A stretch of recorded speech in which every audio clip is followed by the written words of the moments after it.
What's up? Ghost Fictions is here and we're back again. This is a story where Izuku met Rumi early and married her. But before we start, please consider subscribe to the channel and give this video a like. Don't forget to check the description for more informations. Also, this is a translate version, you may find some mistakes, specifically in the character's gender. Izuku of course is a male, this time, no changes in the genders. Welp, with that out, let's get into the story. The rain was falling on the city of Musatafu. It was not a rain as strong as others, but it was not something to worry about. The cars drove peacefully through the streets, while most of the people were at home, enjoying the peace that the rain could bring them. Let's emphasize most, because there were cases of people who had things to do and couldn't stay home, from a man going to work to a simple child playing in the rain. Izuku Midoriya was that child. Izuku stood under a small waterfall of a river, feeling the waterfall on his body. The river was not very strong, there was barely enough water to be considered a river, however, it was enough for Izuku to enjoy his moment alone, the moment where the beatings that Kaken wanted to give him didn't matter, where the fact that he was quirkless didn't matter. It was a moment where he could smile without fear of someone destroying his smile. Izuku got up and started jumping over the water, ignoring the pain of the burns that Kaken caused him. His radiant smile seemed to have no end. The boy was living his moment, so much so that he jumped into the lake to which the river connected and had fun swimming like a soul without worries about life. The green-haired boy knew that his mother would kill him for playing in the rain, but he didn't care. He was only interested in having fun at this moment. But then, Izuku heard a loud thunder, and reality returned to him. The boy recovered the shyness and fear that characterized him. All the joy and freedom he was having went away faster than his father. When he found out he didn't have a quirk, Izuku quickly got out of the lake and looked at the sky. The 5-year-old boy managed to see how it started to rain harder, much harder. Izuku ran around the area, looking for a place to take shelter from the rain and the thunder. Izuku believed that if he angered the thunder, it would send lightning at him, and the green-haired boy was even more afraid of lightning. Izuku entered a local park and looked for shelter, finding a small pretty kiosk with a roof big enough to prevent lightning from striking him. Izuku got under the kiosk and tried to sit on the bench, however, due to his short height, he had to jump to do so, which left him with his legs dangling. However, the green-haired boy watched as a girl of about 13 years old entered the kiosk. She was wearing a wet school uniform and had various bandages on her face. Izuku was surprised by that. Why would a girl, a young woman, have wounds on her face? Plus she had bunny ears, a fluffy tail sticking out of her miniskirt, and her skin tone was brown. The girl watched Izuku for a moment. He felt nervous and hid in his raincoat. The girl simply ignored him and sat on the other side of the bench, shaking her body a little to get rid of the water. Silence filled the place. The only thing that could be heard was the sound of rain, the sound of the river moving, the lake splashing water. Izuku felt nervous, and he started to sneeze due to the cold. However, he did not make eye contact with the girl at any time. His eyes avoided that at all costs. However, after a while, he decided to observe her a little. The first thing he saw were her bare feet. She had taken off her shoes and socks. Then he climbed up her legs to her lap, where her open purse lay, in which were several chocolate bars and a can of soda. Soda and chocolate. The green-haired boy thought. He looked up to observe her face. She was eating a piece of chocolate while looking towards the lake. She's cute. I feel like I've seen her before, somewhere. However, Izuku's shoe fell off his foot and onto the ground. The green-haired boy noticed this and was going to get down to pick it up. However, the girl bent down and took it for him, then held it out to him while looking at him with a smile full of chocolate pieces. Take. Thank you very much. The green-haired man nodded. Once again, silence filled the room. Izuku put on his shoe and got back into the fetal position. The girl continued eating her things, however Izuku decided to talk to her. Hey. Izuku looked at her for a moment. She looked back with a raised eyebrow. Haven't we seen each other before? No. She shook her head. Sorry, I must have been confused, said the green-haired boy nervously. And again, silence returned. However, the rain began to decrease. The girl decided to get up to leave. However, she watched Izuku for a moment, noticing that under his raincoat was a preschool uniform. I suppose it's appropriate. She began with a smile. Izuku stared at her. A distant thunderclap in a cloudy sky. She approached the kiosk exit. In case it rains, would you stay by my side? 38. And asking that last question, the girl turned around and left, leaving Izuku shocked at that, not knowing how to react. That's the phrase Sensei taught me this morning. Izuku muttered as he watched the girl leave. Maybe she was taught it too. Another rainy day, another day where Izuku had been caught by the rain, this time before he reached the school bus, so he was left without going to kindergarten. And he was grateful for that. The days were much more pleasant without having to suffer Kaken's beatings and his classmates' teasing. Izuku wished it would rain every day, but he knew that wasn't possible. The green-haired boy, despite having received a scolding from his mother for the same thing, decided to go to the park again to play in the rain. However, it became stronger and he had to return to the kiosk. And there was the same girl from yesterday. Izuku approached the kiosk again. The girl was a little surprised when she saw him, while the boy was amazed because now he had more bandages and band-aids on his face and body, as well as a small bruise on his legs and a little blood on his nose. "Good morning," she greeted, keeping her smile, wiping the blood away so as not to scare the boy. Good morning," said the green-haired man sitting on the bench. And again, silence returned.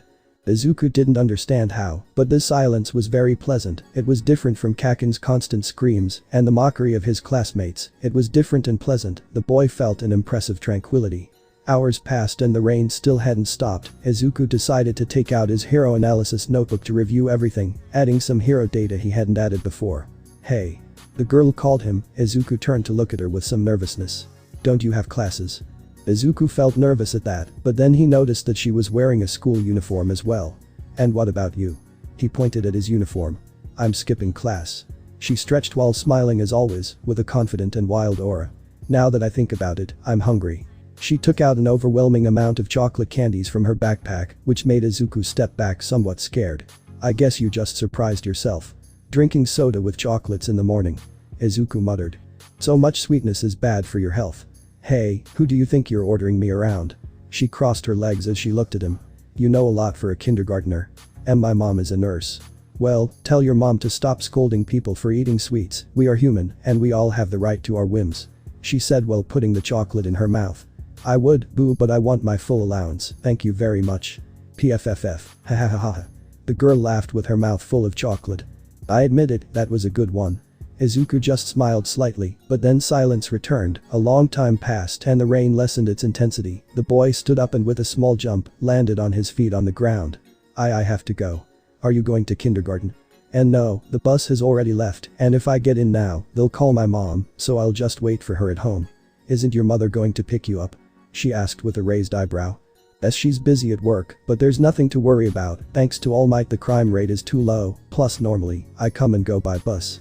He scratched his head in embarrassment. But she left me this morning. Anyway, goodbye."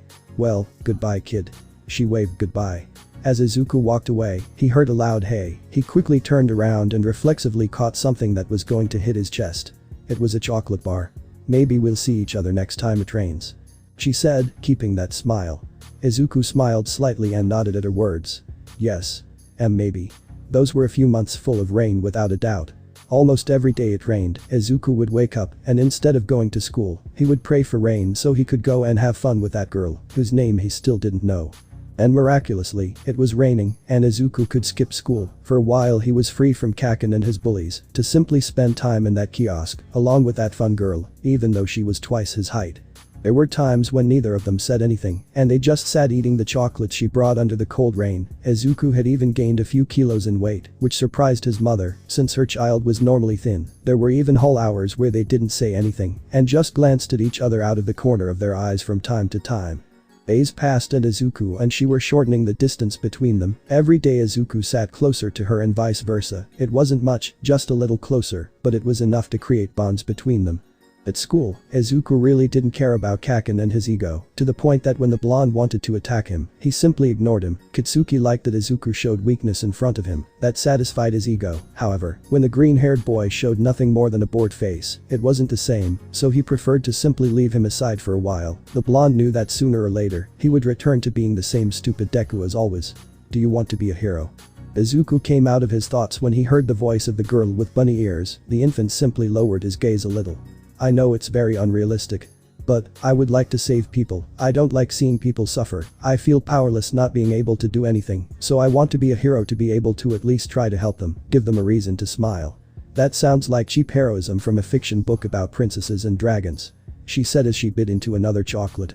"I know it's not very realistic. But there are many people who see what's happening and do nothing about it. I refuse to be part of that group of people." "You're a smart boy, despite being a dwarf." She smiled slightly. "Maybe you'll develop a quirk later on, because I doubt they'll let you into an academy without one." "I've tried everything. I've tried moving objects with my mind, and I even swallowed a jalapeno covered in hot sauce so I could breathe fire, but nothing works." "Keep trying, one day the sweet reward will come," she said smiling again. I will. Hours passed and the rain hadn't stopped. Izuku had fallen asleep and had almost fallen face down to the ground. However, the girl had caught him and laid him down on the bench, putting her backpack as a pillow for him. "Silly boy," she said, laughing slightly as she watched him sleep. "If you get careless like that while I'm gone, there won't be anyone to stop you from getting hurt." Izuku didn't respond because he was asleep. The albino looked at the lake again, watching the drops of waterfall. Then she looked at her arm, covered in bandages again. Her smile was erased for a moment before letting out a sigh. "Hey." Without looking at Izuku, she began to speak. "Do you think it's too late for me?" That question did not receive an answer.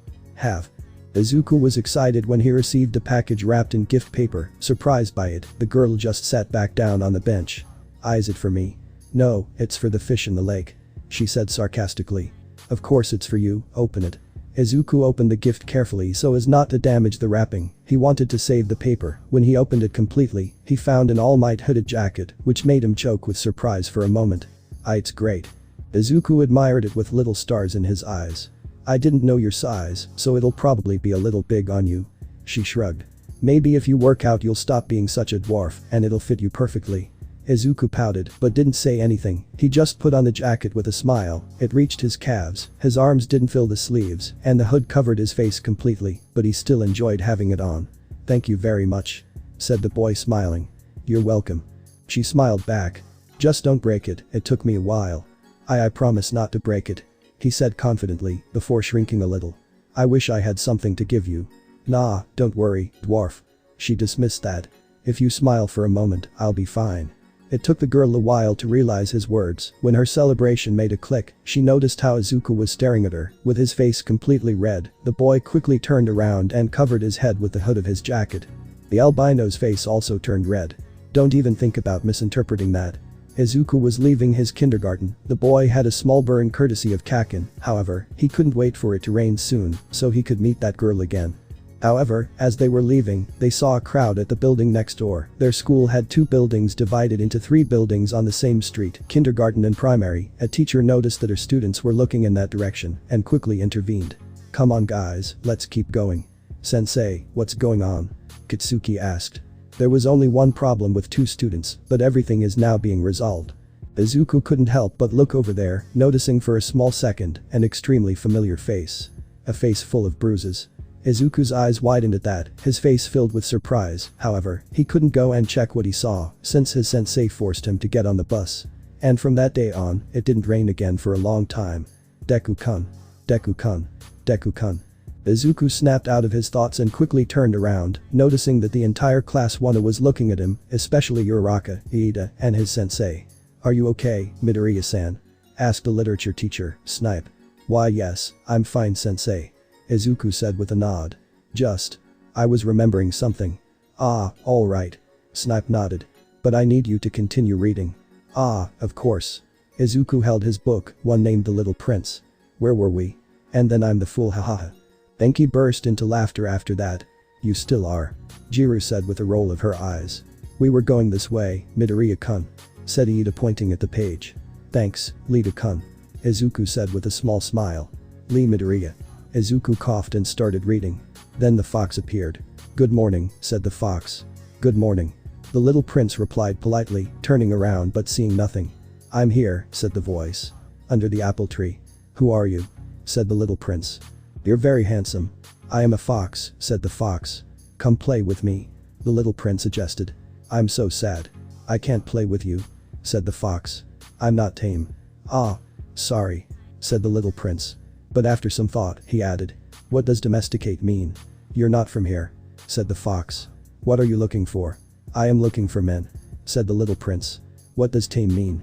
"Men," said the fox, "have rifles and hunt. It's very annoying. They also raise chickens. It's their only interest." "Are you looking for chickens?" "No," said the little prince. "I'm looking for friends." "What does tame mean?" "It's a thing that's often forgotten," said the fox. "It means to bond." "To bond." "Yes," said the fox. "To me you are still nothing more than a little boy like 100,000 other little boys. And I don't need you. And you don't need me either. I'm nothing to you but a fox like 100,000 other foxes. But if you tame me, we'll need each other. You'll be unique to me. I'll be unique to you." Izuku stopped reading. "Thank you very much Midoriya-kun." Snipe smiled under his mask. Can you tell me what you understood about that? I understood that taming means creating bonds, said Denki. Most proceeded to laugh at that, however, Izuku just sighed, another sunny day in his life. Another normal day at UA, boring as almost always for Izuku. They had finished the internship, and the green-haired boy had learned to control one for all, only at 5%, and although that was enough for now, they would have the final exams in 3 weeks, and the green-haired boy had no idea how to prepare. For the written part he would have no problems, however, he did not know what he would face in the physical part, and just throwing punches like crazy would not help. Izuku only had 2 weeks until the exam, he had already studied enough, but he didn't have any teacher to help him learn martial arts or a fighting style. Doing so alone could result in a fracture or a major accident, so he just resigned himself to spending the days bored until the exam arrived. Izuku watched a grammar class with boredom. He liked to study, but lately he had no desire to do anything, especially knowing that he had an exam coming up which he could inevitably fail if he didn't find a solution to his problem. All Might had refused to train him, saying it was cheating or something like that. Izuku stopped listening after the "I'm not going to train you." Izuku didn't know what to do, all this stress was killing him, so much so that he hadn't slept all night and had tremendous dark circles under his eyes. The boy wished that some idiot villain would attack UA directly, at least that way he would have something to think about instead of the exam. "Okay class, that's all for today," Midnight said while looking at her students. "You can go home, remember you have 2 weeks of vacation before the exams, don't waste them playing video games, better train your mind and body as much as possible." Midoriya. "Hey." Izuku snapped out of his thoughts and looked at Midnight. "What's wrong, sensei?" "Stay a while, I need to talk to you alone." Midoriya, "Damn it." Mineta got angry. "So you have an adventure." Mineta. Izuku moved like a zombie, staring at the dwarf with balls on his head. "Do I look like I'm in the mood for your nonsense?" Many were surprised by the boy's aggressive response. Bakugo let out a light laugh. Mineta was about to reply, however, Izuku pointed to the door. "Well, 5% of one for all manifested. Get out of here before I throw you out the window." And so the dwarf ran faster than Speedy Gonzales in order to get free. Uraraka was worried about her friend's fitness, however, Iida told her that they should let him rest, so she went with him, but not before waving goodbye to the boy. Once the classroom was empty, Izuku stood in front of Midnight while she was putting her books in her backpack. "What's wrong, sensei?" Izuku asked sleepily. The boy received a slap that almost knocked him to the ground. Midnight crossed her arms while staring at him. "I don't want to see you using your quirk without permission again, understood?" "Why yes, sensei," Izuku said, nodding quickly. "Okay, now." Midnight smiled a little worried. "I notice you're very tired, didn't you sleep well last night?" "And no, how did you know?" "Guess, are the exams stressing you out?" Izuku nodded. "I see, you look like Izawa in his youth, he also ended up like that because of the exams won." Thank you." Izuku didn't know how to respond to that. "Listen." She put her hands on the green-haired man's shoulders. "I understand that you wanted to make an effort, but you can't put the exams on your health, even the plus ultra has its limit. But as always said that those who failed wouldn't go to camp. It's a lie, the entire trip has already been paid for, and even if everyone fails, they'll still go." Izuku blinked in surprise at that sentence. "I think I just looked like a clown." Midnight let out a light laugh at that, then lightly stroked the teenager's hair and took her bag, taking out some kind of coupon. "Here, it's a gift from me, so you can relax tonight and sleep like a baby." Yeah. Izuku shouted with great shock when he saw what it was. "Sensei. This is a coupon for a VIP night at the most expensive spa in Musatafu." "You're welcome," she said with a smile. "Originally this was going to be my gift for the students who did best on the exam, but I think it will be more useful to you." How did you get this?" "This spa is extremely expensive."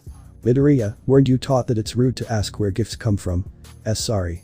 "Well, since you asked, I'll tell you anyway. I'm a very frequent client at that spa.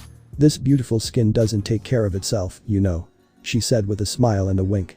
"They gave me several as a gift in exchange for appearing in a commercial promoting it." "I see. The salary of a professional must be very good," Izuku thought before saving the coupon. Thank you very much, sensei." "You're welcome, kid." She poked his forehead with 2 fingers. "Now go and relax. I don't want to see one of my 2 favorite students in this state." "Favorite students?" "Yes, you and Koji are the quietest and least annoying. I also had Tokoyami as a favorite, but since I found out he ate worms, everything changed." Izuku decided that it was best to leave there. He quickly turned on his heels and walked away at full speed. Midnight just laughed at that and left to go to her date with Izawa. Izuku was taking a train to the place where the spa was supposed to be. He had called his mother, so she wouldn't worry about his absence. Izuku didn't even wait to get home and change. He was going to go directly to the spa to relax a bit, following his sensei's instructions. Perverts. Screams and blows were immediately heard on the train. People moved away from the cloud of smoke that had formed. The unmanly screams of a man scared Izuku. When the smoke dissipated, a woman stood up while fixing her hair. At her feet was a heavily beaten subject. Ha. You try to touch the tigress's tail, but as soon as she attacks you, you don't face her claws. You're losers. She said mockingly while stepping on them. Izuku wasn't innocent enough to not understand that those guys had tried to grope that woman, so he decided to stay quiet and look the other way. He wasn't going to defend a couple of perverts. However, the woman took her bag and walked away from those guys, standing right next to them. Izuku couldn't help but look at her a little. He blushed because of how pretty she was, but there was something about her that seemed familiar. What are you looking at? She asked, having to lift her head a little to see him, since the boy was taller than her. Izuku looked away, both because of how annoyed she looked and because of the looks he received from the rest of the people, in addition to their comments. You saw what just happened and you still have the balls to look. Idle. What a pervert. And look at those dark circles under his eyes, he's probably a desperate virgin. Izuku was embarrassed by that, and as soon as the train stopped, he got off as quickly as possible and headed towards the spa. Everything was fine. Until he realized that the same woman was walking behind him and in the same direction. Izuku didn't even dare to look over his shoulder. The boy walked until he finally found the spa, which was quite luxurious. Izuku entered it quickly, hoping to lose that woman. But since fate is a bitch, the woman who had walked near him entered the same spa. Izuku could only break out in a cold sweat as she approached the counter. The green-haired man could notice that the girl had a voluptuous body, but she also had muscles, so he preferred not to get into trouble. Finally, a tall man with huge muscles, black hair, and a white suit appeared. Izuku felt a little intimidated by his presence. However, the man showed a big smile and shook Izuku's hand. Hi. Nice to have you in my spa, my name is Kronk. He took out a tray with empanadas. Do you want some? They're chicken. Do I have to pay for them? Oh no, they're courtesy of the house for anyone who comes. Izuku took one of them and took a bite, automatically having a kind of culinary orgasm since he fell to the ground, fainted, and after 3 seconds he got up smiling. They taste amazing. Even though they have a lot of onion. Understood. I'll try to do better next time. He wrote down in a notebook what Izuku said. Ahem. The albino coughed falsely to get Kronk's attention. Oh sure. Kronk placed the tray on the reception table and stood at attention. What do you want? The usual. The albino said as she stretched. My legs hurt from working so hard. What? Izuku was confused by that. Of course, but I'll need your payment in advance. The woman reached into her purse to look for her money. But she couldn't find it. What? She quickly searched her bag, but found nothing. Damn. How did this happen? Is something wrong? She growled in annoyance at the question. My money was stolen. It was probably on the train while I was beating up those perverts. Oh, I'm sorry. Kronk put a hand on her shoulder. I'm really sorry that happened to you. Do you want a chicken empanada? No, I'm fine. She crossed her arms annoyed. Can I use your phone to call a friend to come pick me up? Sure. Kronk nodded. The albino went to get the phone. The man looked at Izuku. And your friend? I have this. Izuku took out the coupon that Midnight gave him. Kronk was surprised to see it and took it roughly. Where did you get this? We only give it to Deluxe Premium VIP members. One of them gave it to me Midnight to be specific. Ah, I understand now. Kronk looked at the coupon. But this is for 2 people, why didn't you bring anyone? Izuku blinked in confusion. Was he so tired that he hadn't seen it was for 2 people? I hadn't noticed. Well, you can still use it, but it would be a waste if it was just 1 person.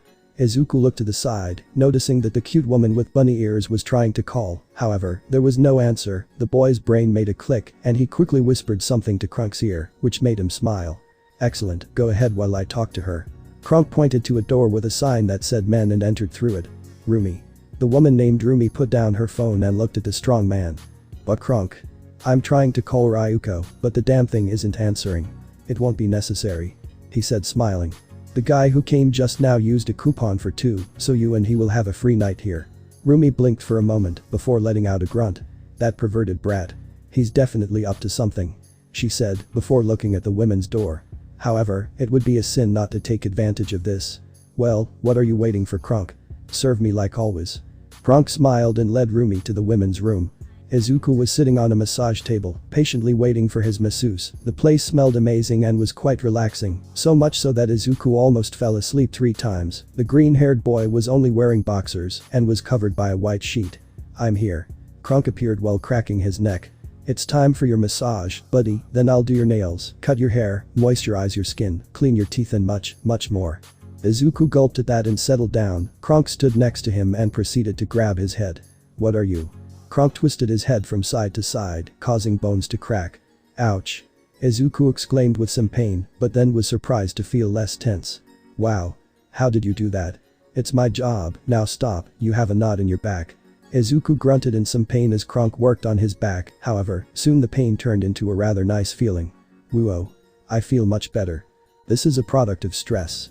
Kronk exclaimed while massaging Izuku. "Anything worrying you lately?" "School exams. I saw that your uniform was the same as the UA one. Are you studying to be a hero or are you in some other course?" "I study to be a hero." "Well, I wish you the best of luck," he said while massaging Izuku. "I wanted to be a hero, but daddy didn't like it and didn't want him to give me a thumbs down. That must hurt." "Not as much as other things, my first wife turned into a squirrel." "It's hard, my friend." Izuku left the spa. And he felt alive. His dark circles were no longer so big, his skin was soft and bright, his posture was firm and full of life, plus his nails had been cut and cleaned, he had taken a bath in a jacuzzi, and his hair had been fixed. The boy felt like new. "Ah, thank you very much Midnight-sensei," said Izuku smiling while stretching. "I should save up to come with mom sometime." "You." Izuku quickly turned around, watching as Rumi walked out of the spa and approached him with an angry look. "Come here. You're going to explain everything to me now." Izuku, seeing a muscular, angry woman with a scary aura, did everything a future symbol of peace and student to brave hero would do. He activated his quirk and ran away at full speed like a coward. The albino did not hesitate to follow him with great leaps. Due to her quirk she could do that with ease. "Come back here." Izuku Midoriya had done many things in his life, facing a sludge villain to save Katsuki, facing a Nomu to save Tsayu, facing Todoroki to save Todoroki. Yeah, and he also faced Stain to save Iida. And now he was running at full speed from a woman who was chasing him. How can he jump so fast? It's not that he was afraid of her, she wasn't even half as scary as Stain, he just didn't want to get into trouble with anyone, he wanted to go to sleep in his little bed with All Might's sheets. However, a crazy woman with bunny ears was chasing him. "Got you." Izuku received a strong kick in the back that threw him into an alley. It wasn't strong enough to break any bones, but that was definitely going to hurt tomorrow. The boy got up leaning against a wall, however, a leg was positioned next to him, preventing him from escaping. "Okay, you damn pervert. What did you expect to achieve with that?" the albino asked angrily. Izuku felt his brain shut down for a moment before realizing what was happening. An expression of anger, annoyance and frustration appeared on his face. "Are you serious?" Izuku exclaimed angrily. "You chased me for half an hour just to ask me that. Don't act like an innocent fucking pervert. I know your kind well. I know you wanted me in your bed and that's why you paid for the night. Do you think I'm some kind of prostitute or something? No. I'm just being nice for Dai." Izuku didn't finish speaking as he received a knee in the nobles, which left him lying on the ground. However, Rumi placed her foot under his chin and forced him to look at her. "Next time, try seducing some cheap whore you meet on the street because you're not going to get anything sick with me." She turned around to leave. Izuku was left lying on the ground, humiliated. The boy was watching how the albino left. Was this how it was all going to end? Was the incredible night he was having going to end with him being humiliated by a stranger? What would mom say about this? Izuku's mind. Inko was standing, staring at Izuku with a small smile. However, that smile disappeared and turned into an annoyed grimace. She pointed at her son and then shouted. "Stand up you son of a bitch. Because mommy loves you." Back to reality. Activating 5% of his power, Izuku got up and ran towards the woman. He heard the footsteps and turned around quickly. "Do you still want to continue being humiliated?" Slap.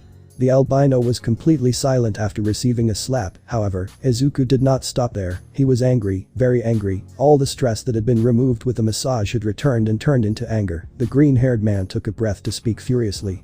"Listen to me carefully, idiot. I don't know if you think you're the queen of the universe or the most important person in the world. But you know what? You're not. I was just trying to be nice to you because I felt sorry for you, but right now I regret that.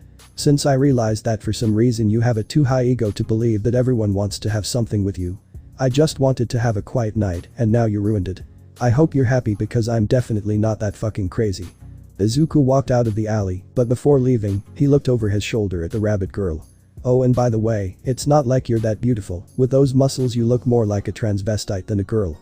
And with that said, Izuku quickly left the place, leaving Rumi standing there, processing everything that had happened. The rabbit woman blinked, coming back to reality. What just happened? The next day. Izuku felt 100%, he had slept perfectly the night before, his back didn't hurt, and he felt like new. The boy jumped out of bed and landed on the floor. And the memories of the previous night came to his mind. Oh shit. The boy left his room and went to the bathroom to wash his face. I shouldn't have been so hard on her. Foolishness. Izuku looked to the side, finding a small All Might on his shoulder, dressed as if he were the devil. She hit you in the balls. She deserves everything Shounen got her. I guess so. Izuku murmured. Don't listen to him, Shounen. A small All Might appeared on her other shoulder, dressed as an angel. Hitting a lady and insulting her is not proper of a man or a Shounen hero. You should not hold a grudge either, or you will spend the rest of your life bitter, said the angelic All Might. Do you want to end up like Izawa? The demonic All Might was going to say something, but Izuku covered his mouth with his finger. No, he has a point. The green-haired man mentioned thoughtfully. Izuku, they're looking for you. Izuku finished brushing quickly and left the bathroom, walking towards the living room, finding his mother standing in the doorway with a nervous expression. Izuku opened the door, finding the woman from last night leaning against the wall in a revealing hero outfit. She noticed that Izuku was looking at her and stood firmly in front of the green-haired man and stared at him. Izuku signaled his mother to come in, she did but look through the door. What are you doing here? Izuku asked angrily. Are you here to hit me? She sighed and ran a hand over her face in embarrassment. I came to apologize. What? The green-haired man blinked a little in surprise. I'm sorry, okay? I shouldn't have attacked you for no reason. I went too far with that. His ears lowered a little as he gave a small bow. It wasn't very appropriate behavior, let's say. Izuku blinked for a moment. Was this the same crazy woman who was jazzing him last night? The green-haired boy was sure that someone did something to his brain, it was too impossible. However, her apology sounded too sincere, so he simply sighed bored. Okay, no hard feelings. He nodded. Now please go, it's 6 in the morning, and I have to be in class at 8. Hey, kid. She looked at her watch. It's 7:30. Damn. Izuku entered his house and closed the door in the woman's face, then jumped on the dining room using one for all, and when he landed he rolled on the floor, then ran to the bathroom. It took Izuku 10 minutes to take a bath. Well, he just threw water, soap, and then threw water again, get dressed, and take his books. Then he said goodbye to his mother with a kiss on the forehead and left his home. When he left, he was about to crash into the albino woman, but he stopped in time. What are you still doing here? I have to get to class. That's what I was saying. She turned around and squatted down. Get on my back. That. Woo. She shouted with excitement while jumping from building to building at high speed. Why did I accept? Izuku thought as he held onto the woman tightly. Don't worry, kid, we'll be there in less time than a rooster crows. Thanks for bringing me, even though it wasn't necessary. I owed you for what I did to you last night. Why did you apologize in the first place? Izuku asked curiously. You don't seem like the type of person who apologizes when he does something wrong. Well, after you insulted me I thought for a bit and realized that it had really happened to me. Quite a bit. She sighed. I'm sorry, but that day had been quite stressful. Stressful? Yeah, I think you've already realized that I'm a professional hero. I pointed her outfit. Did you really not realize? I thought you were some kind of WWE wrestler. Izuku said nervously. GRR. She groaned annoyed before continuing to jump. As I was saying, I'm a professional hero, and I'm sick of all the damn paperwork I have to do since that idiot Stain influenced the villains. Is it really that much? Yes, besides that I have to be patrolling for 10 hours, since there are too many villains bothering me in the streets. She growled with annoyance. It's too stressful, I couldn't even sleep a little last night. Izuku felt pretty bad about that, she was in a pretty similar situation to him. I'm sorry for insulting you like that, I didn't know you were so bad. Don't worry, I probably deserved it. Besides, it's not like you're not right about some things. I wasn't right about any of it. He shook his head. If you were, I ruined your night. I'm sorry. Izuku sighed at that. How did he get to this point in his life? Okay. I'm sorry for calling you a transvestite, he said with some embarrassment. I only said it because I was angry. So you think my muscles are pretty? She asked, looking at him over her shoulder with a mocking smile. Izuku blinked for a moment, the albino smile was replaced by an old smile, one he hadn't seen in a long time, it seemed too familiar to him. Hey, why are you staring at me? Huh? Oh, sorry. He shook his head. It's just that. You look very familiar, have we met before? Well, yesterday was stupid. And no. I mean long before. Now that you mention it, you also seem a little familiar to me. She blinked for a few seconds when she realized. I remember you now. Oh really? You're the kid who broke his mother at the sports festival. Izuku had a nervous twitch in his eyebrow at that. Why does everyone recognize me for that? Because it was brutal how you ended up destroying yourself, hahaha. She started laughing. Seriously, I died laughing when you crashed into the wall. That was because I didn't control my power well, now I can use it without hurting myself. But. She raised an eyebrow as she continued jumping. Did you say but? I don't know how to fight. Izuku sighed. UA finals are in 2 weeks and he's still throwing punches like crazy, that's the reason why I was so stressed when I went to the spa. Are you worried about failing? Not as much as before but. I really don't want to fail the exam, I feel like I would be disappointing someone very important to me. Rumi stopped smiling wildly and looked at Izuku with a serene look for a moment, the image of the green-haired boy changed to that of a little boy with 2 black bunny ears. Finally, they arrived at UA. Izuku was going to get off and thank the woman for taking him, however, she started running inside the academy. Hey. What are you doing? I'm going to do you a favor, kid. She smiled wildly. But first I have to talk to the chess-addicted rat, come on. Izuku simply held onto her to avoid falling, he didn't object at all since even if he didn't admit it, he was curious to see what the woman would do. By the way, what is your name? The albino asked while running. I'm Izuku Midoriya. Izuku almost fell when she turned sharply. Well, squirrel, I'm Rumi Isagayama. But everyone knows me as Miruko. Is she Miruko?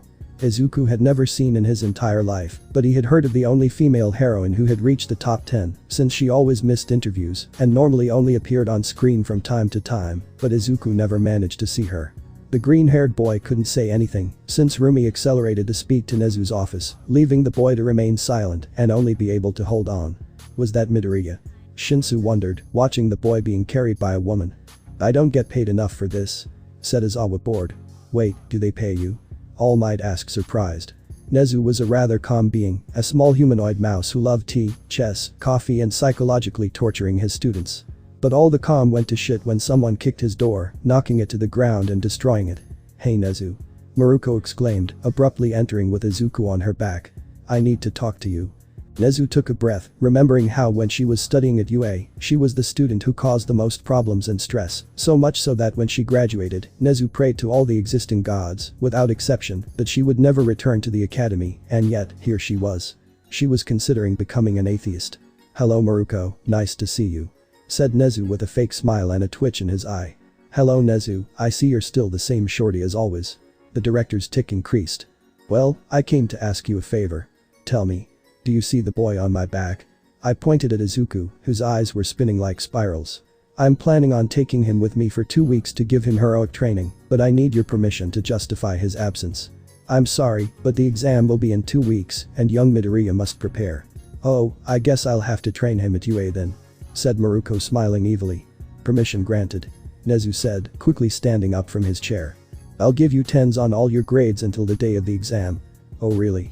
What's more, if you take the boy, I'll give you 100 yen. He said taking a bill out of his pocket. Miruko smiled and took the ticket. Thanks, tell your mother about his mistakes, see you. She carried Izuku on her shoulder. Come on kid, we can't waste any more time. Miruko jumped out the window with Izuku on her shoulder, destroying it in the process. Nezu sighed in relief. Well, at least it was just a window. Miruko came back and smashing a window that was next to the window she had broken before. By the way, I'll take his hero suit for his training, I hope you don't mind, bye. Miruko jumped again, shattering the last unharmed window in the room. Oh my god. Nezu sighed. I'll have to take a slice of the security budget again. A few hours later. Izuku Midoriya had had strange experiences in his life, but being in an adult woman's apartment was the strangest of them. Izuku was changing clothes, putting on his hero suit, the boy looked at himself in the mirror for a moment, it still bothered him that those who repaired him made so many changes to the suit his mother gave him. The worst thing is that they didn't make it more resistant or anything like that, they just changed the design. At least it's comfortable and not as tight as others. The boy thought as he put on the muzzle. The last thing I want is to be in a suit that squeezes my butt. Leaving the guest room where he was changing, Izuku approached Rumi, who was sitting on the couch waiting for him. Once she saw him, she jumped up and smiled wildly at the boy while pointing at him. Okay kid, I hope you're ready, because I'm going to use these 2 weeks to turn you into a killing machine. I don't think that's necessary. Izuku shook his hands. As long as you teach me how to fight it's fine. although I still don't understand why you do it. It's a way to make up for the blow I gave you and stop asking so many questions. It's rude to refuse a gift. Izuku blinked a little and simply sighed. Miruko opened her apartment window and jumped out. Wait, what? Izuku peeked out the window, seeing that Miruko had landed on a building. She looked over at Izuku, frowning when she saw that he hadn't jumped yet. What are you waiting for? I asked, annoyed. First I want to know how good you are at moving, boy. Now get your butt over here in one jump. Izuku knew it wasn't a good idea to disobey her, so he sighed as he took a few steps back. The boy took a breath as 5% of One for All manifested in his body. One for All. Full cal 5%. Izuku gritted his teeth. Here I go. The green-haired boy ran to the window and jumped with all his might. But he only managed to get halfway there before he started to fall. The boy screamed in fear as he watched the asphalt approaching. However, Miruko caught him before he fell to the ground and landed on the street. She left Izuku on the ground and kicked him in annoyance. Why didn't you come? You don't look half as strong as you did at the sports festival. I told you I controlled my quirk, but I can only use 5% of my power without hurting myself. I'm working to strengthen my body, so I can master more power. So you don't control it, you endure it. She said with her arms crossed. Don't overestimate yourself, kid. Anyone who can't use their full power in combat can't consider themselves in control of their power. Besides, I saw how stiff you were when you jumped. You can't even use 100% of your 5%. She sighed and stood behind Izuku, then jumped on his back. The boy caught her by instinct, but felt quite nervous having a woman on his back. What are you doing? Stop screaming and get moving.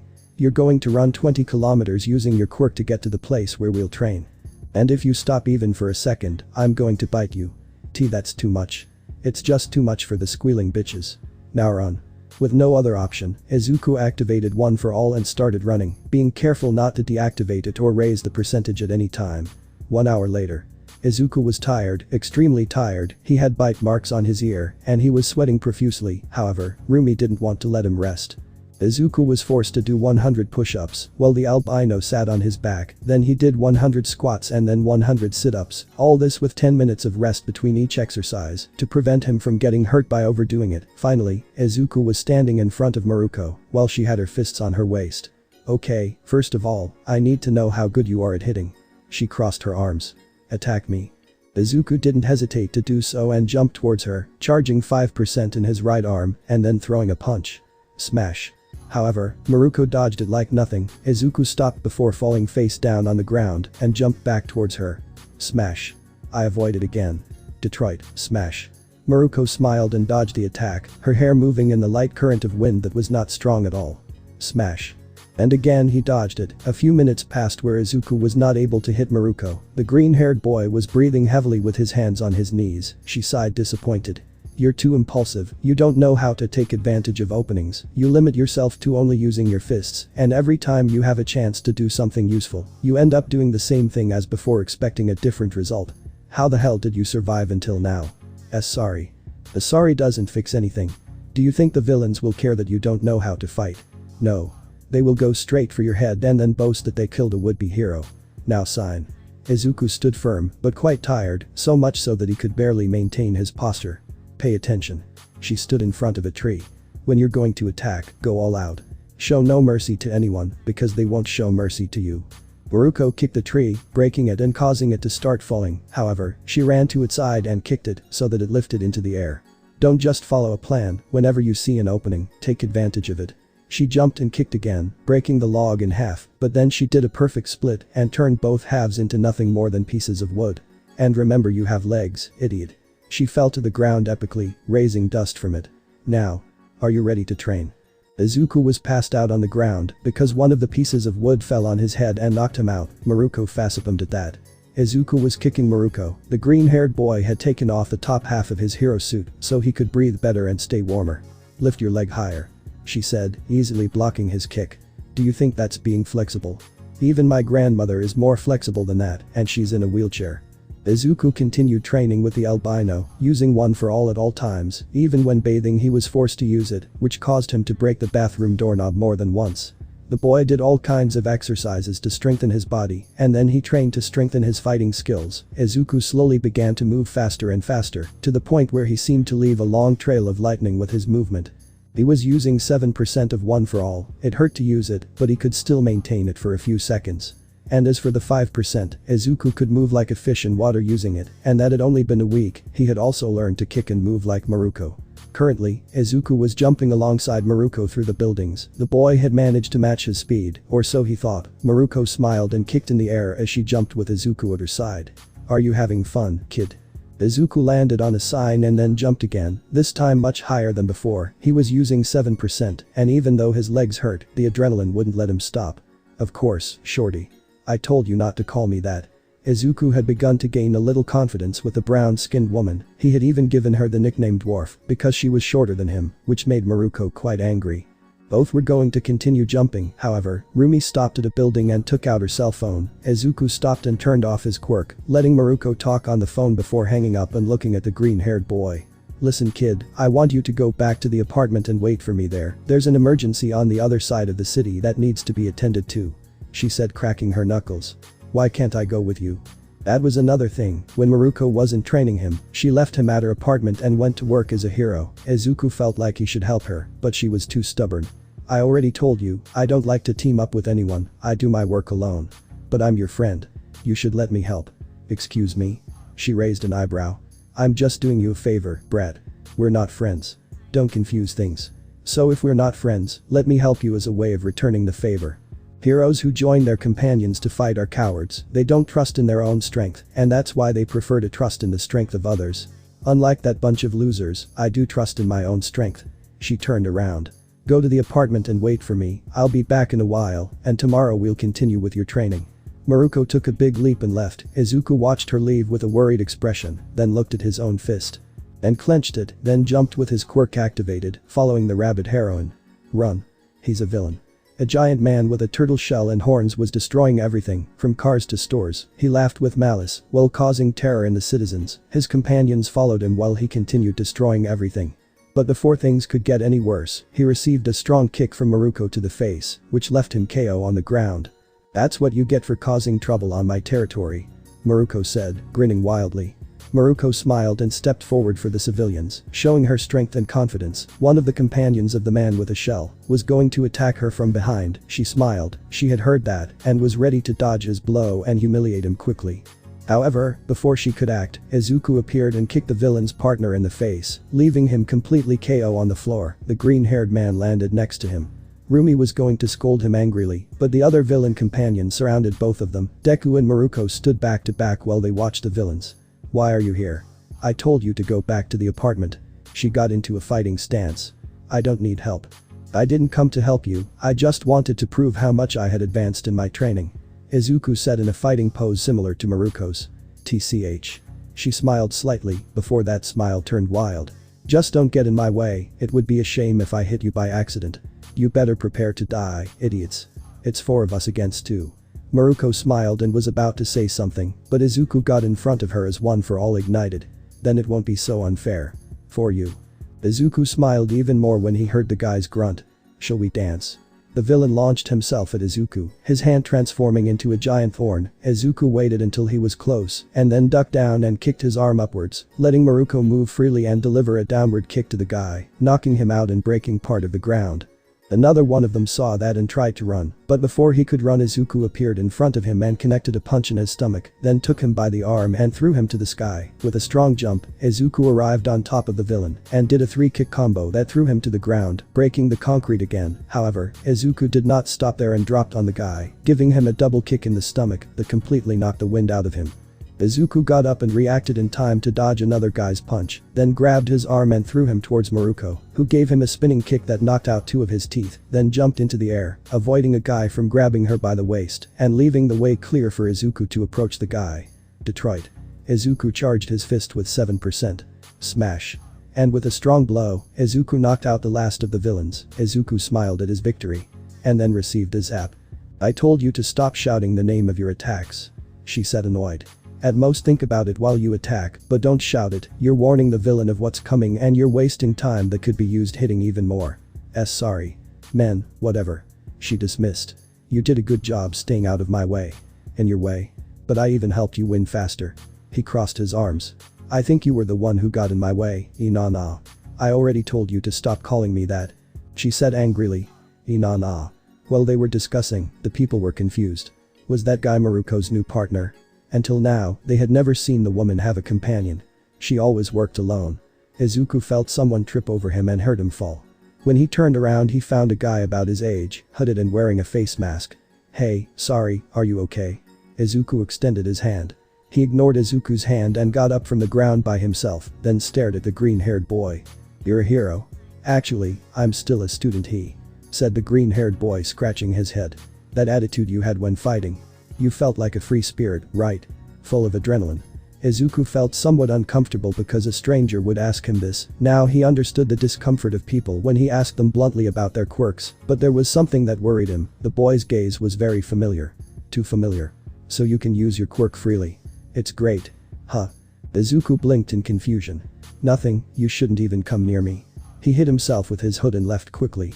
Izuku was a little worried about that boy's attitude, however, Miruko put a hand on his shoulder. "Let's go." Izuku nodded weakly and followed Miruko with a jump, while the boy from before ran into an alley while breathing heavily, a lump forming in his throat as a bit of purple smoke came out of his mouth. "It hurts. It hurts a lot," he whispered with some pain. "I need to free it." "Boo, but it could hurt some, yuck." The boy spat out some blood as the pain in his body increased. "Fuck," he exclaimed while crying, and then a bunch of purple smoke came out of his mouth. "With Deku and Miruko. I told you not to come," she exclaimed angrily as she jumped. "I don't need help. And I told you I wasn't going to help you, I just wanted to prove how good I was in combat. Don't play dumb," she growled as she jumped. "Your intentions are obvious. I'm not weak enough for you to worry about me." "I don't worry about you because you're weak, I know you're not," he said angrily. "I worry because you've helped me a lot so far and I don't want to sit back while you go and do everything alone. I'm supposed to be a hero someday, just like you." "Haha." She shook her head while smiling. "Don't get too excited, kid, there's only one Miruko in the world and you're looking at her. There's no one like me." "Well, maybe I'll get a little closer, at least I'll be taller." "Stop making fun of my height." Izuku was going to answer her, however, he saw something purple in the sky. He stopped at a building and turned around, observing how the sky and a large part of the city was being covered by a purple gas. Izuku looked at Miruko, who was squatting on top of a water tank. They both looked at each other for a moment before he attended. Izuku put on his mask, while Rumi tore off a piece of the suit and used it as a mask, then they both jumped in the direction of the purple cloud.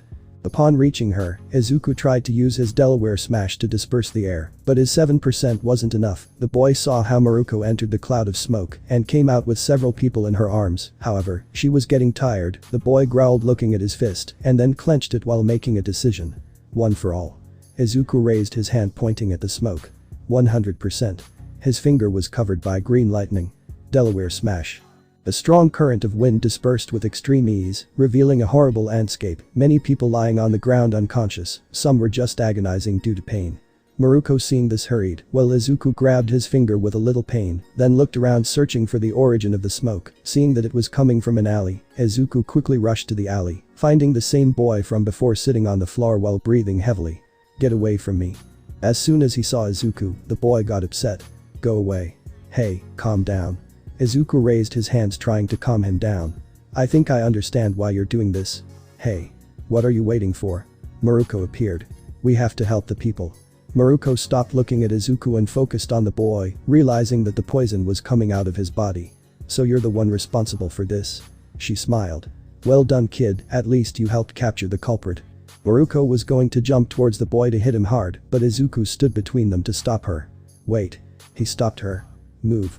I have to knock him out before he starts blowing more smoke. Maybe he has his reasons." He shook his head. That look he had is the look of someone who envies people with good powers, who envies how much fun they have using them. I know when someone has that look. The masked boy was quite surprised by what Izuku said, however, Miruko crossed her arms, her brain clicking quickly. "I understand now."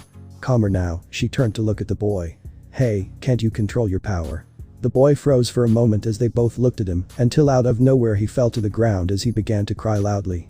That's right, my quirk is a powerful poisonous gas, boo, but ever since I was a child, I released it unconsciously, that's why I wore this mask." He took a mask out of his pocket, it was the one he wore before. "But if I don't release even a little of the poison, it accumulates inside me, and even though I'm supposed to resist it, it's too much. And it hurts a lot." The boy began to cry harder, causing Izuku to have a lump in his throat at that image. "I've wanted to release it several times. But the use of quirks in public is prohibited. I tried to endure it, but with each moment it hurts more and more. He burst into tears. I had to free it or I was going to die. Does that make me a villain? Is not wanting to die a bad thing? I couldn't bear it anymore. Do you know what it feels like everything inside you burns during all the damn days of your life? Do you even know? Release him. Izuku said in a serious tone. Huh? Have you gone crazy?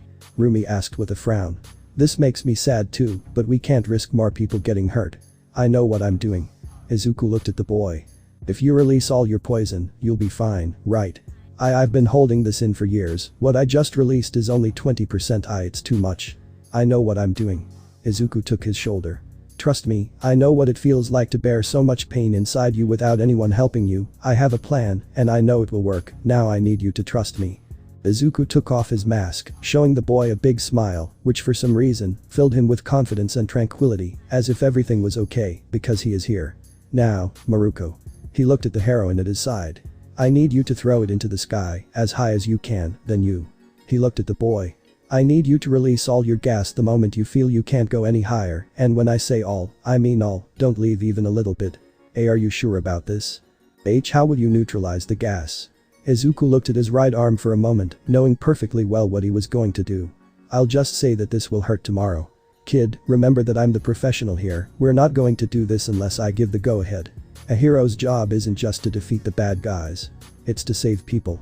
Izuku looked at her as he stood firm in a striking position. Help me save him. She looked at him seriously, waiting for him to lose his composure under her gaze. However, he didn't. Miruko smiled at that and took the boy by the shirt. Then let's do it. Miruko spun the boy around in her hand several times, then, using her great strength, she threw him upwards. The boy even reached higher than the largest building in the city.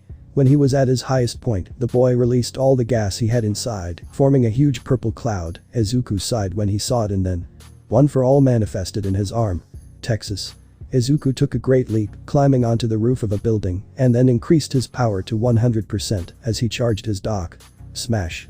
And then, the green-haired boy threw a punch into the air. The power of his attack was so much that a cyclone was formed with just his punch. The gas dispersed with extreme ease, and even the clouds around it also dispersed. Miruko was impressed by such a display of power. However, she reacted in time and caught the gas boy before he fell. He was about to become unconscious. The pain is gone. He smiled as a few small tears fell from his eyes. Thank you, heroes. Miruko smiled and landed in the same building as Izuku. She was going to comment something about what had happened, however her smile was erased when she noticed that Izuku's arm was broken and was also bleeding. However, the green-haired man had not lost his smile. See, can we go to the hospital please? Izuku left the hospital with Miruko following him. The green-haired boy had his arm bandaged, however, it was not broken thanks to the doctors. You're an idiot. I know. You hurt yourself. It was to save the boy. You broke your damn arm. She shouted angrily while looking at Izuku fixedly, making him step back in fear. You're lucky the doctors were able to heal you. What do you think would have happened if they didn't have such good healing quirks?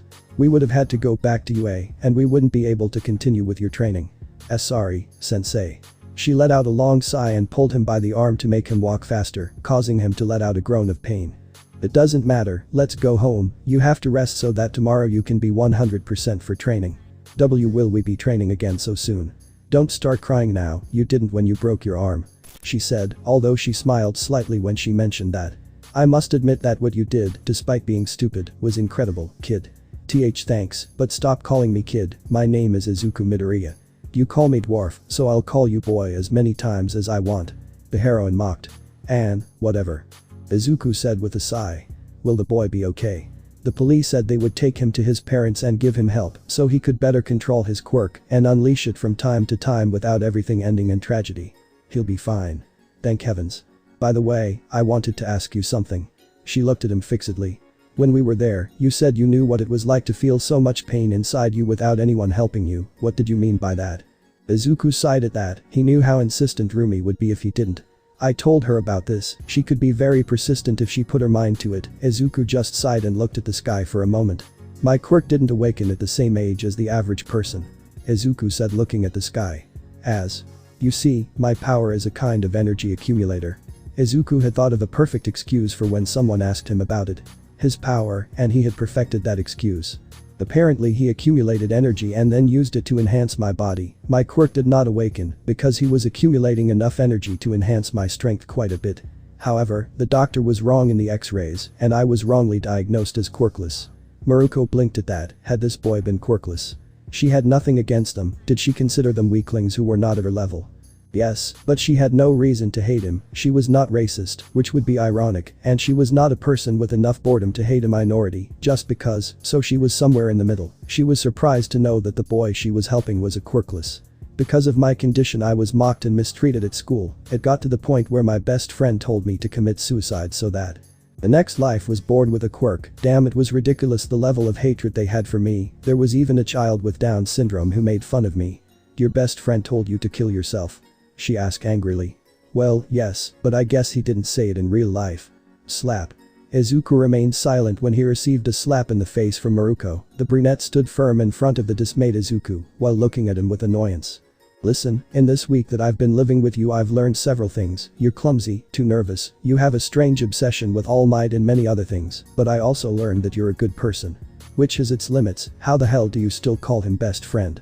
After he told you to kill yourself. He's the only friend I've ever had in my entire life. I am sure he didn't as seriously mean it. Izuku exclaimed nervously at Rumi's annoyed look. Listen, I've only had one friend in my entire life, and he was a pretty adorable kind boy, someone I could talk to for a while and have a good time with as a kid, but mainly, he was someone who would never tell me to commit suicide. She took Izuku by the shoulders. How long has it been since he told you that? A year and a half. Has he apologized? Izuku thought about it for a moment, his eyes widening in shock when he realized that detail. And no. Has anything changed? No. Okay, then I want the next time he talks to you, you tell him to fuck off, and if he ever hits you again, you hit him back hard enough to bust his lip. Understood. Izuku said nothing. Kid, you're a good student and a future hero, but being around people like that won't do your mental health any good. I understand. Izuku nodded slightly, he had a lot to think about. Okay, now move. She pulled him by the arm. I'll give you a gift for what you did today. Izuku blinked in confusion at that. Izuku had never done embarrassing things in his life, from wetting the bed to what happened on March 15th, but he prefers not to talk about that day again. And yet, right now he was sitting on the same couch as a pro hero, who was dressed in civilian clothes, there was a bowl of popcorn between them, and Malcolm in the middle was playing on the TV. Hey. She looked at him for a moment. I noticed something strange about you. What's wrong? Don't you like Malcolm? And it's not because of that. Izuku shook his head. It's just that, it's weird, normally you just send me to sleep while you do your paperwork. Tonight is totally paperwork free, take advantage of it. She said, looking at the television, laughing at a scene. Hahaha, she couldn't handle the 100 quacks. It was obvious, no one can eat 100 quacks. Excuse me. Miruko looked at him with a raised eyebrow. I could eat 100 quacks. Nah, it's impossible, they would expand in your stomach. Izuku said while watching television. It bothers me that you doubt my boy, you know what I'm capable of. He said with a smile on his face. Yes, I think so. He said while eating some popcorn. By the way. Are we really not friends? Miruko was surprised by that question. I mean, you said we weren't friends, but the way you behaved towards me. Do you want to be friends? She asked, losing her smile and showing a serene face. I think you've seen that I'm not the friendliest person in the world.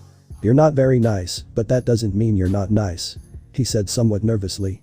I mean, ignoring that we didn't meet on good terms, these last few days you've behaved quite well, and the way you do it feels very natural. I didn't think you were pretending or doing it just out of obligation. That's why I wanted to know if we could be friends. Rumi looked at him for a moment before raising her hand as if she was going to slap him. Izuku quickly covered himself. But Rumi didn't slap him, instead, she smiled and punched him twice in the shoulder. 2 for moving. Ouch. He let out a small grunt of pain, but still smiled. Hey, eyes on the screen, we're friends but don't get any strange ideas. She said while eating popcorn. I would never do that. Izuku said as he turned to the screen, then saw Rumi. By the way, how old are you? 23, and you? 15. She frowned, noticing again the height difference between them. What did they feed you as a child? Izuku blinked in confusion, not understanding what that question was about. The next day. Izuku left the guest room while yawning. He was ready to take a bath and continue with his training. However, he noticed how Rumi, instead of being dressed in her hero costume, was adjusting a black skirt. In addition to that, she was wearing a white blouse, long black stockings and heels. Izuku blushed a little when he saw her. He had to admit that the rabbit woman was quite beautiful. Rumi realized that Izuku was watching her. "Ah, you're awake," she said as she finished adjusting her skirt. "Change of plans, we're not going to train today. I have to go to the police station to deliver some reports." "Can I go?" As if he were a little kid, Izuku asked. "I've always wanted to know what a police station looks like inside." Seeing Izuku's excitement, Rumi just sighed and nodded. "Okay, but put on some nice clothes, you won't be wearing that t-shirt you wear so much." "What's wrong?" "That shirt literally has shirt written on it, do you want me to continue?" Izuku decided not to say anything and go take a shower, although a thought crossed his mind. People don't know what good taste is. After bathing, Izuku and Rumi left the brunette's apartment. Both took a taxi to the station. Izuku carried the albino's bag while she was checking some documents. The taxi driver dropped them off at the entrance. Miruko paid for the taxi, and they both entered the police station. Izuku was amazed by what was inside. So many officers with simple but still fabulous quirks, like one that looked like a miniature version of Gajira or another that had demon wings. However, he couldn't look much, since Rumi pulled him into the elevator. Upon entering, the albino touched a button to go to the top floor and sighed. It was 80 floors up, and it was going to take a while. "By the way, what are the reports about?" Izuku asked curiously. "Of all my activities during the week, all the villains I captured, the number of accidents I stopped and those I didn't stop, etc." she said, looking at her papers. "Honestly, it's something extremely tedious, but you get used to it over time. Although it still doesn't stop being boring." "Does paperwork bore you?" "Of course. It's horrible. I'm a woman of action, not a damn secretary." She growled, annoyed. "I could help you with those papers." Miruko looked at him. I know I don't know much about that, but at least I can help you fill them out faster. I guess." She shrugged. "What do you want in return?" "Nobody does favors for free. It's a way of returning the favor. I mean, you're already doing a lot for me by training me, at least I could help you with something," Izuku said with a small smile. Rumi smiled back. They continued talking for a few more minutes until the elevator stopped. When they got out, they both walked a little until they reached the police chief's office. "Wait here, I'll deliver this quickly." Boom. Rumi couldn't finish because a loud explosion was heard. The albino quickly looked out the first window she saw, discovering that something had exploded in the train station. "Shit." Rumi took Izuku by the arm and pulled him quickly, taking him to the changing rooms that the station had available for professional heroes. "Your suit is in the bag, get dressed quickly." "Huh." Izuku opened the bag, finding his full hero costume. Where did you get it from?" The green-haired man stopped talking when he noticed what Miruko was doing. His face turned completely red at the sight in front of him. Rumi said nothing. Izuku didn't say anything either. "What are you expecting, baby? This isn't the time for hormonal thoughts, lives are at stake." Izuku reacted quickly and turned around, taking off his clothes, very embarrassed and with his face completely red, and putting on his hero suit. When he turned around, Rumi was adjusting the shoes of her suit. "Ready," she said, stomping on the ground to adjust her shoe. "Ready to save lives, kid." Izuku didn't say anything. He put on his mask and ran quickly, then jumped out the window. Rumi didn't say anything and just smiled to jump after him. Both of them jumped directly to the place of the explosion. Izuku and Rumi were jumping towards the place of the explosion. Both the green-haired and the albino were perfectly synchronized in their jumps. They would reach the place of the explosion in less than 2 minutes. "If he's a villain, you save the civilians while I stop him." "Understood." Upon arriving at the site of the explosion, they found a destroyed train station, with one of the cars literally hanging by a thread. Izuku was terrified by this. If the car fell, it would not only kill everyone inside, but also the people below. "Listen, stay calm," Rumi said, looking at Izuku out of the corner of her eye. "We have to get the people out of the car little by little." "How are we going to do that?" "The car is about to fall. If we get in or try to move it, it will fall and everyone will die." "Don't think they'll die," she said firmly. "Always keep your eyes fixed on the success of a rescue. If you focus on failure, you'll only put doubts in your mind that won't let you do it right." "I understand." He nodded, now much calmer. "What should I do?" Miruko frowned, observing the situation ahead. She couldn't make a mistake or many people would pay for it. She observed how the back of the car had something to hold on to. However, the train was considerably heavy. It wasn't something easy to hold, less with gravity against it. But she had carried worse things. "I'll hold the car," she said determinedly. "Once I do, I want you to get inside the train and get the people out as fast as you can." "Are you sure you can hold it?" Trust me, kid, because I trust that you can get them out in time. Izuku smiled and nodded, both of them jumped towards the destroyed train tracks, then Miruko approached the wagon and held it tightly. She grunted when she felt the weight, but stood firm and put all her strength into that grip. Now, kid. Izuku jumped into the car, going through the window. When he fell to the ground, the green-haired man met the gazes of around 20 people, all silent and completely still. Are you crazy? One of them asked angrily. You could have made the train fall. Don't worry, my friend is holding the train, it won't fall, said the green-haired man, trying to calm them down. I'm going to get you out of here. Oh really? Take me out first. No, me, I have a son at home. No, don't listen to her, get me, I have connections, I can make you a millionaire, boy. Enough. Izuku suddenly shouted, silencing them all. I'll get you all out of here, one by one. You. Izuku pointed to a pregnant woman. The green-haired man walked slowly towards her. Each step he took made everyone's hair stand on end. When he was in front of her, Izuku extended his hand to her. Come, take my hand, I'm going to get you out of there. Izuku noticed that she wasn't sure about this. He looked at the girl's belly and then asked. Boy or girl? T-twins, a boy and an boy. Wow, your husband is a horny one, what's your name? Kakurumi. Okay Kurumi-san, my hero name is Deku, now come, I'm going to get you out so you can have your children, raise them, and in 15 years point a shotgun at any lazy guy or girl who wants to go out with them. Kurumi couldn't help but laugh at that. Despite the tension in the environment, the boy had made her gain confidence. She slowly extended her hand and took Izuku's, then she slowly stood up. Izuku took her in his arms and approached the window through which he had entered, not without first looking at the rest of the people. I'll be back in a second. Izuku jumped out the window. The girl screamed at first, but the green-haired boy landed on his feet and quietly left her on the ground. The paramedics came and took her away. She kept repeating, thank you while crying and looking at Izuku. But it was no time to get distracted. Izuku re-entered the train and took out another one, and then another, and another, and another. Several people had gathered and were watching what was happening. Some journalists were recording the scene. Finally, there were only 3 people left on the train, a family of 3. Izuku entered the train and ate the child first. However, Rumi's scream stopped him for a moment. Hurry up boy, we have a problem. Izuku didn't understand what was happening, but as soon as he looked out the window, he saw the cabin of a bullet train approaching them at full speed. Izuku's eyes widened in horror at that. The green-haired boy rushed to take the child in one arm and the woman in the other. The father climbed onto his back. Izuku kicked one of the doors. At this point it didn't matter keeping his balance. After knocking it down, he jumped and landed far from the place, leaving the family on the ground. Rumi, seeing this, let go of the wagon and got out of the way. The wagon fell to the ground, but luckily there was no one nearby.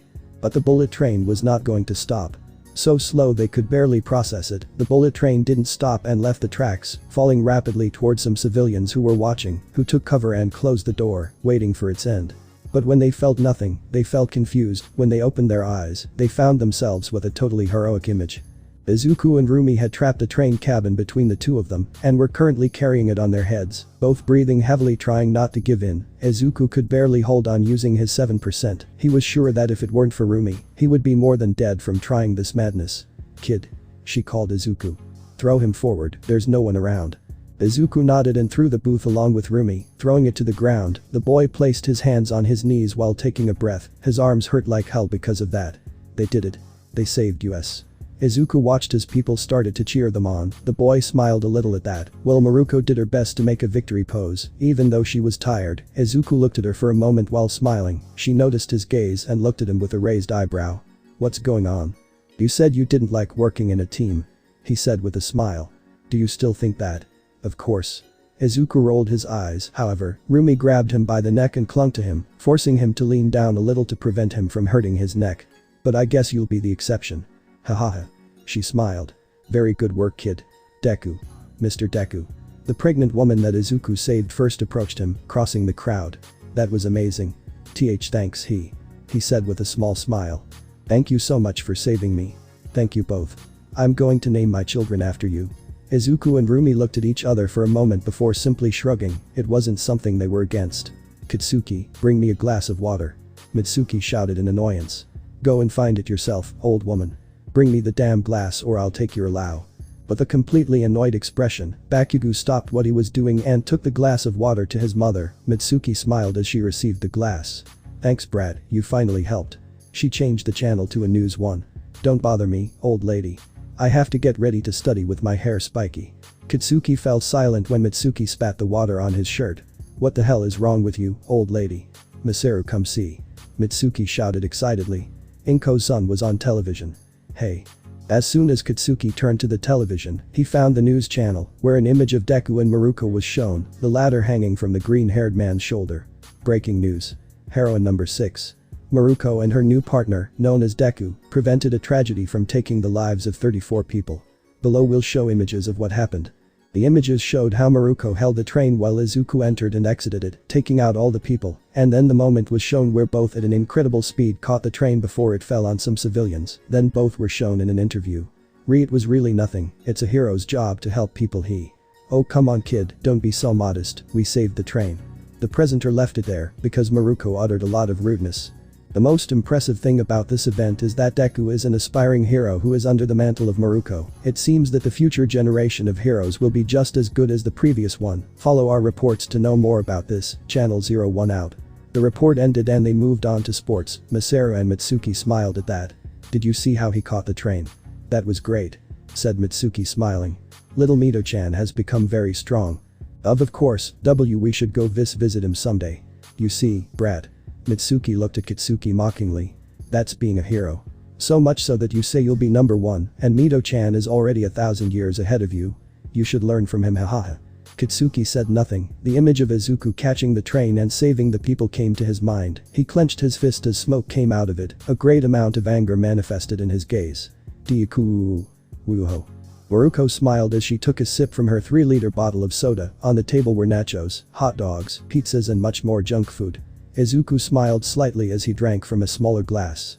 After making sure everything was okay, they both returned to the station, handed in the reports, and then returned to the apartment. Miruko had ordered a lot of food to celebrate what happened today. Not bad, kid. It was really great. She said while eating a hot dog, talking with her mouth full. I never thought we'd catch him at the same time. Me neither, it was instinctive. I felt like you were going to jump too, and that's why I jumped too. I felt something similar too, but well, it was probably just a reflex. She dismissed while eating. I can't believe that girl will name her children after our hero. I think I was just exaggerating.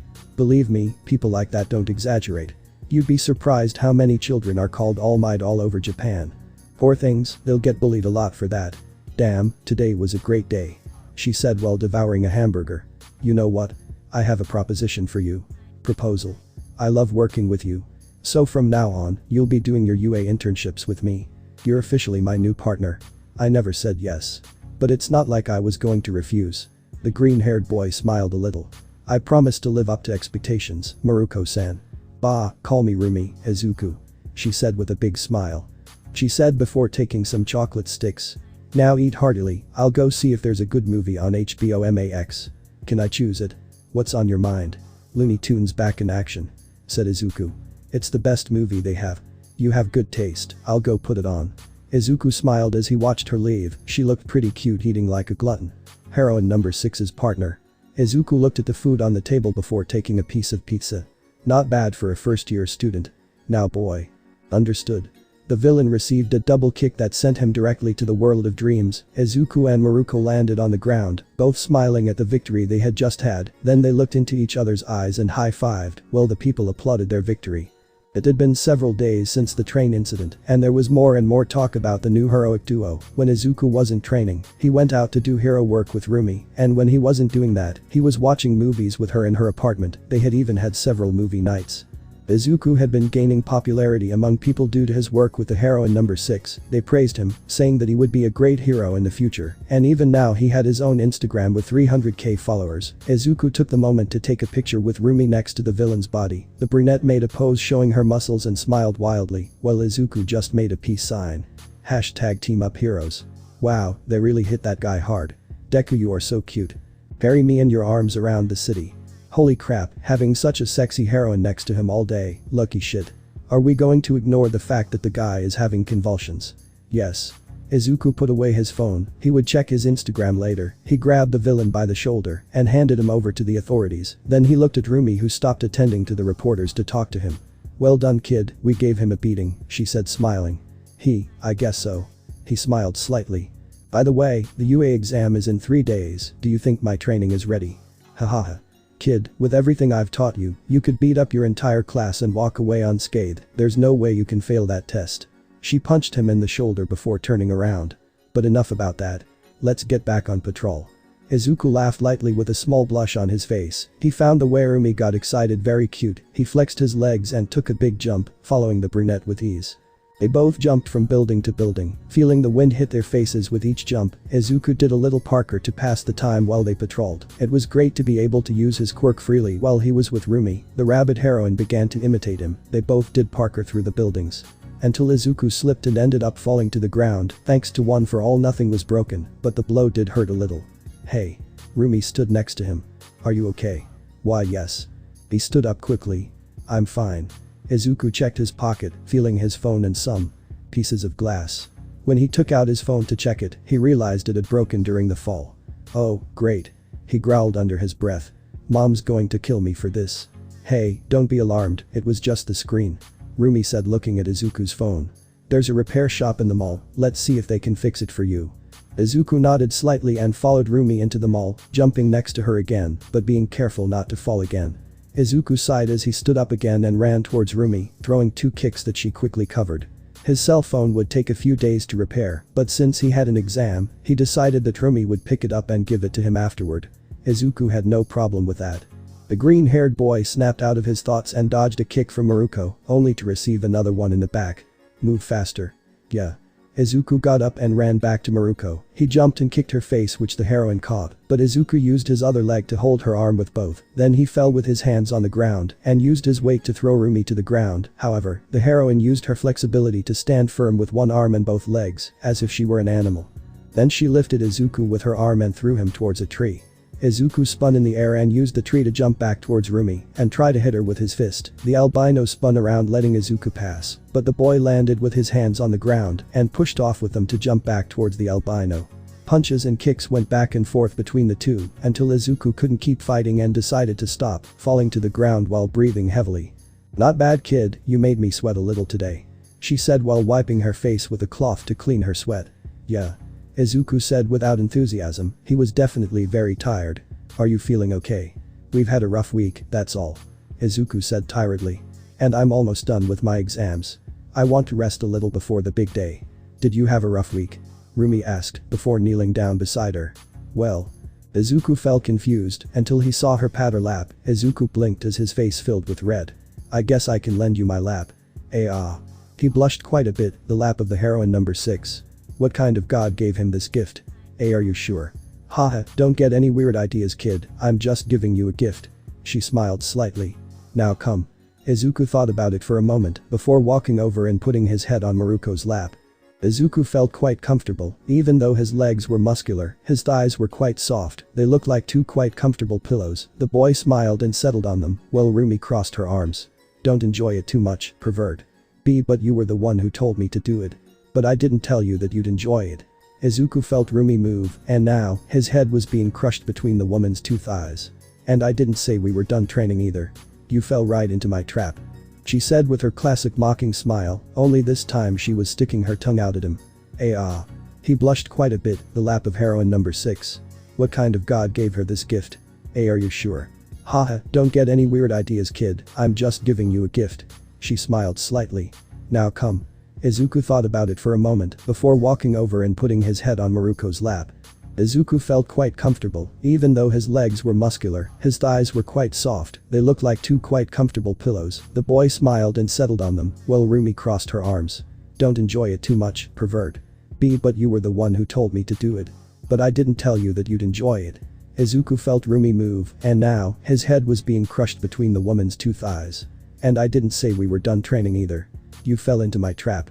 She said with her classic mocking smile, only this time she was sticking her tongue out at him. The green-haired man tried to free himself, but the strength of the thighs that were strangling him was too much to try to get his head out, so he had to try something else. Izuku placed his feet on the ground and lifted the upper half of his body, doing a sit-up. The force he used was enough to lift Rumi along with him. Once he was up, he got up from the ground little by little. Rumi increased the force she exerted on her thighs to make Izuku give in, but the green-haired man didn't give up on that. Instead, he began to spin forcefully. Rumi tried to hold on, but she couldn't do it in time. And finally, he flew away. Izuku rubbed his neck while Rumi spun in the air and landed on her feet. She smiled wildly as she looked at the green-haired boy. Izuku smiled in the same way and activated One for All. Both ran towards each other, ready to attack each other. Rumi entered her apartment, being careful that Izuku wouldn't hit the door. She was carrying the boy on her back, who was unconscious after his training session. The brunette left the boy in his bed and covered him with a blanket. She smiled a little when she saw her friend sleeping peacefully, so she only hit him lightly on the forehead with her fist, without doing it so hard as to wake him up. "Rest easy, kid, you did well." Rumi left the room and went to take a bath, feeling quite tired from all the action today. She would do the paperwork tomorrow. Finally, the day of saying goodbye had arrived. Izuku was standing at the train station. Rumi was in front of him. The albino was dressed like any civilian. She smiled as she watched the boy fix his UA uniform. Izuku wasn't even going to stop by his house to greet his mother. No, he would go directly to UA to take his final midterm exam, and then he would arrive home with victory in his hands. The boy was full of confidence. He firmly believed that he was going to achieve it, and nothing was going to stop him. "Wow, you've really changed a lot since you arrived." She smiled. "I'm definitely proud of myself. I'm an excellent teacher." "Ha ha ha ha. Of course you are." Izuku gave her a huge smile, then bowed. "Thank you so much for everything, Rumi-san." "I'm not done yet, kid." Rumi reached into her bag and pulled out something wrapped in gift paper. "This is my last gift for you for now." "What is it?" "Open it when you're in the school locker room and have to wear your hero suit. Trust me, it's a nice surprise." Izuku smiled and put the suit in his suitcase, then looked at Rumi for a moment. And gave her a big hug. "I really can't thank you enough for this, you've helped me so much." "Hey, don't get all affectionate, I hate sentimental things." She smiled and patted him on the back, then took him by the shoulders to make him look into her eyes. "Now go and show everyone who's boss." Izuku smiled and then his train arrived. He waved goodbye to Rumi and then entered the train, going directly to UA. Izuku finally arrived at the front of the academy. He smiled at her. It had been 2 weeks since he last saw her. Izuku entered the academy and began to walk towards his classroom, walking calmly among the other students who were walking around there. But the tranquility did not last long. "Hey." Many turned around when they heard someone shout. Izuku did too, and was surprised when he realized it was Monoma from Class B who was calling him. Hello. You're the idiot from Class A who was working with the heroine Miruko. How did you achieve that? Someone so pathetic would never be with a top heroine unless she was his family." The students quickly crowded around Izuku, all of them throwing questions at him at great speed. However, Izuku didn't want to waste any more time, so he simply passed them by with some strength and agility, and then ran towards his classroom. Finally, Izuku arrived at the door of Class 1A. The boy was late for 3 minutes. When he knocked on the door, the green-haired boy waited for a few seconds, and then it was opened by Aizawa. Looking at his troublesome student, Aizawa let out a sigh and simply rubbed his eyebrows in annoyance. "You're lucky I don't want to have to deal with Miruko. Come in and sit down for your written exam." Izuku obeyed and entered the classroom. However, instead of being greeted by the silence of his concentrated classmates, as soon as Uraraka saw that he was the one who entered, she quickly got up from her seat. "Deku-kun, you're back." When the brunette said that, almost the entire Class 1A got up from their seats and surrounded the green-haired boy, who felt somewhat nervous at receiving so much attention. "Dude, we thought you were going to become a pro hero. How did you get Miruko to become your partner? She always worked alone. What was it like working with Miruko, Midoriya-san? The way they caught the train was very manly, bro. You saw her naked? Did you even touch her breasts? How did it feel?" Mineta was silenced by a blow from Tsuyu. Aizawa quickly intervened and forced everyone to sit down. Izuku went to his seat, which was behind Bakugo, who looked at him with great anger and clear hatred. "Don't think that because you were with a professional you're already better than me, you useless bastard." Izuku was unfazed by Bakugo's words. However, he took him by the shoulder and whispered something in his ear. "Do the world a favor and stop screaming like a bitch for a second. I have an exam to take." "What the fuck did you call me?" "Bakugo." Aizawa called his attention. "Keep quiet, we're in an exam." The blonde only managed to growl at the green-haired boy, who ignored his growl and began to work on his written exam. Izuku hadn't studied much. Most of his time was spent training with Rumi. However, he wasn't an idiot, so he was able to answer everything with relative ease. At least he was sure he would get an 8 or a 9 on his exam. Once the written exam was over, everyone was sent to the locker room to put on their hero outfits. Izuku was taking off his clothes when he was surrounded by Denki and Mineta. "Come on, Midoriya. Confess." "What?" Izuku raised an eyebrow in confusion. "What did you do with heroine number 6 for 2 weeks?" Denki asked. "Well, training, patrolling, beating up villains, saving people, making reports, and watching movies at night from time to time." "Why?" "Damn, Midoriya. You have a sexy heroine watching movies with you. Mineta shouted while shaking Izuku. What is your secret? Hey, stop being so immature, I only went with her to train. Izuku pushed Mineta aside. And you better get dressed, we have an exam to take. What kind of training did they do? Todoroki asked curiously. She taught me to fight. Weren't you fighting before? Kirishima asked. Throwing punches like crazy doesn't count as fighting. Shit. The Redeed blinked, realizing that he was doing exactly the same thing. And how did you manage to become his partner? Todoroki asked curiously. Is he a relative of yours or something? Don't start, Todoroki. Izuku rolled his eyes. We just saved a train together, and from then on he named me his partner. Stop thinking that every person I interact with is related to me. I don't do that. Before the internships you thought Satsuna from Class B was my cousin, just because our hair is green. Todoroki didn't respond to that. The way you saved the train was brilliant, Mr. Midoriya. Said Aoyama smiling. You both looked elegant, although the young lady's vocabulary wasn't the most appropriate. Don't let her hear you saying that, one of the reporters tried to scold her, and she broke his camera. Will you stop talking for a damn second?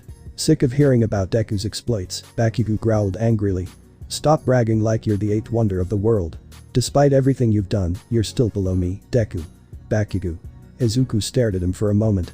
If you're not going to say anything interesting, you better shut up and go to hell, because the last thing I need today is to hear your irritating voice. Who do you think you are to tell me to shut up? Someone who is capable of breaking your legs forever. Guys, stop it. Lita stopped them both. This is not the time to fight. We have to concentrate on the exam. Izuku simply ignored Bakugo and took out the gift that Miruko gave him. When he opened it, he was surprised by the contents, and he saw a note that had something written on it. This is much better than the other one, it's made of better quality and won't break as easily, enjoy it, kiddo. Izuku smiled upon reading that. Finally, the physical test and the last phase of the final exam was about to begin. Uraraka was looking for her friends with her eyes, but when she saw them, she was surprised by the change in the green-haired boy's outfit. Wow, Deku-kun. Your suit looks amazing. Izuku smiled as he adjusted his glove in front of his friends. Thank you, my teacher gave it to me. Izuku stood next to his classmates, noticing that there were many teachers present. The green-haired boy was confused by that. What were so many teachers doing there? There were about 8 or 9 of them. The practical test is about to begin. Said Izawa bored. Obviously, you can also fail this test, which is worth 50% of your grade, so if you want to go to camp, it would be best not to make a fool of yourselves. At this point Izuku didn't care about the camp, since even if he lost the exam he would still go. What really motivated him to win was the feeling of victory, and knowing that all his training was not in vain. Why are there so many teachers? Jiru asked. I don't doubt that you studied and learned a lot before the test. Izawa looked at Izuku out of the corner of his eye. So I guess you already know what's coming. A test with robots. Just like the entrance exam. Mina exclaimed excitedly. Against our teachers. Uraraka stepped back in excitement at what she had just heard. Now, who they will be paired with and who they will fight against has already been decided. Exclaimed Nezu. The way their notes move, their personality, their familiarity, we have based the pairings on this. First. Todoroki and Yaozu. Against me. Exclaimed Izawa seriously.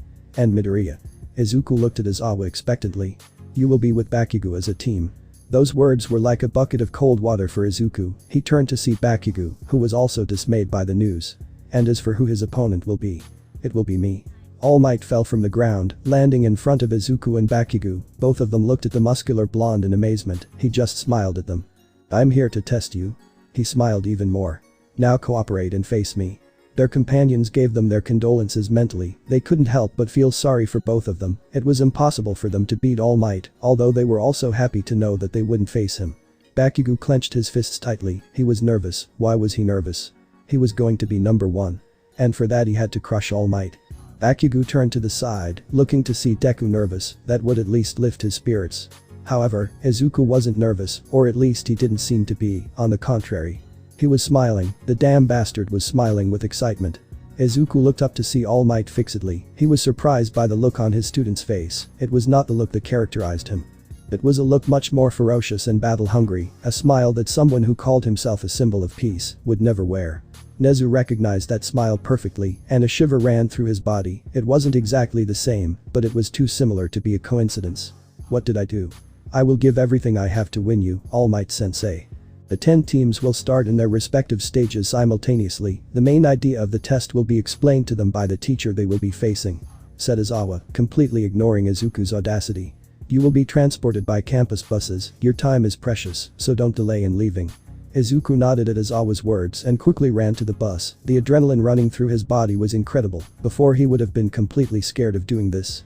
But now he was fucking excited to face the person who gave him his quirk. He was going to show him how powerful he had become. And he was not going to show mercy, just like Miruko taught him.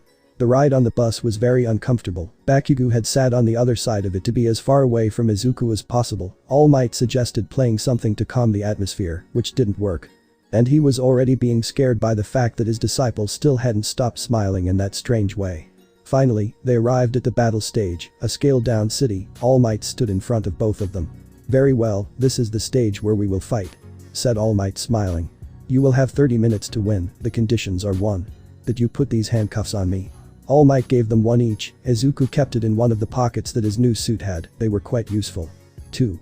If any of you escape from the city through the exit routes, you must assume that you are fighting against a villain much stronger than you. Trying to win is fine, but if you can't win, use your wisdom and escape to seek help.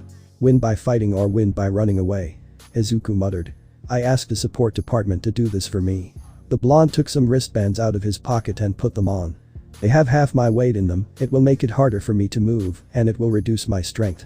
"Wow, they are heavier than I thought. This is all to make us consider fighting. Are you underestimating me?" Bakugo asked. "Hahaha, who knows?" The doors closed behind them both. Izuku and Bakugo looked at the fake city for a second before the blonde started to move forward. "Don't follow me. I'm going to knock out that muscled idiot." "I'm not following you, we're just walking in the same direction." Izuku shrugged.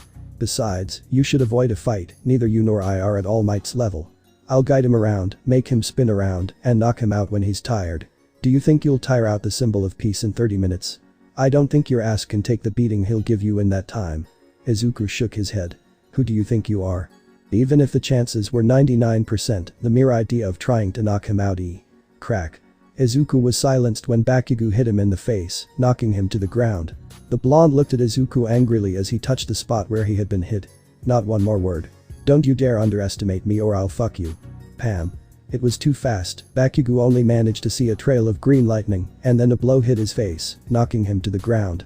Bakugo touched the place of the blow. His lip was bleeding.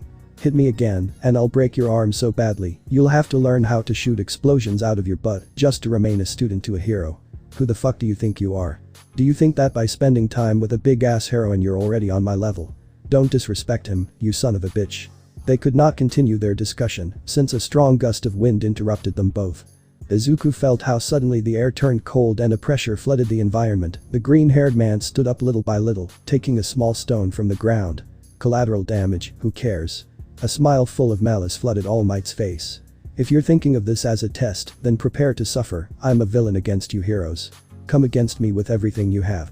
All Might remained silent and caught something that was going to hit his eye. When he opened his hand, he saw that it was a stone. It was only 3 seconds, but it was enough for Izuku to move at great speed and appear in front of the blonde, raising his leg to kick. All Might raised his arm to cover himself, believing that the kick was going to his face. However, Izuku lowered his leg at the last second, directing the kick to the left side of his abdomen. To his wound. Smash. All Might felt a wave of pain run through his body the moment Izuku hit his wound. The blonde spat blood and hunched over. However, the green-haired man didn't give him time to react and jumped, headbutting him on the chin, raising his head. "Sorry, All Might." The green-haired man spun in the air, kicking him directly in the face. But Izuku fell to the ground and propelled himself towards the blonde again, preparing to slam his fist into his stomach. "I will not have mercy." But just as he was about to hit him, All Might caught his fist with his hand. Izuku felt all the adrenaline go away at that moment. All Might grabbed Izuku hard and threw him to the ground, putting him in a key to keep him immobile and hurt his arm at the same time. "Is that all you got?" "That tickled me." Shinii. Bakugo jumped towards All Might and attacked him with his explosions. However, the blonde went through them and hit Bakugo with a punch in the stomach. All Might smiled at that, but received a strong kick to the face. Izuku fell to his feet and launched himself back at the blonde. All Might tried to catch his punch. However, Izuku passed by, positioning himself behind him. All Might turned around to grab him in his arms, but Izuku had jumped and then gave him a roundhouse kick to the head. Karate Kid style. The green-haired boy was going to attack the blonde again, but the latter grabbed his leg and threw him towards a building, causing him to crash into its wall. He then grabbed a railing from the street and used it to keep Izuku attached to the wall, preventing him from escaping. All Might walked towards Bakugo, who was still recovering from the blow. The blonde watched as Bakugo breathed, trying to catch his breath. I understand, are you upset about young Midoriya's sudden growth? All Might stood in front of him. If you compare someone level 1 with someone level 50, the way in which both of them advance will not be the same. What you do is a waste, boy. You can grow even more. But what you need to grow is not your strength, just as young Midoriya does not need his own strength to grow either. Both of them need another external force. Bakugo growled as he slowly stood up, glaring at the blonde. Shut your mouth, All Might. Bakugo stared at the blonde. If one day I need to take that small and useless force, it would be best for me to lose everything. All Might put on a serious look upon hearing the blonde's words. If that's the case, you'll regret it sooner or later. Don't talk about what you don't know, sensei. All Might turned around upon hearing Izuku's voice. But it was too late, the kick had already hit his wound, making him hunch over in pain. If I realized anything these weeks. Izuku punched the blonde hard in the stomach, then used his fingers to poke his eyes out, giving him enough time to kick his face again. The only thing I don't need in my life is the support of that piece of shit. Izuku shouted, smiling wildly. I already found the true strength I needed to move forward. Izuku rushed to grab Bakugo's arm, knocking off one of his bomb gloves in the process, then threw the blonde towards All Might. Bakugo instinctively attacked All Might with his explosions, however, they did nothing. All Might knocked Bakugo out of the way. Too bad that thanks to that, he didn't realize that Izuku aimed at him and removed the ring from Bakugo's glove. The explosion directly hit All Might. All Might clapped his hands to disperse the smoke, but when he did, he saw how Izuku had jumped towards him with a double kick. The blonde put his arms in an X shape to defend himself. Seeing that, Izuku opened his legs and closed them tightly around All Might's arms, preventing him from separating them, and with a quick movement, he took the handcuffs from his pocket and placed them on his arms. All Might went into shock when he heard the handcuffs close, and he couldn't separate his arms. Izuku was left hanging from them as if he were a monkey, but his smile didn't disappear, instead, it widened even more. And then he screamed with all his might. Villain captured. Izuku shouted in victory. Team number 2 has completed its exam. Hahaha. Izuku started laughing, not like a madman, but like a kid who had gotten a 10 on a math test, full of joy, pride and satisfaction. Hahaha. I did it. Young Midoriya. All Might stared at his disciple, who was still hanging in his arms. This test was made to help you and young Bakugo change your ways for the better.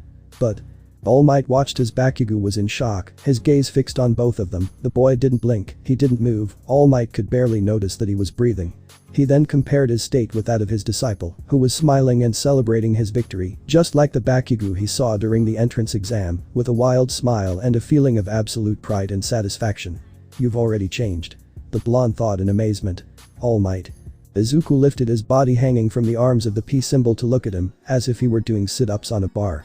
Why yes, Shounen. Do you happen to have a phone with you? All Might blinked in confusion at that question. Rumi was bored. The albino was waiting to be seen to so she could finally leave her blessed reports with her. This was much easier when the child was there, at least she could entertain herself.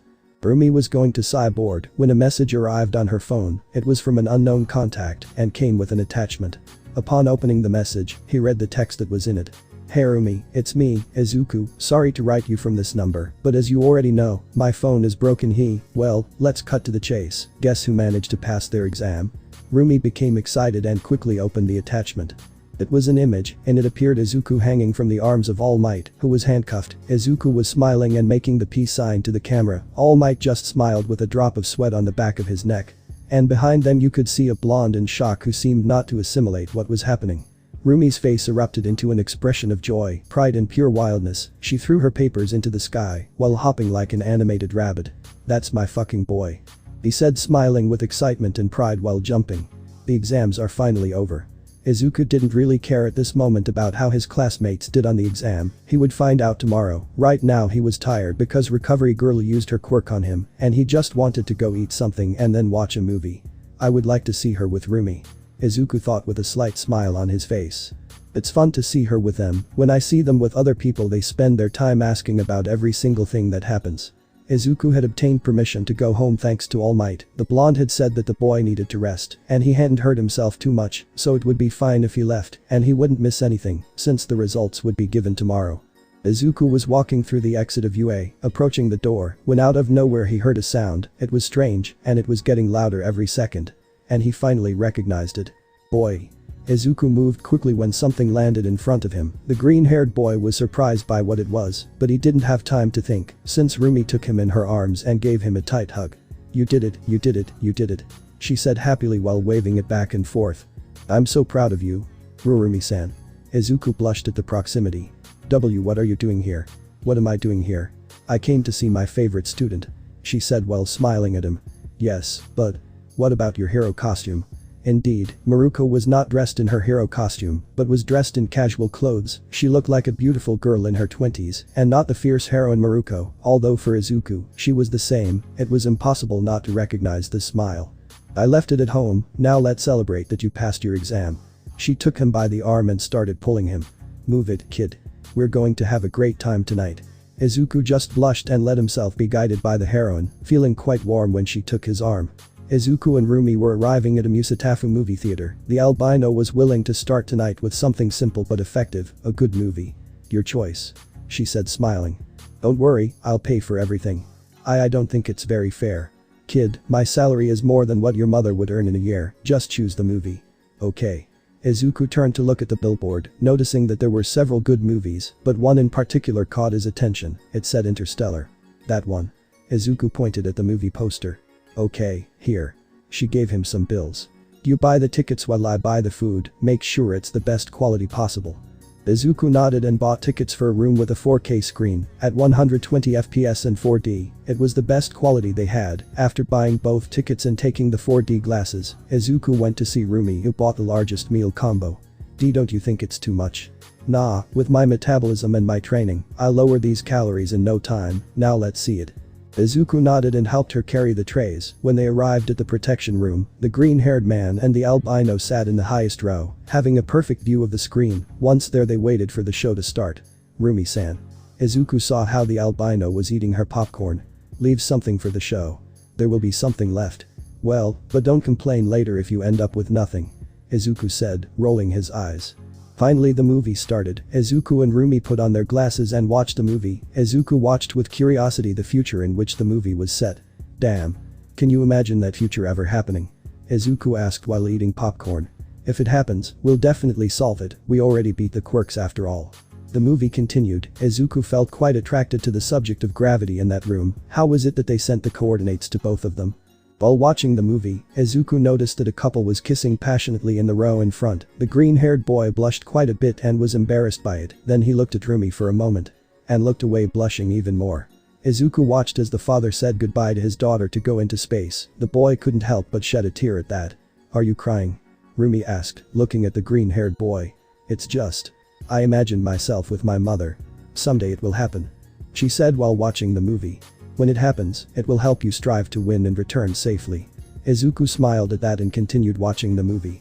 They now arrived on a planet full of water, but because of the woman who accompanied him, they wasted too much time, and the protagonist saw on some videotapes how his children grew up without him, to the point where they were already his age and even older. Not even Rumi could help but cry at that scene. However, the sadness was replaced with anger when she saw that the couple who were previously kissing now raised their voices. "Hey!" the brunette suddenly shouted, drawing everyone's attention. "This is a cinema, not a damn motel. Let them watch the movie in peace, you pigs." The guards took the horny couple out of the place. Rumi smiled satisfied at that, but when she was going to continue eating, she realized that everything was already gone. Well, Izuku wasn't even halfway through his food. "Nah, child. I know what you're going to ask, and the answer is no." The movie continued, and now they arrived at another planet where there was a scientist who turned out to have sent erroneous data so that someone would come and rescue him. "Please. No. Please. No. Please see." Izuku sighed and took the hot dog he was eating and offered it to Rumi. He knew that if he didn't give her something she would continue for the rest of the movie. However, instead of taking it, she bit him directly, brushing her teeth a little with the green-haired man's hand. Izuku blushed a little at the touch.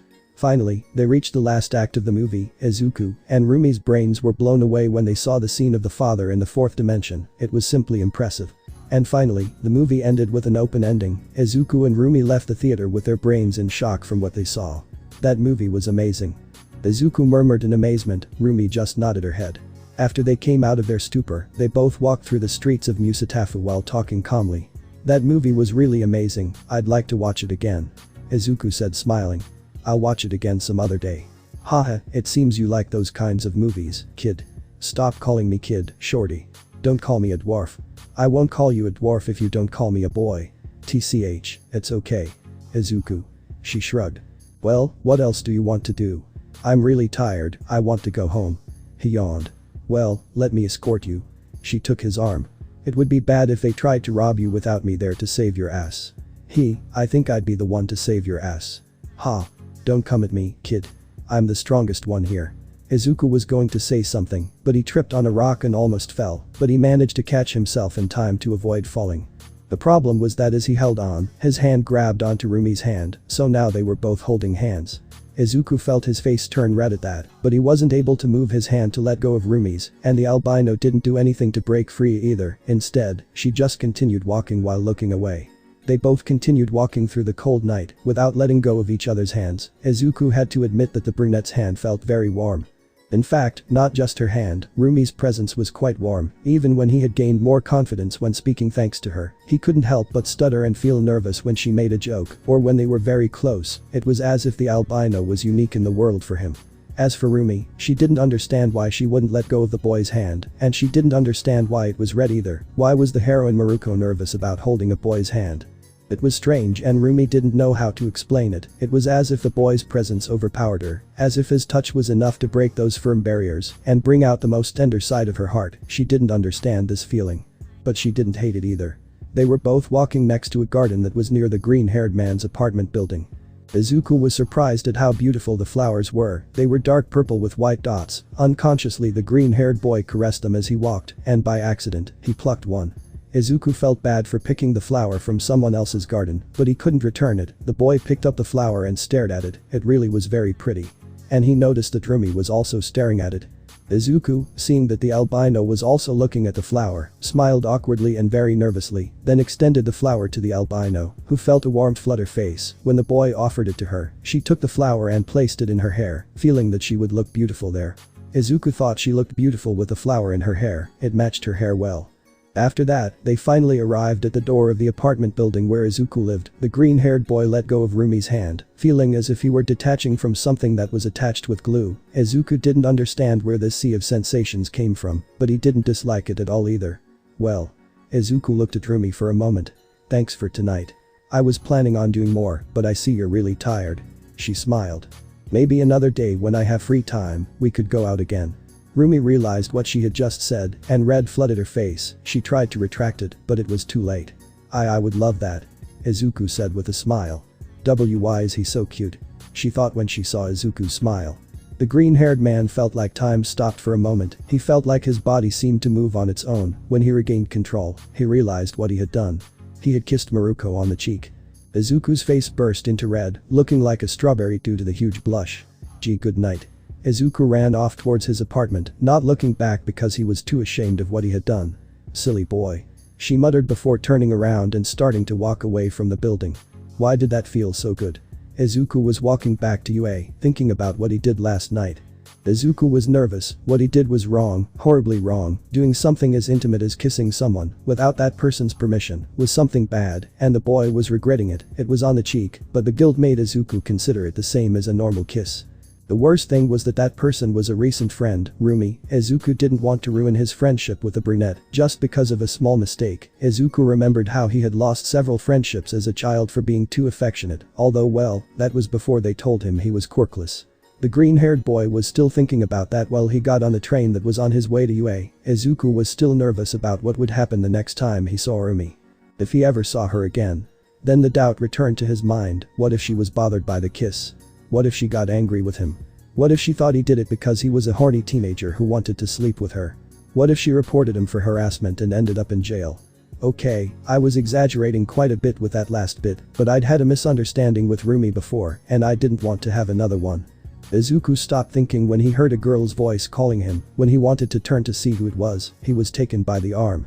When Izuku was able to recover from the surprise, he was stuck to the wall of the train, in a rather secluded corner where people didn't pay attention to him, and they were surrounded by different people, so his range of vision was almost zero. Izuku was standing with a girl in front of him who had her back to him, and had her butt pressed against his member. Izuku felt his face turn completely red at that, his brain shutting down as he tried to say something, but all that came out of his mouth were random noises. We finally meet, Deku-kun. She caressed his face without turning to look at him, increasing the movement of her hips. You had me worried, you haven't uploaded any photos on Instagram for days. Izuku was surprised, did this girl know him from his Instagram? The green-haired boy was going to answer, however, the girl let out a giggle that made him realize something. His little buddy that was between the blonde's buttocks. Izuku had to stop her now, he didn't even know the girl's age, he could be in troubles if he continued. The green-haired boy was going to separate the girl, but she put her hand inside his pants. Which left him completely blank. Ah, you don't know how much I wanted this, to be able to be united with my greatest love. But still, I have work to do, maybe we can have fun later, did you know I'm good with my tongue? She smiled even more, showing some small fangs. Deku-kun. Would you bleed for me? And then Izuku saw a knife go straight to his face. Hours before. Shigaraki Tamura, all for one student and current leader of the League of Villains, was sitting at his bar table, staring at a picture of Izuku Midoriya, when someone interrupted him. Mr. Shigaraki. You've given the city a lot to talk about these days, everyone says something big is going to happen. Said a guy entering the room with two people behind him. Who are they? Shigaraki disintegrated the photo with his quirk. You know, now that I see you, I realize that you are incredibly ugly. Said a black-haired man with boredom. Are you Stainy's friend? Tell me you are. Asked a blonde with honey-colored eyes. Let me join. Let me join the League of Villains please. Get these idiots out of here. Shigaraki ordered the guy who brought them. It seems you brought two packages with hateful things, useless shit and an idiot who doesn't know about respect. Our guests went through a lot to come, we should at least listen to them. Besides, the contact who sent them to me is someone of prestige, they must have some advantage to give us. He directed his gaze to both of them. Introduce yourselves. My name is Toga Himiko. She exclaimed smiling. Life is hard and I would like to live it easier. I want to become the great Stainy. I want to kill Stainy. And I want to fill my beloved Deku-kun's face with blood. Let me join the Tamura-kun League. I didn't understand a damn thing you said, are you retarded? Don't worry, he can hold a conversation. And now, this man, he doesn't have any notable crimes, but he takes Stain's ideals quite seriously. I'm not sure, do they even have a cause here? And will they really let this crazy woman join? Wow dude, even the little blonde shit managed to tell me her name, are you some kind of emo or something? My name is Dabi, I'll say the rest when I feel it necessary. And I'm going to fulfill the hero killer's wishes. There's no need to spew so much shit I didn't ask you about, could you all stop talking about Stain? Stain this, Stain that. Shigaraki let out an annoyed grunt. If you want to be part of this, then you'll have to prove to me that you're worth it. Shigaraki took out a phone and held it with 4 fingers, then opened Instagram and went to a specific account. He showed them both a picture of a green-haired guy making a peace sign to the camera while smiling. The new generation that wants to imitate the previous one, that wants to follow their stupid ideals and mainly, that could keep them alive. Must be eliminated. Shigaraki held the phone with his 5 fingers. I want their head. The phone disintegrated, as did the picture of Izuku that was on it. Present. Izuku caught Toga's hand by the wrist and then kicked her in the stomach, sending her away from him. The blonde spun in the air and landed on her feet. Those on the train watched the scene in amazement. Izuku ran a finger across his cheek, the knife had managed to cut a little of it, making it bleed. The blonde stood up and looked at Izuku fixedly. It's no fun hurting your girlfriend Deku-kun. She raised the knife while smiling again. I'll have to teach you a lesson. Izuku knew he couldn't fight here, he was surrounded by people, and that would take away his mobility, plus someone could get hurt. He looked out the window for a moment, noticing that he wasn't in a tunnel. Toga ran towards him trying to stab his abdomen, but the green-haired man grabbed her by the arms and jumped with her out the train window. They both fell abruptly to the ground, but Izuku didn't miss the opportunity to kick her away from him. Izuku slowly got up, but as a blue light was reflected in one of the broken window panes, he quickly jumped, avoiding a bunch of blue fire from crashing into him. The green-haired boy landed on the ground, carefully watching the guy who attacked him. "And you stay still for a moment, copy mate?" Dabi asked, staring at the green-haired boy. "Copy mate? Nena Dabi. Deku-kun is bad. He didn't let me cut him. Stop the nonsense, I don't want to waste more time than necessary," Dabi said with a sigh. "Mistakes will come soon if we don't hurry. Using my quirk in public is illegal," Izuku muttered before activating One for All and getting into a combat stance. "But since it's self-defense, I hope the police make an exception." "You talk too much, copy mate. Stop calling me that." "He's right. Stop calling Deku-kun that, Dabi baka," said Toga angrily. "Shigaraki supposedly ordered us to kill him, don't offend him." Izuku opened his eyes at that new information, however, he had to jump quickly to avoid Dabi's fire from reaching him. When he was in the air, a shower of knives was launched towards him. Izuku dodged all of them he could, but some cut him and ripped his UA uniform. The green-haired man landed on the ground and ran towards Dabi at high speed, but had to dodge his fire again, and then Tap attacked him. Izuku took her arm and put her in a wrestling lock, throwing her to the ground. "Don't make it harder, Deku-kun. If you want to be rude, you can wait until we're in bed." Izuku almost vomited from the disgust he felt, however, he had to jump again to prevent Dabi from burning him, taking Toga in his arms to prevent him from killing her too. "Idiot. She's your partner," said Izuku angrily. He was going to kill her too to finish him off. "Believe me, they'll thank me if I kill her." Izuku was going to say something, but a knife stabbed into his stomach. The green-haired man fell to his knees, while Toga moved the knife, cutting the green-haired man's flesh even more, and making him bleed a lot. "You saved me. I knew you loved me, Deku-kun," she said as a big blush appeared on her face, and her hot breath hit Izuku's face. "Me and my damn sense of justice." Izuku kicked Toga away from him, and then jumped avoiding Dabi's flames, but due to the wound, he couldn't land well, and ended up falling face first into the ground. Izuku slowly got up, but again had to move to avoid Toga from stabbing him. Izuku saw how Dabi's flames were coming towards him again. He couldn't jump to avoid them, so he took cover behind a wall, although one of them grazed his arm, causing a minor burn and calcining part of his clothes. Toga appeared again, this time holding two knives in his hands. Izuku dodged both knives with all the agility he had left, but due to his wound, the pain in his body increased, in addition to the fact that the loss of blood was slowly causing him to lose consciousness. Izuku was about to dodge a stab from Toga, but he had to dodge Dabi's flames that appeared again. He managed to dodge them in time, but the graze burned part of his back, and because of that, Toga took advantage and stabbed him with another knife, this time in the leg. Izuku fell to the ground, feeling a lot of pain in his body and becoming weak little by little. His vision was becoming distorted and he felt like he was going to fall soon. "You finally stopped running away." Toga climbed on top of Izuku while smiling like a crazy woman. She raised the knife ready to kill him. "Bleed for me, Deku-kun." Dabi pointed his hand at both of them, ready to kill them. Toga would be a minor casualty. However, a strong kick hit his back and sent him crashing through the wall of a building. Toga was going to lower the knife, but a strong kick hit her chest, sending her flying and breaking several of her ribs. Izuku felt a pair of muscular arms grab him and leave him in a distant place. When he finally managed to see well, Rumi's face greeted him. "Hey, are you okay? Rumi." "Don't talk, idiot, you're too sick for that." She tore a piece of her shirt and used it to bandage Izuku's leg, preventing it from continuing to bleed from there. Then she took off the green-haired boy's shirt to see his stab wound, becoming quite worried when she saw that the wound was very deep and extensive. "That fucking bitch." Rumi placed the shirt over the wound and then placed Izuku's hand over it, indicating for him to keep it there. "Put pressure on him, try to stop the blood from coming out," said the albino, quite concerned about the boy's well-being. Izuku nodded weakly. Izuku spat out blood in the process. The albino took something out of her pocket. It was the phone that Izuku had sent to be repaired. Now it was like new. She placed it in the green-haired man's pocket. "I brought this for you. Please don't die, kid. I want to take a picture with you after this." Izuku let out a light laugh. Rumi simply smiled and got a little closer to Izuku and kissed his forehead. The green-haired boy was surprised by that kiss, but Rumi got up and quickly went towards the villains, with an expression full of anger on her face. "I'm going to make them pay for this." That was the last thing Izuku heard before everything went black. Izuku was never a fan of hospitals. They brought back bad memories. Even though he was constantly in an infirmary due to the misuse of his quirk, the boy still hated the feeling of being in a bed with several devices helping in his recovery. Izuku tried to move, but the pain in his abdomen and legs stopped him.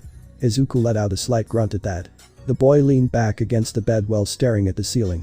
He didn't think he would get out of that alive, much less after losing so much blood. Izuku saw that there was a red button on the stretcher. He pressed it, sending an alert. A few minutes later a nurse came through the door, who came with 2 police officers at her side. "I see you're awake." The nurse smiled and pointed to the police officers. "They need to talk to you for a moment, then I'll check you out. I'll leave you alone for a few moments." The nurse left the room and closed the door. The officers looked at Izuku for a moment before one of them sat down on a small stool next to him. "Izuku Midoriya, right?"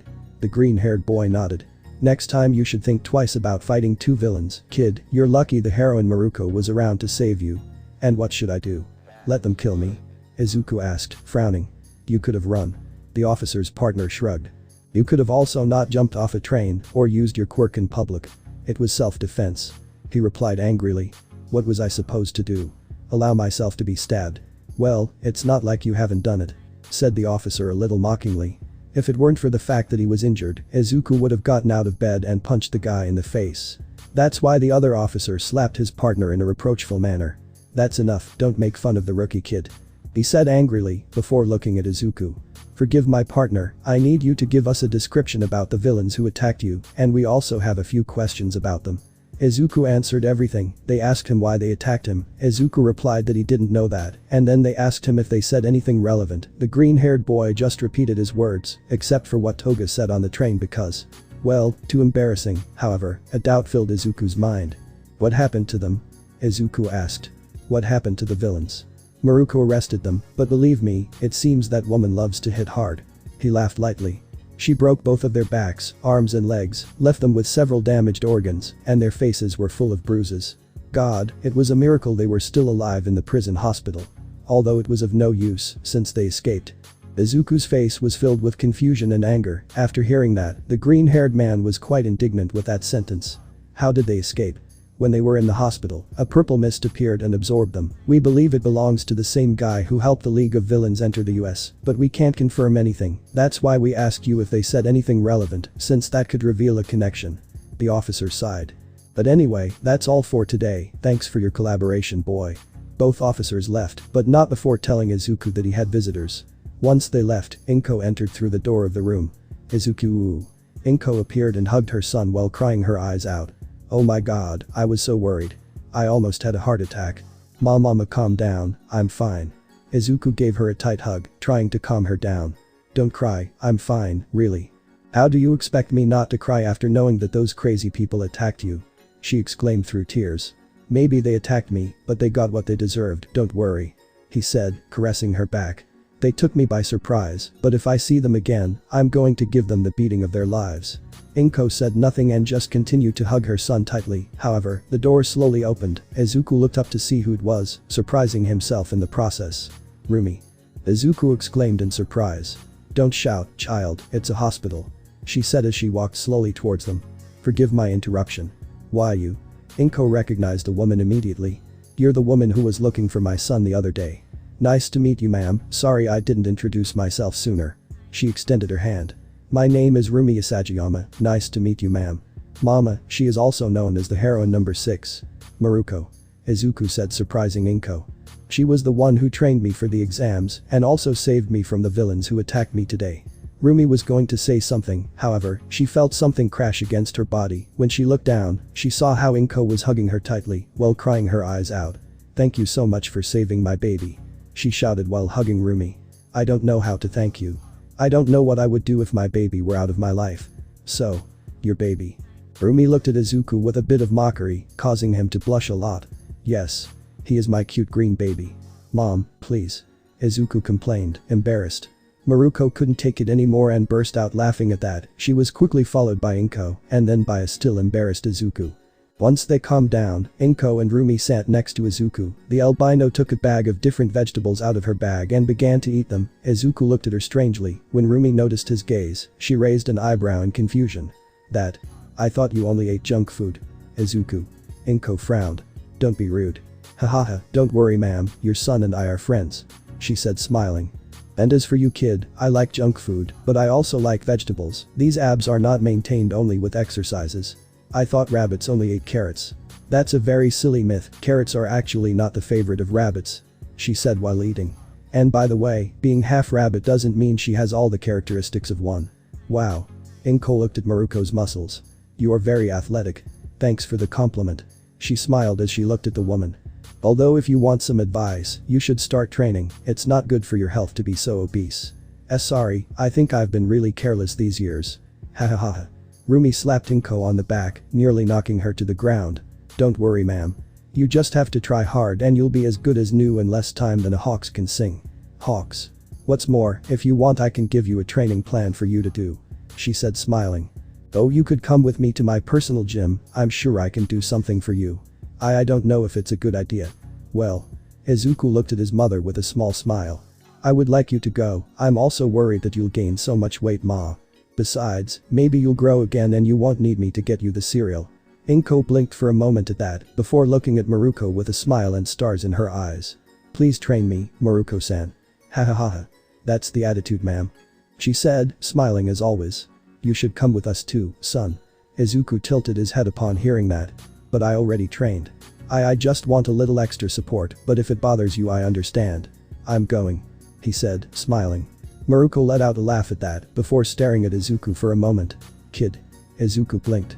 I forgot to ask, but are you feeling okay? Don't worry, I've been in worse. He said looking at his wound. I'll be fine. TSK, don't be so confident. She pulled his ear. Ouch. Ouch. I don't want you to lose to any villain again. Is that clear? She said angrily.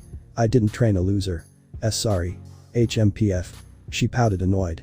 By the way, thanks for bringing me my phone. Although I don't think I'll touch it again anytime soon. You're welcome, I also bought you some headphones. I saw that the ones you had were already getting damaged. Wow, thanks. Izuku smiled gratefully. You're welcome, Izuku. She smiled. By the way, in how many days will that camp you're going to be? I think in 2 or 3. Perfect. You'll have time to go to our movie night. She celebrated that small event. Movie night? Inko asked. Oh, Rumi-san and I watch movies on days when she doesn't have much paperwork. That day we don't have any paperwork to do. Said Izuku. Yes, it's fun, although this guy is scared and doesn't want to watch any horror movies.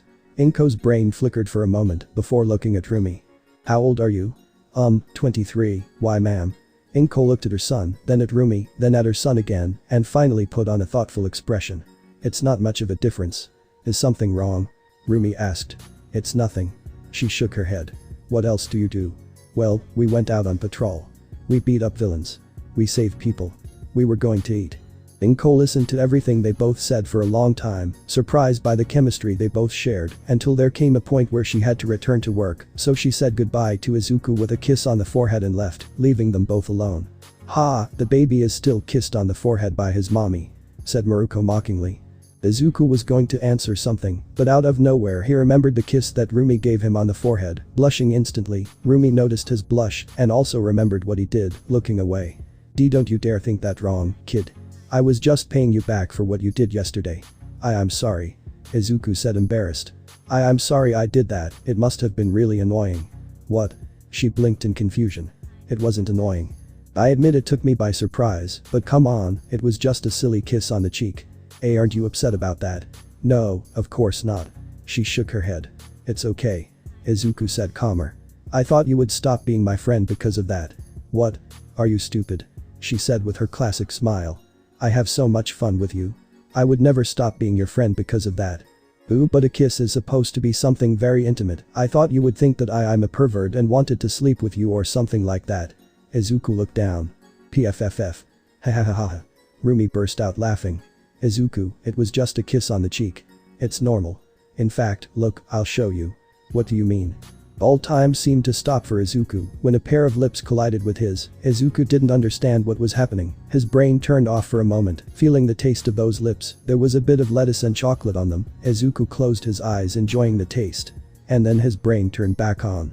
When he stopped feeling her lips, Izuku opened his eyes, meeting Rumi's shocked gaze. Izuku realized what had happened. They had both kissed. I have to go. Miruko quickly got up and ran out of the room. Rumi-san, wait. Izuku tried to get up, but his wounds and the cable prevented him. The boy could only watch helplessly as she left. What did I do? Rumi left the hospital while touching her lips in horror. What did I do? Please answer. Hey, it's Rumi. Leave your message and be quick, I have work to do. Please. Hey, it's Rumi. Leave your message and be quick, I have work to do. At least accept the call and tell me to fuck off, please Rumi. Isn't Miruko supposed to be afraid of anything? Hey, it's Rumi. Leave your message and be quick, I have work to do. Izuku gave up and hung up the phone as he continued walking towards UA, his eyes letting out a couple of tears as he walked, avoiding all the people around him. Izuku felt like garbage right now. Why did these things happen to him? Why the hell did he have to turn around at the last minute? If he hadn't, Rumi would have just kissed him on the cheek and he wouldn't be in this situation. But no, the idiot had to screw up. Izuku entered the UA grounds, feeling too discouraged to say hello to anyone. Even when he bumped into a boy, he didn't apologize and just continued on his way. When he arrived at the classroom, Izuku saw Mina, Kaminari, Kirishima and Sato looking dejected. Izuku ignored them and went to sit in his seat. However, someone else noticed his mood and approached him. Midoriya. Oh, Todoroki. Izuku muttered, looking at the bicolor. What's wrong? Are you feeling okay? he asked. His tone of voice was the same as always, as was his gaze, but Izuku could still feel the concern coming from him. I thought you would be happier, after all you beat All Might and passed the exam. Of course, the fact that All Might was defeated by a student, not physically but it still counts, shocked the entire Class A, and more so because that student was Midoriya and not Bakugo. Some wanted to go and ask him how he did it, but seeing his strange mood, they decided to give him space. It was just luck. Izuku sighed as he looked at his notebook. Todoroki noticed the mood of the person he considered a friend, so he approached his backpack and took something out of it. Shoto offered Izuku a small metal pot with 2 chopsticks to eat. What is this? Soba, he helps me when I'm sad, maybe he'll help you. Izuku smiled slightly and took the pot. Thanks Todoroki. Wait, let me cool it down. Shoto put his right hand on the pot and cooled it down a bit. There, you should finish it before Izawa enters the classroom. Thank you. Izuku took the chopsticks and started eating with them. Todoroki returned to his seat leaving Izuku to eat alone. The green-haired boy continued tasting the soba that Todoroki brought him. Izuku didn't like this dish very much, but his friend's intention was that the flavor would improve a lot. Izuku finished just in time, since when he put away the pot with soba Izawa entered the room, ordering everyone to sit down. Good morning, I'm sleepy so I'll get to the point, several of you failed the final exams. Said Izawa before smiling. But you'll still go to camp. Izuku simply sighed. He already knew about this thanks to Midnight, so he just continued watching bored, hoping they would say something that would catch his attention and help him get rid of the kiss with Rumi. Why the hell did you turn your head? Izuku mentally scolded himself. And why does it hurt you so much that I don't answer you? Well, it's going to be a very busy week. Iida said, looking at the schedule Izawa gave her about the camp. Training and more training, we'll need a lot of things. In that case. Hagakure called the attention of the majority. Since we have a day off tomorrow, we should go to the mall together. That way we can buy everything for the trip. It would be the first time the whole class goes out together. You should come too, Bakugo. Deku-kun. Uraraka approached her friend. You'll come, right? Sorry Uraraka-san. Izuku gave her a small smile, but quite forced. Tomorrow I have to help my mother with something. Huh?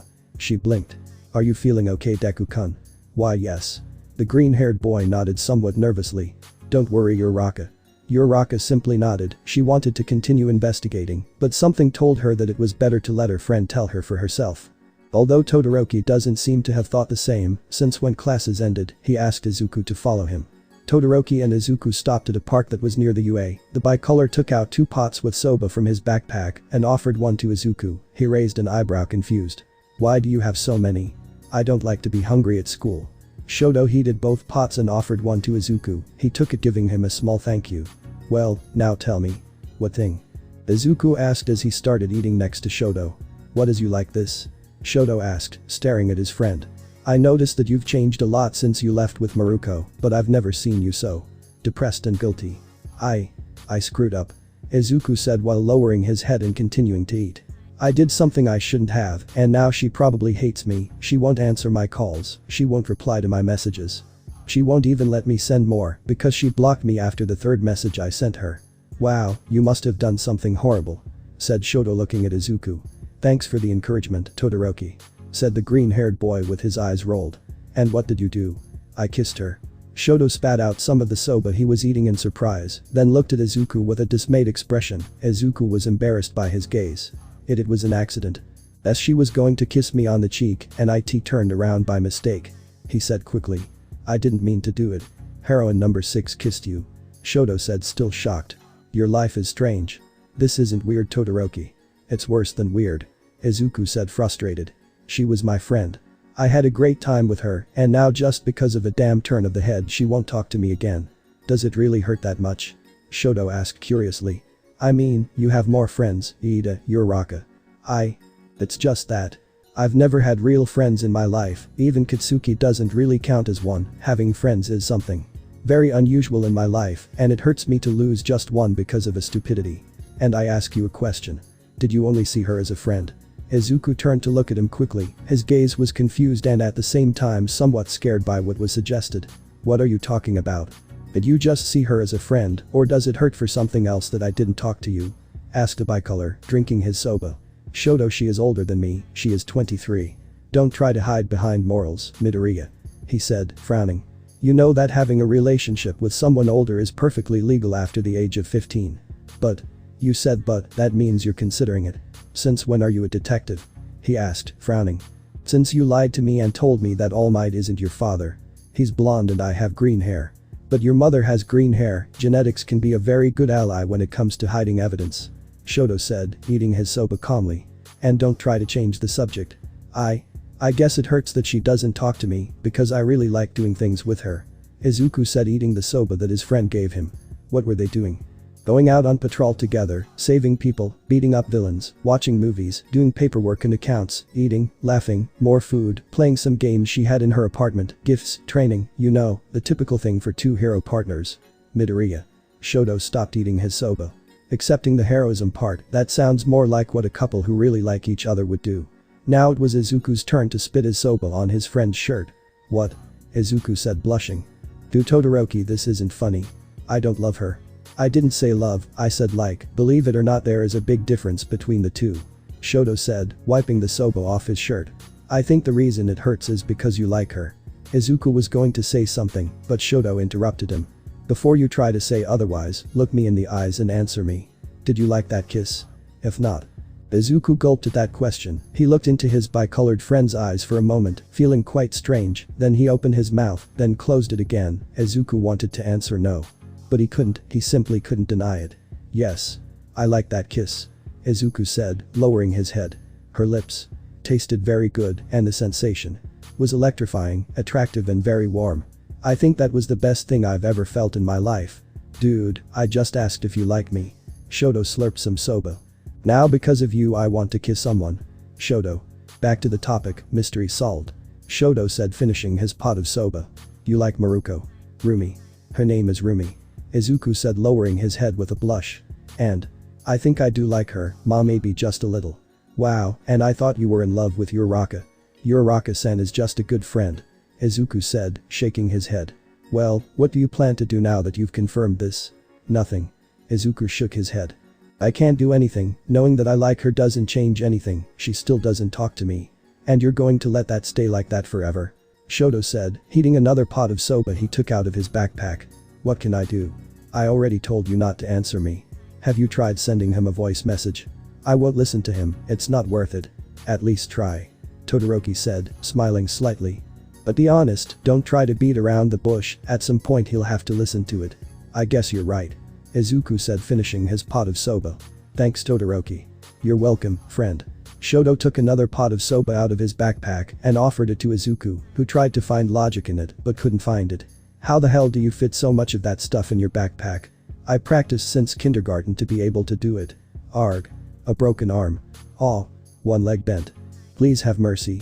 And with one set of teeth out, those villains were definitely going to spend a lot of time in the hospital. Rumi groaned as she left the jump zone, feeling frustrated again. No matter how many villains she beat up, how many accidents she avoided or how much paperwork she completed. He couldn't get the boy out of his head. She was supposed to be Miruko. The strongest and most reckless heroine of all. Why couldn't she answer the brat's call now? Why couldn't she get that damn mistake out of her head? This shouldn't matter to her at all. Stupid kid. It's all your fault. She said, annoyed while jumping. Why did you have to turn around at the last damn moment? Idiot, idiot, idiot. Miruko landed on a building while thinking about what had happened, about the kiss she had with that boy. Her face had a big blush, both from anger and from the affectionate feeling that remembering that gave her. What she did was wrong, horribly wrong. Although nowadays, due to the advancement of society and quirk marriages, it was possible for minors from the age of 15 to be intimate with adults, with a maximum age range of 25, morally, what she did was disgusting. She was not a pedophile. She shouldn't have done that. She shouldn't have even tried to kiss his cheek in the first place. Rumi took a deep breath, then put his face in his hands and let out a strangled scream, releasing a great deal of his frustration in the process. He was burning his head with this. And the worst thing was that the boy kept calling her, but she couldn't answer. The mere idea of having to address that subject made her back off immediately. It was very frustrating. Rumi felt that she had to go see the boy and break the damn phone so that he would stop calling her. But to do that she would have to face him. And I wasn't in any condition to do it either. Or if I was. Ah, damn, this was so annoying. Couldn't there be some large-scale villain attack, a war or something? She muttered as she went to her apartment. Once he arrived there, Rumi took off his suit and gave a bliss. However, the child's gaze still did not leave his mind. Rumi felt like he was going crazy. Why couldn't he just forget it? Pretend that all this didn't happen and continue with his life. Why don't you get out of my head, kid? She murmured angrily while running a hand through her hair to clean it with shampoo. After finishing showering, Rumi dressed in tight jeans and a brown blouse. She was barefoot because she was too lazy to look for some shoes, and she was in her own house, so she didn't need to have them on. Rumi threw herself onto the bed while sighing. Her phone rang again. At this point she didn't even want to pick it up to see if it was someone else, she was just waiting for the call to end. Rumi sighed as she turned in bed. She was stressed and quite tired, but for some reason she didn't want to block the boy's number to stop listening to the phone. It was inexplicable, confusing and ultimately very annoying. I need to relax, the albino said with a sigh. The spa should be open today. With that thought in mind, Rumi grabbed her shoes and bag and headed straight to the spa, making sure that this time she did have money. After taking a few trains, she finally arrived, and even though she came to relax, she still couldn't do it since this was where she met Izuku. On bad terms, but hey, this is where she met him. Upon entering the spa, Miruko headed to the counter, where Kronk was sitting talking on the phone. I already told you that I don't know how we got home on time. I don't think it was because of the magic of Wapid, said Kronk talking to a person on the phone. Kronk, Rumi greeted, looking at the muscular man. Ah, Rumi. Kronk hung up the phone. Nice to see you, what brings you here? Massage, I want to relax. She roughly placed some bills on the table. Now. Right away. Kronk took the bills and led Rumi to the massage room. Rumi murmured satisfied as Kronk massaged her back. Well done, was there a lump there? Actually, you don't have any knots, you're just tense, said Kronk, massaging Rumi's back. Did something happen recently? Some villain bothering you? Ha, those insects are nothing to me. Well, what's wrong with you then? I'm not going to talk about that, Kronk. I came here just to forget about it. Forgetting problems is never the solution, because when you remember them, they are much more annoying than the first time, said Kronk massaging Rumi's back. Come on, tell me, talking could help you. No. Yeah. Please. He said as he worked on the brunette's shoulders. You won't leave me alone until I tell you, right? Sorry, I just like gossip, grrr. She growled annoyed. Do you promise not to make fun of it? I swear on the honor of captain of the Squirrel Scouts. Well. I can't get someone out of my head, she said with a sigh. I did something very intimate with him, and since then I can't stop thinking about it. What did you do? I kissed him, and he was a minor, said Rumi annoyed. What I did was wrong, since he and I are a few years apart, but now he spends his time calling me. And why don't you answer him? I can't look at his face or talk to him. I just can't, it's weird and annoying, but every time I try something stops me, and I hate being stopped. You seem scared. Excuse me. She looked at Kronk over her shoulder, with anger in her eyes. I am the heroine Miruko. I am not afraid of anything. No, right now you're just Rumi Isagayama, and it seems you're afraid of facing the consequences of your actions, Kronk said looking at the albino. Or maybe you're not afraid of the consequences, but of what comes after them. Tell me, who is this boy and what is your relationship with him? He's a student to Hero, he asked me to train him, she said murmuring under her breath. We lived together for a while, and then what happened. What were they doing? We patrolled, fought villains, saved people, trained, ate together, watched movies, did paperwork, you know, basically my routine, but involving him. And how did you feel at that moment? It was the same as always. No change. Kronk raised an eyebrow. Well. Her ears drooped for a moment while she thought.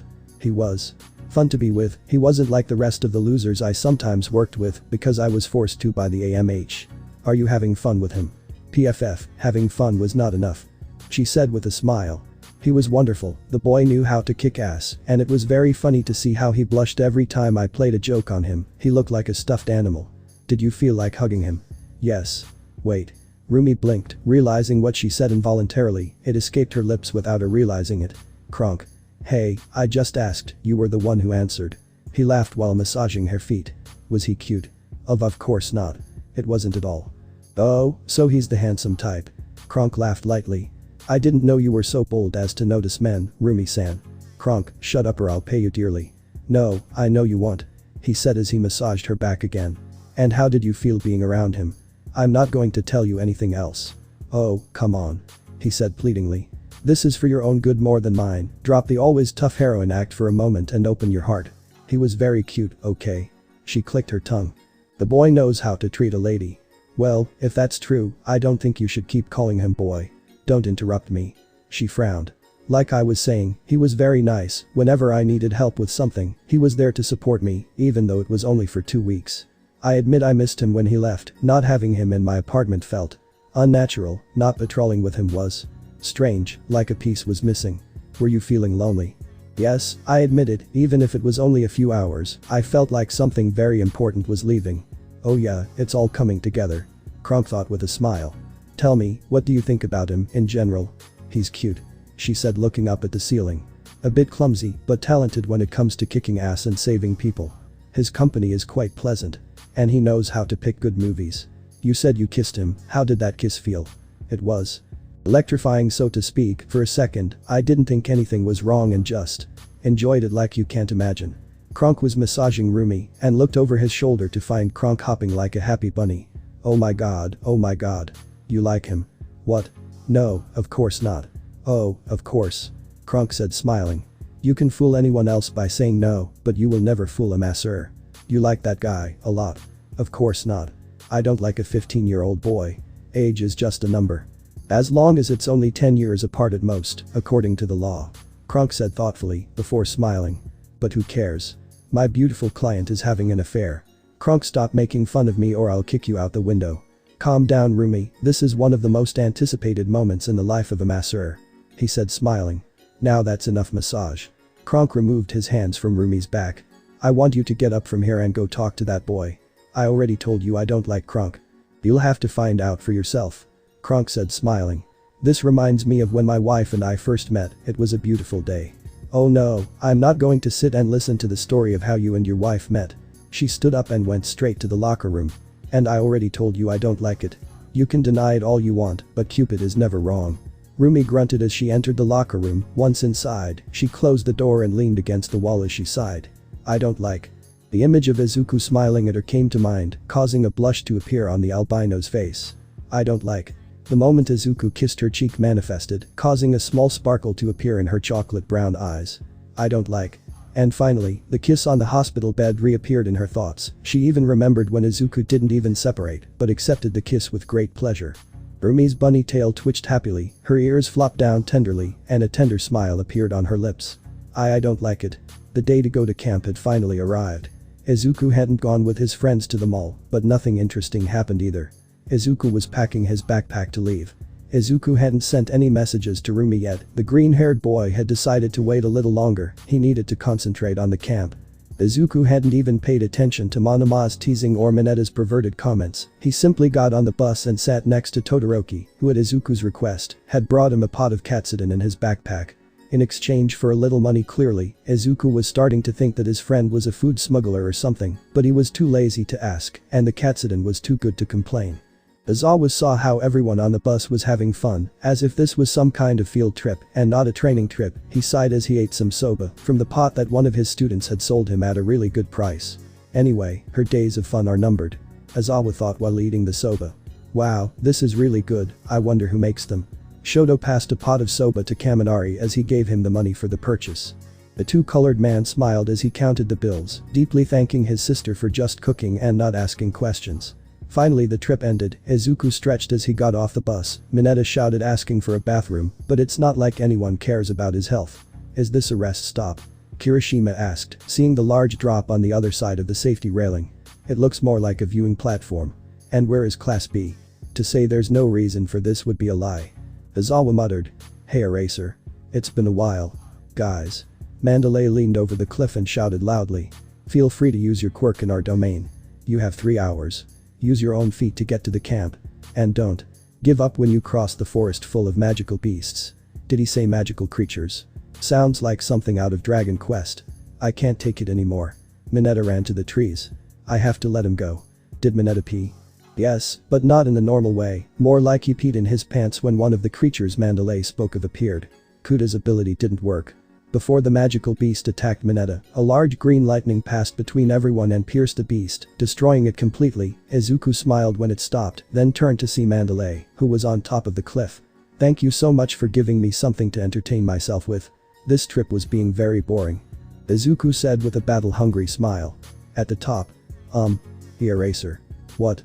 Izawa asked, eating some soba that he stole from Todoroki's backpack, taking advantage of the fact that Todoroki had fallen and couldn't see him. Is that child related to Miruko by any chance? Mandalay asked somewhat nervously. Not that I know of, but he trained with her and became her partner. Mandalay froze as horrible memories came to mind. Oh no. Returned. Izuku didn't even bother waiting for his companions, the excitement of the battle invaded him, and he simply began to run at high speed, while destroying the earth beasts with a punch or a kick. Definitely Rumi's influence had changed him. Izuku ran, destroying with a kick 2 earth beasts that attacked him from the side. The smile on his face spread when he saw 2 more approaching. The boy concentrated 7% of one for all, and prepared to kick. St. Louise. Izuku lifted his leg. Smash. The impact of his blow shattered both monsters and created a small shock wave. Izuku smiled when he saw the beasts destroyed and continued running. He wanted to be the first to reach the camp. Why? Nothing special, I just wanted to win.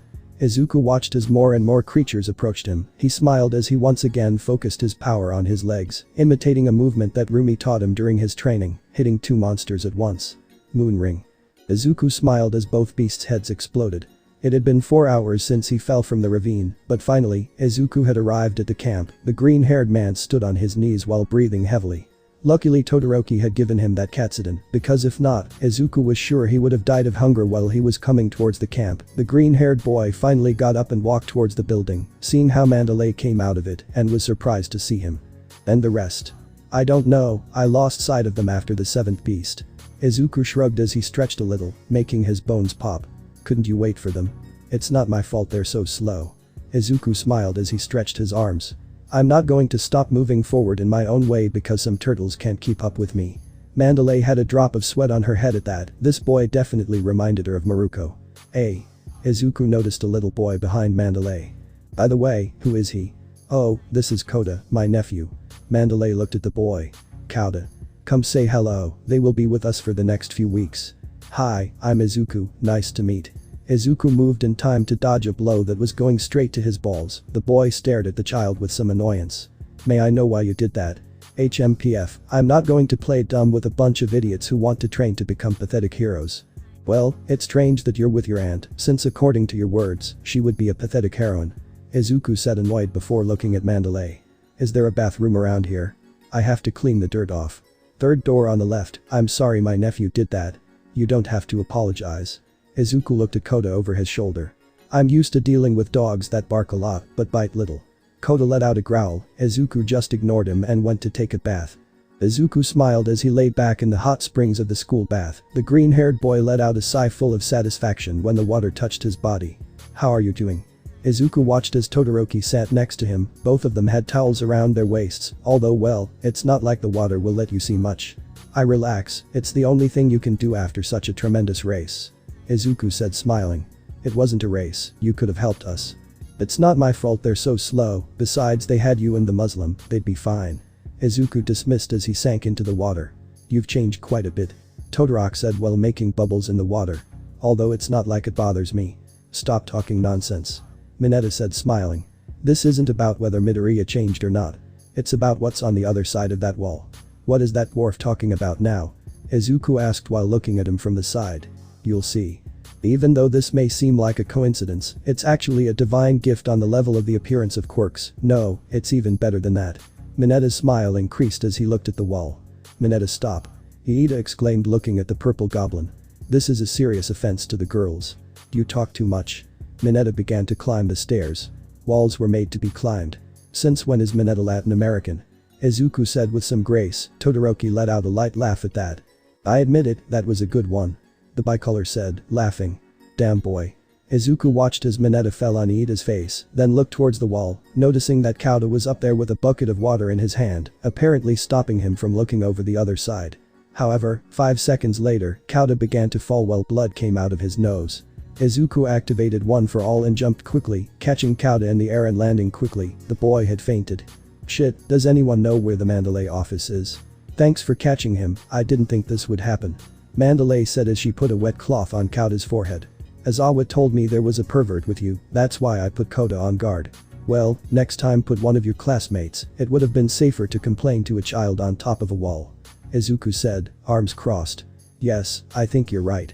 She lowered her head before smiling and looking at Izuku. Thanks for saving him, I owe you one. No problem. He nodded at her words. When he wakes up, tell him he owes me one. It will be fun to see the boy who hates heroes owing you something. He doesn't hate them. At least not completely, he's just resentful.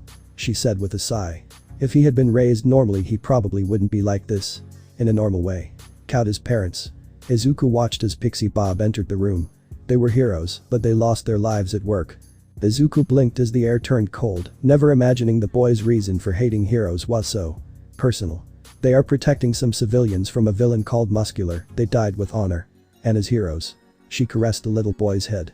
But for a child like Kota, there was nothing heroic in death. For him, his parents had died because they did the same thing as other heroes. Stupidly giving their lives for people who never thanked them. That's a bad way of looking at it. But coming from a child, I think it's quite understandable. Izuku said, staring at Kota. I'm sorry.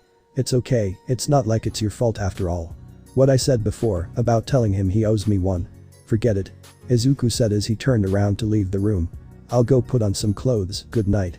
Good night Midoriya-kun. Mandalay said, smiling a little at the boy as she watched him leave. It was 5:30 in the morning, and everyone was outside at the training grounds. Izuku wasn't too affected by waking up early, thanks to his training with Rumi, he had gotten used to waking up at 4 AM. Good morning everyone. Said Izawa looking at his students. Today we will start a reinforcement training, we will enhance their quirks until we reach the limit, and then we will break that limit. It's like giving our 101%. Todoroki said looking at Izuku, who shrugged. This will be a preparation to face more hostile enemies, the increase in villains is being noticed too much, so you must prepare, since the government approved the provisional license exam. Izawa took out a ball equal to the one from the physical test they did at the beginning of the year. Bakugo, throw this. Just like the physical test. Your record back then was 705 meters, let's see how much you've improved. These months were quite intense. Izuku looked at the blonde as he stretched. Maybe 900 meters. Or a kilometer at most. However, after throwing the ball Bakugo's result ended up being a little more than the test, it was not even a decent advance. Wow. That was disappointing. Izuku looked at his bicolored friend. What do you say Todoroki? The bicolor, who was just eating his soba for breakfast, simply shrugged. These Misen have made a great progress, but that progress was only emotional and technical, it's time for them to strengthen themselves physically as well. Izawa smiled. From today on, I will push them beyond their limits, try not to disappoint me. All the students of Class B, who had barely woken up, watched as those of Class A trained. Bakugo tried to launch stronger explosions, Todoroki tried to use his two halves at the same time, Uraraka floated, and Iida ran, everyone was giving their best. Hey, there are 40 of us, can you train us all? That's why they're here. I will be in charge of attacking them with violence. Said Tiger smiling. Those who have physical power quirks, come with me. Like that kid over there. Izuku was doing push-ups with a large rock tied to his back, however, that didn't stop him, on the contrary, the boy kept a big smile. Is that all you have, kitty? I've done worse things than you. Oh yeah. Then attack me now with that rock tied to your back. He thought Izuku was going to have a hard time moving, however, he forgot that quirks could be used in this training, and in less than a second, Izuku was already in front of him, throwing a kick to his face that he was able to block at the last second. It will be a pleasure. Said the green-haired boy smiling with excitement. Tiger was surprised when a wave of punches attacked him, he was able to block and dodge most of them, but he couldn't stop some of them from hitting him, and indeed, they hurt quite a bit. The way he fights. This kid has been trained before. Tiger watched as Izuku passed under his legs, but when he turned around, the boy was no longer there. Reminds me of. Moon shot down. Tiger felt a pair of thighs surround his neck, and then he was easily knocked to the ground, while Izuku stood up smiling in victory. Is that really all? I need a bigger challenge than that. Yeah, it definitely reminds me of her. Tiger stood up excitedly. That's it boy. Make that excitement burn. Yes sir. Izuku activated 7% and jumped back towards Tiger. Izuku was sitting next to Todoroki while they ate. The pussycats had let them cook for today as a recreational activity. Izuku was eating quietly until he saw Kauda walk away from everyone. Izuku decided to take an extra plate of food and follow him. Kauda walked up a mountain. The green-haired boy saw how he sat on the ground looking at the forest. Izuku approached with the plate of food in his hand. You should come back, it's very cold here. How did you find me? I followed you, it's not very good for a child to be alone in a place like this. Get out, I don't want to be with your kind, much less in my secret base. Nice base, where is the owl mobile? Izuku asked with some mockery. Stop bothering me. Izuku sighed and placed the food on a stone, then approached Kauda. Your parents were the aquatic heroes Waterhouse, right? Did Mandalay open his mouth? Kauda was going to continue speaking, but Izuku looked at him with a look full of murderous intent, which scared the boy and left him silent. You should respect your aunt, I haven't seen you apologize for the rudeness you said about her. Izuku said, calming down a little when he realized what he was doing. And I'm sorry for your tragedy. Screw you, she didn't have to tell you anything. He said angrily. Why would I have to apologize? And why are you sorry? You don't know what it feels like to lose your parents. Of course I don't know, because my father didn't die, he abandoned me as soon as he found out I had no power. What? Kauta stepped back a little upon hearing that. My quirk didn't wake up when I was 4 years old, it woke up when I was 14, but the damn doctor had the brilliant idea of declaring me quirkless. Izuku said annoyed. When my father knew that, he didn't want to take care of a garbage and left. And guess what? I don't blame my mother for that, nor do I treat her badly. Izuku approached Kauta, making him step back, but Izuku grabbed him by the shirt and pulled him closer, causing him to look into his eyes.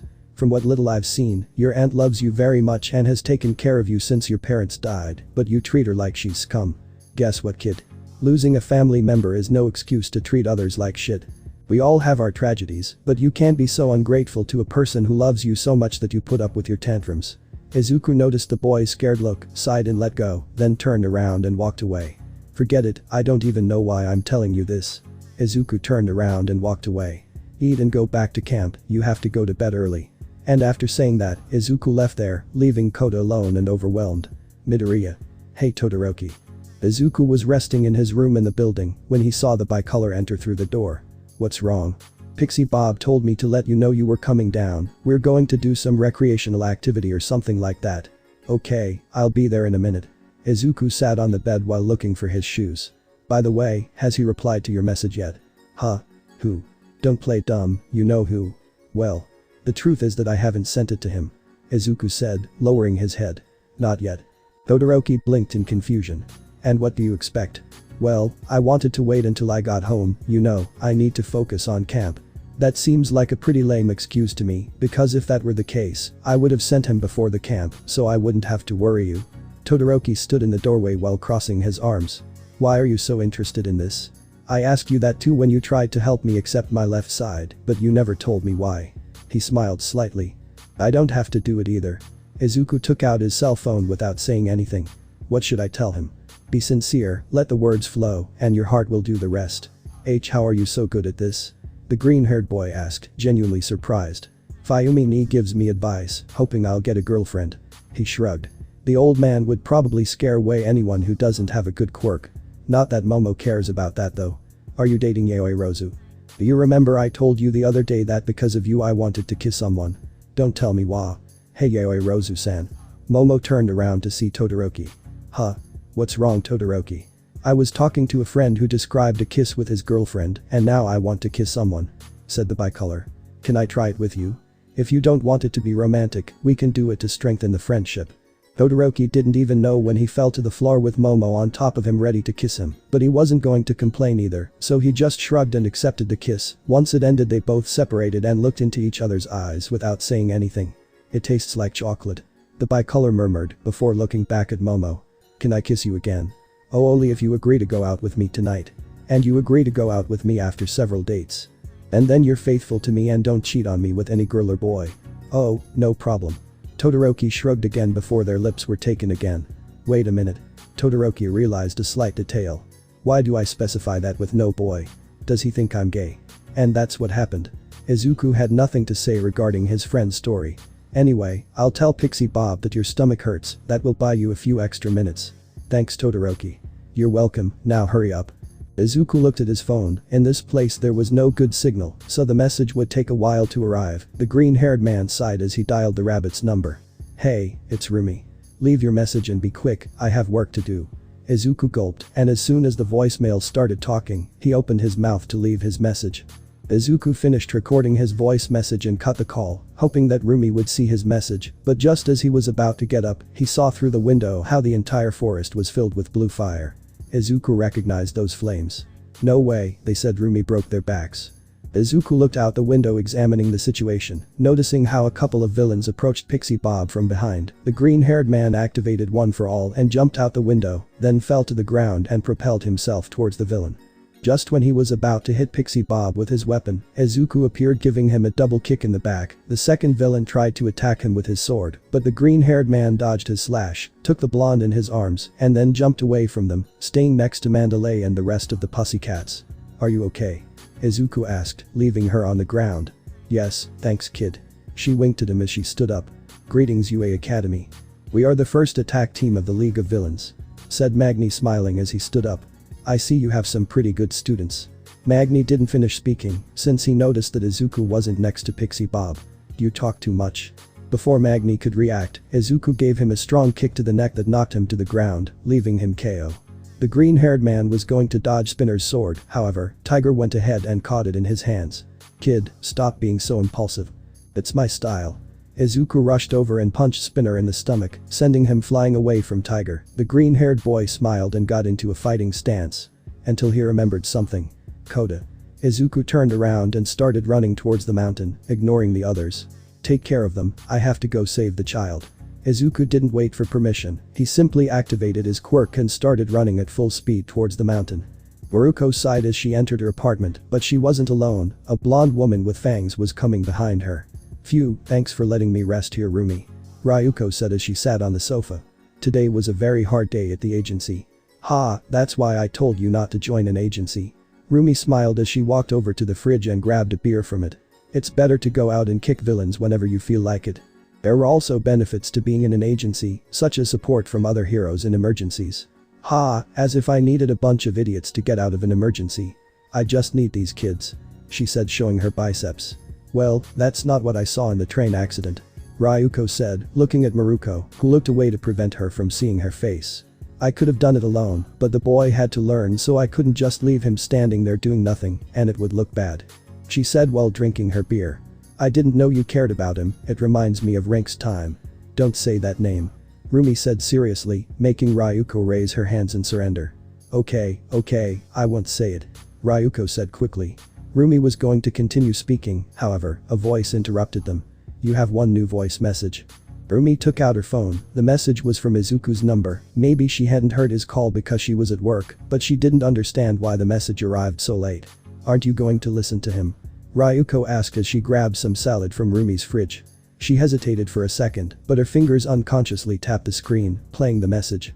Oda stepped back in fear, seeing the big monster in front of him. It was a giant guy with a hood that didn't let his face be seen. Before Kota could escape, the villain took off at high speed and landed in front of the boy, his hood disappearing, revealing his appearance. Why you are. Kota remembered what they said on the news about the villain who attacked his parents. His main feature was a scar on his left eye. You are him. You are the one who killed them. Mom. Dad.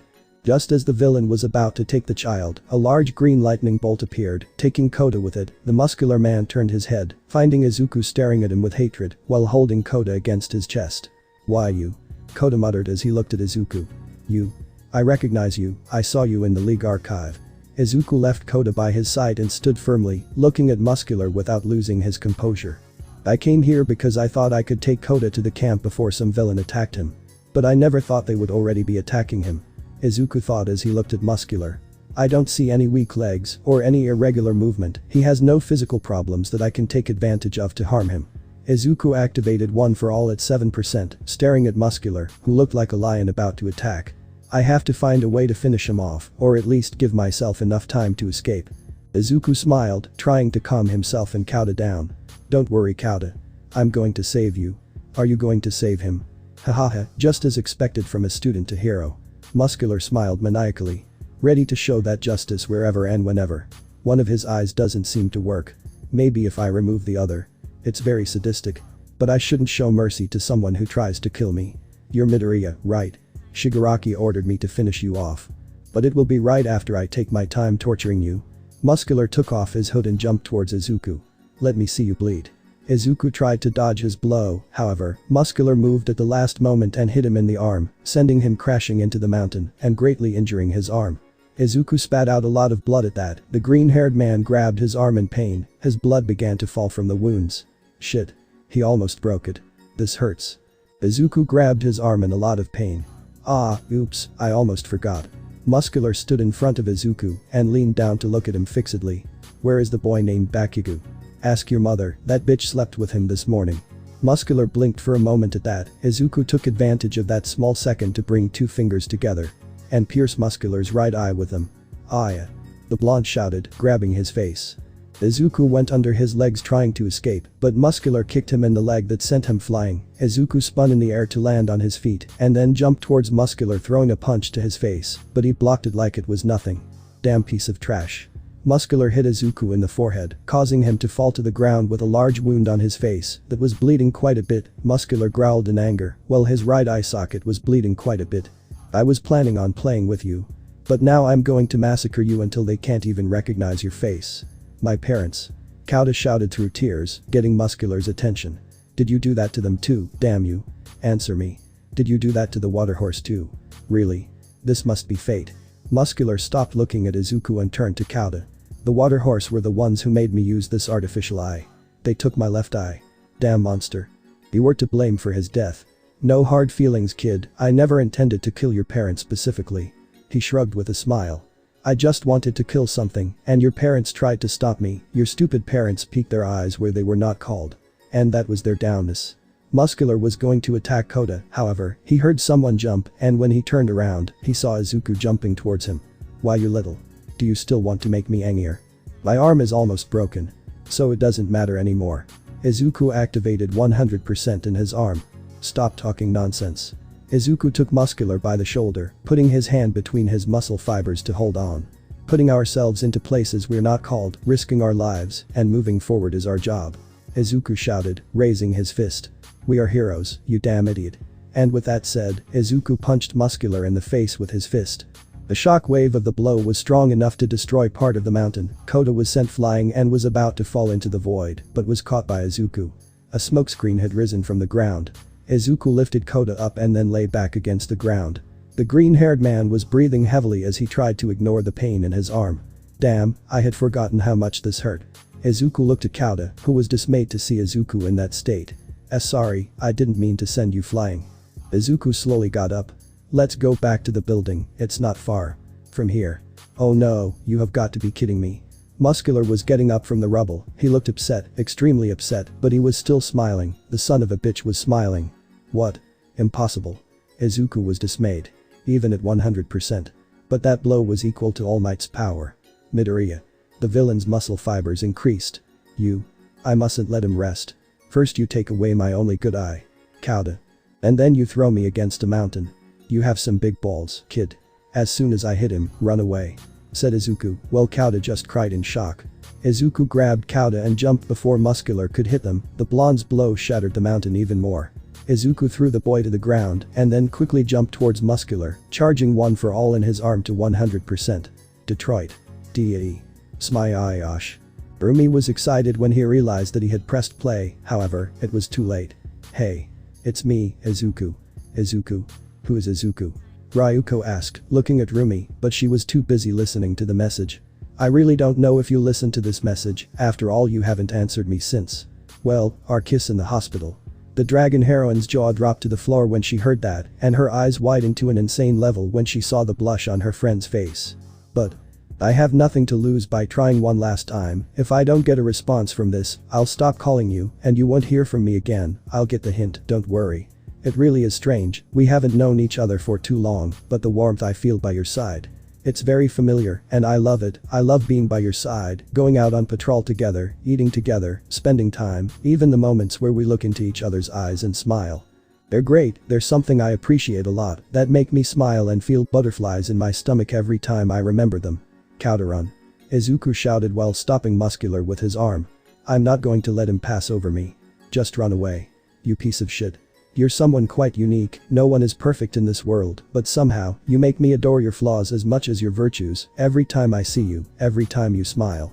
Hell, even when you beat me in our training, I feel a flame burning inside me. I definitely have some kind of unique connection with you. Or maybe it could be my hormones. Or the weather. Sorry, I'm rambling. I'm going to crush you, and then I'll dance on your corpse. Muscular shouted, applying more pressure. Close. The damn. Uokaya. Izuku shouted angrily while trying to survive. I know you probably already know these words, you probably had a lot of idiots behind you repeating the same thing. After all, you are the most beautiful woman in this world, and I really can't imagine someone who won't love you just by seeing you. But I'm not that someone, I am the person who adores everything you are, Rumi, Miruko, a heroine, a woman full of adrenaline. I really love all your facets. And I would like to appreciate them longer. I feel like you understand me more than anyone else. I like to hear your voice motivating me to move forward. My heart feels much warmer when I hear you. I really like your eyes. Sometimes they are as fierce as a tigress's and other times as cute as a kitten's. They are very tender in that last phase, haha. I like going out with you. Jumping by your side is something incredible. When we do it, I feel like all my burdens go away. And I just enjoy it more than at any other time. I like how you are when you laugh. Your laughter makes all the pain go away. You're like some kind of angel who's always there to cheer me up. Bleed for me, damn brat. I'm sorry, Mom. Izuku exclaimed as he tried to resist, but his strength was running out. It seems I won't be able to get out of this. Forgive me. All Might. I'm sorry for failing you. Rumi. Can't tell you that I love you. I don't know you well enough to say that. But, thanks to a friend, I've realized something. The reason why it hurts me that you're gone, that you won't answer my calls, and that you'll avoid me, is because I like you. Rumi's eyes widened in shock at that. I know I'm a little younger than you, but still, I would love to be able to go out with you as a couple, to be able to give you a hug every day, stroke your hair, kiss you on the cheek. I think I'm getting too excited. I'm sorry. I am sorry to bother you, but I couldn't stay without telling you. I know you have more important things to do than listen to the things I say. But still. I really like you, Rumi Isagayama, and I would love that after the camp, we could have at least one date. I would be happy just to be able to see you one more time, although you surely won't want to see me anymore. I have to go, they're waiting for me by building a camp. Goodbye, Rumi. Meeting you was one of the best things that has ever happened to me in my life. I hope you listen to this message. You know something? There was a stanza of a poem that my kindergarten teacher told me. It was very popular among all the schools. And I think it fits perfectly for this moment. Rumi listened attentively, without blinking for a single second. I guess it's appropriate. The cloudy sky. In case it rains. Will you stay by my side? And finally, the voice message ended. Wow. Ryuko opened her mouth in shock. Just. Wow. Rumi didn't say anything, but the huge smile that flooded her face was enough to show the happiness she felt at this moment. Die now. And with that scream, Muscular gave his last effort, burying Izuku in the ground. Crack. Ryuko was exhilarated when Rumi dropped her phone and then fell to her knees on the floor, clutching her heart as tears streamed from her eyes. Rumi. The blonde approached her friend. Hey, answer me. What's wrong with you? Izuku. Whispered the crying rabbit. Stop it. Kauta shouted, throwing water at the muscular man. Leave him alone. Huh. Do you want to die too, brat? As if it were. Muscular was exalted when Izuku slowly stood up, with more strength in his arm. What? Are you still alive? To die against a piece of trash like you? One for all. 1,000,000%. Delaware. Izuku opened his hand, destroying the muscle fibers surrounding it. Detroit. The boy pulled his arm away, preparing to deliver his final blow. Smash. And with that last blow, Izuku slammed muscle into the mountain, completely destroying his internal organs and leaving him with a white stare. He had lost.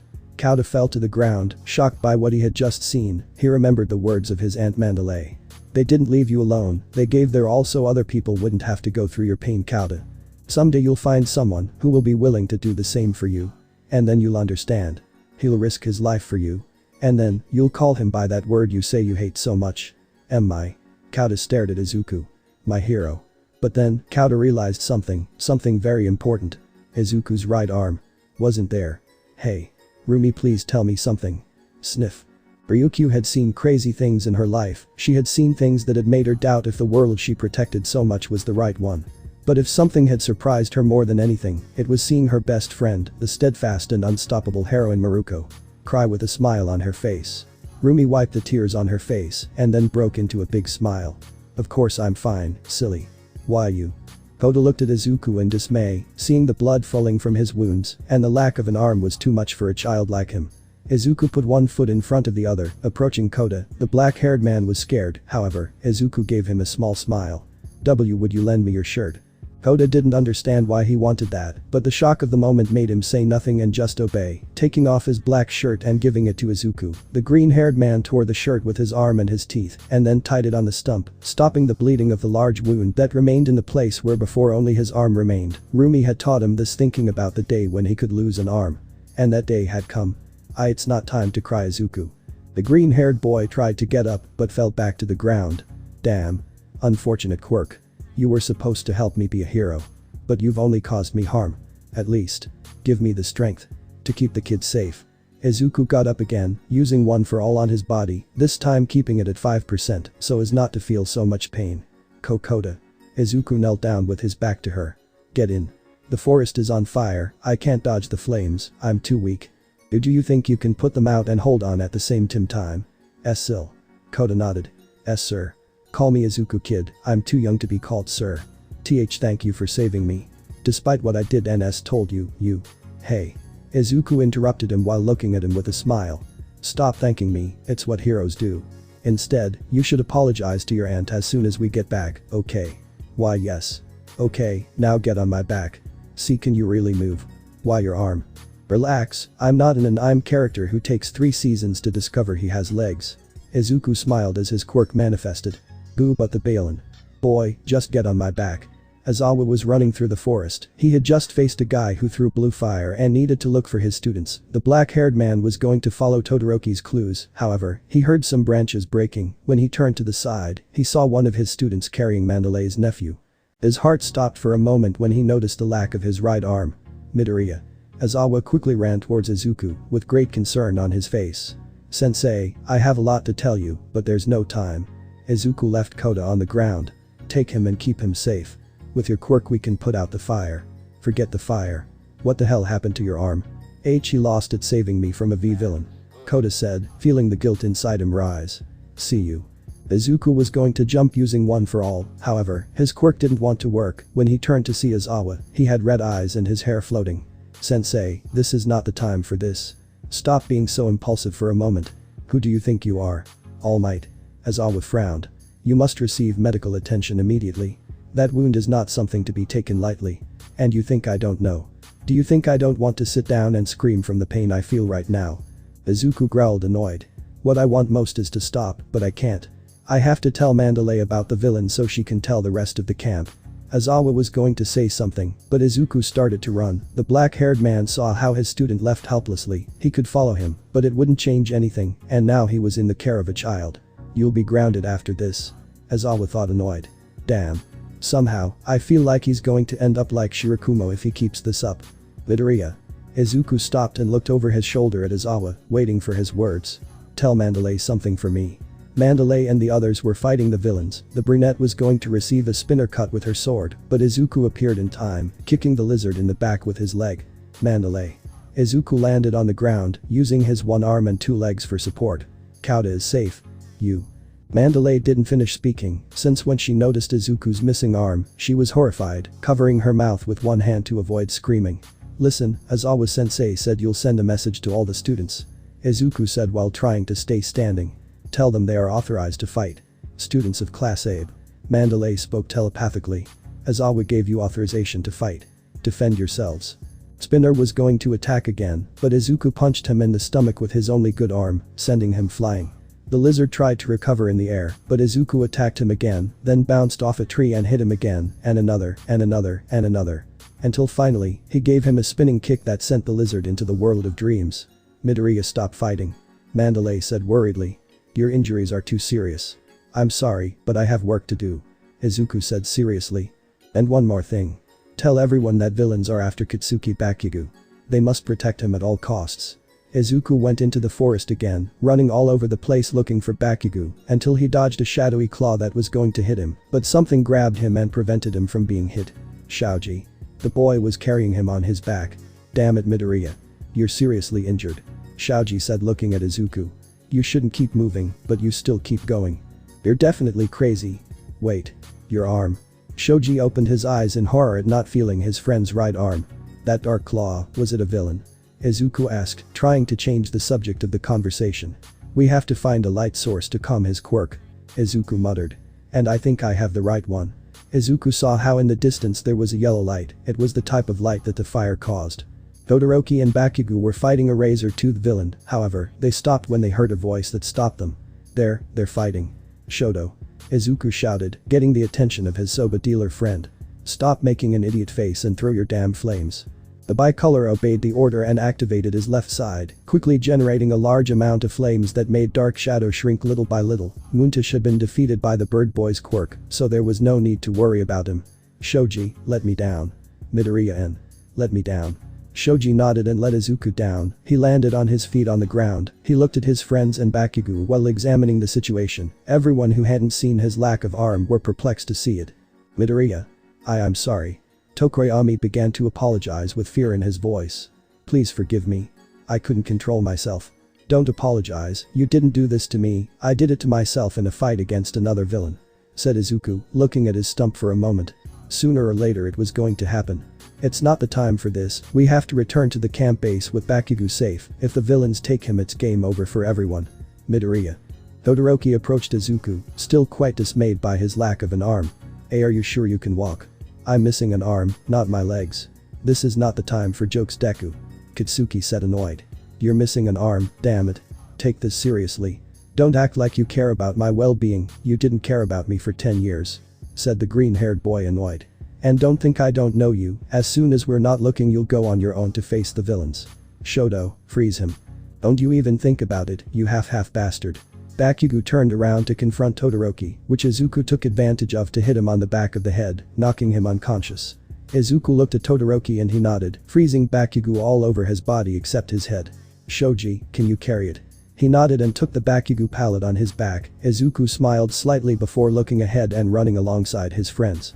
Izuku was cursing himself at this moment. They had arrived with Uraraka and Tsuyu. To their bad luck, the crazy knife woman was nearby and she stared at him. However, she just left without harming them, but then a guy dressed as a magician appeared and captured the Baku pallet and Tokoyami in spheres. Izuku saw how the villain dodged Todoroki's ice and skipped away. Fuck it.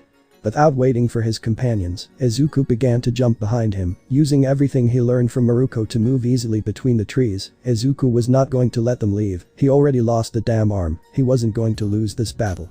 Izuku saw how the villain finally landed, he was next to Dabi, and another villain. Izuku knew he couldn't do it alone. Unless he finished them off quickly. Detroit. Izuku charged 100% in his only arm. Smash. None of the villains saw that blow coming, which hit them directly. Mr. Compress received it directly and fell unconscious. His quirk was deactivated, allowing Bakugo and Tokoyami to leave. Dabi got up from the ground, only to receive a strong kick to the face that sent him flying. Did you miss me, bitch? The black-haired man launched a wave of blue fire at Izuku, who dissolved it with a 100% smash, which cost him an even more broken finger. Dabi stepped back from the shockwave, however, another kick from Izuku hit him in the stomach, sending him through a wave of trees and leaving him completely unconscious. However, a purple portal appeared, and many Dabi clones flooded the ground. Izuku saw Tokoyami get up to fight. However, he didn't see Bakugo. When he managed to see him, he was being held by the neck by a Nomu. Izuku opened his eyes at that, launching himself towards Bakugo. The twice clones tried to get in the way, but Izuku dodged them and jumped towards the blonde. Katsuki. Don't come. Deku. And that was the last thing Izuku heard before the portal closed. Twice his clones dissolved and the original was absorbed into a portal, just like Dabi. Izuku opened his eyes in shock. He had lost. Bakugo had been kidnapped. And he couldn't help it. The adrenaline left his body, and pain flooded his being. According to the report of the hero Blood King, the ambulances and police arrived 15 minutes after the villains left. Of the 40 students, 15 were left unconscious and in bad shape due to the extensive burns from the fire, 10 were injured ranging from minor to severe, 1 went missing, and another lost his right arm. One of the pro-heroes disappeared, leaving a trail of blood behind him. 3 villains were captured and imprisoned, the rest disappeared without a trace. And so ends my report on the UA camp.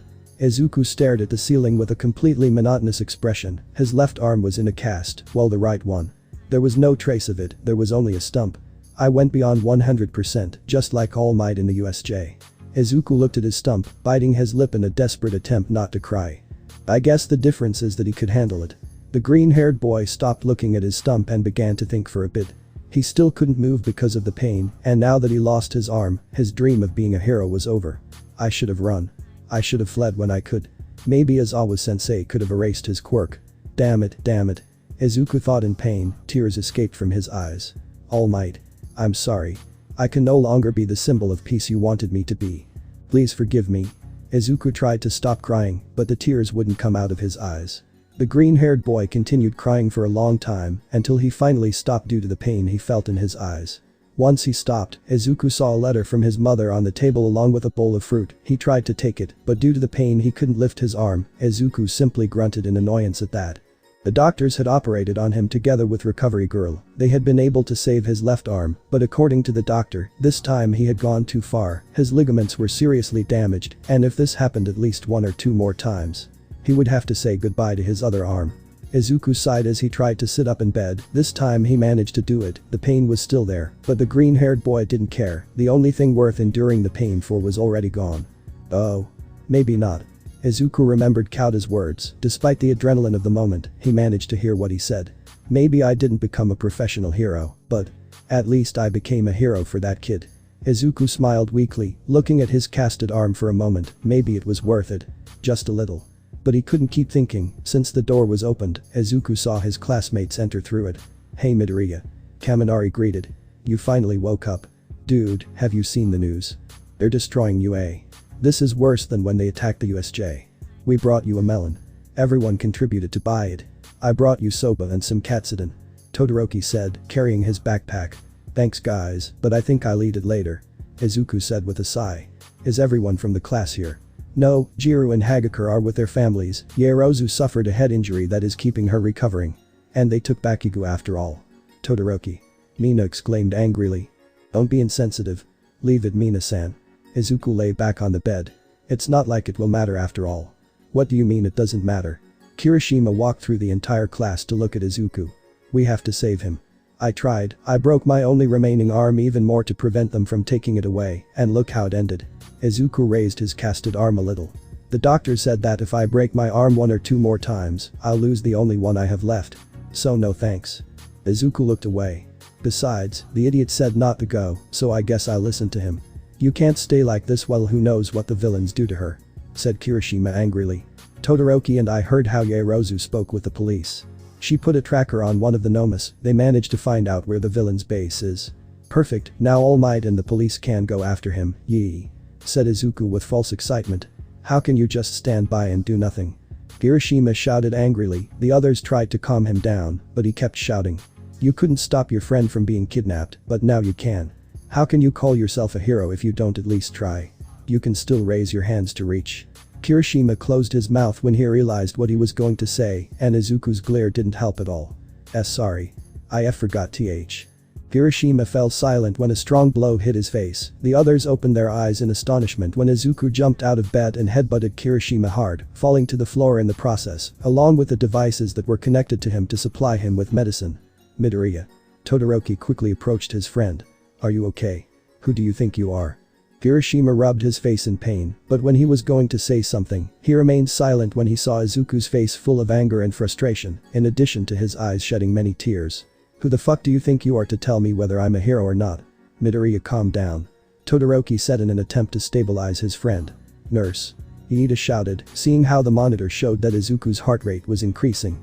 I fighted a fucking villain who was trying to kill a child, and I lost my fucking arm in the process. I still kept going trying to save that stupid Bakugo.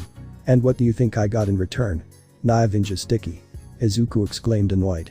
Now I don't have a right arm, and the only one I have left is close to stopping working forever. My fucking dream of being a hero just ended. And the son of a bitch can't let go of his fucking pride for a moment. The nurses arrived quickly and tried to calm Izuku down, but he kept screaming and thrashing around. Who the fuck do you think you are to come and reproach me for not caring? When you seem not to care at all about my health. Izuku shouted annoyed. If you want to suck Bakugo's dick, it's your damn problem, but say something like that to me again and I'm going to lose my other arm by destroying your damn face. Sir, please calm down. You can't shout such vulgarities in a hospital. Izuku's gaze focused on the doctor as he removed the cast from his left arm. He could finally move, but he still had to stay in bed due to his recovery. The doctor sighed as he wrote something in his briefcase.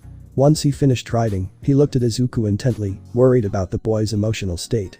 Izuku hadn't slept for days. He had dark circles under his eyes. His gaze showed no signs of life. It was as if he were a body without a soul. Listen. I know you're probably feeling really bad right now, but it's not the end of the world. He said, trying to cheer up the green-haired boy. You can get a special prosthesis so you can continue being a hero. My quirk would destroy any normal prosthesis in a second. Izuku said, his spirits down. And the durable prosthetics on the market cost too much. I simply can't afford that, and I can't make my mom go into debt to get it either. Just because of my stupid dream. Kid, calm down. Even if you can't be a hero, there are thousands of professions you can choose from. the doctor exclaimed, putting his hand on Izuku's shoulder. The bandage you made to stop the bleeding from your stump was very good. Maybe you can study medicine or nursing. You would help save lives. You would be a hero. I think I could think about it. The doctor heard Izuku's tone of voice and realized that the boy was totally discouraged. He definitely wasn't going to think about it. With a sigh, he got up and left Izuku on his bed, connecting again all the machines that helped him recover. Then he got up and was about to leave, but it seems he remembered something. Oh right, I forgot. The doctor looked at Izuku. There's someone who wants to see you, but I don't know if you want to receive visitors again. If he has red hair and is a man, tell him to go fuck himself. Language, young man, said the doctor, frowning. And no, she doesn't have red hair, nor is she a man. She actually has white hair and is a woman, and she also has bunny ears. She's very angry because we haven't let her in yet. Izuku was surprised to hear that, and nerves also reached his body. Was she here? Had she already found out about his arm? What was she going to say to him? Would she scold him? So, you don't want us to let her pass? Izuku stopped thinking about that. It was not the time. The green-haired boy had to assume the consequences of what he did, even if those consequences came from the person he liked. Let her pass, please. The doctor nodded and left the room. Minutes later, a woman with brown skin and white hair walked through the door, dressed in a snow-colored blouse, blue jeans, brown leather boots and white gloves. She stared at Izuku for a moment, examining his condition. She trembled slightly when she saw his stump, but then regained her composure. I'm sorry. Izuku suddenly exclaimed, lowering his head. Hey, lift your head and look at me right here. She pointed at her eyes. I'm sorry, I should have stopped and not continued. Boo, but he was in danger, and I couldn't stay without. Izuku, do you think I'm upset? She asked, looking into his eyes as she slowly walked towards him. Aren't you? She simply shook her head, then rushed over and gave the green-haired boy a tight hug. Izuku was surprised by that. Rumi had never been so emotional. The green-haired boy tried to reciprocate the hug with his only arm, but she pulled away and looked him straight in the eyes, sitting on his bed to be close to him. I'm glad you're alive. I was very worried when I heard about the camp, she said with a serene look, caressing the green-haired boy's cheek with her hand. Izuku blushed at the contact of the alliance. Why was Rumi doing this? He knew she had her sentimental side like everyone else, but she had never shown it completely. Her fierce and emotional side was always present. This facet was cute like the others, but Izuku didn't understand why she was showing it to him. Thank you. He smiled slightly, enjoying the touch on his cheek. By the way, that bandage you showed me was very useful. Thanks to it I was able to stop the bleeding from, well, this. Izuku pointed at his stump with his left arm. Rumi approached it and examined it for a moment, feeling quite bad at the sight. How do you feel? Tired? Confused? Sad? I don't know. He leaned back a little in the bed.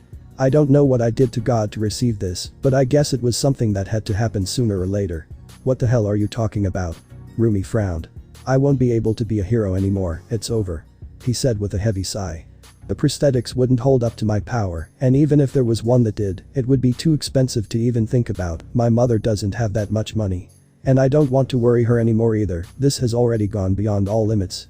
Rumi's gaze darkened as Izuku spoke, though the boy failed to notice. I guess he'll take me out of the academy as soon as I'm discharged from the hospital. Maybe I should look for a university that gives scholarships for the disabled. Izuku let out a dry laugh, devoid of all emotion. Or maybe I should just keep going and wait for some villain to kill me. Yes, that would be the best option. I can't believe it. Izuku blinked at Rumi's voice, which held both anger and sadness in it. When the albino looked up at Izuku, her eyes were wet, threatening to cry. Are you going to throw all the training I gave you in the trash? Are you going to throw everything you've done so far out the window? Just for a damn arm? She said, annoyed while looking at Izuku fixedly. You are not the first, nor the last aspiring hero to go through this situation. Not everyone can get ahead, but you can do it. She slapped Izuku on the legs, making the green-haired boy get a little excited and pay attention to her. You still have your legs, you can fight with them. Don't you have money for a prosthetic that can handle your power? Then I'll help you. Then become my private student and I'll make sure to get you a license once you're ready. You have more than enough opportunities to get ahead, so don't you ever insinuate something like that again, or I'll tear you to pieces. Izuku stepped back a little in bed at Rumi's outburst, but she anticipated his actions and came even closer, leaving the distance between them at a minimum, and with their faces too close. Stop getting depressed over nonsense and try to continue, damn it. You had the balls to say you liked it, now have them to get out of that bed and try to achieve your dream. She said, frowning. When we met you said you didn't like seeing people suffer, and that you refused to be part of the group that just watched and did nothing. Keep your stupid words. Izuku blinked for a moment, instantly becoming confused. When we met. The phrase you said to me and the message you sent me. She blushed a little remembering the message, but kept her composure. Don't you remember having said it to a special girl when you were a child? Or that girl saying it to you? Izuku began to murmur, searching for that memory in his mind. When he finally found it, the green-haired boy opened his eyes in surprise at the image that manifested in his mind. The green-haired boy stared at Rumi for a second before gasping in surprise. The albino smiled happily when she noticed that he was already remembering. I'm sorry for disappearing out of nowhere, but at that time I was going through a difficult time with my family. She said with a sigh, before smiling. You're my friend from the park. Yes, isn't that curious? She said with a small smile. Who would have thought that that small and tender boy would appear again in my life many years later? That explains the chocolate flavor. Izuku exclaimed, still surprised by this fact. Wait. Chocolate. Your lips. Izuku touched them with a finger, not even he knew where he got the courage for that daring. When we kissed in the hospital, they tasted like chocolate. She blushed a little remembering the kiss. Izuku remembered it too, and his face got a red tinge as well. As if by magic, the environment became silent, only the sound of the fan spinning could be heard. Izuku and Rumi stared into each other's eyes, without taking their eyes off each other. Their hearts both began to beat like crazy, while the intensity of their gazes remained. Hey. Rumi smiled slightly as she pressed her forehead against Izuku's, making the boy blush even more. Everything you told me on the phone. Is it true? Or did you lie to me? I. The green-haired man gulped. I would never lie to you about something like that. Heh. She let out a small laugh. That's good, because I would be quite disappointed if it were the other way around. Izuku stepped back a little, but Rumi didn't let him escape. With a quick movement the albino sat on his lap, making them lie on top of each other in the bed. Izuku blushed at feeling such intimate contact with Rumi. But the sensation wasn't so bad, it was quite warm, he was quite liking it. Do you know something? She took Izuku's face with her hands, caressing his cheeks again. You should stop being so pessimistic, I hate seeing the person I like doing that. Izuku's face burst into red at that, however a small nervous smile escaped his lips. Rumi smiled slightly at the smile on Izuku's lips. Listen. If I do what I'm about to do, which is morally questionable, legally normal, and I personally love it. Could you promise me something? Rumi took Izuku by the chin, making him stare at her. The heat in the room had risen quite a bit. The green-haired man listened attentively to what the brunette had to say. Get out of this damn bed and continue being the same as before. I don't want to find you in a rope. I've already lost someone like that, and I'm not going to do it again. Izuku was surprised at that, but simply stared at his missing right arm for a moment. And then looked at Rumi with a small smile, nodding slightly. Okay. Close your eyes, kid. I won't do it if you call me that. The green-haired man replied. Okay. Close your eyes, Izuku. Izuku complied, closing his eyes completely, feeling Rumi move a little even though she was on his lap, a sweet chocolate breath hitting his nose. Izuku felt like an electric current ran through his body when Rumi finally kissed him. Emotion and heat filled Izuku's body, which he reciprocated the kiss as best he could, since he was not an expert kisser. Rumi continued the kiss firmly. It was quite addictive. She didn't want to stop kissing the green-haired boy. She wanted to continue and continue for longer. She took Izuku's hand and brought it to her waist, inviting him to take it. The green-haired boy accepted the invitation and took Rumi by the waist, using a little force to hold her to him, deepening the kiss even more. Rumi put her arms around the boy's neck while continuing the kiss, greatly enjoying the sensation that was felt in her body. Even her tail moved from one side to the other with happiness at that sensation. Finally, due to the lack of air, they both broke the kiss, leaving a thread of saliva that joined their lips. Rumi let out a small giggle as she saw Izuku's blushing face, who smiled foolishly. Don't you have any experience kissing? My first kiss was with you in the hospital. Rumi blushed a little before that, but then smiled affectionately. I'm glad to have it. It would have been quite bad if your first kiss was with someone other than me, ha ha ha ha. She laughed lightly. After all, I'm the only one in this world who can kiss you so well. Chuck. Rumi couldn't finish speaking. This time it was Izuku who kissed her. The albino didn't hesitate to reciprocate the kiss, caressing the green-haired boy's hair while he caressed her back, causing small shivers in Rumi, which made the kiss feel much better. Rumi moved a little to accommodate herself on top of Izuku, avoiding hurting him in any way. Izuku tried to go a little further, lowering his hand towards Rumi's legs, caressing them lightly. The albino smiled at that and deepened the kiss even more, enjoying the green-haired man's caresses that sent spasms to her body. Finally, they both broke the kiss again. Now they were out of breath and had trouble breathing. Izuku smiled slightly as he looked at the albino. You talk too much, said the green-haired boy, smiling. Oh yeah. They were both going to kiss again, but they heard something fall to the ground. When they turned around, they saw someone standing in the doorway while looking at them in shock. "Hello, mother-in-law." Rumi raised a hand in greeting while smiling as always. "It's a pleasure to see you. My baby has already become a man." Inko screamed as she left the shock and started crying. Silence abounded in the room where Izuku was hospitalized. The green-haired boy watched nervously as his mother and his girlfriend sat while staring at each other. Rumi was drinking some chamomile tea that Inko had offered her. The green-haired girl was also enjoying the drink, however, she didn't take her eyes off the albino. "See, can I say something?" "No dear, this is a mother-in-law daughter-in-law matter," said Inko looking at Rumi, who finished drinking the tea. But. Hey. Rumi looked at Izuku out of the corner of her eye. "Your mother said no, be quiet honey." Izuku blushed at the way Rumi called him, causing the albino to smile with a bit of happiness and mockery. Inko coughed slightly, drawing both of their attention. "Well, Rumi-san, I think it's time we talk about the situation in which I found you with my son," Inko said, staring at Rumi seriously. "Well, I don't see what's wrong with what we were doing. It's normal for a couple to kiss from time to time." Rumi dismissed with a hand moving in front of her. "You're older than him. You know what I'm doing is legal," Rumi said calmly. "This type of relationship has stopped being illegal for years. Yes, it's no longer illegal. But to have them, you must have the consent of at least one of the parents," Inko said frowning. "And I wasn't aware of this.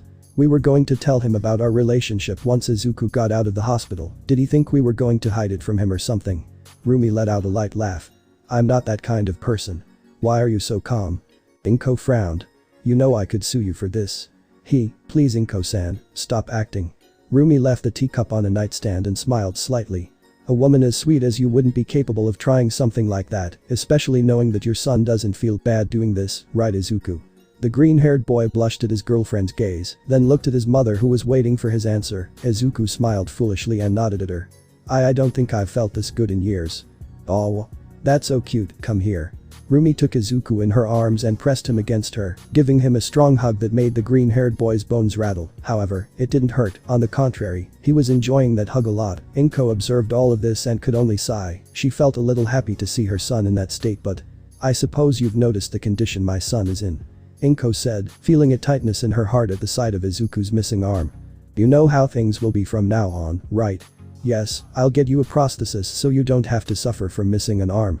Inko opened her eyes quite surprised at that. It took her a few seconds to react. But prosthetics are too expensive." "So?" She raised an eyebrow. "I don't see any reason why I can't give my boyfriend a gift." But. Arg. Inko rubbed her forehead with a hand. "I feel like you're going to give me a lot of headaches." "That's what daughters-in-law are for, mother-in-law," she said smiling while continuing to hug Izuku. "By the way, when are they going to get you out of the hospital, honey?" They said I could leave tonight," the green-haired boy said, a little blushing. It would take him a while to get used to someone other than his mother calling him that. "Well, then tonight you and your mother will go to dinner with me," she said smiling. "You must be bored of hospital food." Well, the truth is that yes. But I wouldn't like to make you spend more money." "Nonsense. It's not a problem." "Of course it is a problem," Izuku interrupted Rumi, frowning. "You've already done a lot for me. You're my girlfriend, not my walking bank. I appreciate the gesture, but if someone should invite you to dinner, it should be me." "Oh. That was so sweet." Before Inko's gaze, Rumi hugged Izuku while giving him several kisses. The green-haired girl was surprised by the albino's behavior. She never expected that beneath that strong physique and that look full of thirst for battle that she had when she was Miruko, there was such a loving woman. I think I shouldn't have judged her too soon. Besides, it's not that much of a difference," Inko thought, watching as Rumi gave Izuku a little cuddle, which made him blush. "They remind me of me and my husband." "Huh?" Rumi stopped rubbing her cheek against Izuku's and looked at Inko. "What do you mean?" "Hisashi was a pretty tough person on the outside, but as soon as we returned home, he became very affectionate." Inko grabbed her cheek as she fondly remembered those times. "He gave me kisses, hugs, and even carried me without me realizing it. He was a very kind man." "Who is Hisashi?" "My dad," Izuku said, turning his gaze in white. "He went to work abroad years ago." Rumi noticed the hatred in Izuku's voice when he mentioned his father. However, it would be a bad idea to ask about that with his mother present. Maybe another day she would ask him. "Well, let me tell you that I accept your relationship with my son Rumi-san." The albino smiled at that. "However, I have some things to say." "I'm listening." "Mommy." Izuku called both of their attention. "Can I go to the bathroom?" "Sure, darling," Inko and Rumi said at the same time. Both women looked at each other for a moment. Izuku swore he could see lightning bolts coming out of both of their eyes. Izuku got up and left the room quickly, not without giving his mother a hug and a kiss on the cheek to Rumi, which brought a smile to the brunette. Once Izuku left the room, Inko sighed and crossed her arms, staring at Rumi. No sexual relations until I turned 16. If we could describe Rumi's face right now, it would be more or less like a clown's nose, because of how red it was. Why kind of pervert do you take me for, ma'am? I heard that rabbits have a kind of mating season. Hey. She frowned while still blushing. Just because I'm half rabbit doesn't mean I have all the characteristics of one. Don't think that kind of thing about me. Well, then I apologize, it's just that I've heard of people with similar quirks who suffer from that problem. That sounds like a cheap excuse to have sex. She crossed her arms while pouting. Besides, Izuku and I barely became boyfriend and girlfriend, we're not even close to that step. Well, they're already on the kissing step, dear. Inko let out a light laugh. How long do you think it will be until they reach step 15? Why, you're making fun of me, right? Well, it's not going to work. Rumi said, blushing and embarrassed. Okay, I'll stop. Inko said, rolling her eyes. What is your job as a heroine? Heh, I'm the best at what I do. Rumi said, smiling. And what I do is kick ass. Well, I hope you take care of my child, I don't want any villain who is after you to hurt my baby. Your baby can already kick ass on his own. Rumi said, smiling. And when he can't do it alone, he'll do it with me. I'm glad for that, but seriously, be careful. Don't worry, ma'am, everything will be fine as long as you have me. Both did not finish speaking. Since Izuku entered the room kicking the door, Inko was going to scold her son, but he ignored both and ran towards the television. Hey, what's wrong with you? Rumi asked, surprised by his behavior. Izuku didn't respond, but quickly turned on the television and tuned into the news channel. Finding All Might fighting a masked man. All Might breathed heavily as he got up from the ground, sweat running down his forehead as he looked at his greatest enemy. All for One, who had Bakugo Kitsuki and the other members of the League of Villains around him. The bar is about 5 kilometers from here, it took you about 30 seconds to get there after transporting Bakugo. You've definitely weakened, haven't you, All Might? Who do you think you are to say that? You're the one who needs a helmet to breathe. All Might stood up and walked slowly towards the villain. I will not make the same mistake as 5 years ago, I will take young Bakugo home, then you will go to jail along with your League of Maniacs. All Might jumped towards All for One, ready to hit him, however, his arm grew and mutated considerably. That's not going to happen, we have things to do. All for One said before hitting Toshinori and sending him flying, causing him to go through many buildings. All Might. Bakugo shouted, worried. Don't worry about him, he won't die from something like that. Anyway. All for One looked at his protege. Tamura, take the child and get out of here, I have to take care of this problem. All for One used a quirk called Forced Activation to make Kurogiri activate his, creating a portal for the League. All Might reappeared, destroying the ground beneath his feet, and jumped towards the villain again. You're not going to escape. How annoying. Bakugo tried to flee to clear the way for All Might, however, the League intervened, the symbol of peace tried to go to his rescue, but All for One grabbed him by the leg and slammed him into the ground. Bakugo was going to continue fighting against the League, however, he heard a loud noise. When he turned to see, Todoroki and the others were moving with ice in the sky. Kirishima extended a hand towards the blonde. Come. All for One tried to stop them, but All Might punched him in the face. Shigaraki tried to hold Bakugo, but he used his explosions to fly towards them and take Kirishima's hand. Todoroki created a huge wall of ice, preventing Mr. Compress from reaching him, then Kirishima took a breath and shouted. All Might, Midoriya sent me a message. Kirishima shouted, while on his phone a text message could be seen. He said, don't lose, you have to be here. Todoroki continued advancing with his ice, moving away from the villains. The other heroes arrived to attack the League and clear the way for the symbol of peace. Midoriya, huh? All Might looked at All for One when he whispered that. So that's his name. Don't even think about it. All Might tried to hit All for One, but he sent him flying with a punch to the stomach, then used his forced activation quirk to use Magni's quirk and send the League into Kurogiri's portal. Sensei. Shigaraki shouted before being absorbed by the portal. All Might tried to hit All for One again, but he used Gran Torino as a human shield, causing him to receive the blow instead. Sensei. In the past, your fist made many of my comrades fall. And yet, they praised you as a symbol of peace. All for One said with hatred. Above society, over the bodies of the sacrificed. The view must be good from up there. Detroit, smash. Shut up. All Might took All for One by the arm. That's exactly how you play with people. Destruction, theft, murder. Everything you did prevents everyone from having a peaceful day-to-day life. That's something I won't forgive. All Might punched All for One in the face, slamming him into the ground and breaking his helmet. However, half of the blonde's face went slack, showing that he was reaching his limit. My time limit. He shook his head, while his face became completely strong again. No, I must continue, young Midoriya is waiting for his teacher. Don't you think you're being a little impulsive? All for One asked from the ground. I've heard those words before. From the previous successor of One for All, Nanashimura. You damn vermin. Don't mention my teacher's name again. All for One, despite having All Might's fist on his forehead, continued speaking without any problem. She was too fanatical about her ideals and died in a humiliating way for following them. In her incompetence, she didn't cultivate One for All enough, where should I tell you? Enough. All Might was sent flying by a sonic blast from All for One, heading straight for a news building that was hovering over the area and broadcasting everything nationally. However, Gran Torino caught him in time and brought him to the ground, preventing him from hitting the civilians. I Might, do you know that I hate you? Almost as much as you hate me? All for One asked, approaching. I took your mentor from you, but you took something worse from me, that is why I am going to kill you in the most horrific and disturbing way possible.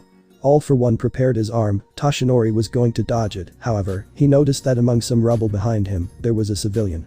And without further ado, he used his arms to cover himself from the blow. At the moment of impact, a strong shock wave blew the other heroes away, while a smokescreen rose. All for One smiled slightly. We'll start with the most basic. Your pride. The smoke dispersed in the air. Let's expose to the world that miserable real form of yours. My dear symbol of peace. Hey. One of the reporters was shocked by what he saw. Who is that man who looks skeletal? At the hospital, things were no better. Inko and Rumi were speechless at what they saw. Was that All Might? The great and powerful All Might. Was that man so weak? Well, Izuku. Izuku said nothing. He was in shock from what he was seeing on the news. His secret. Izuku exclaimed with his teeth clenched and sweat falling down his forehead. You. Reckless. All Might shouted angrily. Don't waste your breath, after all, you still haven't answered my question. All Might was confused by that. The anger in his body did not let him understand what All for One was saying. That Midoriya is right. All for One smiled under his helmet. Is he? All Might. All for One was interrupted when the civilian who was among the rubble shouted the blonde's name. The symbol of peace turned to look at her. Please. She was crying. Please help me. Don't lose All Might. Even if he looks different, he is the same and always wins. You can do it, All Might. You can do it. Beat All Might. Of course I'll save her, miss, said the blonde, smiling again, as he always had. You're right, All for One.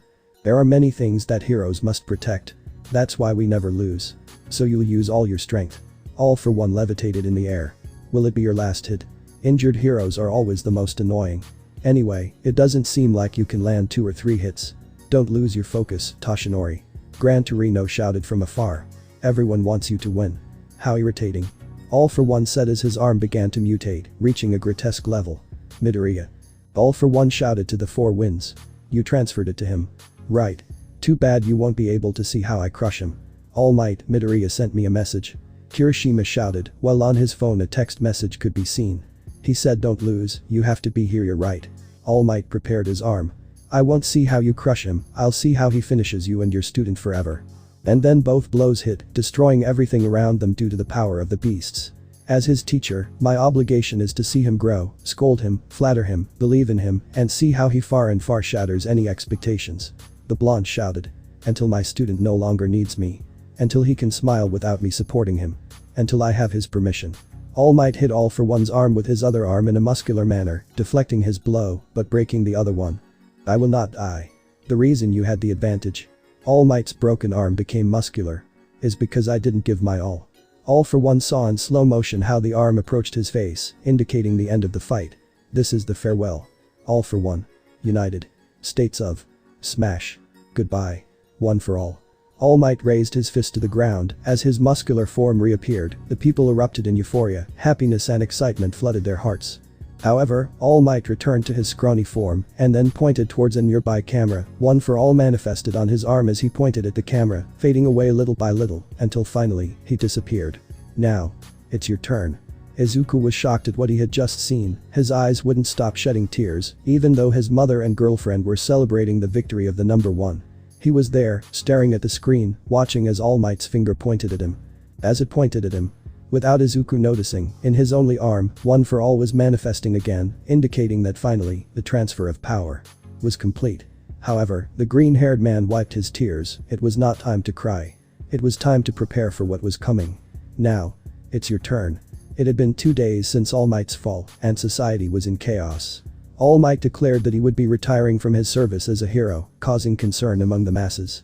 Villains were pouring out of hiding like rats, barely able to be contained. And yet, things were just beginning. Stay still. Izuku bit his lip in an attempt not to scream when the prosthesis was finally put in place. The needles pierced his skin. While the nerve adapters worked their magic, Izuku suddenly felt the prosthesis, as if it were an ordinary arm, only. It was strange, so different and so similar at the same time. Rumi placed a hand on Izuku's, giving him a reassuring smile that made the green-haired boy calm down a little. The pain slowly disappeared until finally, he no longer felt it. The doctor sighed and stepped back a little, signaling Izuku to move his arm. Izuku tried to move it, but it was too weird. He could barely lift it. He couldn't move his fingers, he couldn't close his fist. He couldn't do much. "Hey, be patient, kid," said the doctor with a small smile. "This is the best prosthesis made so far. It was patented by David Shield himself. It will take you a little time to get used to it, but once you do, you won't notice the difference between your own arm and the normal one." "Yeah. I guess. Here, ma'am." The doctor handed Miruko a few stapled sheets of paper. "You must do those exercises and follow those instructions so that you adapt to your new arm. I also recommend some gymnastics, but don't overdo it, understand?" "Yes, don't worry, I'll make sure you do everything correctly," said Rumi, looking at Izuku with a smile, causing the green-haired boy to blush. "Well, then it's time for you to leave the hospital and go home," said the doctor, smiling. "Take care, Midoriya, take all your medicines and please, don't let this happen again." After that, Izuku was finally able to leave the hospital. The green-haired boy breathed deeply when the scent of medicine and sadness finally disappeared. Rumi smiled as she saw Izuku smile as he looked around. "Didn't you like being in there?" "I don't think anyone would like it," Izuku said, smiling slightly. "Thanks for being with me while mom is working. And also," Izuku stared at his prosthesis. "Thanks for this." "No problem, honey, just remember what you told me." Izuku nodded slightly, giving Rumi a hug with his flesh and blood arm. The albino smiled and reciprocated the hug, taking the opportunity to kiss the green-haired man's cheek. "Hey, come on." Rumi broke away from the hug. "I have to take you home." Izuku nodded. Rumi took him in the car, and then they both advanced towards the green-haired man's house. Along the way, Izuku saw some heroes facing the villains. There were many more than usual. The green-haired man was sure that something was not going to go well from all this. Although those bad thoughts went away when they reached a traffic jam and saw Rumi getting angry because the cars wouldn't start, the albino was grinding her teeth in anger when she heard a horn sound behind her. "Move the damn car." Rumi felt a vein throb on her forehead. She was going to yell at the driver, however Izuku stopped her by putting a hand on her shoulder, then shook his head and smiled. The green-haired man looked out the window, then looked at the driver with an innocent smile and a dark aura. The driver, who was with his children and wife, felt fear flood him at that look. "Yell at my girlfriend again, and the only thing you'll be driving again will be a wheelchair for one-handed people." And with that said, Izuku went back inside the car. The eldest son smiled at his father's look and how he trembled after the green-haired man's threat. "Ha, they shut you up." Upon returning to the car, Izuku gave a smile to Rumi, who only let out a small laugh and kissed the green-haired girl. Izuku enjoyed that kiss a lot and then separated from the albino, leaning on her shoulder to sleep a little while they got out of the traffic jam. Once that was done, they finally arrived at the apartment building. Izuku let out a sigh as he took his keys out of his pocket and gave them to Rumi, who opened the door to enter with him. "Wow, I've never seen your apartment." Rumi looking at the place. "It's very nice. Thanks," Izuku said, approaching the kitchen. "Where are you going?" "I'm fed up with hospital food, do you want me to make you something too?" "Oh no, young man." Rumi followed Izuku from behind. "You're not going to cook for yourself when you can't move the prosthesis yet, come sit down." "No," Izuku declared firmly. "I want to cook." "Izuku, come sit down." "No." Izuku denied again as he opened the fridge. Rumi frowned and approached the green-haired boy, then took him in her arms as if she were a princess, making the boy blush. "Rumi, put me down." "No." Rumi exclaimed with a mocking smile. "Put me down. This is embarrassing," said Izuku, trying to get free. "Are you embarrassed to be carried by your girlfriend?" Rumi bit Izuku's ear, causing him to let out a small moan of pain. "Ouch." Rumi smiled in victory and let go of Izuku's ear, then left him sitting on the couch. The green-haired man crossed his arms, and frowned while pouting. "Oh, come on, don't get mad." She sat down next to him while giving him a small hug with one of her arms. "I'm just going to make you something to eat, it's not serious."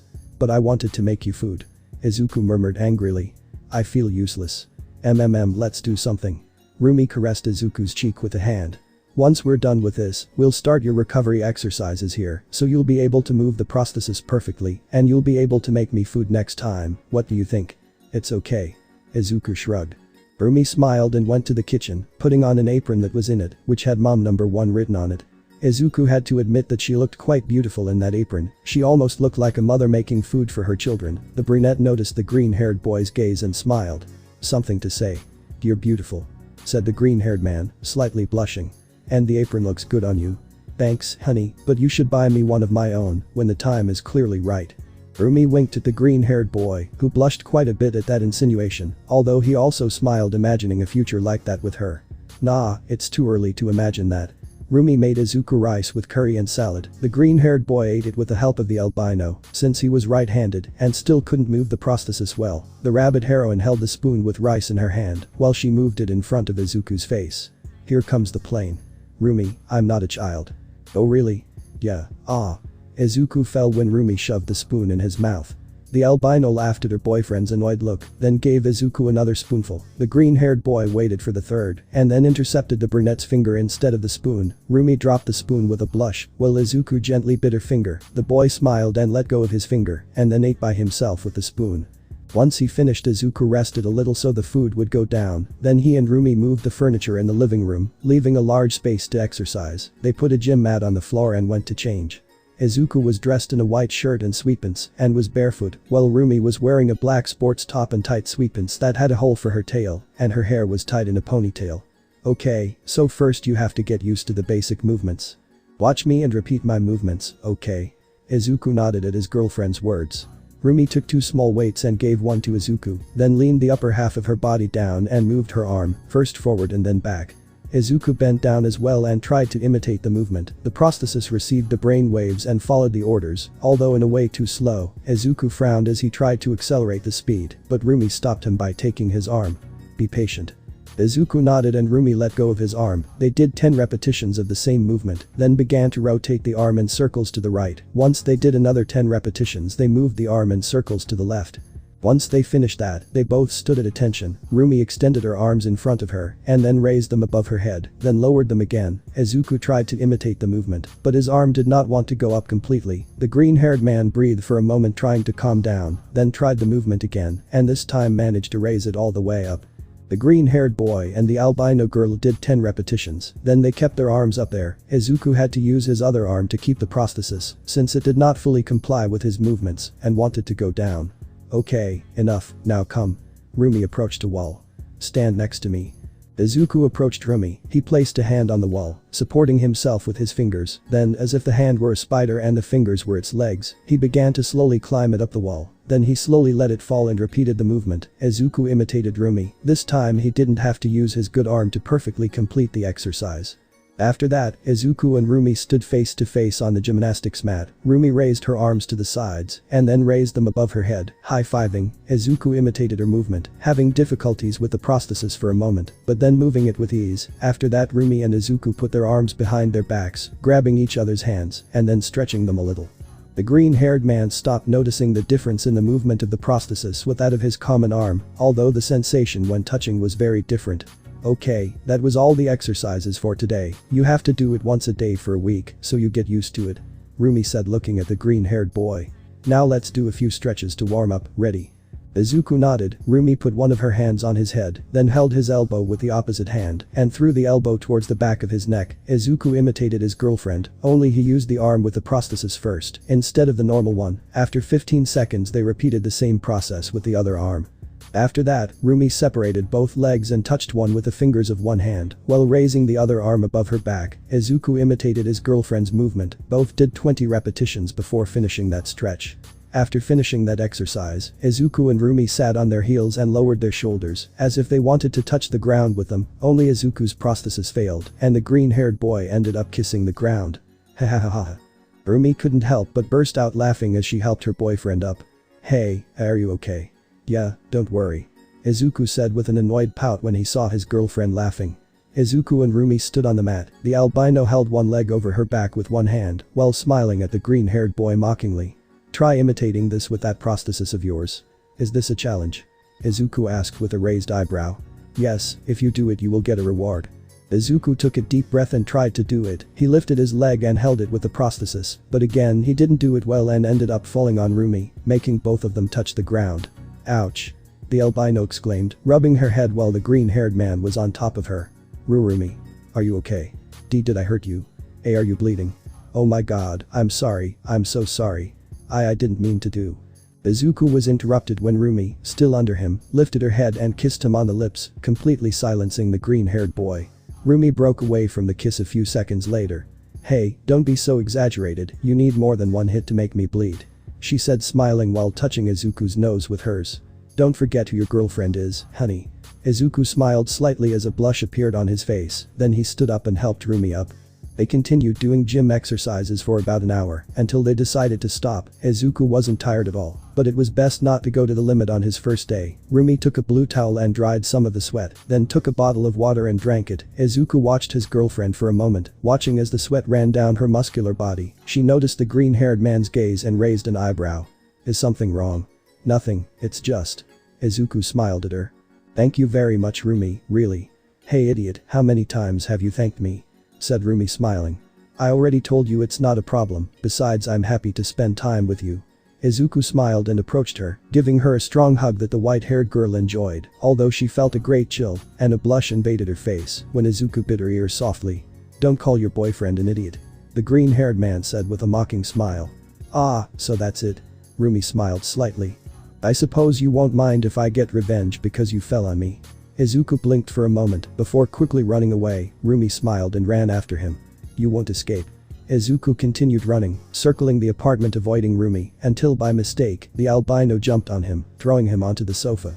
Rumi smiled as she was on top of Izuku, seeing that the green-haired boy was blushing quite a bit from having her on top of him. The albino looked at Izuku for a moment before kissing him again. The green-haired boy was a little surprised by the sudden kiss, but quickly went with the flow and reciprocated, grabbing the rabbit by the waist to pull her even closer to him. Rumi smiled at that and stroked Izuku's green hair with her hands. After a few seconds, they finally separated, although Rumi did not stop stroking the boy's green hair. I like your hair, it's soft. Rumi said, smiling. Izuku smiled too and stroked the brunette's hair, enjoying the feeling of having it between his fingers. I like yours too, it's quite silky. Izuku reciprocated her smile. What shampoo do you use? A Chinese brand I found a few months ago, it's pretty good. Would you tell me the name? Maybe my mom would like it. What if we take a bath together and you find out while you're soaping my head? Izuku's face turned completely red at that. Rumi laughed at the green-haired boy's embarrassed look. Ha ha ha ha. The albino laughed out loud. Why, you are really very cute, Izuku. Don't make fun of me. Izuku said with a pout. However, before they continued, the apartment doorbell rang. They both got up from the couch and walked towards the door. When they opened it, they managed to see Inko with All Might in his limp form standing next to her. Hello. All Might said, raising his hand. I just arrived with Mrs. Midoriya like a normal person. Silence in the Midoriya household abounded. Inko poured 2 cups of tea for herself and All Might at the table, while Rumi and Izuku sat on the couch, still dressed in their gym clothes. Well, I'm surprised to see the symbol of peace here. Rumi commented, breaking the silence. However, I don't understand why. I came on behalf of the UA to speak with Mrs. Midoriya about the new security initiative. All Might exclaimed seriously. And in fact, I'm also interested in knowing what you're doing here too, Miss Miruko. I was helping Izuku with the exercises he had to do to adapt his arm, plus he was hungry and couldn't cook for himself. If I could. Izuku murmured. No, you couldn't. Rumi said with a mocking smile, making Izuku puff out his cheeks. But back to the topic, what kind of security initiative is that? Turn UA Academy into a boarding school. All Might said, his tone indicating the seriousness of the situation. I come to request Mrs. Midoriya's permission for Izuku to be transferred to the dorms. It is too dangerous for him to walk the streets without protection, even more so when the villains began to increase due to my retirement. And what assures us that the dorms will be safer? Rumi responded with a frown. They always claimed to be the best academy, they confused their arrogance with self-sufficiency, and what was the result? She crossed her arms annoyed. 2 attacks in less than a year, one of their students lost an arm and the rest were injured. What assures us that there will be no more attacks in the future? What assures us that Izuku won't lose his other arm? Well, to be fair, the loss of my arm was partly my fault for exceeding my limits. Izuku scratched his head somewhat nervously.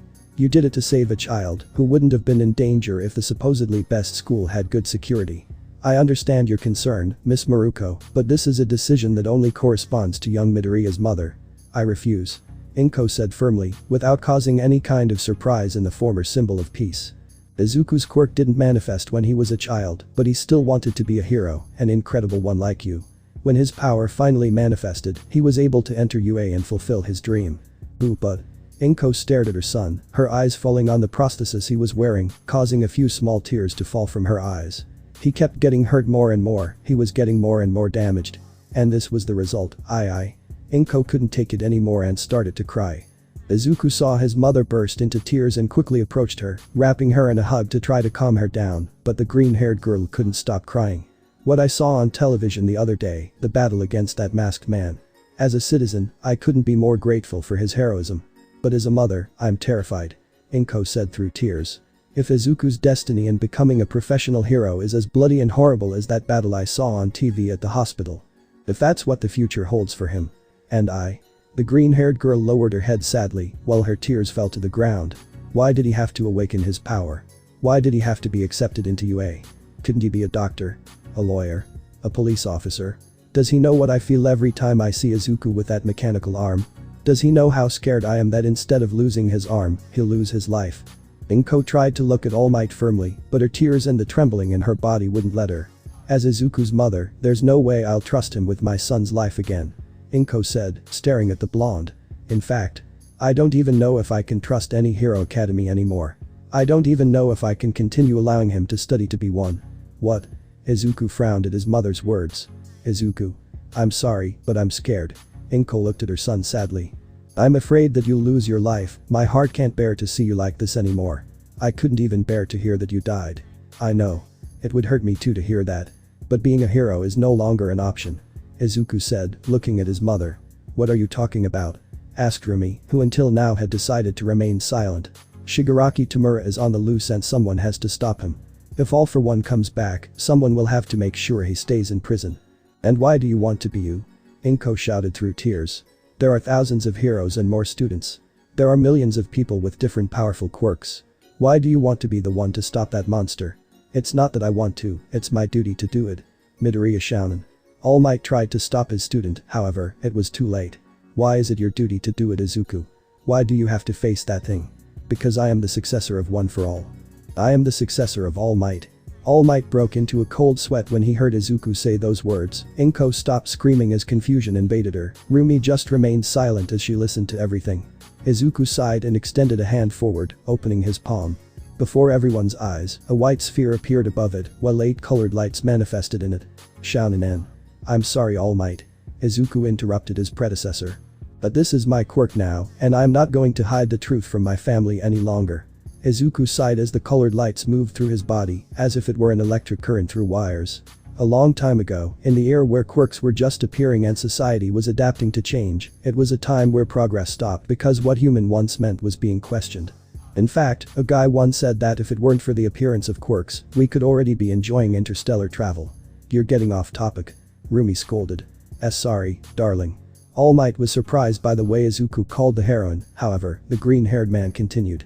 At that time, a person appeared, one who stole the quirks of others. With his immense power, he expanded his influence and moved masses that followed his plans. He conquered Japan in the blink of an eye, like some kind of evil ruler straight out of science fiction. His name was All for One, the villain that All Might defeated recently. Izuku snapped as he clenched his fist, a white light began to spin around him. Besides stealing quirks, he could give powers to others. Sometimes it went wrong, and the vessels became speechless dolls, but other times, the original quirk and the one granted joined and formed a new one. He had a quirkless younger brother. The white light intensified for a second. He had a great sense of justice, his older brother's actions reached his heart, and he opposed it. All for One forced his brother to receive an energy accumulation quirk. If he did it out of kindness or to control him, is something we do not know. The fact is that the younger brother did have a power, whose only function was to be transferred to other people through DNA, so the accumulation power joined with it, and both formed. One for All, the opposite of All for One. The colored lights began to rotate around the white light, each one more intense than the last, the white being the weakest and the yellow being the most intense. The brother tried to oppose, but he wasn't strong enough, so he entrusted that task to another person who had ideals as pure and unbreakable as his. And so it was for several generations, where each successor inherited his power. Until, by the work and art of the one above, All Might chose me as the 9th successor of One for All. The lights finally joined together, forming a large green light that surrounded Izuku's body, filling it with lightning of that same color and a glow full of power. All Might was supposed to be the successor to defeat him. And he did, but All for One prepared another successor. Izuku said, clenching his fist. Now, as the ninth, it is my duty to finish off both All for One and his successor, to prevent them from continuing to cause evil to this world. This is something I can't refuse, Mom, it's my duty. I would say it was even my destiny. And maybe All Might won't be here by then, but I have to move forward and put an end to all of this once and for all. Before Izuku could continue, Inko got up from her seat and ran to her room. Izuku saw how tears fell from his mother's eyes and quickly went after her. Mom, wait. All Might was going to get up and follow them, but Rumi's gaze stopped him along with a strong stomp. Sit down. That's a family matter, said Rumi, making All Might stay still. Izuku approached the door of his mother's room and opened it slowly. When he entered the room, he saw Inko sitting on the bed while crying her eyes out. The green-haired boy approached her slowly and sat next to her, rubbing her back. Hey ma. Why do you have to do this? Inko asked, looking at the green-haired boy through tears. Can't you give him back his power? Or transfer it to someone else? I wish it were that simple. Listen, I know you must be really hurt right now, and I understand. Izuku grabbed his mother by the cheeks. But let me tell you something. When I was in the hospital, when I didn't have the prosthesis, I was thinking about what would happen if I stopped being a hero and how this would affect my life. Inko stared at her son while he told her everything and wiped his tears with a handkerchief, preventing him from crying more. When I've fulfilled my duty, when All for One and Shigaraki are no longer a threat, I'll retire, said Izuku with some bitterness in his voice. I'll stop being a hero and transfer One for All to someone else. I'll become a doctor, a lawyer, whatever. But I'll finally be out of danger. If that's what I have to do for you to be calm, then I'll do it. But, your dream. I'm a dreamer, but I'm also your son. I'm not going to choose a silly profession over the woman I love most in this world. Inko smiled slightly at that, before becoming serious again as she remembered another topic. About UA. I'm not going back there. If I'm honest, it would be stupid considering the amount of villains who have their sights on her. Izuku said, rolling his eyes. I'll train with Rumi. The pro hero can take an apprentice and educate him to be a hero. I won't have the same level of education as an academy, but at least I'll be safe with the number 5 pro hero. But I don't want to see you following the same route as All Might. I won't follow the same route. I'll be a better hero, and I'll make sure that the next time All for One wants to do his thing, it's the last. Izuku said seriously. I won't make you worry, Mom. But please. Please let me do my duty, and then I can be at peace. Izuku took his mother's hands with both of his hands, both the metal one and the flesh and blood one. Inko was unsure, but suddenly she saw something that surprised her. Behind Izuku, there were 7 people, 2 of them hidden in the shadows, but the rest were looking at her with a smile. One of them was a man with rather thin white hair, who whispered a few words that Inko managed to hear. Please. Izuku and Inko returned to the living room, where Rumi and Toshinori were waiting. The green-haired girl let out a sigh as she looked at both of them. All Might. I'm sorry, but Izuku will be removed from UA. I can't trust him to his school. Toshinori let out a defeated sigh, but Inko didn't stop talking. However, I promise you that Izuku will not stop being a hero, at least not until that All for One and his successor can't do any more damage. Rumi-san. The albino stared at the green-haired girl, expecting what she was going to say. Inko held back tears and spoke. I entrust you with the education and safety of my son, so that he can be a professional hero, and I also ask that you teach him everything you can, so that when the time comes, no one will be able to stop him in battle. Rumi smiled slightly at what Inko said. Count on me, Mrs. Midoriya. All Might walked out of the apartment building, looking one last time at Izuku's apartment window. The green-haired man was there, staring at him, his lips moved saying something. Toshinori managed to understand what he was saying. Count on me. The blonde simply smiled and walked towards the car that was parked. When he got in, he found Izawa waiting for him. How did it go? I guess there's a vacancy in class 1 now. Izawa's eyes widened in dismay, before losing their shine, and the raven-haired man let out a sigh. I knew at least one would leave. So, how are things going? Izuku asked Todoroki while sitting next to him. The bicolor sighed while eating his soba. Both were sitting in a park near the UA. It had been 1 week since Izuku had officially left the UA and had become Miruko's apprentice. The green-haired boy did not even go to school to say goodbye to his friends because the entry of civilians was not authorized. Me and the others were suspended for a few days for going to rescue Bakugo, said Todoroki looking at the green-haired boy. If it weren't for All Might's retirement and because everything went well, we would have been expelled. That's harsh, buddy. What about the rest of the class? Nothing remarkable, except that they had a contest about who had the best room. The winner was Sato. Todoroki said while eating. And by the way, Lita and Uraraka miss you, they are sad because you dropped out of UA and didn't say goodbye. I tried to do it, but they have blocked access to civilians, and that includes me. Izuku said with a sigh. Tell them I'm sorry. It's okay, although Bakugo is very upset that you left. Shoto said, drinking his soba. He's more irritating than ever, he even called you a coward. Really? And I thought that screaming piece of shit couldn't be more pathetic. Izuku exclaimed with a frown. What about the others? Many weren't very affected by your leaving, others don't understand why, and Shinsu sends you his thanks. Shinsu? He was going to enter the hero course next year, however, because you left, he took your place. Todoroki said looking at Izuku. From now on he is a student of the hero course. Good for him. Izuku ate some of the katsudon that Shoto had brought him. Wow, this is really good, tell your sister thank you very much for cooking so well. You shouldn't flatter her so much or your girlfriend will get jealous. Izuku felt confused. How did you find out? Yesterday on a gossip show that Fayumi usually watches, they said that Miruko was still single, and thousands of her fans said that as long as they have a face she would have somewhere to sit or something like that. Izuku felt a vein form on his forehead upon hearing that. She in response called the show live and yelled at all the guys not to even think about it because she already had a boyfriend and she loved him very much. I immediately thought of you. Congratulations on your relationship by the way. Thanks Todoroki. Izuku said, smiling slightly. And how are things going with your family? The old man is upset about All Might's retirement, he says he won't accept the number 1 spot so.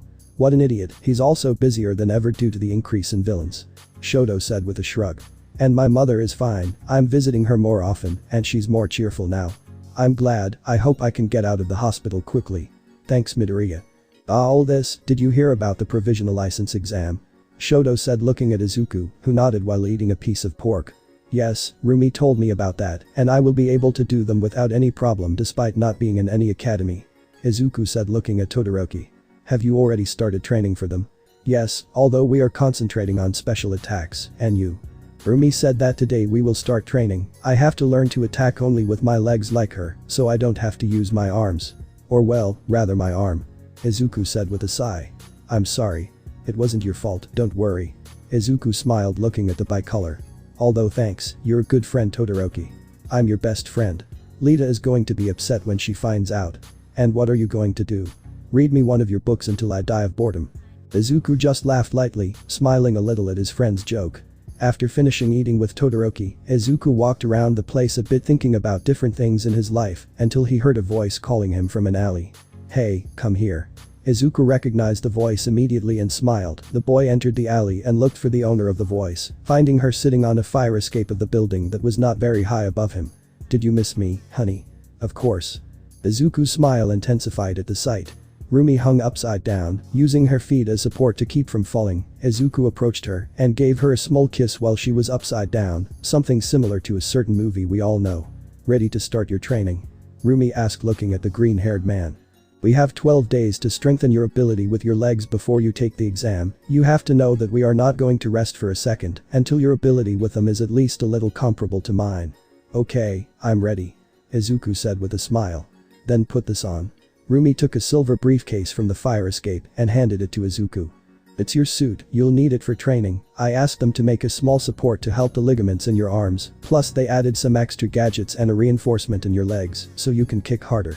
Izuku looked at the briefcase for a moment. Rumi noticed a small glimmer of discomfort in the green-haired man's eyes and became worried. Is something wrong? Don't you like the suit? No, I love it, it's just. Izuku sighed lightly. You train me, you support me, you get me everything so I can continue being a hero. Even when you know about the villains who are after me. And what do I do? Nothing, at most I help you with your work from time to time, but that doesn't compare to everything you do for me. I feel like a useless kept man. And I don't like it. Hey, look at me Izuku. She fell to her feet on the floor and took his cheeks by her hands, forcing him to look at her. A relationship isn't about who gives more or who gives less, do you understand? The best way you can repay me for this is by not giving up and moving forward, okay? But, all for one and the others. They're after me and they could hurt you. When the time comes, you won't be alone. I'll be with you, and we'll both kick their asses. Rumi said, smiling. So stop moping and let's get training. Thanks Rumi. Izuku smiled slightly. But I really would like to make it up to you, even if it's just a little. Well, you can always go with me and watch my back when we're kicking some bad guy's ass. She said with a smile. Or maybe a date tonight, who knows. Izuku smiled and took the heroine by the waist, clinging to her. Rumi was surprised by the green-haired boy's sudden movement. However, her lips were taken by Izuku in a cute kiss that the albino did not hesitate to reciprocate. Thanks. Seriously. Izuku exclaimed with a smile after breaking the kiss. Hey. She caressed Izuku's nose with hers, tickling the green-haired boy. Let's train, seriously, you have to get stronger. Izuku smiled slightly, then put on his suit in the alley and left with Rumi, putting on his hood and metal face mask to hide his presence a little. It was not sensible to go out so exposed. After a few minutes, they both arrived at a forest, where Rumi stood in front of Izuku, who was looking at the albino waiting for her to say something. Well, first of all we must know the current limits of your power. What was it called? One for all, right? Yes, that's right. Izuku nodded. The last time I tested my limit I managed to hold 8%, and that was a while ago. Okay, so I wanted you to increase the percentage of your power to where you can handle it. Rumi crossed her arms. Don't stop until the pressure is so much that you can't move. Izuku nodded and opened his legs a little, put his arms next to his waist and breathed deeply. One for all full cow L. 8%.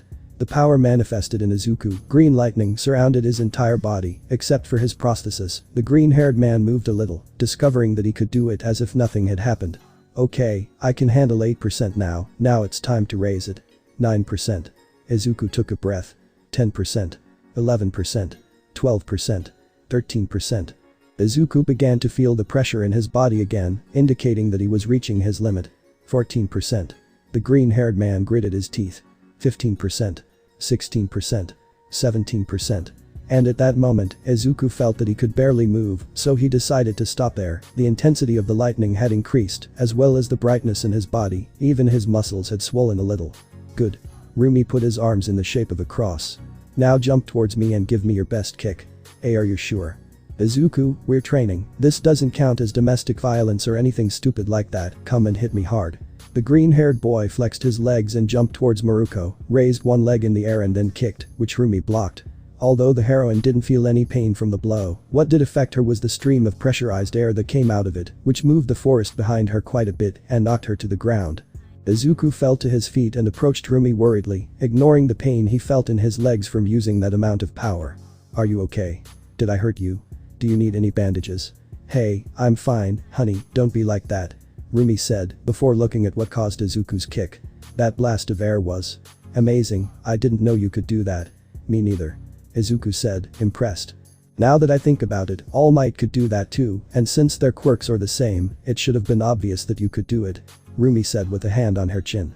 Yes, but All Mights are more powerful. Wait. Izuku thought about it for a moment. His are more powerful because when he uses them, he uses 100%. But if he used 100% all the time, he would generate a hurricane every time he threw a punch. That means he increased his power on specific occasions, maybe only at the moment of impact. Rumi smiled as the light bulb went on. I think I know what your next move will be, to attack without needing to use your arms. Ranged attacks with pressurized air blasts. Izuku said, smiling. That's an excellent idea. That way I can use them to avoid close combat. Or even to momentarily distract the enemy. Maybe I can even use it with my fingers and not just my legs. There's no time to waste. Rumi got up from the ground. Lower your percentage to 10% and when you kick, raise it to 17%. Yeah. Izuku nodded with a smile as One for All manifested again.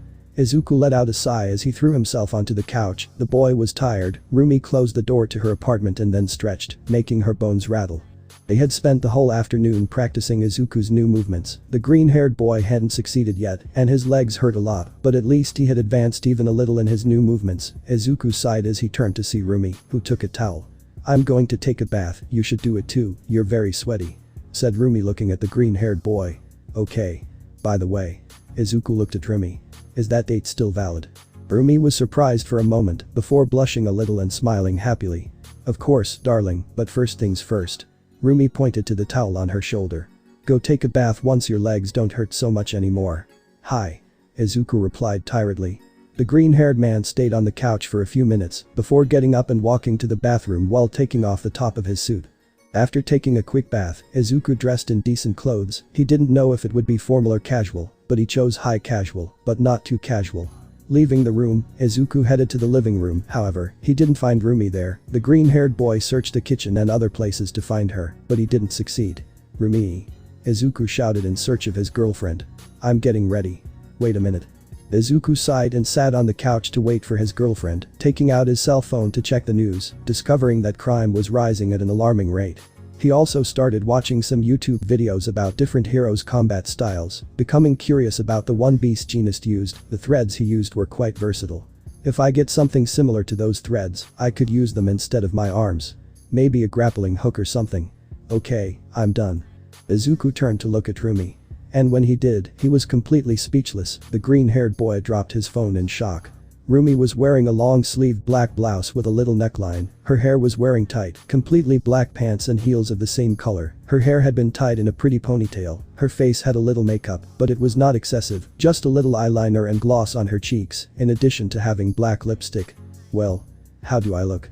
Rumi asked, smiling. Izuku still didn't speak. What? Do I look bad? And no, not at all. Izuku shook his head quickly, still dazzled by the sight before him. It's just… wow, you're very beautiful. Heh, you should be jumping for joy at having such a cute girlfriend, Izuku. She approached the green-haired boy and took his chin with her hand, guiding his mouth towards hers, giving him a soft kiss that made the boy blush a lot. Then she separated and looked at him with a smile on her beautiful face. Come on, our first date as a couple awaits us. Rumi took the green-haired man by the hand and led him out of his apartment. He noticed a detail in Rumi's words. Is this our first date as a couple? The green-haired boy thought as Rumi pulled him by the hand. After leaving the albino's apartment, Izuku and Rumi walked through the streets of the city. The night was quite beautiful, and the stars lit up the sky. Surprisingly, there was a pleasant silence in the environment that made the night much more enjoyable. Izuku held Rumi's hand firmly as they walked side by side, enjoying each other's company. Izuku looked around for a nice restaurant to go to. He didn't want something too expensive, but he didn't want a cheap one either. Rumi deserved something nice. Look. Izuku pointed to a restaurant that looked good, not too luxurious nor too casual, but it didn't seem that expensive either.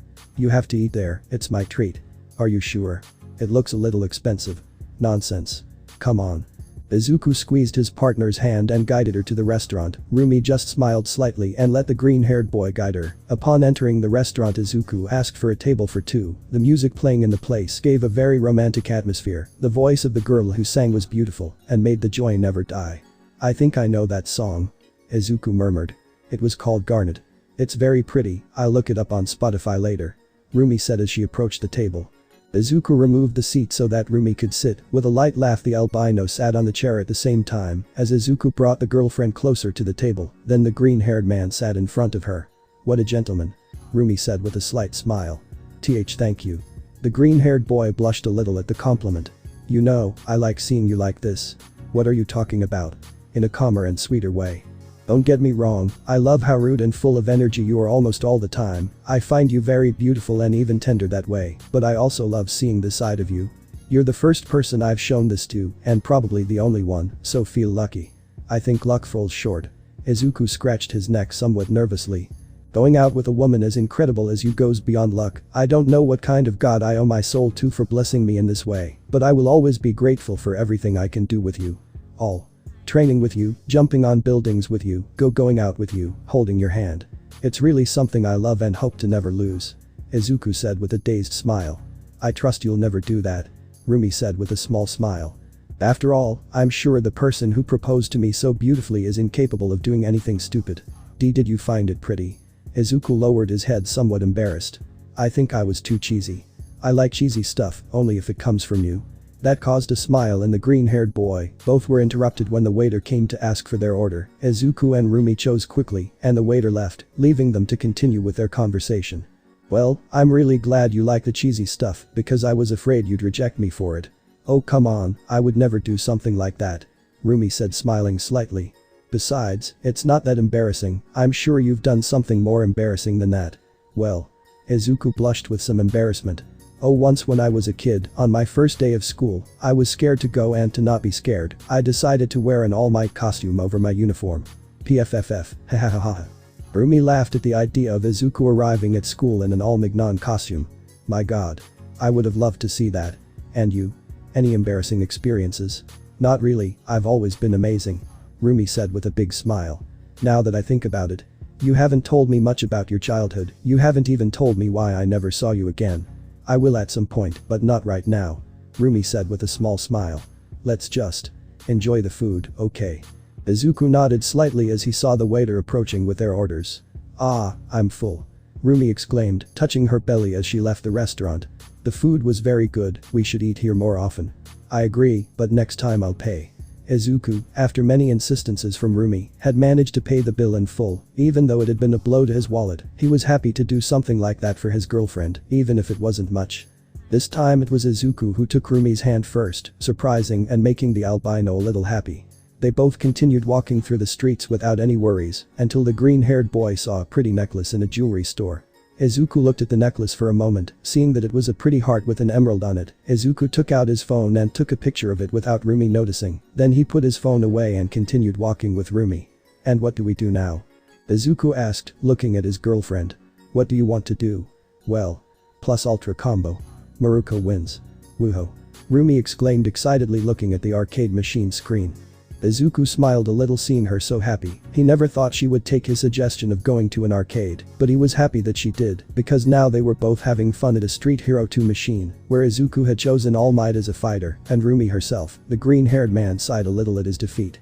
Ha, I didn't know you were so bad at fighting games. Rumi said, smiling with excitement. Though I don't blame you for losing, I've been playing this game since I was a kid. You're so good, I couldn't even do a combo on you. Oh come on, you make me blush. She said mockingly before putting another coin into the machine. Rematch. Izuku was once again crushed by Rumi in the fighting game. After that they went to a bowling game there, where Izuku achieved a perfect streak, thus winning enough tickets to claim his prize. I want that one over there. Izuku pointed at a Miruko plushie on the counter. The seller gave him the plush, and Izuku went to show it to Rumi, who was in a shooting game with a plastic gun. Why did you get a stuffed animal from me? Because it's really cute. Said Izuku looking at Miruko's plush. Besides, when it's time to sleep, I can hug the plush and pretend it's you I'm hugging. Rumi never thought she would be jealous of a stuffed animal until she heard that and pouted quite big. Finally, after a lot of games and fun, their date ended. Izuku was going to stay at Rumi's house tonight, so they both returned to their apartment. Upon returning, Izuku went to brush his teeth and then put on some more comfortable clothes to sleep, but as soon as he returned to his room, the green-haired boy found a little surprise. Rumi. Izuku exclaimed in surprise when he saw the albino in the bed where Izuku was sleeping. She was dressed in her heroine outfit, and the Miruko plushie that he had won in the arcade was lying on the floor. Huh? What are you waiting for? Come to sleep. Rumi said, a little tired. But.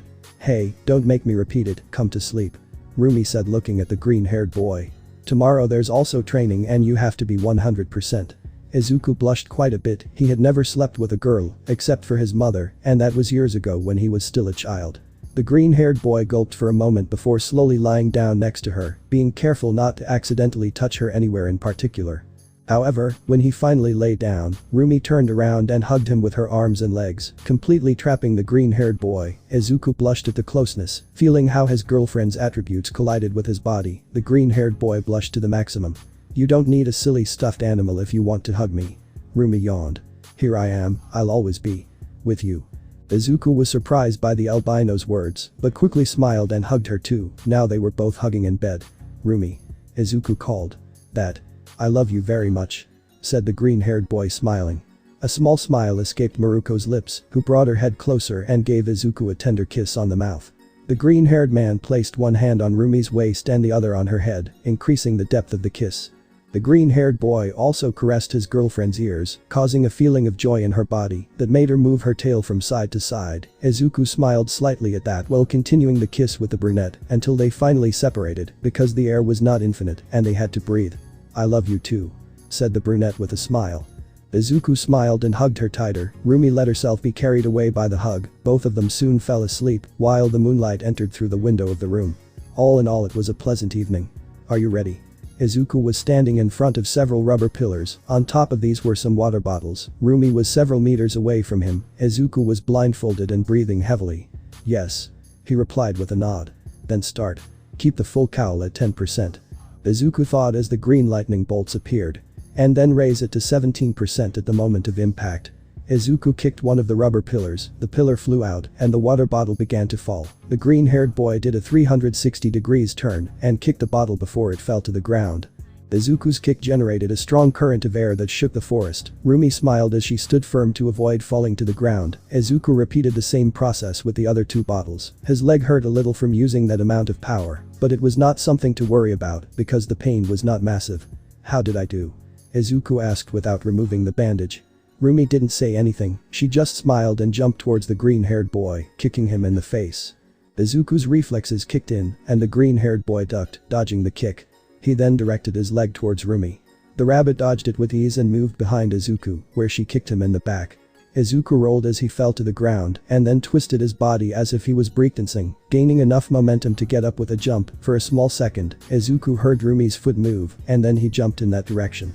Rumi smiled and put her arms in an X shape to defend herself. The green-haired boy hit her arms with his right leg. Not feeling that Rumi stepped back, he used his other leg to hold the brunette's body with both of them and throw her to the ground. However, Rumi didn't move. Instead, she grabbed Izuku by the legs and slammed him into the floor.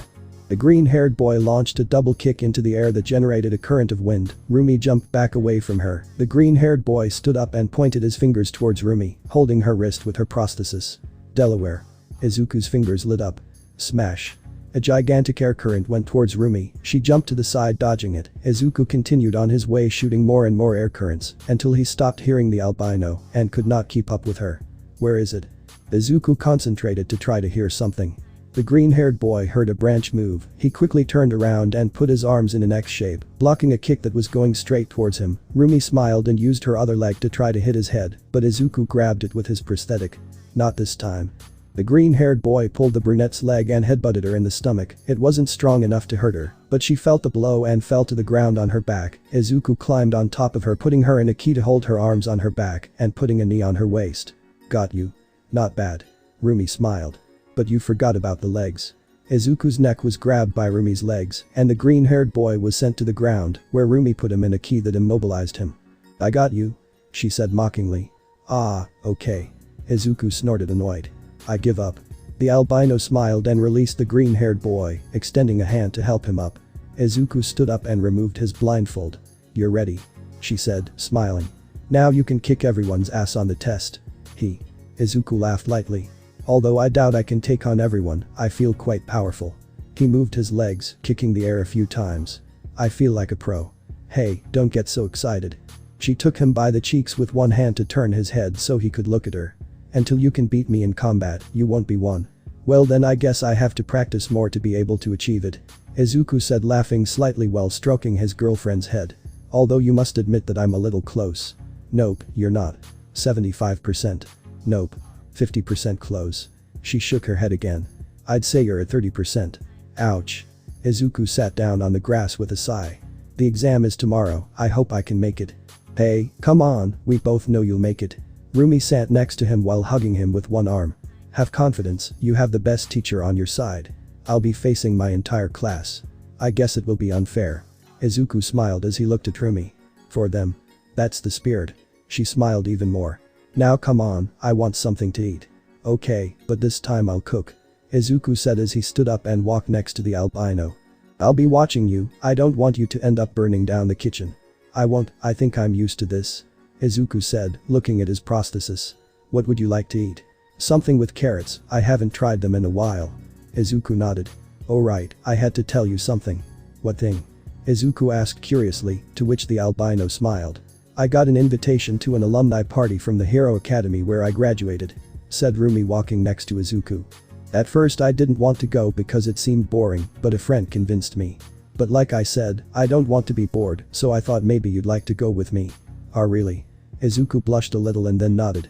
"Of course I would like to go with you, but is it okay for me to go?" "The invitation said I could bring a guest if I wanted, and like I said before, I don't want to get bored," she said, walking beside her green-haired girl. "So, are you going or not?" "Of course I'll go." Izuku smiled. "After I get my license in the exam clearly." "Great, now I can brag to Spinster Ryuko that I do have a boyfriend." Izuku blushed a little before that, but just smiled and took Rumi's hand as he walked. The albino smiled as well and squeezed the green-haired man's hand as they both headed to the albino's house. The bus carrying the UA students stopped in front of the Takoba National Stadium, the place where the provisional license exam would be held.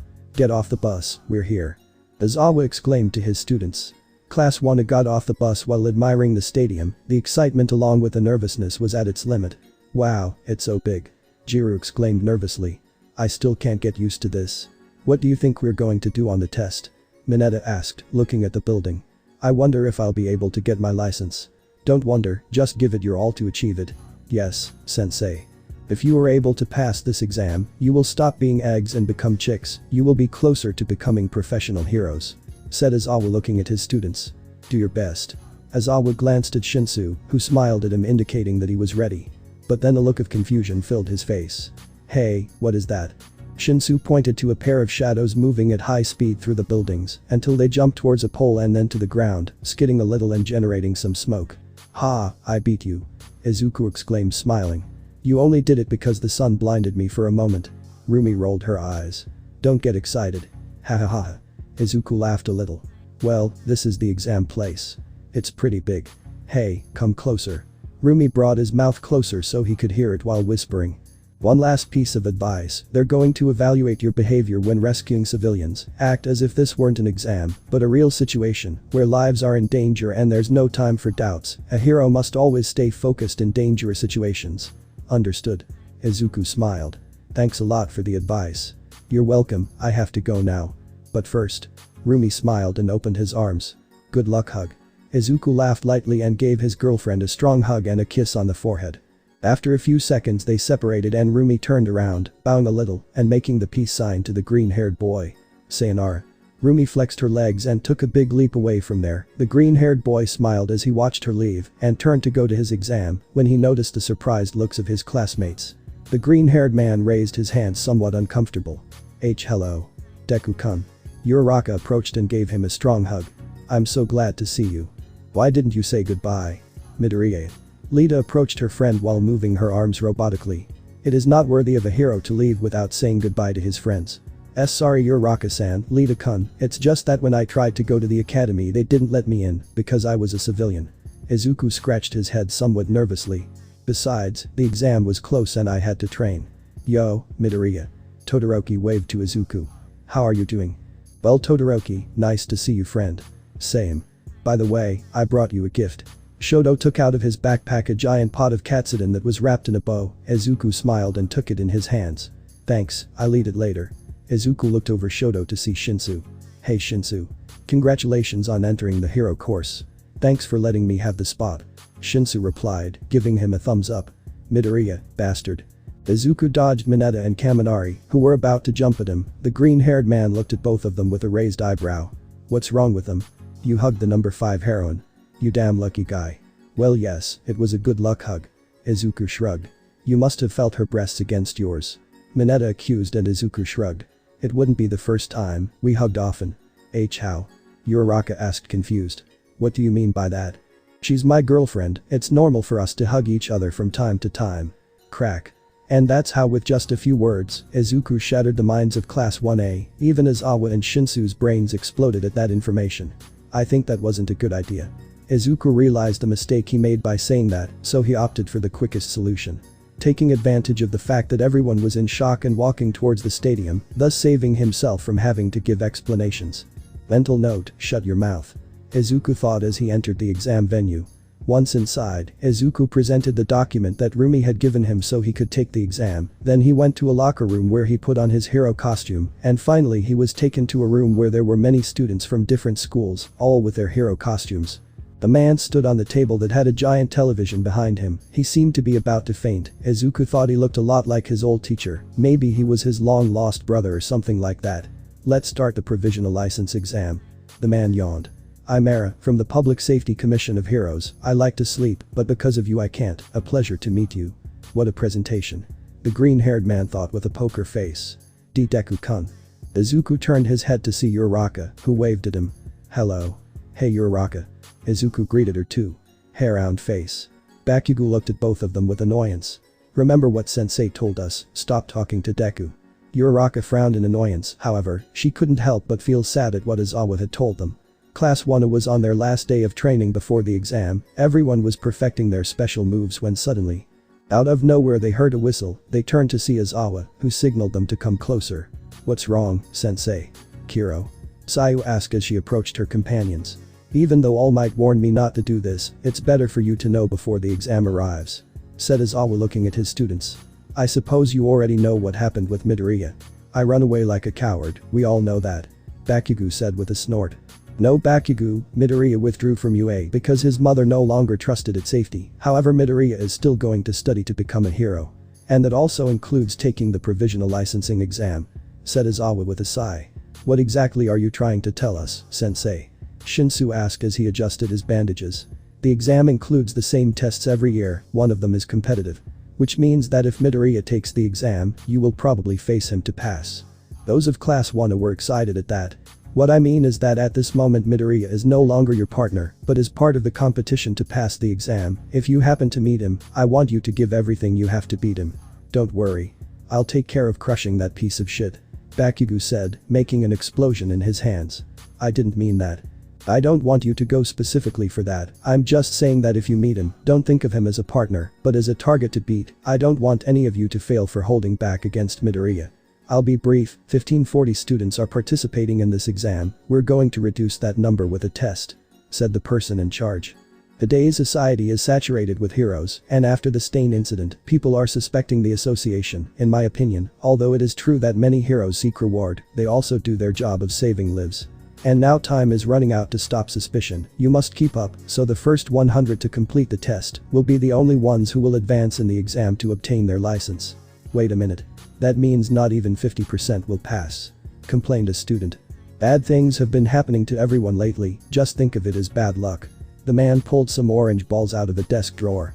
"Each participant will have 3 benches on their body, they can't stick them on their feet or armpits, find a place where everyone can see them. You must hit the targets of the other participants with these spheres, and if all 3 targets light up, that participant will be eliminated. Whoever lights up the 3rd target will be the one who gets that person's elimination point. You must eliminate 2 people to pass. After the expansion we will give you your things, and after everyone has them on the exam will begin." Expansion.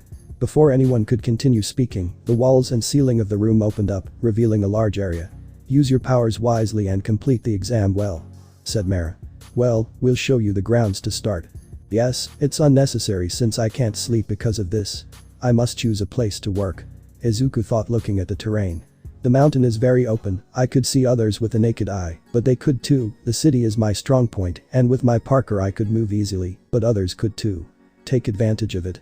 There is also the forest and the power plant. In the forest I won't be so exposed and I would be able to use my parker, but I don't like a terrain with such a small field of vision. I think the best option is the city." Izuku placed his targets on his body, then took the balls and stored them in the tactical pockets of his suit. "Well, I hope I don't run into any of my former class. It would be horrible to have to beat up an ex-classmate." Izuku stretched a little.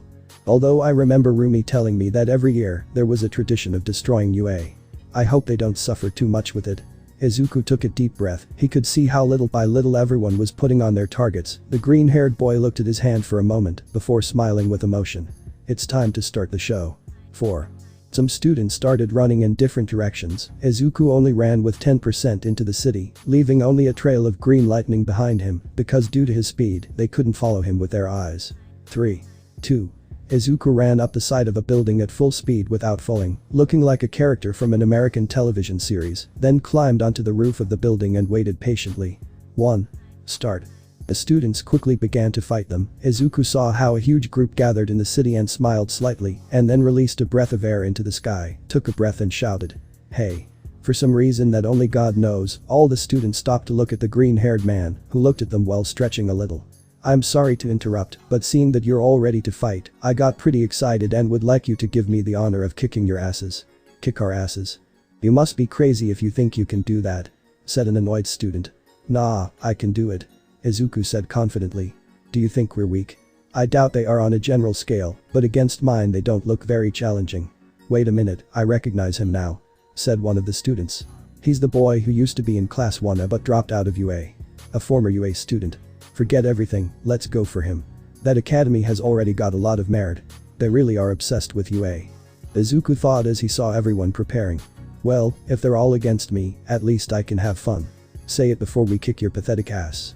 Izuku smiled slightly, then one for all manifested in his body. The aura of power he emanated, and his look full of confidence and hunger for fighting, was enough to make more than one feel nervous. Do you want me to use my arms to hit you? Or not? What do you prefer? The green-haired man asked. What kind of clowns do you think we are? Just for that I'll make sure to send you to the hospital. Several students with quirks that allowed them to fly headed towards Izuku. The green-haired boy just shrugged. With arms it will be. Izuku took a step forward and then dropped from the building. The flying students went straight to him, while Izuku prepared his power. And then, just as the students were near him ready to use the spheres to hit their targets, Izuku spun in the air, kicking with 17% impact power. Slew smash. The power of the kick generated a current of air that sent the flyers into the fire and made those on the ground take cover. Others flew away because they could not withstand the force of this. Izuku fell to the ground and then ran among the students. As he advanced he sent everything around him flying, but not before hitting his targets with the spheres, all of these at an incredible speed that one for all at 10% granted him. Once he was in the center of everything, Izuku began to dodge the attacks that were coming his way while eliminating and hitting the other participants. One of them looked like a stone golem, but as soon as the green-haired man kicked him, he flew away, taking another student with him. Izuku kicked a student in the face, stunning him, then jumped on his back and propelled himself towards others. Izuku used his good arm to hit the ground, generating a shockwave. Then he continued hitting the students while attacking his targets. One of them wanted to hit the target on his back, but Izuku grabbed him by the arm, kneed him in the stomach, and then threw him towards other students. Izuku continued dodging and quickly hitting the other students, taking every opportunity to eliminate them. One of the students took a disc out of his pocket, it shone for a second, and then threw it towards Izuku. The green-haired boy ducked and caught it in the air, then kneed another student, put the disc in his mouth, and then threw it towards the others with a kick. Said disc exploded, damaging the participants. One of the students generated an iron staff and launched himself at Izuku with it. The green-haired man gave him a strong punch in the stomach with his prosthesis. Then he took said staff and began to hit everyone with it and with his legs, thus avoiding the use of his arms to a greater extent. Izuku at this point stopped counting how many students he had eliminated. He was sure that he had already managed to finish off more than 2 and could move on. Izuku turned his head to dodge an arm that was going to his face. Then he took that arm and broke it with a kick. A girl was going to hit the target in his chest, but he kicked her in the stomach and then hit her with the guy whose arm he had broken and then sent them both flying with a strong kick. Izuku advanced towards the other participants with a jump. Moving at great speed, he hit them with his kicks and used his arms to touch his targets with the spheres. Izuku was hit by a wave of fire that sent him flying. The green-haired boy spun in the air and landed on his feet, looking at a boy who was spitting at him. The boy smiled challengingly. Don't underestimate us. Izuku just smiled too, and one for all manifested in his legs. Let's see if you can handle this. Izuku jumped towards the boy. He took in as much air as he could and fired a large flame. The green-haired boy raised his leg ready to attack. Delaware smash 17%. Izuku punched the air. The gust of wind dispersed the fire and hit the boy and everyone around him directly. Izuku jumped and hit the ground with both of his legs. The ground around him rose, hitting the students and generating concrete pillars. Izuku jumped on them and hit the targets of the participants quickly. Izuku lifted 3 of them into the air with a kick, then jumped on a pillar and punched them, then did the same thing again and again and again and again.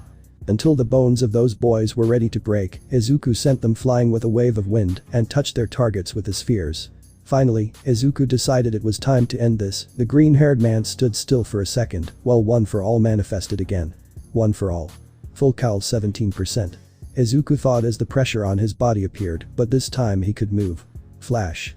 And then the green-haired man disappeared, leaving only a green trail behind him. The students couldn't see him, they couldn't follow him, they only felt the blows and heard the sound of their targets being touched. Izuku continued like that for a few seconds, until finally there was no one left in that area with their targets healthy. The boy leaned against a wall while breathing heavily and sweating profusely, but the smile on his face remained. Well, I guess it's time for someone to approve, said Mara while yawning, then looking at the computer and drinking some coffee. Let's see how things go. Finally we have someone to paw, what the fuck. 150 candidates have been eliminated.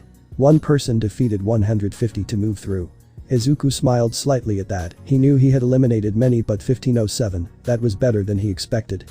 However, it was not time to stop. Strong air tornadoes propelled spheres towards their targets. Izuku moved and dodged them quickly, however one of them managed to hit one of his targets. Izuku landed on the ground looking at his new enemy. It was a boy who was on top of a building, while tornadoes manifested around his arm. Dude, that was amazing. You finished everyone off in such an exciting way. I love it when these things happen, said the tornado boy. It was a very intense battle, let me compete against you. Izuku just smiled slightly, his 10% appearing as he looked at the boy with an excited smile. Okay, but I warn you that in this fight there will come a point where there will be nothing more you can do. That moment always comes. When does that moment come? I asked as more and more tornadoes appeared. Izuku prepared to go against him, smiling under his mask. When I have you in front of me and all your bones break. Izuku said before jumping towards the boy. Izuku jumped high, dodging Inasa's spears that were heading straight for him. The boy spun in the air, dodging Inasa's spears and headed straight for him, ready to kick him in the face when. Stop. Izuku and Inasa lost their concentration because of that. The green-haired boy ended up colliding with him, and both fell face down on the ground. Izuku got up quite confused by that. What happened? Kid who defeated 150, you've already passed the exam. You don't have to fight anymore, just go to the passing room. Huh. But they never told me to stop. Literally your targets turned gray, and a voice said you passed as soon as you eliminated the first two. Izuku looked down at his targets, noticing that they were indeed a different color. The green-haired man scratched his head somewhat nervously at that. I think I must have overlooked it. Izuku murmured, somewhat embarrassed. Well, there's nothing to do except walk away and avoid embarrassment. Izuku left there with a great leap, leaving Inasa confused behind him. However, the boy had no time to waste, so he got up and went to look for some students to approve. Once he arrived, he noticed that he was the first one to arrive, so he just sat and waited for the first 100 to pass. Izuku took his phone out of his pocket and sent a message to Rumi. He needed something to do while the other students arrived. Hi Rumi. How are you? I passed the first test of the exam. Great. I knew you'd make it. I'm fine. I've already finished the damn paperwork. I'm glad, next time I'll help you with all that. Okay, I'll leave you, I have to go do something. But I wanted to talk to you, I'm alone in this waiting room. You need to focus on your exam, honey. Now put down your phone and go show who's boss. Love you, bye. Rumi sent a gif. Izuku sighed as he put his phone away. He really wanted to talk to his girlfriend for a bit to kill the boredom, but she was right about focusing on his exam.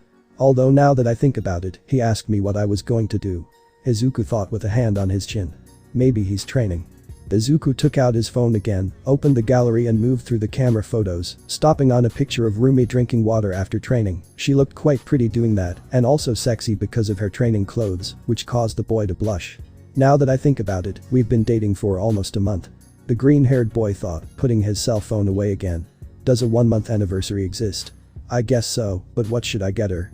Izuku forgot that he was in the waiting room for an important exam and started thinking about what to give his girlfriend. It had to be something very nice, since Rumi only deserved the best.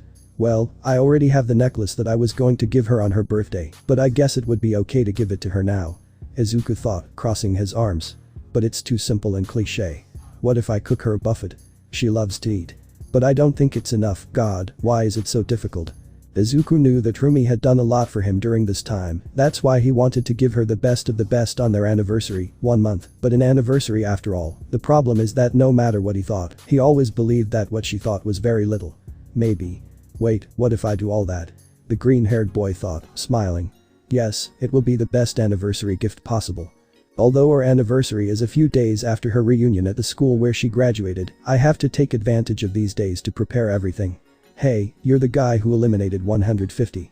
Izuku was so busy with his thoughts that he didn't notice that several students had already entered. Among them was Inasa, who, upon seeing him, quickly approached him. Oh, you're the boy I was going to fight. Izuku extended his hand. Izuku Midoriya. Inasa Urashi. He shook his hand. It was incredible what you did, how were you so fast? It's because of my quirk, I guess. Said Izuku, scratching his head somewhat nervously. Although to be honest, I hadn't practiced that technique that much, and the energy drain is quite large. Oh I see, that means I could have beaten you if they had let us fight. Inasa smiled excitedly. Keep dreaming. Izuku imitated her smile. Ooh, by the way, you were from UA, right? Izuku nodded. How come you're taking the exam? What academy are you at now? I'm not in any, I study with a professional hero. Ooh, that must be great. It's actually better than being attacked every month. Izuku thought with a drop of sweat falling down his neck. What's your quirk? Those blizzards were great. It's called whirlwind. It allows me to generate large gusts of wind. Oh, I see. Izuku saved that name for later in his mind. You must have great control over those bursts to prevent them from getting out of control. That's right. I practice every day to maintain my level. That's great, I also practice every day. Izuku said with a small smile. Do you have hero book? I'll send you a friend request to talk later. I think it's not a good idea to discuss this during an exam. Of course. He nodded before seeing one of his classmates enter the room. I have to go, I'm waiting for your request.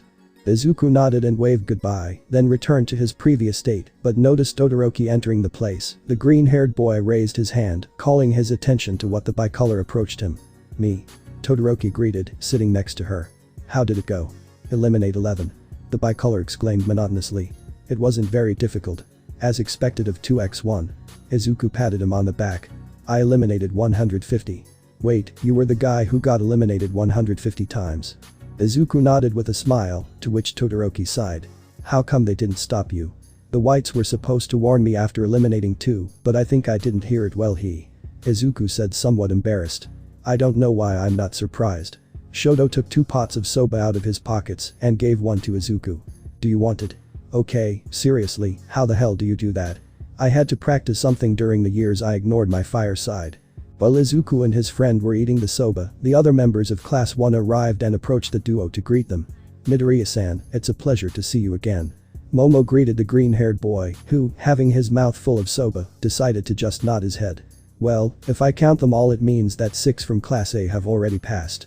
Said Jiru looking at her companions. Actually there are 5, Kiro. Corrected Sayu. You counted Midoriya. Oh, sorry, I still can't get used to you not being in class. No problem Jiru-san. Izuku said after swallowing his soba. Where did you get that from? Kiro? Asked Sayu curiously. Izuku pointed at Todoroki, who quickly took out 4 pots of soba and offered them to his companions. They preferred not to ask anything and better sit down to eat with both of them. Everything was peace and quiet until the bomb arrived. Deku. Quesh. Izuku asked with his mouth full of soba. Midoriya-san swallows before speaking. Izuku swallowed the food. I'm sorry. How could you be the one who eliminated 150 extras? Bakugo stood in front of him annoyed. Izuku shrugged his shoulders. Lucky, I guess. Wait a minute, Midoriya-chan eliminated 150. Sayu was quite surprised by that. You got stronger, Kiro. Don't even think that because you could have a ton of extras you'll beat me Deku. I'm not even in the academy, why would I fight you to beat you? Izuku shrugged. Stop bothering me and go sit down, the second part of the exam will start soon. Sorry Midoriya. Kirishima and Kaminari grabbed Bakugo and pulled him away from the green-haired boy. Let me go, you idiots. With them we would be 8. Said Jiru while eating the soba that Todoroki gave him. There are still 12 missing from Class A. I say everyone passes the first test. Izuku exclaimed, looking at the others. If they trained hard, then they shouldn't have any problems. Yes we did, but there were several strong guys in the exam, I don't think we'll all pass Kiro. In that case, who wants to bet? Thanks bitches. Izuku said, counting the bills in his hands. I shouldn't have done that. And now for the students who have already passed, look at the exam field. Everyone turned their gaze towards the monitors that showed the field, when out of nowhere a strong series of explosions began to destroy everything. Izuku and his ex-companions were amazed by so much destruction. This will be the last test of the exam, let's see how agile they are in the rescue. Both civilians and people who have already obtained their license will judge the way they act during this situation. Izuku gestured to Shoto with his hands asking him to work together during this test. The bicolor simply nodded in confirmation. The villains have committed several terrorist acts in the city. The destruction of numerous buildings has raised the number of victims. Until the emergency units arrive, all rescues must be carried out by the heroes. Save all the lives you can. The doors opened, all the students started running towards the exit. Izuku and Todoroki left together towards the rubble. The last test had begun. This way. Izuku shouted as he jumped between the rubble. Todoroki followed his friend through the urban area. The green-haired boy approached a boy who was in the middle of the disaster zone, although he looked like a 40-year-old dwarf man dressed as a boy. Wah! Help me! Shouted the adult man with dwarfism disguised as a child. My grandpa got trapped in the rubble. Why Shoto, look for his grandfather, I'll take care of him. Izuku approached the boy and took him in his arms, checking his wounds. The wounds on your legs won't let you walk, and you're bleeding, here. Izuku pulled a handkerchief out of his pocket and placed it in the man's hand, then directed that hand towards the bleeding wound on his head. I need you to help me, hold that down on your head to stop you from bleeding any further, I'll take care of getting you to safety, so let's do this together to win, what do you say? Excellent way to treat a wounded person. Extra points for you. Thank you sir. Don't forget the situation. I'll take away your extra points. Izuku said nothing and just ran towards the rescue area using one for all. Once he left the boy he returned to look for more injured civilians, helping himself with Todoroki from time to time. Something wrong, Eraser? Ms. Joke asked, sitting next to the black-haired boy who was seriously looking at Izuku through the screen. He's advanced too much. Aizawa muttered, watching the green-haired boy save people. Not only has he become a monster in combat, his skills as a professional hero have climbed to a great level. Damn, that kid is really scary. Isn't that the boy who dropped out of UA? Ms. Joke watched Izuku move like a pro among the people. What academy does he study at now? He's Miruko's private student. The green-haired girl was surprised by that. She's teaching him everything she knows, and I must admit she's done quite well.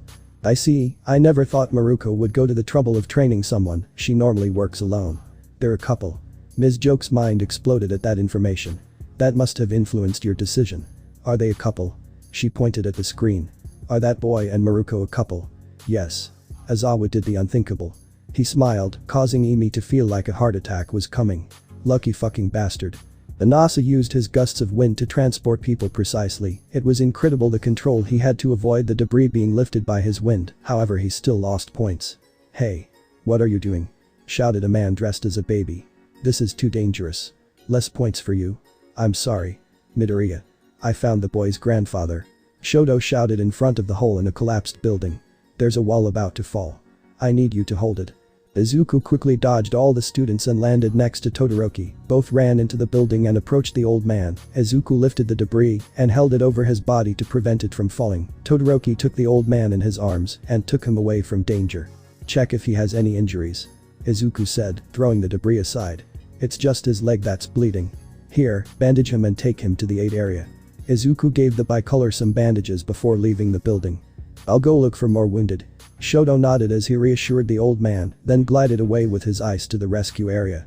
Our arms are hurt, said an old woman through tears. It hurt so much. Please help us. Shut your damn mouths. Bakugo shouted angrily. Help yourselves. Hey. Hey Bakugo, don't be too much. Kaminari said from beside him. Yes, old man. They could be seriously injured. Kirishima supported Kaminari. However, before anyone could say anything, a green lightning bolt passed by and took both people away. Izuku ran with them in his arms, moving away from the trio, but not before sending an annoyed look to a certain ash blonde who clenched his fists. Don't worry. I'll make sure you get out of here alive. Izuku told them both with a radiant smile. I promise. He's a saint. Said the old man wiping his tears with a handkerchief. Take me flying. Said the old woman in the green-haired man's arms, causing him to have to hold back the urge to vomit. He liked older women, but not that old. Izuku left both of them in the emergency room and then left, not before saying goodbye to the wounded with a reassuring smile. So that's how things are going. Mara murmured as she watched the students' performance through a computer. There are many students below average, but surprisingly, fewer penalty points are being handed out than expected. Things are going very well. Are you listening to him? To protect the people, heroes will be asked to not only perform rescue actions, but also. A strong explosion destroyed a part of the wall of the exam area, causing a small earthquake that alerted everyone. Enemies, will they be able to take care of them in parallel? I wonder. Gang Orca, the number 10 ranked hero and number 3 in the area of those who look the most like villains. Izuku thought looking at the man in a suit. But the villains on the scene, the chase has begun. The hero cadets on site must suppress the villains and continue their rescue works. What will your answer be, heroes? Gang Orca's gang ran towards the heroes, however a strong earthquake stopped them from advancing. You're not going to pass. Shouted a black-haired boy who looked extremely similar to Izuku. However, Gang Orca appeared in front of him, surprising him. A large sound wave hit the boy, sending him flying. Weak. Shindo flew towards some stones, but Izuku caught him before he hit them. The green-haired boy left the boy on the ground and looked at Gang Orca coldly. Izuku looked at Todoroki, signaling him to wait. The green-haired man placed himself in a combat stance while looking at the humanoid orca. His size tells me he's strong, and that sonar isn't something to be taken lightly. The green-haired man thought, looking at the professional hero. How many more abilities does he have? Gang Orca attacked Izuku with his sonar. The green-haired man landed strongly, but was still thrown flying. Izuku spun in the air and landed on his feet looking at the orca man. If I can't tell how many abilities he has, I should hit with all my strength first. Izuku thought as one for all coursed through his body. One for all full cowl. At 17%. A strong current of air ran through the place, surprising the spectators. Gang Orca narrowed his eyes at the green-haired man. This pressure got stronger. Izuku took a great leap towards Gang Orca, the ground beneath him cracking with his movement. Let's see if you can handle this power. The green-haired man raised a leg to kick him. Moon impact smash. The force of Izuku's kick generated a large current of smoke and air that lifted everything around it. The members of the Gang Orca gang were sent flying by such an attack. When the smoke shot up, Gang Orca had blocked Izuku's attack with his arms. The armor on them completely broke, revealing his skin a little hurt by the kick. Izuku tried to break free, but Gang Orca slammed him into the ground repeatedly before sending him flying. The green-haired man rolled on the ground for a few seconds before getting up and looking at the professional hero. I forgot that he is not a student, but the hero who is in the top 10 of the ranking. Izuku thought, lowering the percentage of 1 for all to 10% to avoid hurting his body further. You think you can stop me alone? You're underestimating me, kid. And who told you I'm alone? Izuku placed his fingers on his mouth and let out a whistle. Todoroki generated a large amount of ice in the direction of Gang Orca that hit the hero by surprise, however it was destroyed by a current of wind that attacked the number 10 hero directly. Intruder villains. This will be interesting. Inasa shouted smiling before a rock hit him on the head. Ouch. Hey, don't be an idiot. Izuku shouted, looking at the black-haired man. If you're going to attack, make sure you don't get in the way of the others or we won't be able to stop it long enough for the civilians to be rescued. Focus on the damn exam. Gang Orca was going to fire his sonar at Inasa, but an air bullet hit his eye, stunning him. Shoto took advantage of that and attacked him with his fire sight in a powerful flare. Inasa. Izuku called the black-haired man as he prepared to kick again. Use your wind waves to generate a fire tornado around him. We must suffocate him. One of the henchmen tried to shoot them with his cement gun, but Izuku jumped and sent them flying with a blast of pressurized air that his kick generated. Inasa, seeing that, obeyed the green-haired man and generated a tornado around Gang Orca. Shoto's fire mixed with the wind generating a crimson sea. However, it was not enough to stop the number 10 hero. He crossed the flames and sent Inasa and Shoto flying with his sonar. Izuku, seeing this, tried to jump towards him, but also flew away. As soon as they tried to get up, they were bombarded by shots from the cement guns. They tried to defend themselves, but it dried at high speed through their bodies. Izuku tried to get up, but was hit by many cement shots that had him imprisoned. Until a strong earthquake destroyed the cement on their bodies, Izuku turned to see Shindo with one hand on the ground. The green-haired man gave him a smile before standing up and looking at Gang Orca and his gang. Inasa, Todoroki. Do it again. Yeah. Obeying the green-haired boy's instinct, both young men generated a tornado around Gang Orca again. The latter took out a bottle of water to try to hydrate himself, but Izuku sent it flying with an air bullet. Gang Orca growled and then let out a great roar that destroyed the fire tornado, then looked at Shoto and Inasa with anger. Well. What do you have in mind next? Nothing, damn it. What Gang Orca noticed too late is that Izuku had appeared behind him, with his leg bent. If my 17% doesn't work, then I'm going to hit you with more power than I can bear. The green-haired man thought, looking at Gang Orca. One for all. 30%. Smash. The power of the blow generated a large shock wave that sent everything around it flying. Smoke and debris rose from the ground once again. Several seconds passed until the smoke finally revealed Gang Orca standing a few meters from Izuku, grabbing his right arm in pain, while the green-haired man was on the ground grabbing his leg. He broke my arm. Gang Orca thought, growling in agony. Even with the armor I'm wearing, he managed to break my arm with a kick. I know that dehydration was something that left me weak, but still. I think I tore several muscles with that hit. The green-haired boy thought in pain. I know I'm cutting the tension, but all the civilians have been rescued, so the provisional license exam is over. Is it over already? The green-haired boy exclaimed in surprise. The scores will be presented to you in the main room, along with the names of those who passed. Those who are injured, please go to the infirmary area. Those who are not, go directly to change and wait for the results. Thank you for your attention. Mr. Orca Gang. The number 10 hero turned to look at Izuku. The green-haired man took two things out of his pockets. One free of hero notes and his cell phone. Could you sign this and let me take a picture with you, please? No problem. Said the man, taking the notebook. Why don't you get up? My leg hurts. Izuku searched for his name on the alphabetical list, quickly finding it in its place. The boy smiled slightly at that. I passed. The green-haired boy thought excitedly. I can't wait to tell Rumi about this. Did I pass? Inasa muttered in surprise. God. I thought I failed. I did it too. Todoroki murmured, looking at his name. Where's my name? Damn it. Bakugo exclaimed angrily, looking at the list. He clenched his fists tightly. Damn it. Hey. Izuku nudged the bicolor in the arm. Congratulations. Likewise. And thanks, I'm sure if it weren't for you I would have ruined it. Don't judge yourself so much, you would have done well for sure. You've made a lot of progress. Too much I would say, and I need to move forward too. What do you mean? Izuku asked, looking at the curious bicolor. Do you think you can get me a meeting to talk to Miruko? Izuku blinked in surprise at that, before smiling and hugging his friend around the neck. Just don't try anything romantic or I'll break your neck. Ha. The bicolor laughed at his friend's joke. Hey. Izuku and Todoroki turned to see Inasa approaching them. The black-haired man was serious before them. What do you need? Shoto asked, to which Inasa took a breath and began to speak. Izuku smiled when he saw the photos he had taken and sent to Rumi. One of them was with Gang Orca, and the other was with his hero license. The green-haired boy had his leg bandaged, but he could walk well. Izuku turned to see Todoroki with his own license. Haven't you changed your hero name yet? Izuku asked when he saw that Shoto's hero name was Shoto. Your name is Deku, I don't think you can judge me. Deku means you can do it.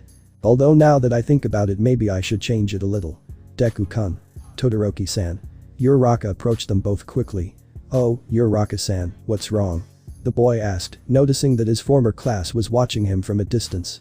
I wanted to know if you wanted to go with us to a restaurant. We're going to celebrate having obtained our licenses. Said Uraraka somewhat nervous. I know you're no longer part of the UA, boo, but we're still friends. Right. Izuku looked at his phone for a moment, then typed a quick text to his girlfriend, telling her he would be late, and then smiled at Uraraka. Who's inviting? Hey. Rumi separated her visit from her phone to watch as Ryukyu called her. Both were dressed in their heroine outfits and were in line to deliver some things to the headquarters of the Hero Regulation Commission. The albino quickly put her cell phone away and coughed a little to pretend that nothing had happened. What's up, reptile teeth? The line is going to advance, move. Ryukyu told his friend as he took a few steps ahead of the line. Lately you've had your mind elsewhere, we should focus on the increase in villains. Yes, whatever you say. She shrugged. Nothing serious has happened, if someone strong appears we will simply kick his ass and everything will return to normal. Take this seriously Rumi, we're talking about lives at stake. Ryukyu frowned. We must give our best, there's no All Might to keep them in check anymore. And who needs All Might? The rest of the top is also strong, you'll see that everything will be fine. Rumi showed him a big smile. We're going to win this battle. Yeah, I guess I should trust the top more. Ryuko shrugged, although a slight smile appeared on her face. By the way, what were you looking at? It was a message from my boyfriend, he said he was going to be late and that please don't stay up watching movies without him or something like that. She took a few steps forward as the line moved forward. He says I should rest more often, but I'm practically full of energy all the time. I'm not going to argue that, by the way, doesn't it bother you that he's late? Ryuko asked, looking at her friend. Most girls don't like it when their partners arrive late without supervision. First of all, I'm not like most girls, there's no other Miruko in this world baby. Rumi said smiling brightly. Second, I'm too old to be acting like a toxic hormonal brat. And third, if you're not able to trust your partner you shouldn't even be in a damn relationship. Sorry, I didn't mean to bother you. I don't mind it's just. Damn, how stupid do you have to be to not let your boyfriend go out of jealousy? Rumi crossed her arms as the line moved forward. It's stupid, then if they do it they'll be like I'm not your property or that kind of thing with double standards. You're right about that. But leaving that aside, have you thought about getting a haircut? What's wrong with my hair? Rumi stroked her hair a little. Or are you jealous and want to ruin it, so it's no better than yours? Keep dreaming Rumi, She let out a light laugh.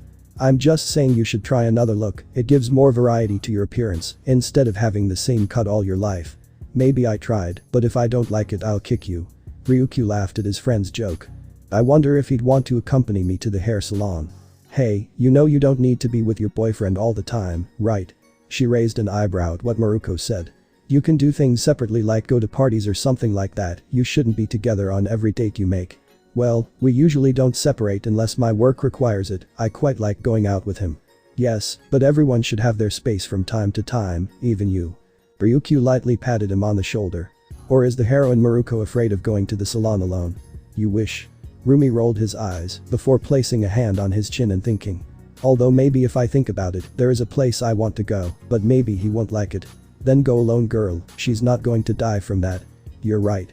Thanks for the advice, I'm still new to this relationship thing. Rumi said smiling at Ryuko. Literally this is the first time I've ever dated someone. Well, for your first time, you're not doing so badly. That can be easily misinterpreted, right? Yep. Shit. I wonder what he's doing with his former classmates. Rumi thought, looking at the ceiling. Maybe something important like talking about the exam or something like that. With Izuku. If you have to be a bullfighter, put your soul in the ring. The green-haired man sang passionately, standing on the karaoke.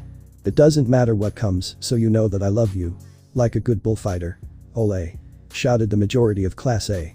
Izuku's ex-classmates laughed at the sight of the boy singing at full volume. They even noticed how he used his quirk to enhance his voice and make it sound louder. Some girls found it irritating, while all the boys, except Bakugo, could only say poetic at that sight. Once he finished singing, a man approached Izuku and raised his hand. And the award for the best voice of the night goes to Midoriya Izuku. The man in charge of karaoke approached the green-haired man with a smile. The people applauded. "Congratulations guys, your prize will be free snacks all night long. Individual or group? Individual child, don't leave me without food. Thank you very much." Izuku decided to ignore that last part and greeted his classmates, who applauded him like an audience on a game show. "I teach classes on Mondays and I get paid a lot." Izuku approached his companions while everyone asked the waiter for their orders. Todoroki asked for the most expensive thing in the place, while paying with a debit card completely made of gold with his name written in diamonds. Some were curious about that. "Shoto, did you steal your dad's card?" Izuku asked, sitting next to Shinsu. "No, it's my card," Shoto said, looking at his best friend. "You'd be surprised at the profits trafficking Fuyumi's food gives me." "Okay, a lot of information." Izuku shook his head at that. "Deku-kun, you were amazing up there," Uraraka said, smiling excitedly. "You look like a professional singer." "Man, I have to admit I never thought someone could raise their voice to that pitch," Jiru said, genuinely surprised. "Have you ever thought about being a vocalist?" "Not really, I wouldn't like to do that," Izuku said, somewhat embarrassed. "It's one thing with friends and another thing in front of a bunch of strangers. I really wouldn't feel comfortable. Besides, they'll probably sue you for breaking their eardrums," Shinsu said, drinking some juice. "Thanks for the encouragement, Shinsu, you're very kind," Izuku said with clear sarcasm. "How did the exam go?" "Everyone in the class passed." "Well, everyone except Bakugo," said Mineta, looking mockingly at the blonde. "What did you say, damn grape? Does it burn?" "Guys, don't fight," Momo scolded them both. "It doesn't matter if Bakugo-san fails, he can take a makeup exam and get his license in no time." "TSK, don't defend me, Ponytail, next time I'll get the best score and beat them all." "Indeed." Mineta raised his drink as if it were glass and spoke with a rich man's tone. "It burns. Shinii." "Hey Midoriya." Kirishima called the green-haired man. The latter looked at him expectantly. "I wanted to apologize for what happened at the hospital. I think I went too far by saying that to you without taking your situation into account." "At this point it doesn't matter, Kirishima, there are no hard feelings." Izuku shrugged before holding up his prosthesis to show it to everyone. "Besides, I don't suffer as much from my arm anymore." "What does it feel like to have that?" Shinsu asked, sitting next to her. "I mean, do you feel when you touch things?" "It's connected to my nerves, I can feel everything perfectly. But it's strange, sometimes I forget I have a prosthetic and act like I never lost my arm, but then I remember that I did and everything feels fake, plus I can't use everything I have on it or it'll break." Izuku sighed. "It's quite annoying." "Sorry, I shouldn't have asked." "Okay, I was just curious." Izuku shrugged. "What are the dorms like?" "They're so cool, they even gave us a kitchen," Mina said with excitement on her face. "We had a room contest." "Who won?" "Sato bribed the judges with food." "Stupid corrupt government," Kaminari said angrily. "It must have been fun." "Midoriya-chan, why did you leave UA?" Without a hint of subtlety, Sayu asked her question, drawing the attention of everyone at the table. "Neither my mother nor I trust the security of the academy. I'm safer with the way he studies now than in that place," Izuku said while receiving his order from the waiter. "That's why I left, I don't want another surprise villain attack." "Dude, you're so strong. You'd probably be the strongest in the class if you kept studying," Kaminari said to the green-haired boy. "Why are you worried about a surprise attack?" "Because I am strong, but my mother's heart is not," Izuku said with a frown. "There you have your answer." Sorry, old man. It doesn't matter, just let's not talk about this, guys," Izuku said, looking at his old class. "There's no room for me in that school anymore, but we're still friends. Except with Bakugo, he hates even having friends." "Fuck you, you bitch." Everyone laughed at the blonde's attitude. Izuku just continued with his food and talked with his companions for a while, until it was too late and he had to go home. Izuku said goodbye to his friends and left the karaoke with a smile. The boy was going to go home when a rock hit him in the head. When he turned around, he found Bakugo staring at him. "Are you serious? Aren't you too old for that?" Izuku asked with his eyes rolled. "Follow me," the blonde ordered, but Izuku didn't move. "I have to go home, unlike you, I do care about my loved ones, and I don't want to worry them." "It's to talk about your quirk." Izuku felt a lump in his throat at that. "I think you already know why." "No, I don't know, how about you enlighten me?" Bakugo looked around, searching for someone who could hear them, and when he didn't find anyone, he looked at the green-haired boy again. The seriousness in his gaze was a bad sign. All Might gave you that quirk, right? You go ahead. Izuku said, walking towards him. If we're going to talk about this, it won't be here, move. Izuku was walking behind Bakugo under the moonlight, the blonde not saying a single word as they both advanced through the city. Hey, it's already very late, how long are we going to walk? The green-haired boy complained while looking at the time on his phone. It was 11 at night. I have to go home, they're waiting for me. I don't mind. But I do, so hurry up or I'll just turn around and walk away. Bakugo let out a growl at what the green-haired boy said. Both continued walking until they reached a completely empty playground. Izuku observed the place, noticing that there was no one around. It was really too late. This place looks like the park where we played as children. Bakugo said, leaving his backpack in a corner. Correction. It looks like the park where you used to hit me as kids. Izuku said with his arms crossed. You were just a weak quirkless bitch until somehow miraculously you were accepted into UA and your quirk awakened. Or rather, someone granted it to you. Bakugo said seriously as he looked at Izuku over his shoulder. You were just a bastard who did nothing but throw garbage and fail, but from that moment on you started getting stronger so fast that, even though I don't like to admit it, for a moment you surpassed me. You get the license and I didn't, damn it. I won it by showing my skills and… Shut the fucking mouth. Bakugo shouted angrily. All of this bothered me greatly. And in the Camino incident, when that all-for-one guy talked about you in his fight with All Might, I put all the pieces together. He gave you that power, right? So what if he did? Izuku asked with a frown. What are you going to do? Shout my secret from the rooftops. You and I used to respect All Might more than our own parents, we wanted to be like him. The boy I thought was just a stone in my path was recognized by the person I admire the most. Bakugo turned around and looked at Izuku fixedly. Let's fight right now. No. Izuku shook his head. We are on a public road, if we use our quirks to fight we will be labeled as villains. Or at least you, since you don't have a license. I want to confirm what makes you so great, so much so that All Might went so far with you. Bakugo's brow furrowed as he looked at Izuku. If your aspirations were so much greater than mine, does that mean I was wrong all this time? I don't know, I'm not your psychologist. Izuku said, frowning. If you want someone to talk to about this, go to your mother, your father or All Might himself. I'm not the one in charge of treating your existential doubts. If you don't want to get hurt, raise your fists. Oh that's right, you only have one. Bakugo stretched a little. And now you use your legs more. The provisional hero license allows me to defend myself in case of emergency against the attack of a villain. Right now you are about to use your quirk to attack a civilian. Izuku took off his backpack and threw it aside.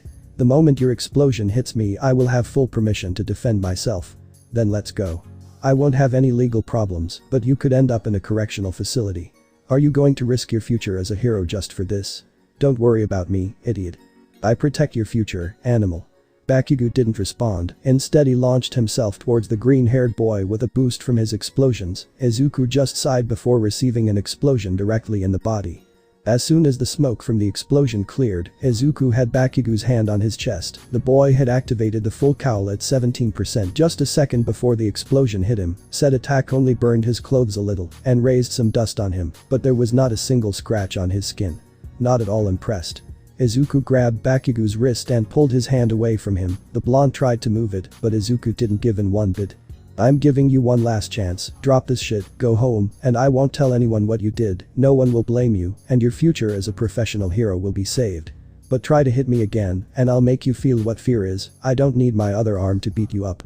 Bakugo launched another explosion with his other hand. Izuku was not affected by this, and gave him a strong kick in the chest that sent him flying to the other length of the park. The green-haired man cracked his neck with a nod as he prepared for what was coming. I don't know why I'm not surprised.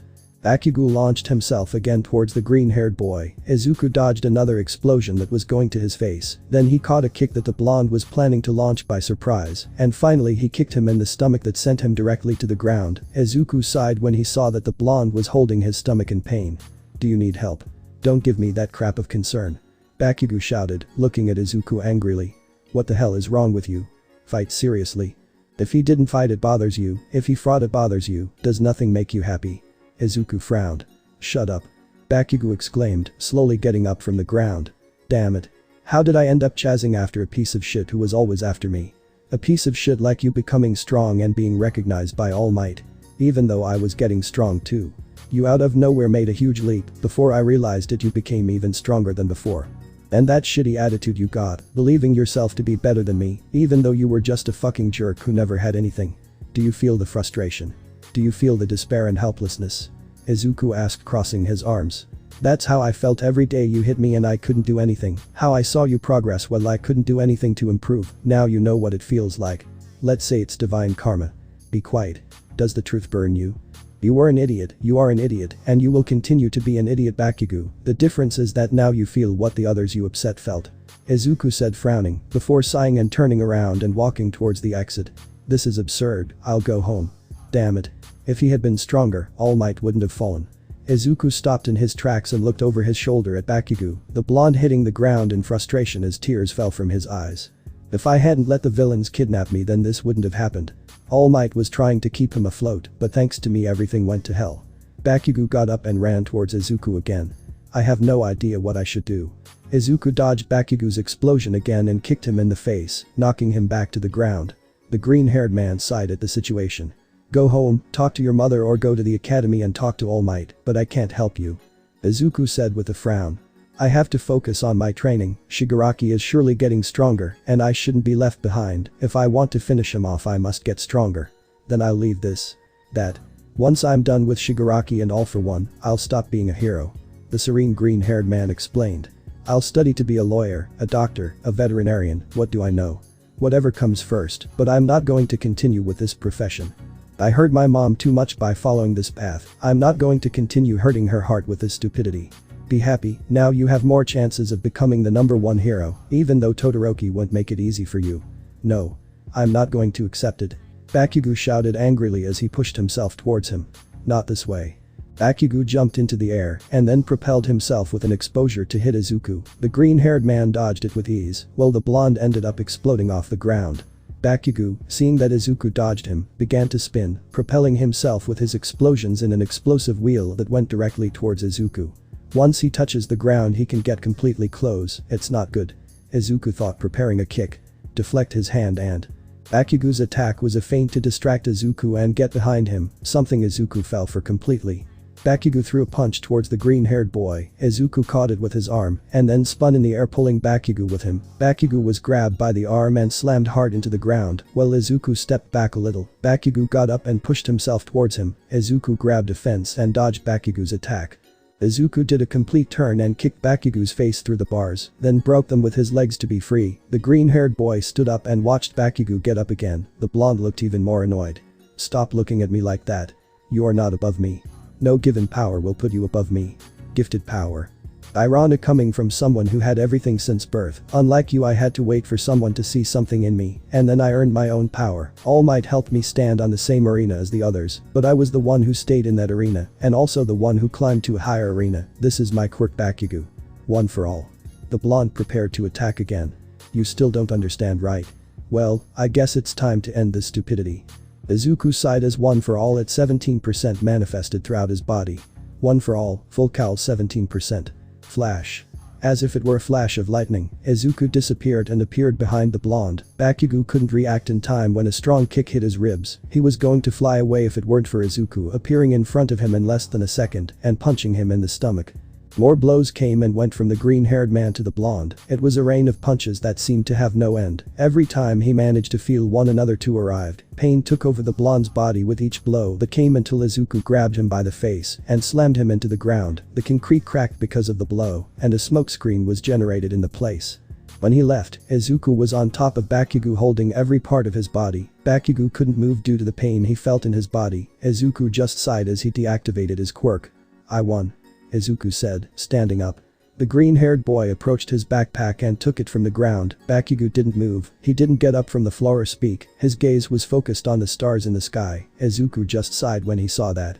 If it helps, it's not your fault that All Might ended up like this. Sooner or later it was going to happen. The wound on his stomach only gave him 3 hours to be a hero. Don't tell anyone about my secret or I'll make sure you can't speak again. Izuku walked towards the park exit, listening to the police sirens that could be heard in the distance. Goodbye, Kitsuki Bakugo. Izuku made a great leap and disappeared between the buildings. Bakugo just stayed there lying down watching the stars until the police arrived. He had lost again. I'm here. Izuku said, entering the apartment where he lived with his girlfriend, Rumi. Izuku walked through the apartment looking for his girlfriend until he heard a sound similar to a moan of pain from his room.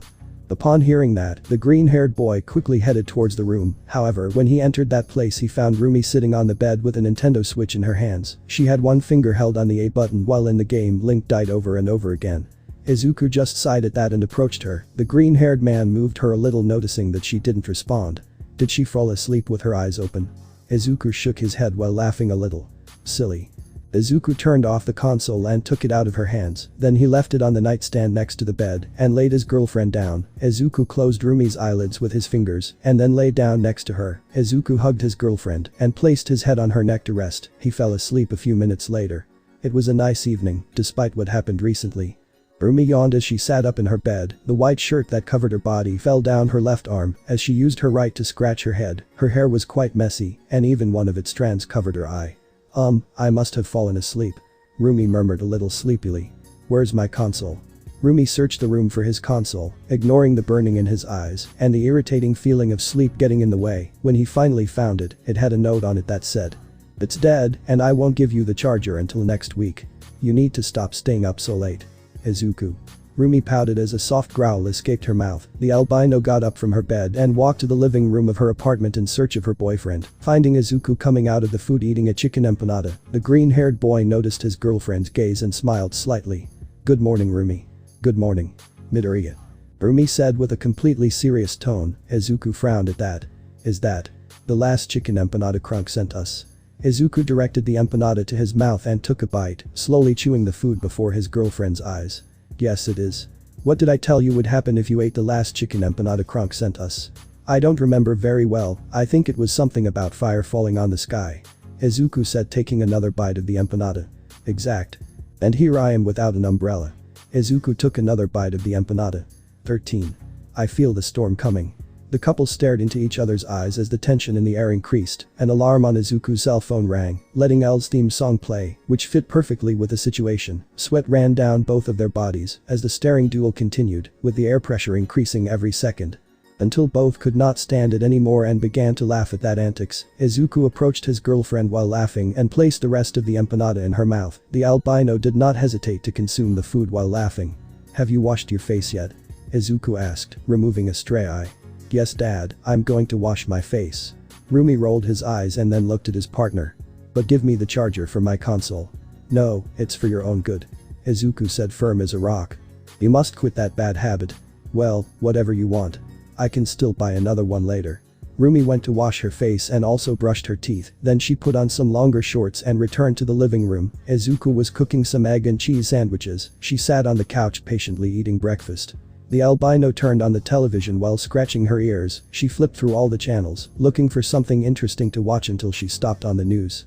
Authorities found a young UA student beaten in a local park. According to the young man's testimony, he was attacked by the League of Villains while he was leaving after eating with his classmates. It is outrageous that even after the school assured to improve the security of its dormitories, these things nothing new. Rumi flipped through the channel before a plate of sandwiches fell on his legs. "Oh, thanks. You're welcome." Izuku sat down next to him and ate the sandwiches with a smile. "Who was the boy the League of Villains attacked?" "I don't know, but somehow he survived the beating," she said with her mouth full. "By the way, tomorrow is the alumni reunion I told you about a while ago. I hope you're ready." "Hey, it's nothing special. I'll just meet the guys who had to put up with you before me." She gently nudged him. She didn't want to hurt him with that. "Just kidding. HMPF."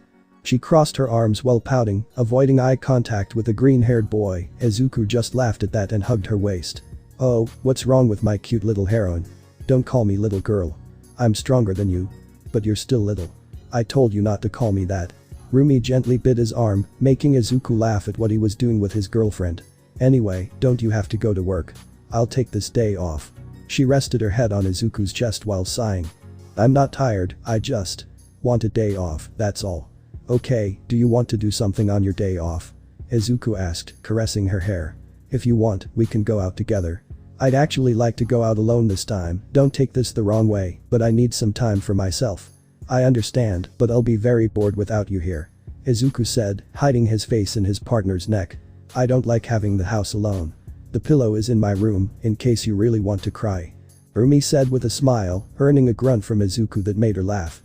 Rumi left her apartment saying goodbye to Izuku. The albino walked through the streets of the city while thinking of something to do. Her hair was rolled up in her bun. She was wearing a black blouse, blue pants and black heels, and she had her silver bag full of her things with her. Rumi arrived at a clothing store. She wasn't someone who bought clothes very often, but sometimes she liked to indulge herself. After all, the salary of heroine number 5 allowed her to do that. "Good morning, miss," greeted a woman upon seeing her enter. "Welcome to the Luz del Estilo store. What would you like?" "I'd like something sporty," Rumi said, looking at the girl.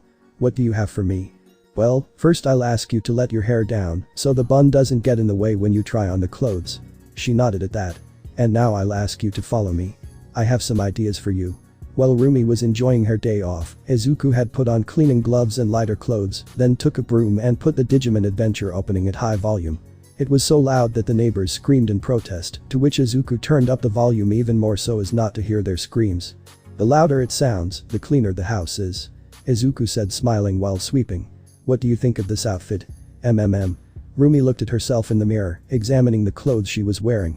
"I like it, but I would like something more light, so to speak. No more talk. If you want, you can fly," the green-haired boy sang while sweeping. Izuku slammed his broom against the fridge. The green-haired boy frowned at that and then unplugged the appliance, then picked it up with one hand, using the one for all, and continued sweeping. "And this one?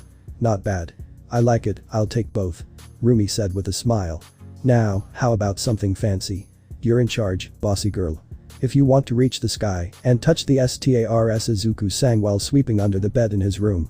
"You can count on me, I give you all my support." Izuku continued cleaning around the house while singing, but he stopped when he noticed a bird had stopped at the window. The boy approached, and surprisingly it didn't fly away. Izuku extended a finger towards the bird, and it climbed on it.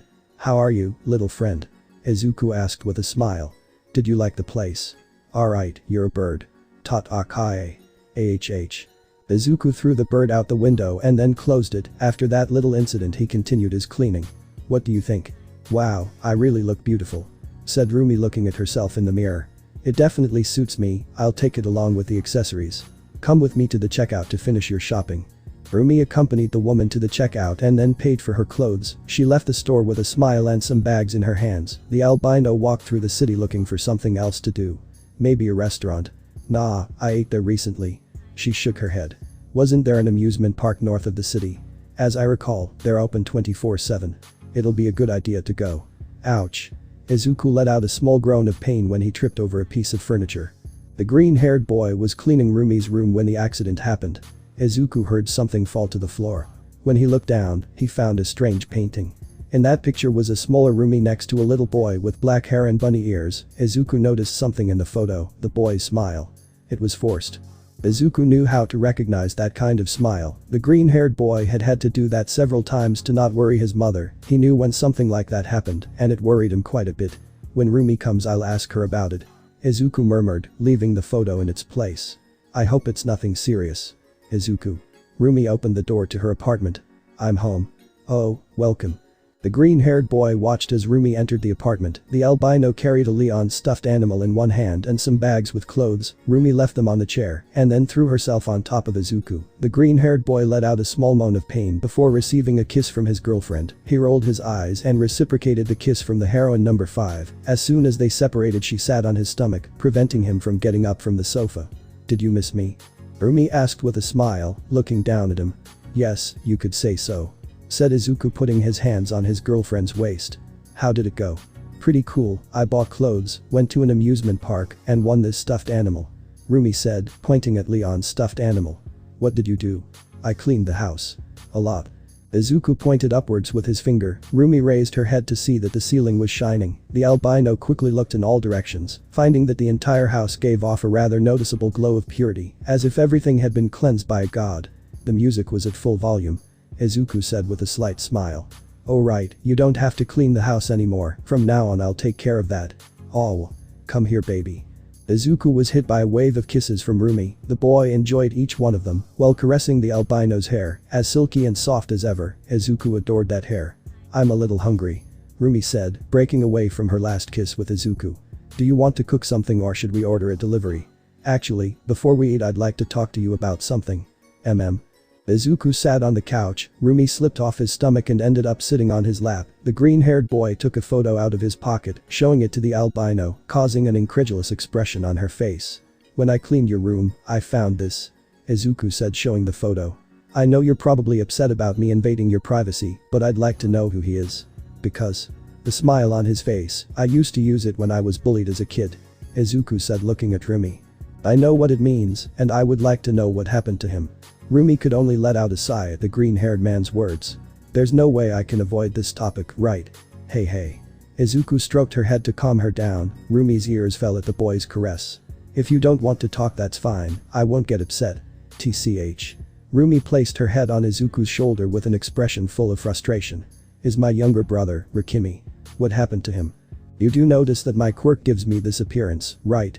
Izuku nodded and caressed Rumi's right ear, causing a slight smile on her, a smile that went away when she remembered the subject at hand. "It also came with superior abilities, like my super strength, but I am a special case. My brother only had the appearance and nothing to defend himself with. They harassed him, right? Bullying of people with quirks isn't very common, but at that time there was a group of people who seemed to have as their sole goal in life to screw Rikimi over her appearance. According to them, it was pathetic that she looked like a rabbit," Rumi said with a slight sigh. "At that time I wasn't as strong as I am now, but I still tried to prevent everything bad from happening to her, although I always ended up covered in bruises because of that. I think you remember that most of the times we saw each other as kids I had bandages and such on my body." "Yes, I remember." Izuku nodded slightly. "I always wondered why." "Well, now you know," said Rumi. Things went on like this for a while until one day the Izuku watched as Rumi's lip trembled quite a bit and the words wouldn't come out of her mouth. The green-haired boy quickly gave her a hug, trying to calm the rabbit heroine. Izuku caressed her hair and gave her a few kisses on the forehead, trying to stop her from crying. "I understand what happened, you don't have to continue." Izuku hugged Rumi to calm her down. "When that happened, her bullies tried to apologize to me, but I took it upon myself to give them the beating of their lives, although I ended up in a juvenile prison for a few years because of that. That's when," said Rumi, frowning. "When I got out I decided to become a heroine, and I swore that I would become the strongest heroine ever seen." "I'm sorry." Izuku took the brunette's hand and squeezed it gently. "I guess I shouldn't have asked." "It's okay, you were going to know one day anyway," said Rumi, letting out a sigh. "I just wish I had done more at the time, maybe I could have prevented that from happening." "I understand you, I would have liked to be able to do more at some point in my life too." Izuku caressed his cheek. "But at least you did what was within your power. And that's enough. Even though things ended badly, you continue to defend your brother. To me, that makes you a great person. You're not very good at cheering people up," Rumi said sarcastically. I know. Izuku rolled his eyes with a slight smile. "Although I would have liked to meet your brother. They would have gotten along well, he was also a fanboy of the heroes," Rumi said with some nostalgia. "I remember that he always asked me to borrow money to buy dolls of All Might, Endeavor and other heroes. He loved to play with them. Could you cook me something? I'm hungry." "Sure, but I think you should get off me first," Izuku said, pointing out the fact that Rumi was still sitting on his lap. The albino nodded and got up from the boy. Izuku went to the kitchen thinking about what he could cook for Rumi to cheer her up. He knew she loved chocolate, and the sweetness of it could cheer her up. "Chocolate cake it will be." Izuku opens the fridge looking for the ingredients. How was it made? Izuku took out his phone and searched for a recipe on YouTube. Once he found it, he grabbed all the necessary ingredients and got to work. While the boy was cooking, Rumi was sitting on the couch remembering her brother. She closed her eyes thinking about him for a moment, his smile, and his words came back to her for a moment. "I am going to become someone as cool as you. You'll see." "Ah." She shook her head. "I think I shouldn't keep thinking about that, too much has happened to stop my life." Izuku. "That. What are you cooking?" "Chocolate cake." "As." Rumi quickly jumped up from her seat and moved towards the kitchen. The albino jumped over the walls with great skill to reach the kitchen. However, before she entered, Izuku caught her in the air and left her a few meters from the entrance. Curiously, the boy had a pink apron that said, "Kiss the chef." "Don't interrupt me when I'm cooking." "But who?" "No way." "But." "No." "Boo." "No." The green-haired man gently hit her on the head with his palm. It wasn't something that would hurt her. "Oh wait, take a shower or whatever. But don't interrupt me while I'm cooking." "But I want to eat chocolate." Rumi kicked the ground hard, cracking it, but Izuku slapped her on the head again.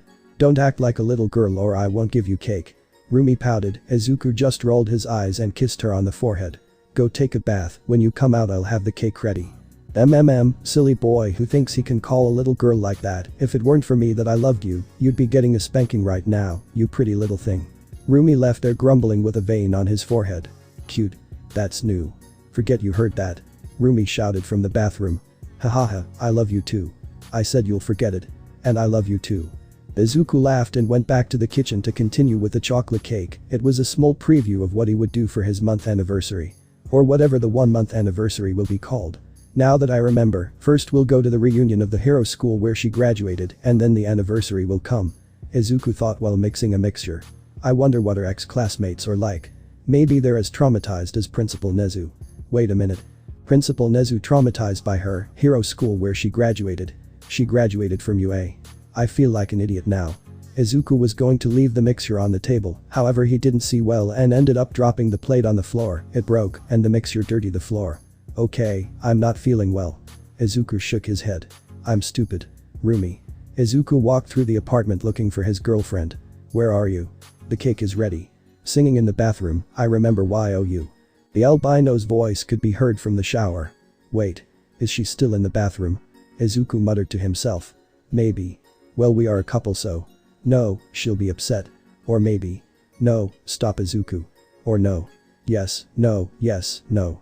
And yet the green-haired boy continued walking towards the bathroom while listening to Rumi sing. Izuku approached the door, and although his mind told him no, he opened it slowly, leaving enough space to look inside. The steam from the shower prevented him from seeing completely, but still his face filled with red when he saw the figure of his naked girlfriend in the bathroom. Singing in the bathroom, Turururu. Rumi danced in the shower while the foam fell down his muscular body. Singing in the bathroom, I remember you a lot, singing in the ba. Rumi turned around to see Izuku standing in the doorway, staring at her with a blush on his face, a blush that was shared by the albino. As her lips trembled a little, both continued to stare at each other for a few seconds until Izuku began to speak. The sea cake is ready. Ooh. Sure. The albino nodded slightly, before noticing Izuku's dirty hands, as well as part of his clothes and face. Why you got pretty dirty. Yes. Well. Rumi looked around. There's room for two in the shower. Izuku was sitting naked in the shower with a deep blush on his face. Rumi was sitting in front of him while cleaning his hair with her hands and a little shampoo. The green-haired boy had a direct view of his girlfriend's breasts in the shower. He was grateful that the water reached a little below his chest and the foam was present. Or else a certain part of him would be in full view and it would be more embarrassing than it is now. God, you have a lot of dandruff. Rumi said as she cleaned Izuku's hair with her hands. Don't you wash your hair well or something? Why yes I do, but for some reason it doesn't go away. Izuku said with a sigh. I've had this problem for a long time. Haven't you been to a specialist? It's just dandruff, I don't think it's very serious. That's why he hasn't left because of that kind of thinking. Rumi frowned. We'll go with one another day. Okay. Izuku gave a slight nod before noticing a small bruise on Rumi's left arm. And that. Oh, this. She pointed at said bruise. Izuku nodded in confirmation. It was due to a carelessness while facing a villain on my way to the address park, but don't worry, it's nothing. If anything, you could have gotten hurt worse. Izuku said with some concern. No villain is able to hurt me. I know you have confidence in yourself, but quirks get stronger with each generation. No one will ever be invincible if that continues to happen. Said Izuku. He caressed Rumi's bruise with one hand. At least promise me that you will take care of yourself more often. I don't want to see you in a hospital bed. Okay, calm down. Rumi leaned forward and kissed her forehead. I'll take care of myself, don't worry. Well. Now turn around. Rumi blinked somewhat confused. I'll wash your back. Are you sure you can do it? No, it's just an excuse to see your big ass. What? Rumi shouted with a blush on her face. Just kidding. Izuku directed a hand to the albino's head and stroked her hair. Rumi's ears drooped as she pouted. Don't be mad, darling. Rumi turned around and leaned on the edge of the tub with her head in her arms. Izuku took a sponge and began to clean his back. Rumi let out a few laughs as she felt the sponge go up and down his muscular back. You know, I think I could get used to this. Said Rumi as Izuku continued cleaning her. The brunette wrapped her legs around Izuku's waist, even though she was standing with her back to him. There are places I can't get to alone. To be honest, I'd be more than happy to bathe with you more often. Said the green-haired boy. His nerves had disappeared, but the blush on his face was still there. Do you like it? Are you kidding? I'm bathing with the most beautiful and sexy woman in the universe. Izuku said, caressing his girlfriend's muscular back. I even think it's a dream. I don't think so. Rumi said. You could come a little closer. Izuku nodded and leaned forward, putting his face next to Rumi's. The green-haired boy was greeted with a tender kiss on the lips that he didn't hesitate to reciprocate. Rumi's tail moved from side to side as they both continued that kiss full of affection until they finally separated due to lack of oxygen.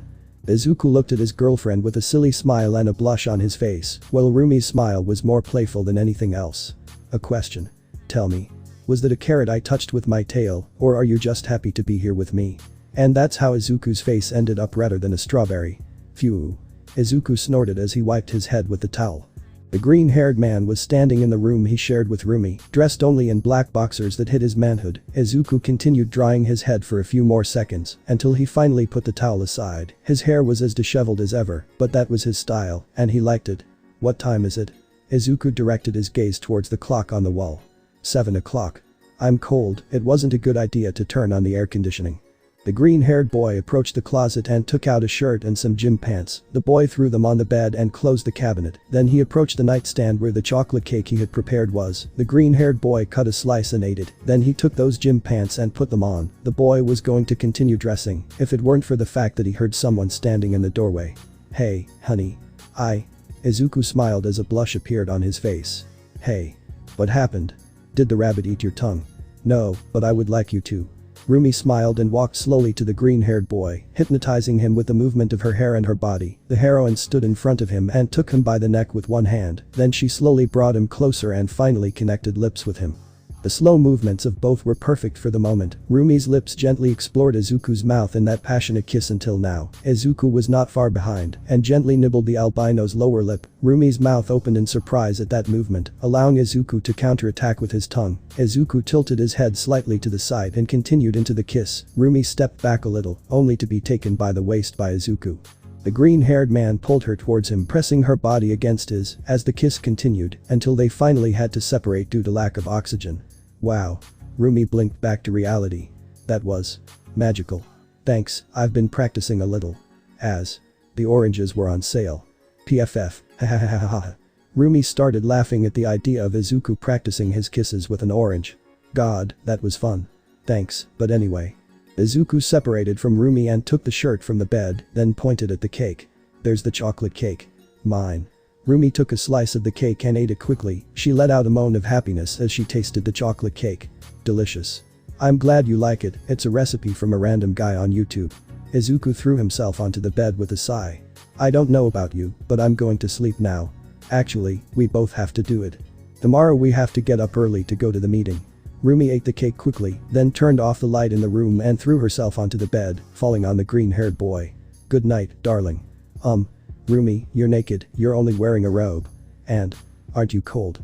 No. Oh. Well. Izuku shrugged and hugged his girlfriend, giving her a kiss on the forehead before going to sleep. Good night, Rumi. I already said good night. Momona. What? Nothing. Izuku took her by the waist in the hug. HMPF. Rumi wrapped the green-haired boy with her legs and arms, sticking her body to his before they both fell asleep.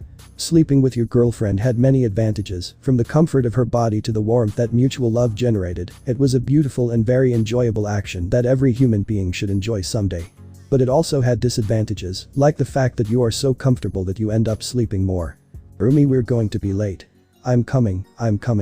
Izuku hurried to finish putting on his hero costume while eating a toast with egg. The green-haired boy cursed himself internally for waking up so late. He barely had time for both of them to shower, get dressed and have a simple breakfast. The meeting at UA would be in half an hour, and they wouldn't arrive on time unless they hurried. Rumi, get out now. Give me a moment, I can't find my gloves. The albino shouted from her room. Besides, how bad is it to be a little late? Divine woman, beautiful mamacita. Izuku began to speak with an extremely romantic tone. Having you by my side, loving me, supporting me and pampering me is one of the greatest pleasures and blessings that life could offer me. I love you, I adore you, and without you my existence would not be complete. I love how you smile, I love how you laugh, I love how you hit every villain you meet until they are paralyzed. I love caressing your hair, kissing your lips and hugging your sculptural body every time I have the chance. I love spending time with you, eating next to you, going out for walks, jumping on buildings while the wind moves your hair, giving me an unparalleled view of how beautiful you are. Izuku. But you kicked me out of bed to wake me up, telling me it was going to be late. How could you not expect me to get angry now that you don't want to go out? Come on, honey, I'm coming out. Ash. Rumi finally came out of her room dressed in her hero outfit. Izuku sighed as he continued putting his on. Rumi smiled slightly and then made a pose. "How do I look?" "Threatening," Izuku said, smiling, causing the brunette to blush and laugh a little. She changed her pose. "And now?" "Cute and sweet." Some heart surrounded Izuku's head as he looked at his girlfriend. "I love both versions." "Thanks." Rumi noticed how Izuku had some trouble adjusting the top of his suit, so she approached him. "Let me." In less than 10 seconds, Rumi adjusted everything on Izuku's suit, leaving it perfect. The boy smiled and struck a pose in front of the brunette. "How do I look?" "Sexy." She gave him a peck kiss and then walked towards the door. "Now let's go, we have to get to the UA." "At your service, darling." Izuku and Rumi left the apartment and left there taking great leaps. The green-haired boy and the albino moved along the city until they reached the bullet train station, where they got on one of the trains so that it would transport them to the UA. Izuku lay down on it while Rumi sat next to him. Both of them let themselves be carried away while the train continued its way to the UA. "Hey Rumi." Izuku caught the heroine's attention. "What were your companions like?"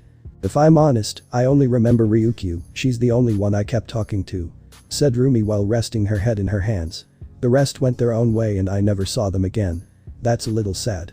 "Nah, there were really few people I got along with, so it doesn't matter." She shrugged. "Are you excited to meet my classmates? They're professional heroes, it'll be great to see them. Plus I want Ryukyu's autograph, it's one of the ones I'm missing from my notebook." "Oh right, your hero notebook." Rumi remembered the book in which Izuku used to write from time to time. She smiled slightly.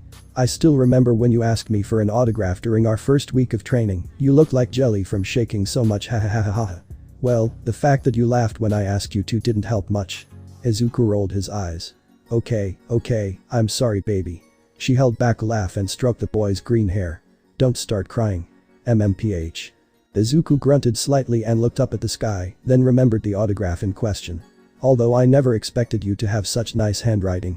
Izuku took out his analysis book for a moment to appreciate the autograph. It was on a sketch Izuku made of Rumi during their training. "What did you imagine my handwriting was like?" "Well, usually aggressive people don't have very nice handwriting." Rumi raised an eyebrow. "I imagined her with letters of different sizes and taking a whole line just to write 4 words. Not like I was an average high school student." "I agree with you there." Izuku shrugged before putting away his book. The boy noticed that the train was passing by a lake. "Can we go fishing there sometime?" "No." Rumi shook his head. "Why?" "It will be fun. It is illegal to do so in all the city's lakes." "Fuck." Many professional heroes were entering the UA, some brought companions from the heroic community, others family. Izuku and Rumi were quick to arrive, attracting the attention of several, who approached them quickly. "Miruko-senpai. Miruko-senpai, give me a photo." "It's Deku, her partner." "Deku-sama, give me an autograph."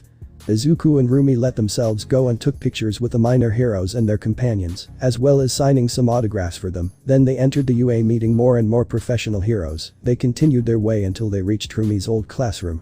Upon entering the place they found several heroes gathered in the same place. Mirko looked for one in particular. When she found her she dragged Izuku towards her and greeted her with a smile. "Ryuko." Rumi slapped the blonde on the back, almost knocking her to the ground. "What's up, old lady?" "We're the same age, Rumi." Ryuko smiled slightly and shook her hand. "Nice to see you." "Oh, you're Izuku, right?" "Yes, nice to meet you." Izuku gave her a hand before taking out his hero book. "Could I have an autograph?" "Oh, you're a fan." Ryuko took the notebook and Izuku showed her the page with his respective drawing. "Interesting analysis. Have you considered training with other heroes?" "These theories about my quirk are something I'd like to put into practice." "Sure, I'd like to." Izuku nodded slightly. "Although at the moment I'm busy training with Rumi, so you'll have to wait a bit." "Don't worry, I'm also very busy lately." "Ryukyu-san." "Oh, you're the UA boy." A blue-haired girl appeared floating behind Ryuko. "Oh right, guys, this is Najire, she's my best student." "Nice to meet you." "So you're his best student?" Rumi walked around Najire while examining her. "You're one of the big 3 of UA, right?" "Yes, my friends and I are." Najire nodded quickly like an excited child. "It's an honor to meet you, Miss Mirko." "Ha, you know it girl, it's an honor to meet me." She stood proudly and then looked at Ryuko. "I like this girl. Najire is liked by everyone." "Good afternoon everyone." A somewhat older professional hero entered the room, being greeted by the others. "It's a pleasure to see you guys again." "Is he your teacher?" Izuku asked, looking at the man. Rumi nodded. "What was he like before?" "I had a physique similar to Endeavor." The professor, who had heard Izuku's question, approached the green-haired man and answered him firmly. "I was glorious." Izuku looked down at the teacher's body, noticing that his hero suit barely fit him now, due to how obese he was. So what's wrong with his belly? His students haven't seen him for ages. What happened to him? Because he's so dirty, they don't recognize him. Ha ha ha ha ha ha. The entire classroom, including Rumi and Ryuko, began to laugh at what Izuku said. Internally, everyone was wondering the same thing, but no one dared to say anything, so the green-haired man's comment was liberating. The man just gave Izuku a death glare before heading behind the desk. Well, as I was saying, it was a pleasure to see you all. It's been a long time since I saw you. It's clear you've matured. Except for you, Miss Mirko. The teacher turned his gaze to Rumi. You still have the face of someone who wants to cheat on exams. It was only once. Rumi exclaimed angrily. Why the question? Ryuko murmured at his side, generating laughter in the room. Back to the topic, a buffet will be ready for you in the UA cafeteria. We also have access to the academy areas so you can reminisce about your old training days. Have a good time. After saying that, the teacher left quickly, then came back to give Izuku the middle finger and then ran away. The green-haired boy raised his eyebrows in confusion before Rumi took him by the arm and quickly ran away. Come on, we have to get to the buffet first. This tastes amazing. The rabbit heroine exclaimed as she put some chicken wings in her mouth along with some fries. Have you tried them yet, Izuku? Yes, they are good. Izuku nodded. They were sitting at a table next to the rest of Rumi's Class X students. I can't believe you're still such a bottomless pit, said one of her classmates, seeing that almost 40% of the table was taken up by Rumi's plates of food. How do you manage to look like that and eat so much at the same time? Metabolism, exercise, and not being a lazy piece of shit, said Rumi, chewing on some chicken wings, then offered Izuku one. Do you want some? Thanks. Izuku nodded and took a bite. Damn, this reminds me of high school days where you were always late to everything, Ryuko said while helping Najire not choke. Except for lunch, of course. Hey, don't overreact so much. Rumi frowned, only to see one of his classmates take out his cell phone. What are you doing? Save the videos of your arrivals just for this moment. Don't you dare. Rumi was stopped by Izuku and Ryuko, both nodded quickly, and the guy played the videos. Video 1. The professor opened the door to find an agitated Rumi. Professor, you can't imagine how tragic it was, but I swear that starting tomorrow I'll be home early. Video 2. This time when he opened the door he found Rumi crying dramatically. My dog died. Rumi cried dramatically. But you don't have a dog. I bought one this morning, and it got hit by a truck as I left the vet. But the vet opens at 9, and it's 8:30. Are you going to let me pass or what, idiot? Video 3. The professor opened the door and found Rumi in casual clothes. Wasn't today Saturday? Video 4. I had to go back for my backpack halfway there, Rumi said, standing in the doorway without her backpack. And the backpack? Ryuko asked, making the girl open her eyes wide. Bitch. Rumi shouted before running away. Everyone laughed at what they saw in those videos. Rumi blew smoke from her head as she tried to calm down, only to do so when Izuku stroked her hair while laughing a little. The albino sighed and put her head on the green-haired man's shoulder and continued eating calmly. God, it was quite a show to see what excuse you would come up with, said one, ignoring the fact that the albino had her head on the boy's shoulder very comfortably. We even made bets to guess, and the losers paid everything of the winner. That explains why Ryuko invited me to eat a lot several times. The brunette thought before moving her head away from Izuku's shoulder and crossing her arms. Laugh all you want, I always beat you guys in gymnastics anyway. Oh right. Izuku blinked, remembering something. You once told me you were a volleyball champion. Yes, and everyone at this table. Except for you, Izuku, they were short on hands to stop me from wiping the floor with them, said Rumi, proudly remembering her time at the academy. That was just teenage luck, said one of the classmates, making Rumi look at her. Are you sure about that? Do we really have to do this? Ryuko asked nervously, dressed in her volleyball uniform. On one side were all of Rumi's female teammates, and on the other was just Rumi, all of them dressed in volleyball uniforms as they prepared for the game, Massacre. Go Ryukyu-san. Najire shouted with a smile and a sign on her. You can do it. Crush them, Rumi. Izuku shouted, holding a sign even bigger than Najire's. You're the best. God, it's obvious he's desperate for his teacher's attention, murmured one of Rumi's classmates. What do they call that now? Just. How desperate do you have to be to believe that by supporting her, she will listen to you? Ha ha ha. Izuku simply ignored those comments and continued supporting Rumi. The albino smiled at that and then gave a furtive glance to her companions. As soon as the ball entered the area. Well. It was a total massacre. Oh. My back. My leg. My pancreas. Wilson. Wilsai I am. Piety. Not to the face, that's what I live on and I can't go back to my parents. Mommy help. And when the match ended, all of Rumi's teammates were lying on the ground in total pain. The alliance stood on their knees while breathing. After having given them that beating, she turned her gaze towards Izuku, finding that he was still cheering her on with enthusiasm, which caused a smile and a blush on the albino's face. Rumi stood up and walked towards the green-haired boy. Izuku received his girlfriend with a hug and a kiss on the cheek from her that left the rest of his companions speechless. Both left the place smiling, and Izuku secretly gave the middle finger to those who were making fun of him at the same time that he took Rumi by the waist with his other hand. Bottom. Izuku had seen a lot of things in his life, but he never expected to see a bunch of professional heroes behaving like teenagers at a high school party. They were all dancing to the music while drinking and laughing like idiots. Meh, they were humans too, and had the right to have fun. Woo. Izuku almost dropped his soda when he saw Najaya riding on Ryukyu in her dragon form. The latter had lights, confetti, streamers and other things on her body, plus there was a huge bottle of beer in her mouth. Najaya was in a similar state, only she hadn't drunk as much. Izuku, seeing that, did the most responsible thing possible. He took out his phone, took a picture and sent it to Todoroki with a text that said, "You have to see this blowjo. The world never ceases to amaze me." Izuku said with an amused smile as he watched the professional heroes having fun. There was even a large hero train. Hick. Sweetheart. Izuku turned around to see Rumi staggering with a bottle in her hand. Izuku was surprised and scared by that. When did she get to that state? The green-haired man approached her and took her with both arms to prevent something bad from happening to her. My god, Rumi, how much did you drink?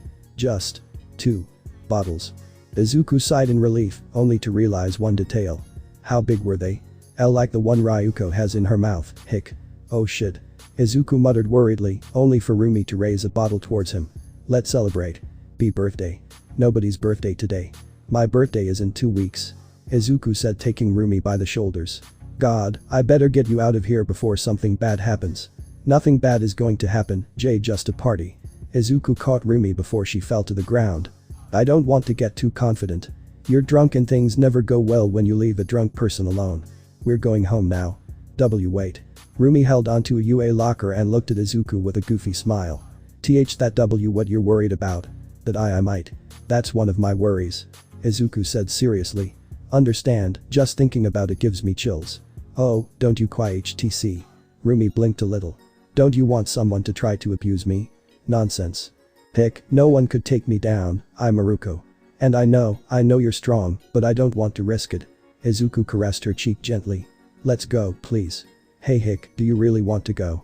Rumi smiled slightly. Okay, let's go. The albino took Izuku by the hand, but the green-haired man decided to pick the girl up in his arms and take her away from there. Rumi smiled slightly and held onto Izuku's neck while he carried her princess style. Dropping her bottle on the head of a drunk guy who was on the ground, who woke up when it exploded in his head. Hey, how about we have fun when we get there? No, you'll take a pill and go to sleep. Tomorrow I'll wake up early and make you some tea. Izuku said seriously. Hey, come on, a little diversion won't kill anyone. Hick. Listen. At first I thought I only liked you, but I actually love you, Rumi. Said the green-haired boy, causing the rabbit heroine to blush. I love you very much. Izuku stopped walking for a moment and brought his head closer to Rumi's. The boy gently kissed her forehead before continuing on his way. So please, stay focused on getting home and resting. You need it, honey. Romantic bastard. Miruko approached Izuku's face and placed a kiss on his lips. The green-haired man accepted it with pleasure and then let the woman rest on his chest. Izuku smiled at that and continued his way to the exit of the academy, pushing away all the drunks who wanted to get close to his girlfriend. Izuku encountered several situations that seemed strange to him, others bizarre and some that made him laugh, although he never expected to see professional heroes doing those things. Rumi's teacher putting one of his students in the cafeteria oven. 2 professional heroes. Izuku decided to ignore what they were doing on the table. There was also Principal Nezu dancing like Tom Holland on the table next to the professional heroes who were doing that. A dog floating with balloons tied to it, Cementus and a hero with a water quirk creating a pool in the middle of the cafeteria, Azawa dancing like the guy from And Where Are the Blondes? Wait a minute. Izuku quickly took out his phone and quickly recorded Azawa during the rest of his dance. Rumi also recorded her with her phone while she was laughing like crazy. Both of them sent it to their respectful friends who laughed their asses off when they saw that.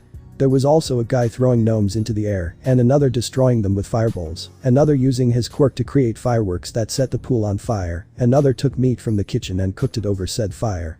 Anyway, it was crazy stuff that was possibly also illegal. This looked like the fucking X project, but 1,000 times more destructive and chaotic. Hell, there was a fucking pro hero named Duffman, generating more beer with his quirk. How the fuck did he graduate with a power like that? Hey.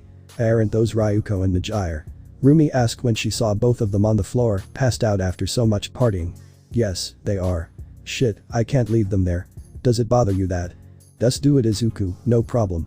Izuku left Rumi sitting on the body of another unconscious professional hero. Then he took Ryuko and Najire on his shoulders. The green-haired man held them both to prevent them from falling.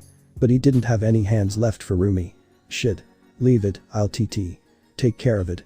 Rumi jumped on Izuku and clung to him with her 4 main limbs. The green-haired boy felt his face heat up a little when he felt the brunette's entire body against his, but he simply ignored it and ran out of the school to take them all to his apartment.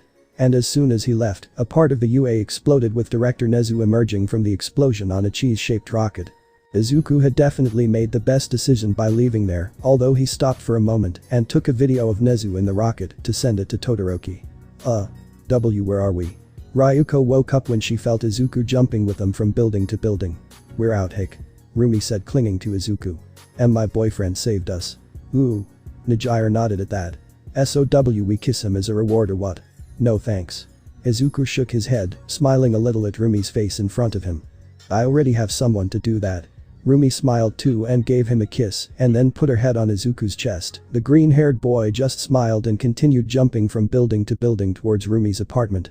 The headache after a binge was irritating, damned irritating. Rumi sighed as she sat up in bed slowly. She tried to move only to be stopped again by her pain until a glass of water was placed in her hands with great care.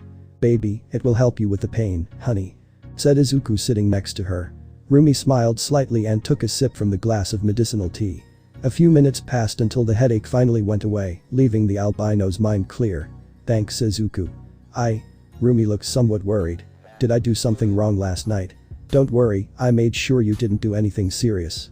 Izuku gently caressed her ears to calm the girl, causing a small blush to appear on her face at the funny sensation. Are you hungry?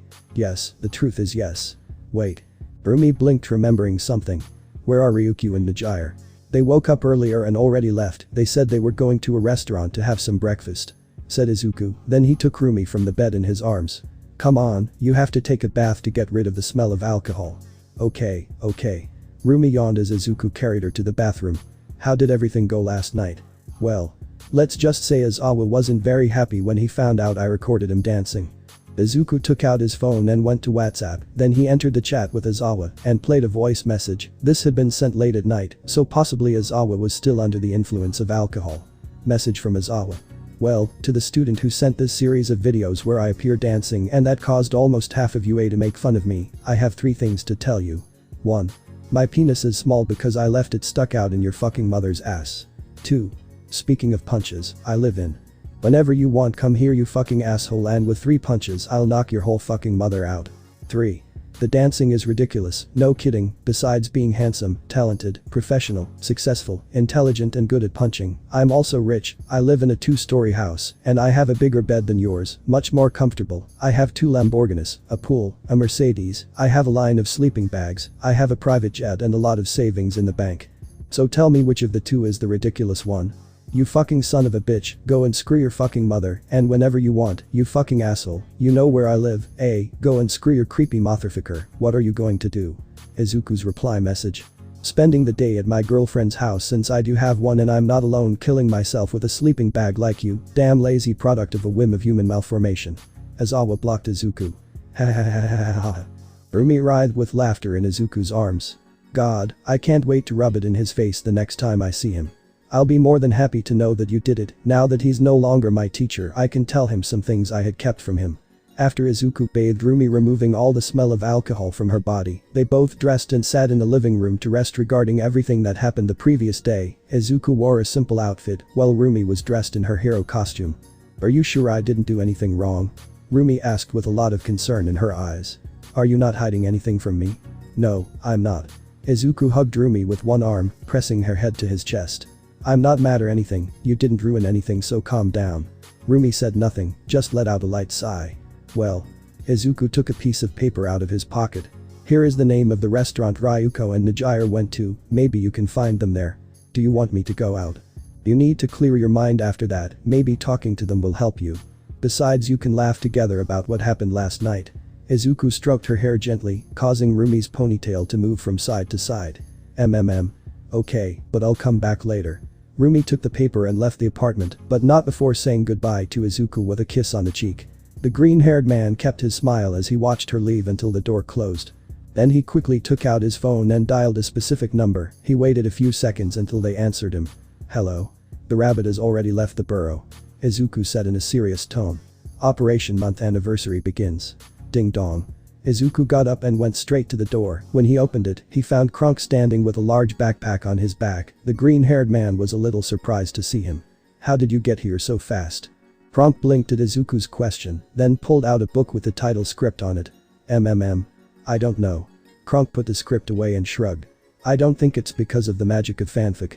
Anyway, come in. Izuku shook his head and let the man in. Thanks for helping me with this, Kronk.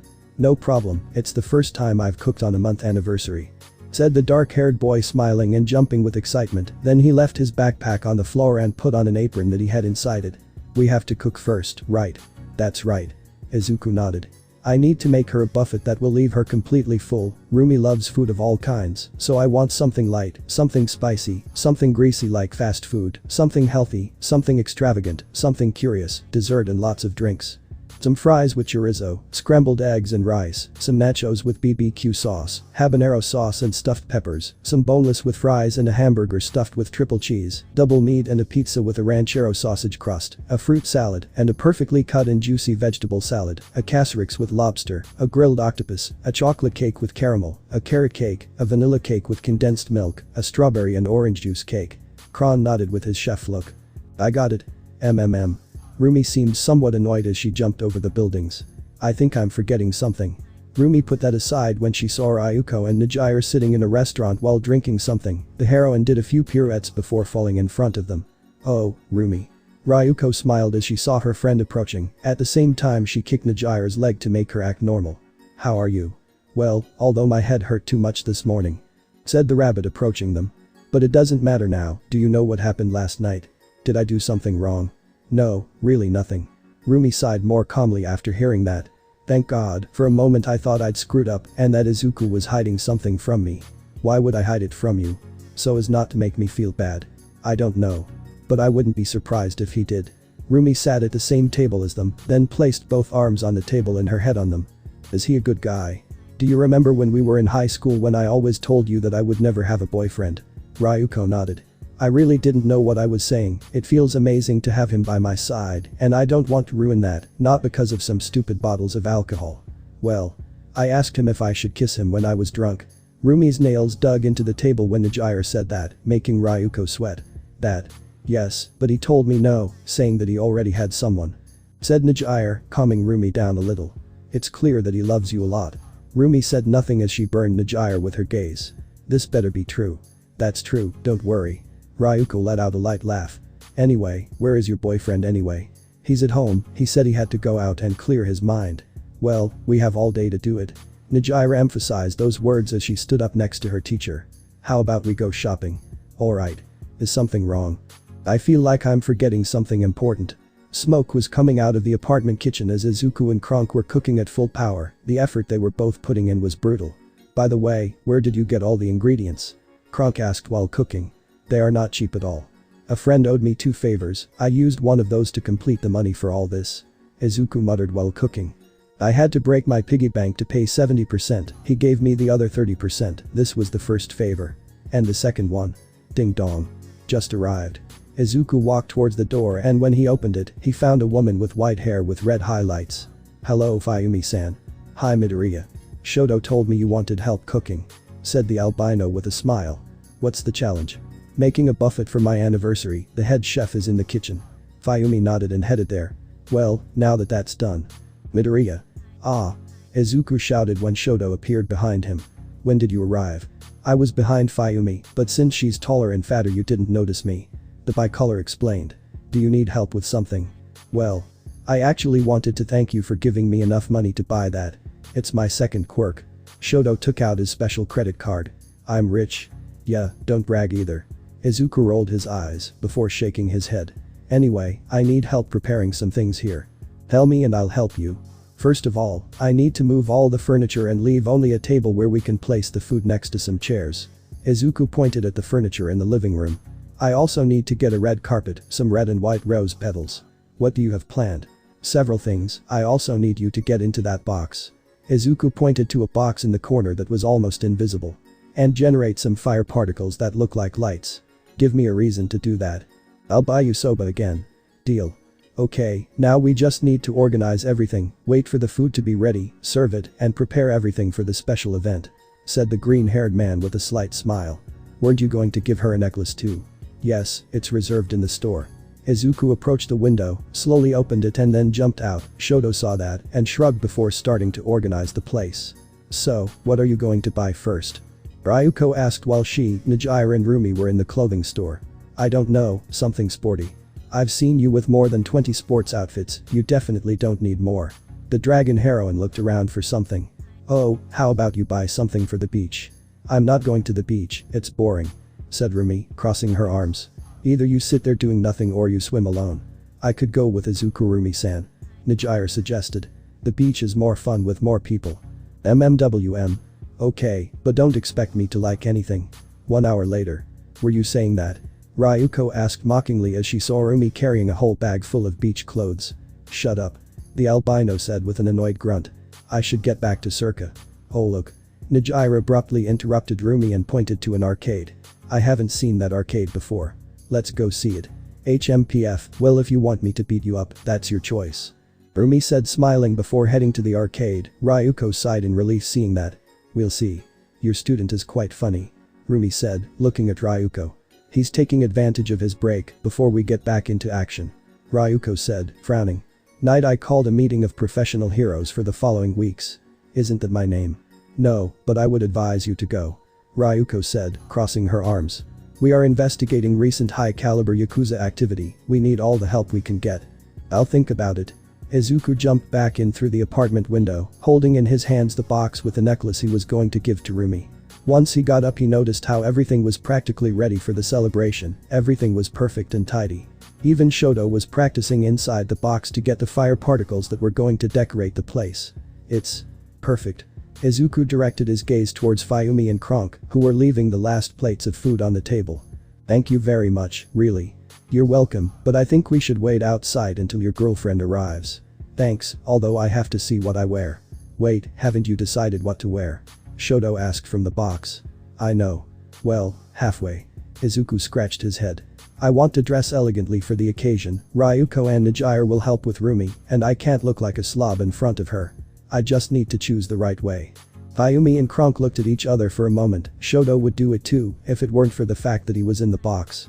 Then the three of them looked at Izuku. Shoto made a hole in the box to see. The green-haired boy stepped back a little at that. Hey. Guys. Why are you looking at me like that? Wow. That was a long and fun game. Rumi said with a smile as she left the arcade. But God, I'm so hungry, I haven't eaten anything all day. Yes, I'm tired too. Said Ryuko. But we still have something to do. Sorry Ryuko. Rumi looked at her over her shoulder. I appreciate you and everything but I'm hungry, I'll go home to eat something. Well. Actually we have to do one more shopping. Come on Rumi. Just be there. Ryuko put her hands together in a prayer. Najira stood next to her and imitated her. Okay, but make it quick. It will be, it's not really a purchase since the dress is already paid for. Dress. Ryuko said nothing the rest of the way, leaving Rumi confused, not knowing what was coming. Ryuko and Najira waited patiently for the alliance to come out of the locker room, both were ready for the occasion, and had even put bows on their clothes. Hey, who the hell paid for this? Rumi asked from the dressing room. It's beautiful, but it must have cost quite a bit. Just finished putting it on before we go. Can't I wear it at home? I'm hungry. Put on the dress, Rumi. And also the makeup I left there for you. Several minutes passed until Miruko finally peeked through the dressing room curtain. Both Ryuko and Najira were speechless when they saw her. Rumi was dressed in a long red one-piece dress that was cut off leaving one of her legs free. The red color and the silver lines of the dress made her shine like a star in the dark. The collar of the dress had a fur similar to that of her hero costume, only in a much smaller extent. Over her dress she had a large white coat with a fur equal to that of her heroine costume that looked quite soft and reached her calves. On her lips there was red lipstick and her eyelashes were highlighted by an eyeliner. Rumi raised an eyebrow at the surprised expressions of both.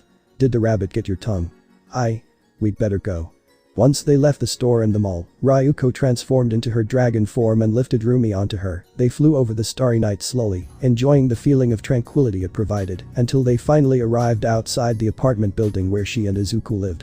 Rumi was surprised to see a red carpet waiting for her, covered by white, red petals and 2 borders of candles, kept the path into the building illuminated. She turned her gaze to Ryuko to find an answer, but she didn't say anything, and just made a gesture with her hand for her to continue. Rumi walked slowly along the illuminated path throughout the building, crossing the different corridors that were completely silent by some miracle of the Lord. The peace and the warm atmosphere were an incredible combination that left her with her mouth open until she finally reached the door of her apartment. Rumi took the doorknob and opened it slowly, finally entering the apartment. The place was dark, but a lot of floating lights in the air illuminated it enough to see. Rumi found the spheres of fire that vanished after a few seconds of being there beautiful and quality. The albino looked around the place finding a large table full of different foods that made her drool from hunger. The floor still had many rose petals, and in the background a relaxing tune played. The atmosphere was simply perfect. "Nice to see you, darling. Izuku. Did you prepare this?" The green-haired boy smiled at the brunette's words. "I had some help, but don't worry about it." Izuku blew her a kiss that hit Rumi's heart straight, melting it quickly. "Sit down, darling, tonight is our night." Rumi nodded slightly with a smile and a blush on her face. The woman was greeted by many plates of food. She looked at Izuku as her body trembled slightly at the emotion that was flooding her. Rumi slowly sat down on the chair at the table with all that food in front of her. "Me too. Go ahead, all this is for you. Or well, for both of us if you wish. I think both are better," said Rumi. "I don't think it's good if I eat everything by myself while you're watching." Izuku and Rumi took the cutlery to start eating. The albino was delighted with everything in front of her and its incredible flavor. Her eyes shone with the different dishes that were in the place and how each one tasted different, but just as good as the previous one. It was a culinary paradise. "How did your outing go?" Izuku asked. "It was fun, and I bought several things," said Rumi, chewing some meat. "I even bought clothes to go to the beach." "Do you want to go to the beach?" Izuku asked with a slight smile. "I thought you didn't like it." "I can try." "Well, one of these days we could go." Izuku continued with his food. "I would love to see you in a swimsuit." "Wow, someone is really taking this to the next level," Rumi said with a slight blush on her face and a smile. "I love it. Your smile, it's beautiful." Izuku kept his gaze on Rumi's face. "I quite enjoy the view, much more than any other. To be honest, I'd rather see you smile than a swimsuit, although both options are good." "Oh."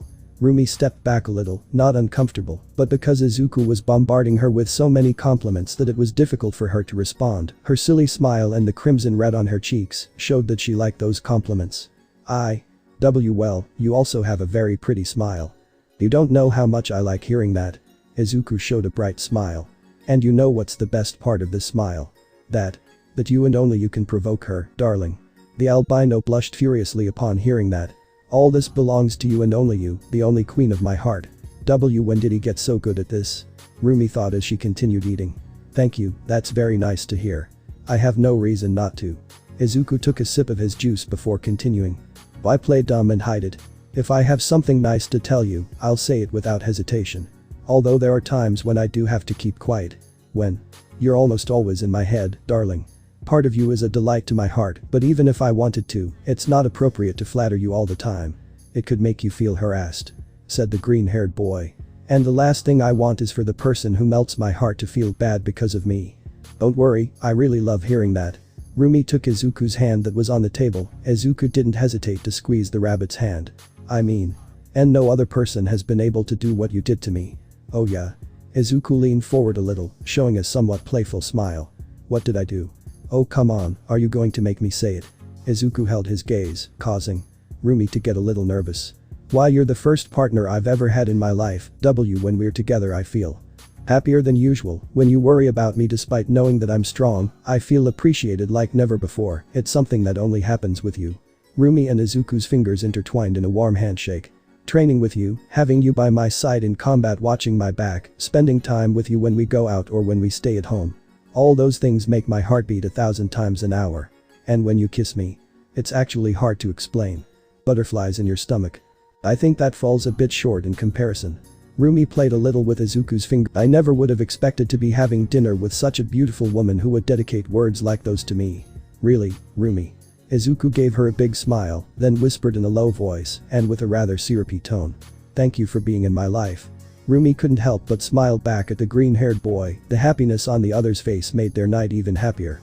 The rest of the dinner passed quickly. Between flirtatious comments and compliments, the food was gradually finished until on the table there was nothing but empty plates. Rumi leaned back in the chair with a big smile. That dinner had relieved all the hunger that accumulated during the day. Izuku, and she stayed still for a few minutes to lower the food. Until the green-haired man stood up. Rumi was surprised when Izuku walked towards her, slow and firm with an impressive security and confidence. The green-haired man stood next to her and slowly extended his hand, inviting her to take it with a beautiful smile on his face. Rumi was hypnotized by that smile and slowly directed her hand to Izuku's, before slowly taking it, feeling the sweet warmth of his touch on her. The albino got up from the chair, leaving her coat on it. Izuku guided Rumi to a large space away from the table, where there was no obstacle or anything that interrupted the moment. It was a perfect place to dance. Izuku. Rumi was interrupted when Izuku made a quick movement to accommodate her. His left hand was on the albino's waist, dangerously close to her butt, which was not at all unpleasant in this environment. Their bodies were almost glued together, and their faces were just inches away from meeting. Izuku gently took one of the heroine's hands and lifted her up. Rumi decided to keep quiet and placed one of her hands on Izuku's, completing the dance position. You what, honey? Izuku whispered a few inches from Rumi's face. His sweet scent delighted the albino. Apparently he had taken a mint after eating. I don't know how to dance. The girl said, somewhat embarrassed. She didn't want to ruin such a beautiful moment like this. And I didn't know how to fight either, but I learned how to do it. Guess what I was thinking when I was training to do it? What? Izuku brought his face closer to Rumi's, pressing his forehead against the rabbit's, causing a blush to appear on her face, and he got lost in her emerald eyes. Let yourself be carried away by the beauty that is being shown to you.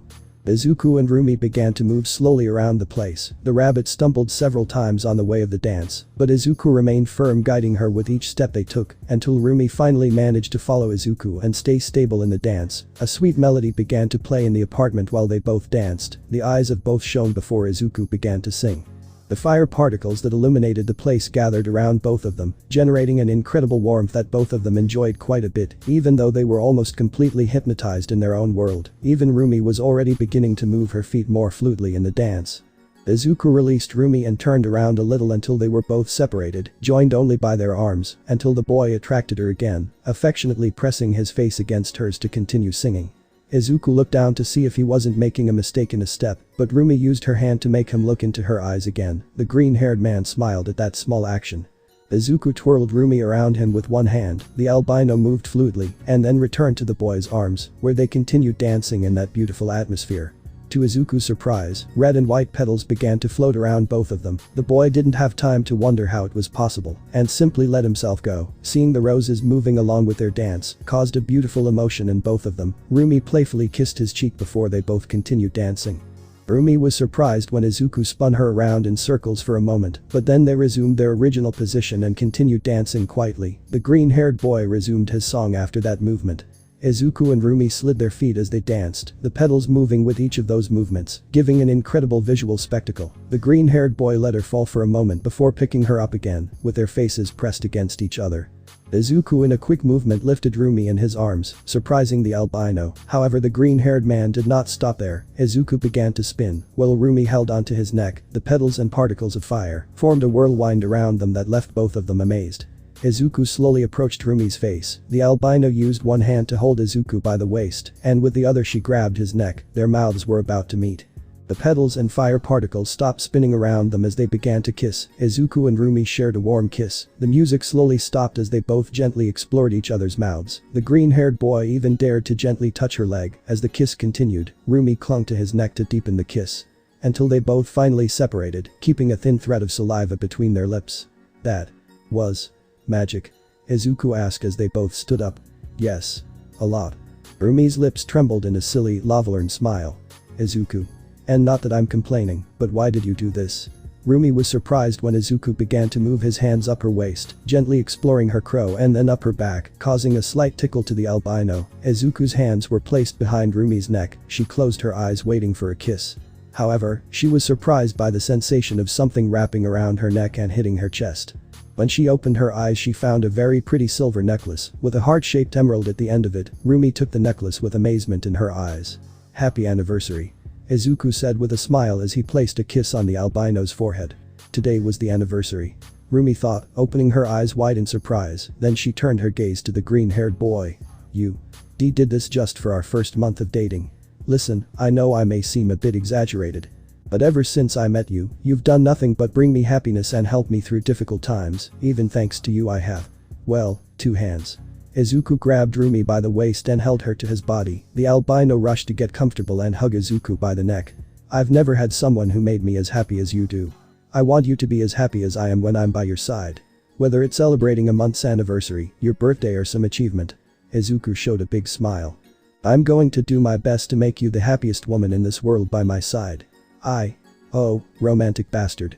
Rumi jumped into Izuku's arms as she kissed him again. The green-haired boy caught her in time, preventing her from falling to the ground, and reciprocated the girl's kiss, laughing a little each time they separated only to reunite their lips again.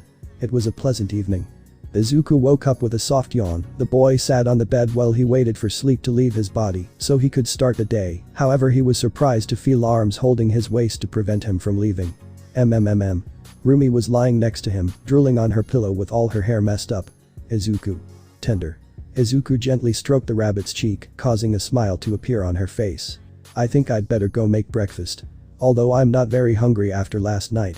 Izuku carefully separated Rumi's arms from his body and left her covered in the sheet. The albino was in her underwear, while Izuku only wore his pants. Too bad the guy was still illegal for certain things. The night would have ended great if it weren't for that. Izuku walked through the apartment until he reached the living room. The boy noticed that the apartment needed cleaning after last night. He was going to start cleaning when out of nowhere he noticed something. It can't be. Izuku approached the object in question. It was the box where Shoto had hidden. Shoto. Ah. The bicolor's voice was heard under the box. "I'm awake. What are you doing here? You didn't tell me when I had to leave and I was so sleepy that I ended up sleeping here," said the bicolor from the box. "Is there breakfast?" "Sorry dude, I forgot about you." Izuku took out some bills and put them inside the box through the hole Shoto made to see. "I something to eat on the corner, but I need you to leave before Rumi sees you. Thanks a lot for everything friend, I love you." "Okay, but you know you owe me a favor." "And Anasa too." "And why him? Who the hell do you think made the petals float?" Izuku nodded, understanding that. "Anyway, bye Midoriya." Shoto stood up, still carrying the box, and walked to leave, only to bump into the closed door. Izuku approached and opened the door, allowing him to leave. That was strange." Izuku murmured before closing the door. The successor of One for All went to the kitchen and took a box of cereal out of the fridge, along with a bottle of milk. Izuku first poured the cereal into a glass, and then the milk, then he put everything away and took a spoon to eat a small portion of cereal, when out of nowhere his phone rang. "Hello?" Izuku quickly answered the call while leaving his glass on the table. "Hello. Would you like to switch to mauve?" Izuku hung up the call and went back to picking up his glass, but his phone rang again, causing him some annoyance. With a sigh, Izuku left his glass on the table and answered again. "Hello. I'm talking to young Midoriya on the phone like a normal person." "Ah, hello All Might." Izuku smiled a little upon hearing his former teacher. "How are you?" "Excellent Shounen, it's a pleasure to hear from you." All Might sounded cheerful. "But leaving that aside, I wanted to know how you were doing with One for All. What has been your most recent progress?" "Well, wait a minute." Izuku left the phone on the table and activated the full cowl on his entire body. After a few minutes of raising and lowering the power, the boy took the phone again. "I can use 20% without problems, and I think I can last up to 40% without breaking something." Izuku ate a spoonful of his cereal. "Although it hurts quite a bit." "That's amazing. I'm glad to hear such progress Shounen, thanks," Izuku said with his mouth full of cereal. "Anything else?" "I wanted to ask you if you knew anything about your friend Todoroki. Last night he didn't return to the dorms of class 1A. "No, I don't know anything. It's a pleasure talking to you All Might. Bye." "Wait." Izuku hung up the phone and continued eating his cereal. The boy walked through his apartment, feeling the cold fall on his hard chest. Izuku directed his gaze to the mirror in the living room to look at himself a little. "I got used to this." Izuku moved his prosthetic arm a little. "I miss my old arm, although this isn't bad. But I'll never be able to use my full power if I keep using it. It can withstand my 40% without breaking, but I don't know for how long it will." Izuku sighed and headed back to the kitchen to wash the glass. He stood in front of the sink and began to wash it with a sponge. He was so deep in his thoughts that he didn't notice someone approaching him. Slap. Izuku jumped as he felt a hand slap his ass. The green-haired boy turned quickly to find Rumi standing behind him, dressed only in black panties and a t-shirt with a bunny on it. The brunette climbed onto the table and put her legs together, giving her partner a nice view. "Good morning, honey." Rumi greeted with a mocking smile upon seeing Izuku's blush. "Oh come on, you can't walk around shirtless at home and expect me not to do that." "Hey Rumi." Izuku gave the brunette a small kiss. "Do you want me to make you some breakfast? I'm still full from dinner last night, don't worry." Rumi shook her head. "Hey. Really, thank you so much for last night, it was beautiful." "You're welcome, I'm glad you liked it," said Izuku. "I was reading some poetry for the occasion." "Really?" Rumi smiled. "And the rose petals?" The red rose symbolizes the passionate love between people. It also symbolizes the admiration and respect that one has for someone. The white one symbolizes the loyalty, purity and happiness of the love that you have for that person. Izuku approached the albino and placed his head on her neck, placing some kisses that tickled Rumi. "I think it goes without saying why I put them. You really are an expert in romance. For you baby, I would become an expert in beating up villains." Rumi's tail moved from side to side upon hearing that. "Oh wait, I already did it. Rumi let herself go while Izuku played a little with her hair, enjoying the caresses he provided to her body. "Hey. What's wrong?" the green-haired man asked, caressing his back a little, putting his hands under his shirt to touch his strong nakedness. "I wanted to talk to you about something about heroes." Izuku nodded and stopped. Rumi got a little annoyed by that but continued talking. "Night I called a meeting of professional heroes that I would like to attend, but it is in another city, and I would have to stay for a few days. I wanted to know if you were going to come with me, or if you would stay here while I go." "Are you kidding? I would never miss that." Izuku smiled excitedly. "I needed some action too, when are we leaving?" "I was thinking of leaving today, but if you WH. Perfect. I'll go take a bath." Rumi sighed and got off the table, and then went to the fridge to get something to drink. However, as soon as she bent down a strong slap made her jump. "Slap. Kaya." Rumi shouted in surprise and suddenly jumped when she felt a slap and a light squeeze on her right buttock. "Oh by the way." Izuku smirked at her over his shoulder as he left again. "Good morning Rumi." The bunny simply returned to the refrigerator with a silly smile and a blush on her face. "Damn, my back hurts," Izuku said as he walked out of the train station with his suitcase in hand. "How long were we sitting on that train?" "4 hours. There were only 2 of us, don't be so exaggerated," Rumi said, standing next to him. "By the way, you've grown quite a bit since we met." Really?" "Oh, that's right." Izuku placed a hand on Rumi's head and then on his own. The height difference had increased quite a bit. "I think I'm 170 or 1.80. Now you're smaller than before." Rumi turned her head to the side, ignoring Izuku completely. "Oh come on, are you going to be mad about that? You know I hate it when people make fun of my height," Rumi said angrily. Okay, sorry." Izuku patted Rumi's white hair as they both walked through the city towards their hotel. "Did you put your hair up in a bun again?" "Yes, any problem with my hairstyle?" "No, not at all." Izuku caressed her wide ear, causing Rumi's tail to move from side to side with happiness at that touch. "It looks great on you." HMPH. She pouted slightly as she walked. "Let's go to the hotel." "Where is it?" Izuku asked. "On the call." Rumi fell silent when something hit her leg, stopping her. Izuku and Rumi stopped and looked down, seeing a girl. Indeed, she was a girl with rather dirty and unkempt bluish white hair, red eyes and a small horn on the front. Her clothes were a small dirty white dress, and she wore bandages on her arms and legs. "Hey, did I hurt you?" Rumi asked as she bent down to pick up the girl. Izuku did the same and carefully held her arms. "Are you okay? Can you get up?" Izuku asked. Look what you did, you shouldn't cause problems for these civilians." Izuku, Rumi and the girl directed their gaze to the alley, meeting a man with a plague mask. "Let's go Eri." "Who are you?" Izuku asked. He and Rumi got up from the ground. The albino carried the girl in her arms protectively while looking seriously at the guy. "I apologize for my daughter's behavior." He took a few steps forward. "She sometimes gets very excited when playing." Izuku stomped on the floor as One for All manifested in his body. It cracked, stopping the man's words. Izuku's presence increased his identity, showing that he was not playing. "I ask you a question." Izuku's tone of voice made the man frown. "His mask." Rumi opened his eyes wide upon seeing it. "You are one of the 8 precepts, right? They are becoming too famous lately. Don't pay too much attention to the mask, I have problems with the dust." He showed a rather friendly smile, then turned to Izuku.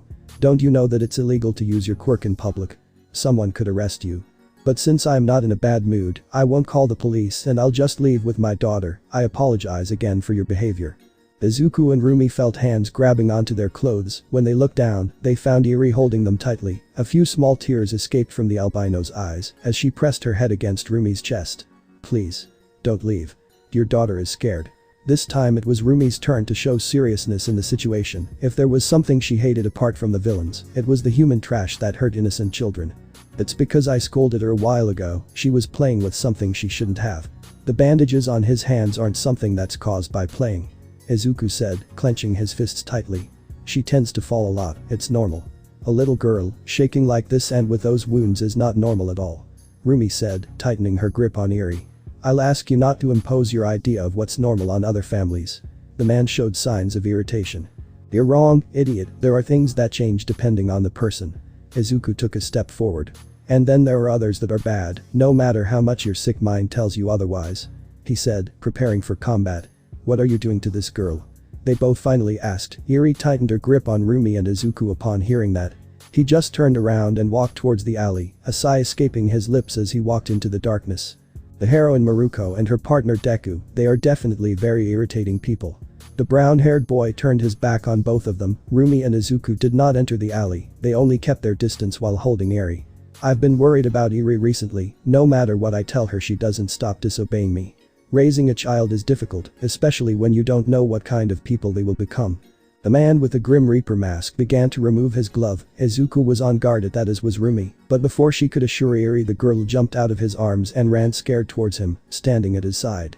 "Eri." Before Izuku and Rumi could do anything, the guy touched the alley wall with his hands. It exploded and the debris transformed into concrete stakes that flew towards them. Izuku and Rumi jumped to the side dodging them and then jumped back towards the alley. However, they didn't find anything when they arrived. "Shit." Izuku hit the ground in annoyance, creating a crater in it. "Are you done with your tantrum?" the guy asked Eri, who didn't respond. They were both walking through some sort of underground facility. "Guys these days are getting sicker and sicker. Boss, I'm sorry. I just took my eyes off for a moment and she." As soon as the brunette's hand touched the guy, he exploded in a shower of blood that completely stained the wall. "All those people infected with hero syndrome. They disgust me." He sighed lightly as he entered a creepy place with an operating chair in the middle. It was full of dried blood. "Eri, please don't be selfish anymore. You are the key to this plan, I ask you nicely. Don't make me get my hands dirty." Neither Rumi nor Izuku could sleep well that night. Both stayed awake inside the hotel while thinking about the girl and discussing what had happened. Hours passed until they were able to fall asleep. Too bad they fell asleep at 3 in the morning and had to wake up at 7. Izuku and Rumi advanced towards Night Eye's agency building while they continued discussing what happened yesterday, thinking about how they could find the girl, until they finally arrived at Night Eye's agency, meeting a large number of professional heroes. "Wow, there are many," Izuku thought, observing the room. "Oh, there's Eraserhead." Izawa gave Izuku the middle finger and went somewhere else. The green-haired boy laughed a little before that and then continued looking for another well-known hero. Gran Torino. Izuku approached the little professional hero as soon as he saw him. "How is he?" "I'm still alive." The old man smiled and patted him on the back. "How are you, brat? I heard you left the UA. It was for the best, the security at that school is shit." Gran Torino had to agree with him on that. "I'm better now, I train with Miruko. One of the top heroines." Torino smiled and patted Izuku on the back again. "Not bad, kid. Thank you, Mr. Torino. Hi everyone." Night Eye interrupted the conversations that were taking place when he appeared in the middle of the place. "I have gathered you today to share information among ourselves and also discuss the procedure we will take against the conspiracies of the 8 precepts of death. First of all." Night Eye turned his gaze towards the youngest, these being Izuku, Uraraka, Sayu and Kirishima. "Let's do a review so that no one gets lost. We are tracking a small Yakuza organization called the 8 Precepts of Death. Its leader Kai Chisaki is gathering the almost extinct Yakuzas for his organization. He also made contact with the League of Villains." Bubble Girl called everyone's attention by speaking. "With that said, let's get straight to the point of this meeting. Our investigation began when an attack on a gang was carried out. They called themselves the Reserve Dogs," said Bubble Girl. "The police classified it as an incident at first instance, but there were too many inconsistencies, so we decided to mount the investigation." Bubble Girl stopped, took a breath and spoke again. "Also." Izuku really couldn't pay much attention to Bubble Girl. Regarding how they got to that, the girl he met yesterday with Rumi was still on his mind. The concern of knowing that a Yakuza was with a little girl was tormenting him, even more knowing that he failed to prevent the guy from taking her away. The only important thing he heard was that they were making a quirk erasing drug with human cells. Wait a minute. Izuku and Rumi's eyes widened in shock upon hearing that. Night-Eye. Rumi turned her gaze towards All Might's former assistant. What is Usaki's quirk? It's called Overhaul, and it allows you to destroy and restore objects by changing them at will, breaking and reassembling organic and inorganic matter. Hey. Ryuko was worried when she saw that her friend had a blank look on her face. What's wrong with you? Break and reassemble. Izuku thought as he remembered the wounds on Iri's arms. The wounds on his arms. Rumi clenched his hands tightly, almost breaking the table. What's going on? Night-Eye asked. We met Overhaul yesterday. What? Several shouted at Rumi's words. He had a little girl he called daughter, her body was covered in bandages, and she looked scared. If there were human cells in the bullets. Rumi couldn't finish that story, even as her the simple idea of someone doing that to a child was disgusting. My god. He's using his daughter's body. Izuku broke part of the table they were on out of anger he was feeling at the moment, alerting the others. To make the bullets. Just thinking about it makes my blood boil. Fatum stood up from his seat in annoyance. We must hunt her down and save that girl. If they had taken her, all this would have ended, right? Another hero looked negatively at Izuku and Rumi. However, they didn't say anything about it, they just stood up from their seats with their eyes downcast. But when they looked up, they managed to scare everyone with the anger and determination that their eyes shared. Don't worry. Both smiled, but it wasn't a friendly smile, it was one filled with bloodlust. Next time we won't fail. After that the professional heroes continued discussing the topic, they agreed to investigate everything they could until they found information about Iri and her whereabouts. Once the meeting ended, Izuku was thinking of leaving with Rumi when suddenly a hand was placed on his shoulder. When he turned around he found Night-Eye staring at him with a dark look. I need to talk to you in my office, privately. No thanks, I have things to do. Izuku patted Night-Eye's hand to the side and left with Rumi, dodging the blonde guy who wanted to hold him back. Izuku just sighed and left with Rumi from the building. They had a lot to do. Once they changed into their hero suits, they both began patrolling the city, jumping from building to building. Several of Night-Eye's clues were found with smugglers, so it was likely that if they found one they would also get clues about Overhaul. Izuku and Rumi spent the whole day looking for one of them, but unfortunately they didn't find anything. Both stopped at a building to think, but Izuku was visibly frustrated. The green-haired boy grunted in annoyance and threw himself to the ground. The idea that that girl was suffering because of Chisaki was upsetting him a lot. Rumi noticed the green-haired boy's mood and decided to calm him down a little. She sat on her knees next to him, allowing Izuku to place his head on the albino's lap. She stroked his green hair trying to calm the boy. Izuku sighed and let Rumi give him affection. I know you're upset, I am too. Rumi said, caressing Izuku's face. But we have to take this calmly, and when we find the bastard we can let it all out. I want to rip her arms off. Izuku muttered, clenching his fists in anger. She's just a kid, and she didn't look more than 6 or 7 years old. I know Izuku, I know. Rumi let out a sigh. Do you think I didn't see her look when she was in our arms? The girl is going through hell. But the best thing we can do is focus on finding information to save her. She reminds me a little of you. Rumi raised an eyebrow in confusion. The girl, her white hair is similar to yours, only hers is dirtier. HMPF. Her eyes are pretty too, similar to yours. Rumi ran a finger around Izuku's right eye. Big and round, they just lack the shine. Now that I think about it. Izuku stared at the sky. If we manage to save her from Overhaul, where will she stay? Does she have parents or even any relatives who can take care of her? I don't think it's a good idea for a girl like her to go to the orphanage. We'll think about that later. Rumi patted Izuku's head to calm him down. For now, let's focus on finding clues to save the girl. Izuku placed his head on his girlfriend's lap. The green-haired boy let out an annoyed sigh. It still irritates me that she got away so easily. He caught us by surprise, but next time it won't be the same. Rumi frowned. Next time, you and I are going to show him what happens to the guys in his class. Izuku smiled slightly and bumped fists with her. He stayed there for a few more minutes before they both continued with their patrol. They had to hurry to find the guy. Iri-chan. The man saw how the girl jumped scared as soon as he entered the room. Hey, calm down, I just came to check you. You haven't touched any of your toys. Do you know how much effort I put into choosing them? Could you at least trust me a little? Come on, brat, I don't want to be the next one to end up dead.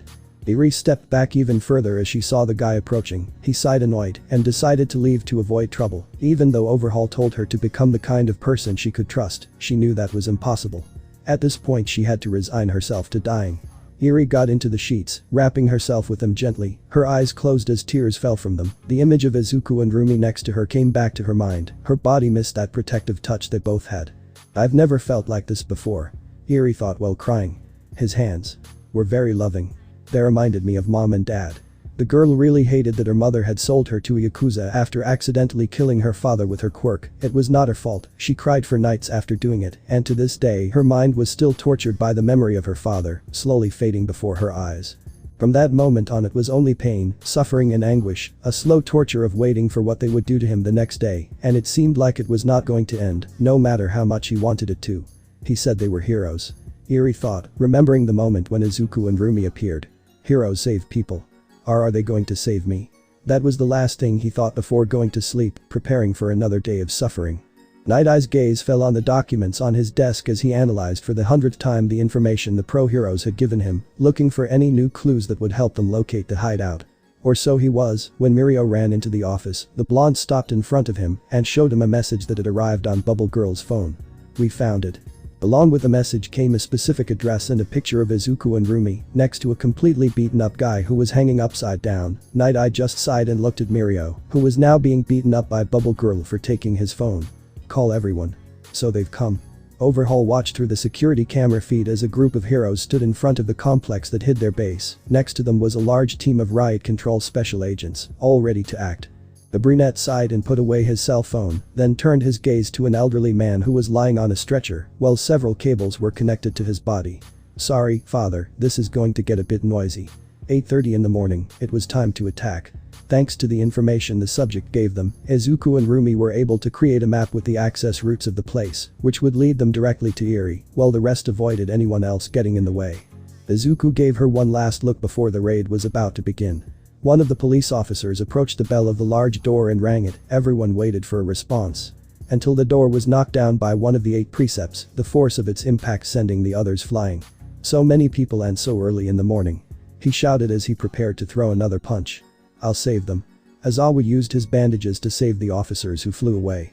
The precept was going to throw another punch, but his arm was caught by Izuku. The green-haired man threw him into the air and then jumped to stand on him. His legs lit up with one for all at 35%. Manchester smash. Izuku's powerful kick knocked the precept to the ground, creating a strong crater. When the smoke dispersed, the precept appeared unconscious on the ground, leaving more than one person astonished.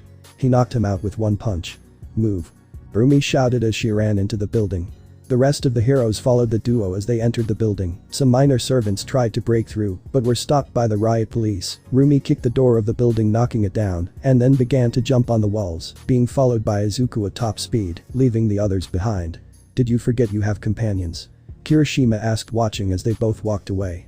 Miruko doesn't work as a team unless it's a mission of great importance. The only exception is her recent partner. Fatgum explained. That green-haired boy.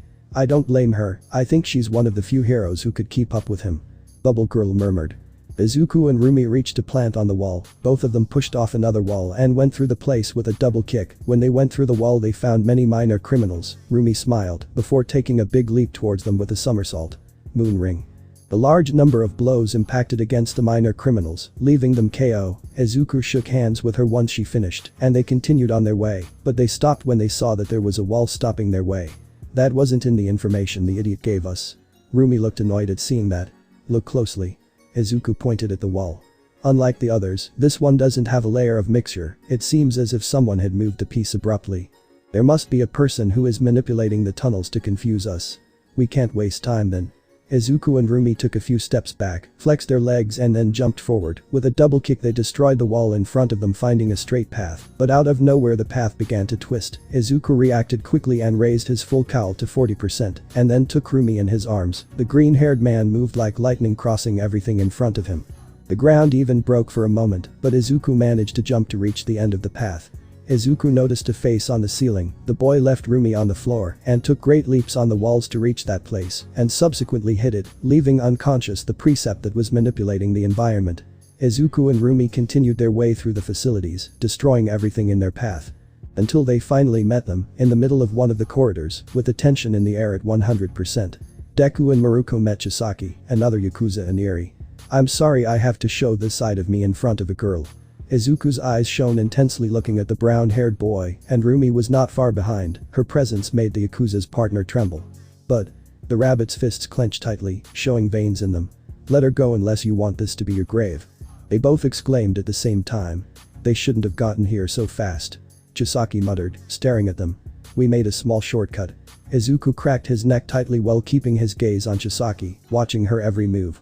And we are here to take custody of that girl. So you're aware of the situation, acting like a real heroine and your pet. Stop playing games, Chisaki. Hey. Rumi bent down a little and looked at Eri, who was in the arms of Chisaki's ally. Calm down, this time the fool won't take us by surprise, we'll get you out of here. What makes you think they can do it? Chisaki asked, bored. Where did he go? Asked Chisaki's ally when he didn't see Izuku. Because if I wanted, you'd already be 70 meters underground. Izuku whispered in Chisaki's ear. The guy's eyes widened in surprise before a strong kick hit his back. Chisaki flew towards Rumi, who also kicked him, causing him to hit the ceiling. Both were going to continue massacring the guy when out of nowhere they fell to their knees dizzy. One of the 8 precepts laughed at them from the ceiling while drinking some alcohol. Izuku reacted in time and fired an air bullet at Chisaki's ally, who had taken out a gun to shoot them. Then he did the same with the drunk, making the effect go away. Damn, what kind of quirk is that? It's the on. Izuku quickly covered his mouth with a hand. His words continued but were unintelligible. My mouth spoke alone. That guy has a dangerous quirk. So your quirk forces people to talk. Rumi murmured. The albino reacted in time and with an elusive jump overhaul's hand. When it touched the ground it generated some stakes that went in the direction of the albino. Rumi dodged them easily and stepped back. Chisaki instead received an air bullet in the back from Izuku. The assistant overhaul shot again at the green-haired boy, but Izuku jumped through the walls and then towards him with a kick to the face. Izuku again moved to take Eri at full speed. The boy was going to be attacked from behind by Chisaki, but Rumi intercepted him by giving him a strong kick in the arm. The brunette tried to touch her, but the speed of the heroine was greater. She dodged his touch, and with a strong punch to the face she sent him flying. Izuku and Rumi stood side by side, while the green-haired boy carried Eri in his arms. Because he will kill them.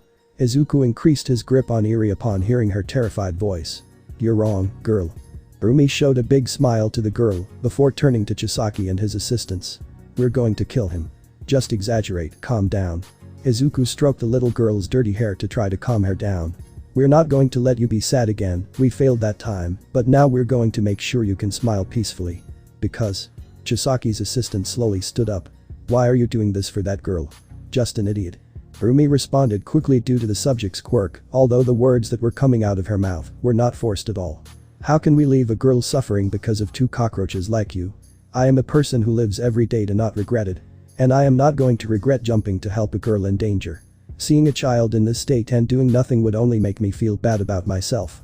Izuku tightened his grip on Eri.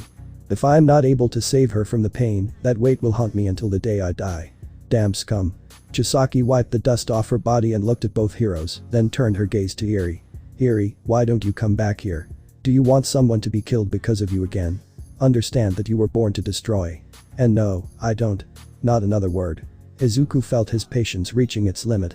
Because of your selfishness I have had to dirty my hands. Each of your actions has caused someone's death. Your mere existence is a curse. You dare say that to her in front of me? Rumi's dark and furious gaze met Chisaki's. You definitely have balls, but they won't last long. The albino jumped towards Chisaki. I'm going to make you cry like a damn screaming bitch. Idiot. Chisaki placed a hand on the ground after removing his glove. It exploded into thousands of pieces that caused a small earthquake, then it rebuilt itself into a pile of fangs that went towards Rumi. The albino destroyed all those that were about to hit her with her kicks. Some grazed her skin, generating slight cuts in her body and suit, but it was not something that bothered her. Izuku for his part, dodged all the debris fangs and was now standing on one of them with Eri in his arms, hugging her protectively. Chisaki growled, somewhat annoyed at seeing that. He's fast and his reaction time is impressive. The brunette murmured. He has the girl in his arms. Bah, what does it matter? What do you mean? What does it matter, you damn bastard? Rumi asked, annoyed. Even if I destroy her it won't affect me much, as long as I repair her immediately she will resurrect. Chisaki kept her expression serene. Even if it doesn't seem the same, she will return to her original state sooner or later. She has already experienced that process. You're fucking dead. Rumi muttered, the anger in his being making the atmosphere heavier than before. The albino jumped between the debris fangs that sought to pierce her, destroying them all with extreme ease to the point where they seemed like paper. The field where they were was full of what appeared to be debris trees with stakes in them. Chisaki placed her hand on the ground, and the stakes were destroyed, giving the way clear to her assistant to shoot. Or so it was until Izuku appeared next to them. The green-haired boy kicked Overhaul's assistant hard, moving him away from him. The latter tried to get close to Izuku, only to receive a strong kick from Rumi. The green-haired boy rolled on the ground with Eri in his arms, and then jumped to get a little away from the danger. "Do you really think you can beat us?" Rumi exclaimed as she ran towards Sasaki. "You forgot the detail that my partner is taking care of the girl. And as long as he has her in his arms." Chisaki sent more stakes that were going in Izuku's direction, but Rumi passed them by and continued towards him. The brunette tried to attack her, but the heroine dodged his touches and kicked him in the stomach to send him into the air. Then she jumped over the rubble roots and kicked him in the back, throwing him to the ground. Izuku had dodged the stakes that were going towards him perfectly. "I can focus on giving you what you deserve, since I know that he won't let anything hurt her." Chisaki tried to get up from the ground, but Rumi quickly appeared at her side and broke her arm with another kick. While she was wandering on the ground due to the blow, Chisaki generated more and more stakes that went towards Rumi, but she continued destroying them quickly and then continued hitting Chisaki without giving her a chance to recover. "Look at her, she's amazing, right?" Izuku asked Eri as they both watched Rumi hit Chisaki. "She's giving her all to save you. No matter what that idiot made you believe, your existence isn't a curse or anything like that. You're a girl who deserves to live, and we'll make sure you do. If you're afraid of something, just hug me, Eri, because I'm not going to let you go." The beating of Chisaki continued for several more minutes. He already had broken ribs, a broken arm, and a lot of blood running down his body. Rumi was in a much better state than him, although several stakes managed to cut her a little. However, she was still standing. With a double kick, the albino slammed Chisaki against a wall, creating a small crater in it. "Did you have enough?" "Because I haven't." Rumi smiled wildly. "I'm not going to stop until I kick the skin off your bones. You'll regret even lifting a finger on him, Chisaki." Nemoto. Chisaki lifted a wall of rubble with one hand and then covered his body with a dome, but not before throwing a small box towards his assistant. Rumi destroyed the wall and went after Chisaki. Nemoto took the box and took out some kind of bullet from it, then put it in his gun and waited. Rumi destroyed the dome, leaving Chisaki exposed. The albino jumped directly towards him, ready to hit him again. However, as soon as she lifted her leg, Chisaki made the rubble catch her, leaving her still for a few seconds. Seconds that Nemoto took advantage of to fire the quirk-erasing bullet. The bullet flew at full speed towards Rumi. The albino was going to try to destroy the debris and dodge the bullet, but something got in between him and her. The bullet hit the right arm of a certain green-haired man. "Izuku." Rumi screamed in horror as she saw him fall to the ground. Chisaki smiled under his mask, satisfied to see that. Nemoto lowered his weapon, thinking that at least one problem had been solved. However, they both saw how Izuku activated his quirk quickly and in less than 2 seconds. He tore off his right arm with force. "Gaia." The green-haired boy shouted in great pain after having done that. "Wait a minute." Hisaki watched as Izuku threw the arm to the ground. "That's not an arm. It's a prosthesis." "Rumi." The albino freed herself from her bonds and moved at full speed towards her boyfriend. Izuku watched as Eri looked terrified at what she saw. However, her gaze changed to surprise when she received a small kiss on the forehead from the green-haired boy. "Why did you do that?" Rumi asked, standing next to the green-haired boy. However, both had to move again to dodge Hisaki's attacks. Izuku took Eri with his only arm and threw her towards Rumi, who quickly caught her and took her away from danger. Izuku stood a few meters away from everyone, while One for All shone brightly. "I saw when Chisaki threw the box and Nemoto took out the bullets. I doubted that something as simple as common bullets would be kept with such importance in a case, so the anti-quirk bullets came to my mind," the green-haired man explained. "I couldn't risk them hitting you, so I received it in the only place where I could save myself from its effect by acting fast enough." "The prosthesis," Rumi murmured, understanding. "Rumi, take her out of here," Izuku said to the rabbit. "Go through that wall over there and go with her. Take her to a place where she'll be safe while I take care of them." "Boo. I'm not asking you, I'm ordering you," Izuku said with a firm tone. "Grrr. You and I are going to have a talk after this about talking to me like that," Rumi murmured, somewhat annoyed. "But don't worry, nothing bad will happen to him." "You sound pretty confident for someone who only has one arm," Chisaki said. "Do you think that's the only reason you have the advantage?" Izuku spoke softly as Rumi left. Chisaki's attention focused on both of them, but more on Izuku. "Believe me, Chisaki. Right now, I'm not stuck with you."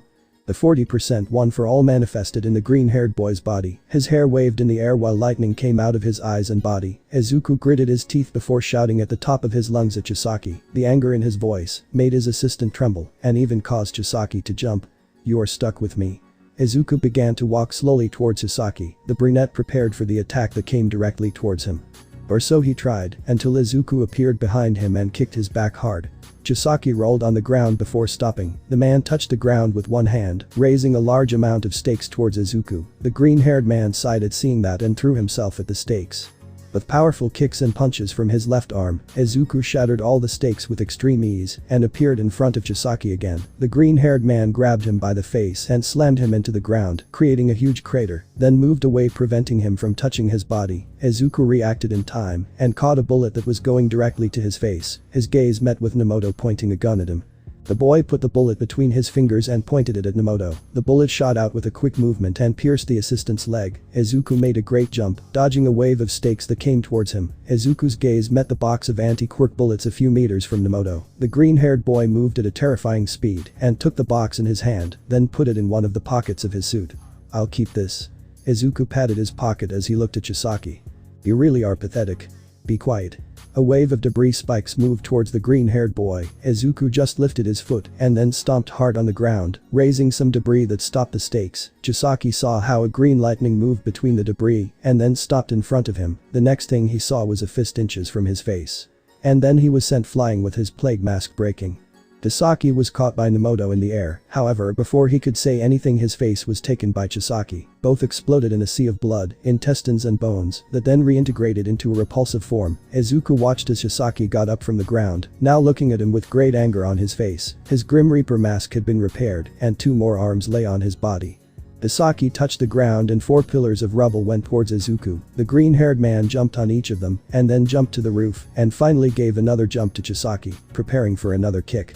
Manchester smash.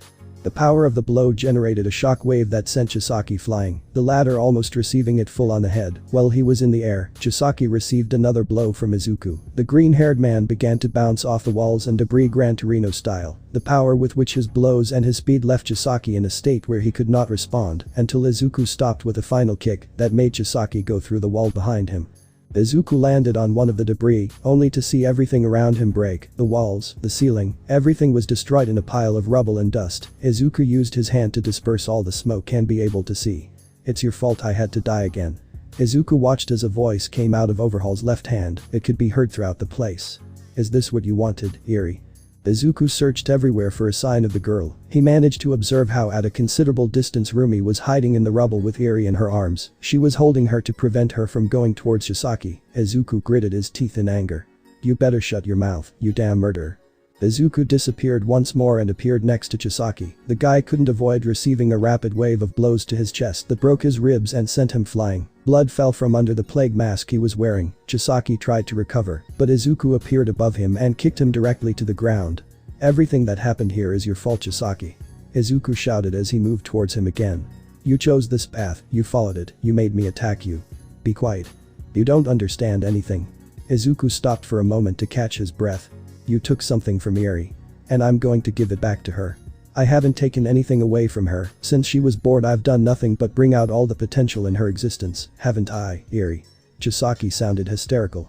"Someone like you couldn't understand that this is for her own good. Unhappy. You keep talking nonsense, you can't even understand something so simple." Izuku clenched his fist tightly. "If this was for your own good." Izuku suddenly appeared in front of Chisaki and lifted him off the ground with a punch. In the air, another kick from the green-haired man hit Chisaki. The guy went through 3 pillars before colliding with a pile of rubble that stopped his flight. Eri should be smiling.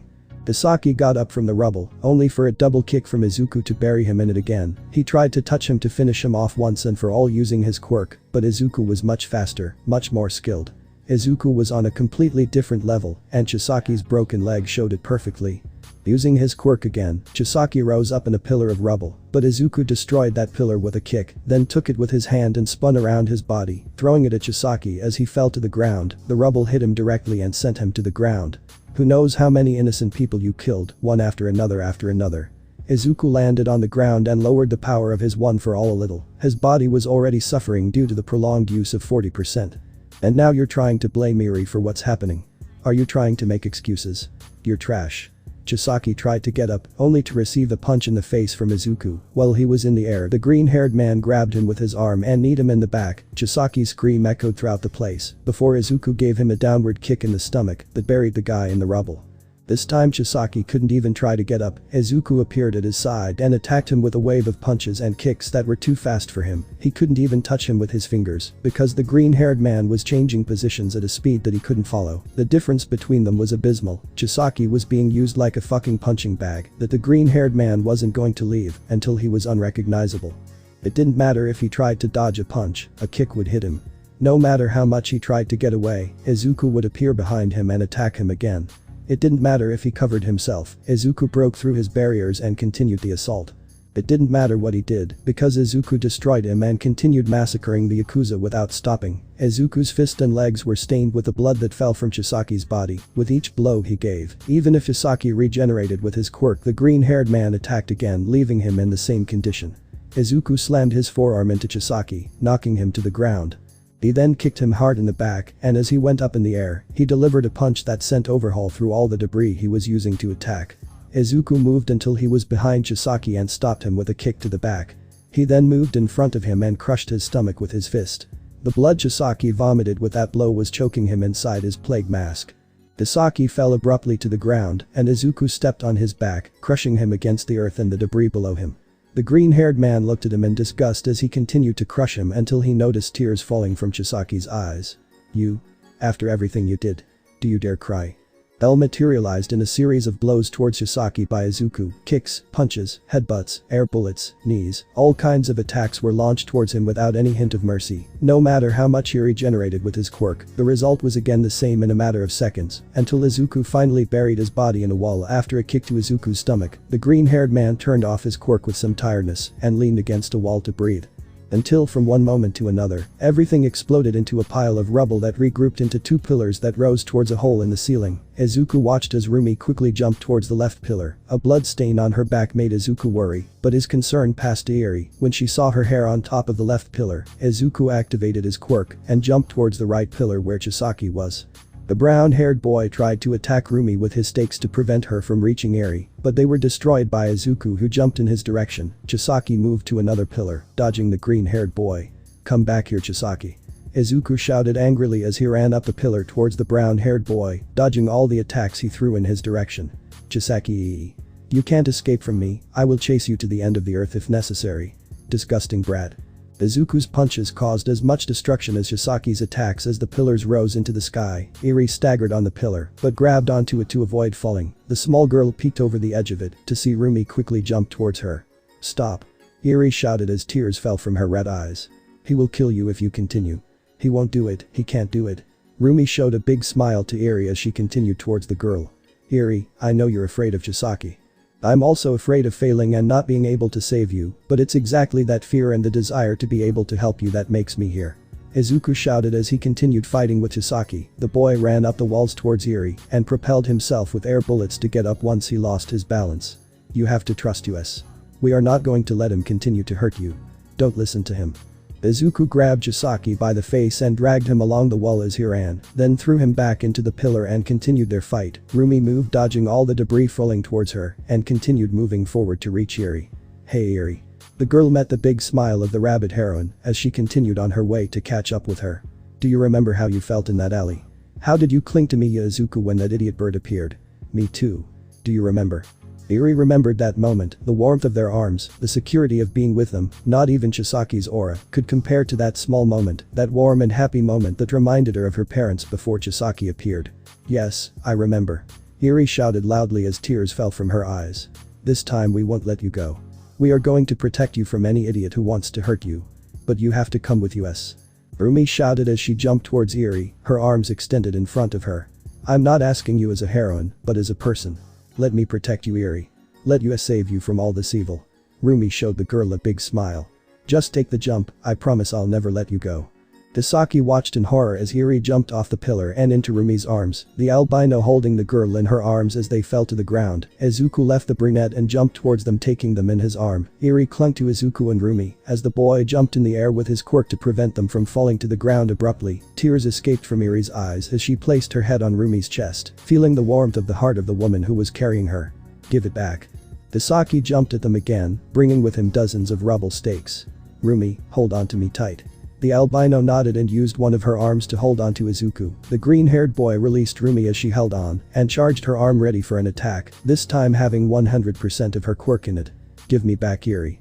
She belongs to me. Consider yourself dead. The power of the blow was so great that it destroyed everything around it. The ceiling collapsed while Izuku, Rumi and Eri were thrown outwards, finally leaving Overhaul's base. Izuku and both albino girls fell to the ground after a few seconds. Izuku was surprised to feel how his arm was not broken. Izuku. Rumi caught the green-haired boy's attention. Our wounds are not. It was true, neither Izuku nor Rumi had any injuries on their bodies. If it weren't for the fact that their suits had suffered serious damage, it would seem as if they had never had the fight in the first place. Izuku turned his gaze towards Eri, noticing that her horn was glowing. That's your poarg. Izuku fell to his knees as he felt his whole body seem to stir. Rumi was not in a better state, both of them writhed in pain, while Eri looked scared. She can't control her power. The ground shattered even further as Overhaul emerged from it in some sort of giant creature made of rubble and body parts. By mere chance she was able to activate it, but she can stop it. Right Eri. With that quirk she can rewind every living being, she could devolute you back to being a primate if she wanted to. If you don't let her go you'll disappear. Chisaki shouted. Her quirk is cursed and only I can control her curse. Wait. Izuku looked at Eri. Despite the pain in his body the boy was able to get up. She can rewind my body, that means. Izuku grabbed Eri and jumped away from Rumi. The effects of the girl's quirk left the rabbit and focused completely on Izuku. The green-haired boy screamed in pain as Eri's quirk acted on him, more specifically on a specific area of his body that was damaged. Izuku felt the bones being generated, how the flesh, the tissue, the nerves and every part of his right arm was forming rapidly. And just at that moment, Eri felt a second-hand embrace her body. Izuku's right arm had appeared again. It worked. It worked. Izuku gritted his teeth as his quirk manifested again. I need to fight. I need to stop him. One for all full cowl. 100%. Izuku took a step forward, his body broke and healed instantly, thanks to Eri's quirk. He took another step, and the same thing happened again. Izuku held Eri with both arms, while his body glowed with the intensity of 100% of his power. Eri. You're looking at my arm, right? The albino clung to his chest while crying, but nodded slightly. Right now, you gave me back my arm, you used your power to heal me. Your power isn't going to be a curse if you don't want it to be, it can be a blessing that helps people, but for that you have to decide. You are the one who decides your destiny and what you want to be. If you don't want to be a weapon or an experiment you don't have to be one. You can be a normal girl, a nurse, a firefighter or even a heroine. In fact, you are my heroine right now. Tears fell from Eri's eyes as she clung to Izuku, the green-haired man's words touching her heart even more than Overhaul's.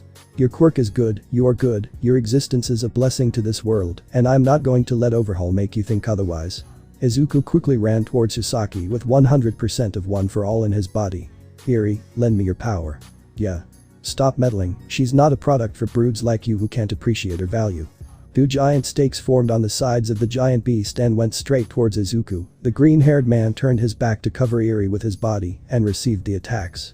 However, the green-haired boy was not affected by this. Izuku moved at an incredible speed to stand in front of Overhaul and gave him a strong kick that sent him flying over the district where they were fighting. Several fences, trees and even houses were affected by the shock wave of that kick, but luckily no civilians seemed hurt. Chisaki generated a large drill-shaped arm that went directly towards Izuku, but the green-haired man appeared behind him with his legs bent, then attacked with a large number of kicks that destroyed the entire body of the beast that surrounded Chisaki, leaving only a last layer that was protecting his body. This is for Eri. Izuku flexed his arm as all his power manifested in him. One for all 100% Meteor Genesis Smash.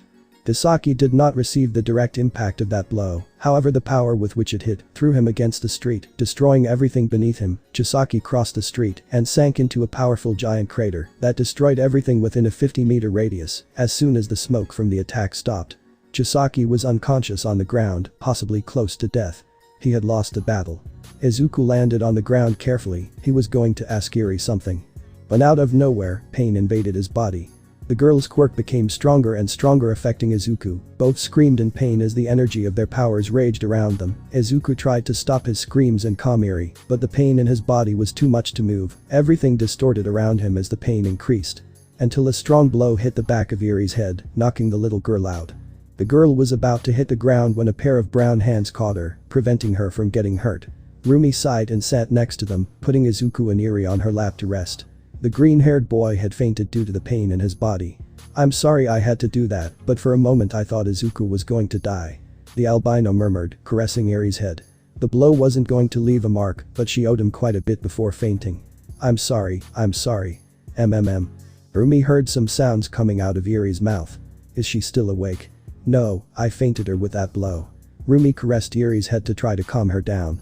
It must be a dream. Mommy. The little girl murmured in her sleep, her hands clinging to Rumi and Izuku's emerald hair. Daddy. Okay, that's new.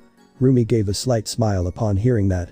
Eri's rescue had finally concluded successfully, mostly thanks to Izuku and Rumi who defeated Overhaul to save the girl. Mirio and Tamaki defeated a group of Yakuzas together. Night Eye, Kirishima and Fatgum faced two of them, resulting in the victory of the heroes. Ryukyu and the other girls had to deal with the members of the League of Villains, which ended in the capture of Toga Himiko and the escape of Twice, but all the teams ended when the roar of Izuku and Chisaki's fight was heard, until they finally went out and found the situation at hand. Take them to a hospital, said Rumi as she left Izuku on the stretcher along with Eri. He's not badly hurt, but the girl's quirk caused changes in her body that need to be checked out. Didn't Midoriya have a prosthesis? Night Eye asked, noticing that Izuku now had both arms. Thanks for noticing, Night Eye, what would we have done without you? Rumi said sarcastically, causing annoyance in the green-haired boy. Just take them to the emergency room, I'll go once I finish checking the area. Are you planning to do it yet? Night Eye asked. Izuku's fight with the bastard caused a lot of damage. I'll check on the civilians and contact the CSH to send damage control agents. Miruko said before turning around and ducking to jump. See you. Night Eye watched as Rumi skipped away, then turned his gaze to the ambulance where Izuku was leaving, and finally sighed tiredly. Defeat the leader of the 8 precepts and recover his arm, all in one day. Night Eye shook his head and turned to leave. Ashinori made a good choice, I suppose. In shogi, all you have to do is take your opponent's king, right? It's not that simple. Dabi muttered, looking at Shigaraki, who had his eyes on the truck where Overhaul was being transported. Now. A powerful flare burst from Dabi's hands and hit the police truck, almost completely disintegrating the front end. The truck went out of control and crashed into the edge of the highway, coming to a complete stop. Shigaraki and Dabi rushed in, the blue-haired man disintegrated the heroes acting as guards, and finally approached the man who was a prisoner being transported to jail. Chisaki Kai. So, you really thought you would be the supreme boss? Shigaraki mocked as he looked at the brunette. Did you come to kill me? Actually, I came for something. Dabi approached Chisaki and rummaged through his shirt looking for something, however he couldn't find anything. Shigaraki was annoyed by that. Where is it? There were 2 boxes and one was destroyed during the fight. Where is the other one? The boy. Has it? Shigaraki didn't say anything, he simply took both of Chisaki's arms with his hands. They began to disintegrate rapidly until Dabi cut them with a knife, leaving Chisaki alive but without arms. Once they finished with it they turned around and left the place before the police arrived. 4 houses were destroyed and 3 civilians were injured, but the damage to them is nothing more than minor injuries. Rumi standing in front of the police officer. Thank God Deku threw the villain into the air to minimize the damage. Deku. He was the one who defeated Chisaki in his giant form and tried to minimize the damage as much as possible. Although it didn't go well at all. Rumi sighed when she saw the giant crater in the ground. Anyway, my work here is done, I have to go see someone. While that was happening, Izuku had finally woken up and had a medical checkup. The green-haired boy sighed as he put on his already ruined hero suit. The doctor continued telling him about his current confusion. There really isn't much wrong with your body, other than your arms are in much better condition than before, said the doctor looking at Izuku.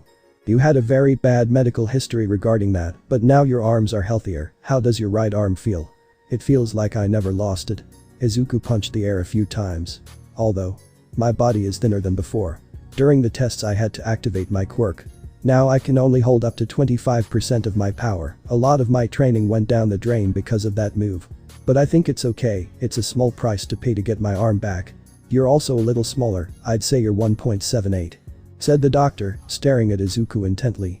The girl's quirk did have an effect on you. Don't worry, I'll get back to normal eventually. Izuku nodded slightly. Luckily Miruko wasn't that affected by Eri's quirk. Now that I think about it, how is she? She hasn't woken up yet and her fever is very high, we'll have her in quarantine for the moment. The doctor explained. You can come see her if you want, after all she's yours now. What? Izuku blinked in confusion. It's a bit complicated to explain, I'd rather do it when she wakes up if you don't mind. Okay. Izuku nodded slightly. Can I go? No, you have to rest for a few more days to see if there is a serious change in your body. I understand. Izuku sighed, somewhat disappointed by that. Anyway, where is Miruko? He stayed in the disaster zone, but he'll surely come back soon to check on his partner. The doctor smiled slightly and patted Izuku on the shoulder. You're a lucky bastard. Do you know how many people would like to have that hot eye as a partner? You have 10 seconds to remove your hand from my shoulder before I use my quirk at 100% and cause another Hiroshima, and that's 9 seconds. Open. Izuku opened his mouth, letting a spoon with rice and pork enter it. The green-haired boy had finally left the hospital stretcher and could rest peacefully. Izuku was sitting in the hospital cafeteria while he and Rumi ate. The boy was fed by his girlfriend from time to time at a request. You know, even though you've shrunk a little and are thinner, you don't look bad at all. Rumi complimented. Izuku tilted his head a little at that. Oh really? Yes, really. The rabbit nodded with a smile, then lightly stroked her right arm. I was getting used to seeing you with the prosthesis, but I'm glad you got your arm back, darling. Yes, I had already gotten used to it. Izuku moved his right arm a little and then touched some things with it. It feels a little strange, but at the same time it's better than the artificial sensation of the prosthesis. Hey, if you want I can help you do some exercises again. Rumi took a sip of her coffee. You know, so you can get used to your arm again. Work out and watch my girlfriend in leggings while she touches me at a very short distance. Izuku's eyes sparkled with little stars while a small blush appeared on his face. Yes please. Heh, you're a fool Izuku. I know, but you liked it that way. Ahem. Their conversation was interrupted when the doctor finally appeared in the cafeteria. They both left their things on the table and approached the man. How is Eri? Is there any news from her? Rumi asked at an incredible speed. He's already woken up and his condition is quite stable. At least on the surface, he has malnutrition in his body and seems to be suffering from a bit of post-traumatic stress. The doctor sighed for a moment before smiling. But he can receive visitors, in case you're inter. Izuku activated One for All and jumped at full speed with Rumi towards Eri's room, leaving behind the doctor who ran after them. Once they arrived, they stopped at the door, wiped their sweat, arranged their clothes, and finally entered the room carefully. Good afternoon. Rumi said, entering the room, meeting Eri's gaze. The girl was sitting on the stretcher, her body was covered by the hospital gown, and on her legs rested a tray with food, which seemed to have not been touched. Izuku was a little worried about that, but then he approached the girl along with Rumi. Both knelt in front of the stretcher watching Eri, who did not seem scared, but was happy. Izuku could not distinguish it since he wanted to smile but did not. Hi. Izuku extended a hand to the bed and took Eri's hand. The girl didn't seem to be bothered by his touch. Do you remember us? She and I saved you from the villain who wanted to continue hurting you. We're glad you finally woke up. Yes, I remember both of them. Said Eri with her gaze fixed on the couple. Looks like someone hasn't eaten. Rumi took the spoon from the tray and scooped some of the food into it. Eating is important to grow big and strong like us, did you know that? And no, I didn't know. Well, now that you know you should eat, you have to recover soon so you don't leave the hospital.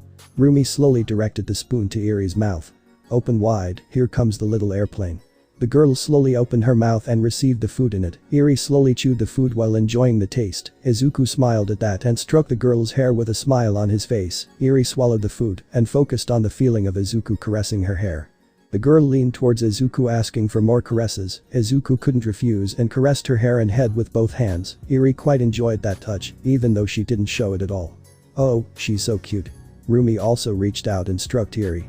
Thanks mommy. Crack. The beautiful atmosphere of the moment was broken when Rumi's mind broke upon hearing those words. Izuku was also surprised by that and released Eri. The girl became confused and saddened when Izuku stopped caressing her hair. Did I say something wrong, daddy? Crack. And so the couple was in a complete state of shock. Eri watched in confusion as they both stood still while processing the information they had just received, then blinked and looked at each other in surprise. Daddy, mommy. They both said, pointing at each other. This doesn't make sense, she's done it before, but… What? Izuku looked at his girlfriend confused. What do you mean before? After the fight, when she passed out next to you and I was taking care of them, she said mommy and daddy, but I thought she was just saying that because she was dreaming about them. Rumi explained, still a little upset. I didn't think she was saying it directly to us. Mommy. Daddy. Eri's eyes became a little moist. Did I do something wrong? And no, you haven't done anything wrong. Izuku took Eri's cheeks with his hands and then wiped her eyes with his thumbs. The albino calmed down upon feeling the green-haired man's warm touch. We just don't understand why you call us that. Why you're my parents, aren't you? Eri tilted her head somewhat confused. Every time I think about it and try to remember my parents. Why you're the only thing that comes to mind. Amnesia. Izuku and Rumi turned their heads, finding the doctor standing in the doorway. He was sweating and breathing with difficulty. This comes from different causes. Stress and lack of sleep can be some of them, symptoms that Eri presents. Besides the fact that she is only a 6-year-old girl, according to reports she was just a baby when Overhaul took her away. It is normal that after so much time she does not remember her parents. But I remember them. Eri interrupted the doctor, then pointed at Izuku and Rumi. They are my parents, right doc? Well no, but actually yes. What? Izuku and Rumi shouted in surprise as they looked at the doctor. Eri's quirk is quite confusing, but we believe it has to do partially with the alteration of the DNA of the living being with which she interacts. When Eri came into contact with you, her DNA connected with yours. And then, you. The doctor pointed to Izuku. Does your quirk, by any chance, have to do with DNA? At least in some way. Yes.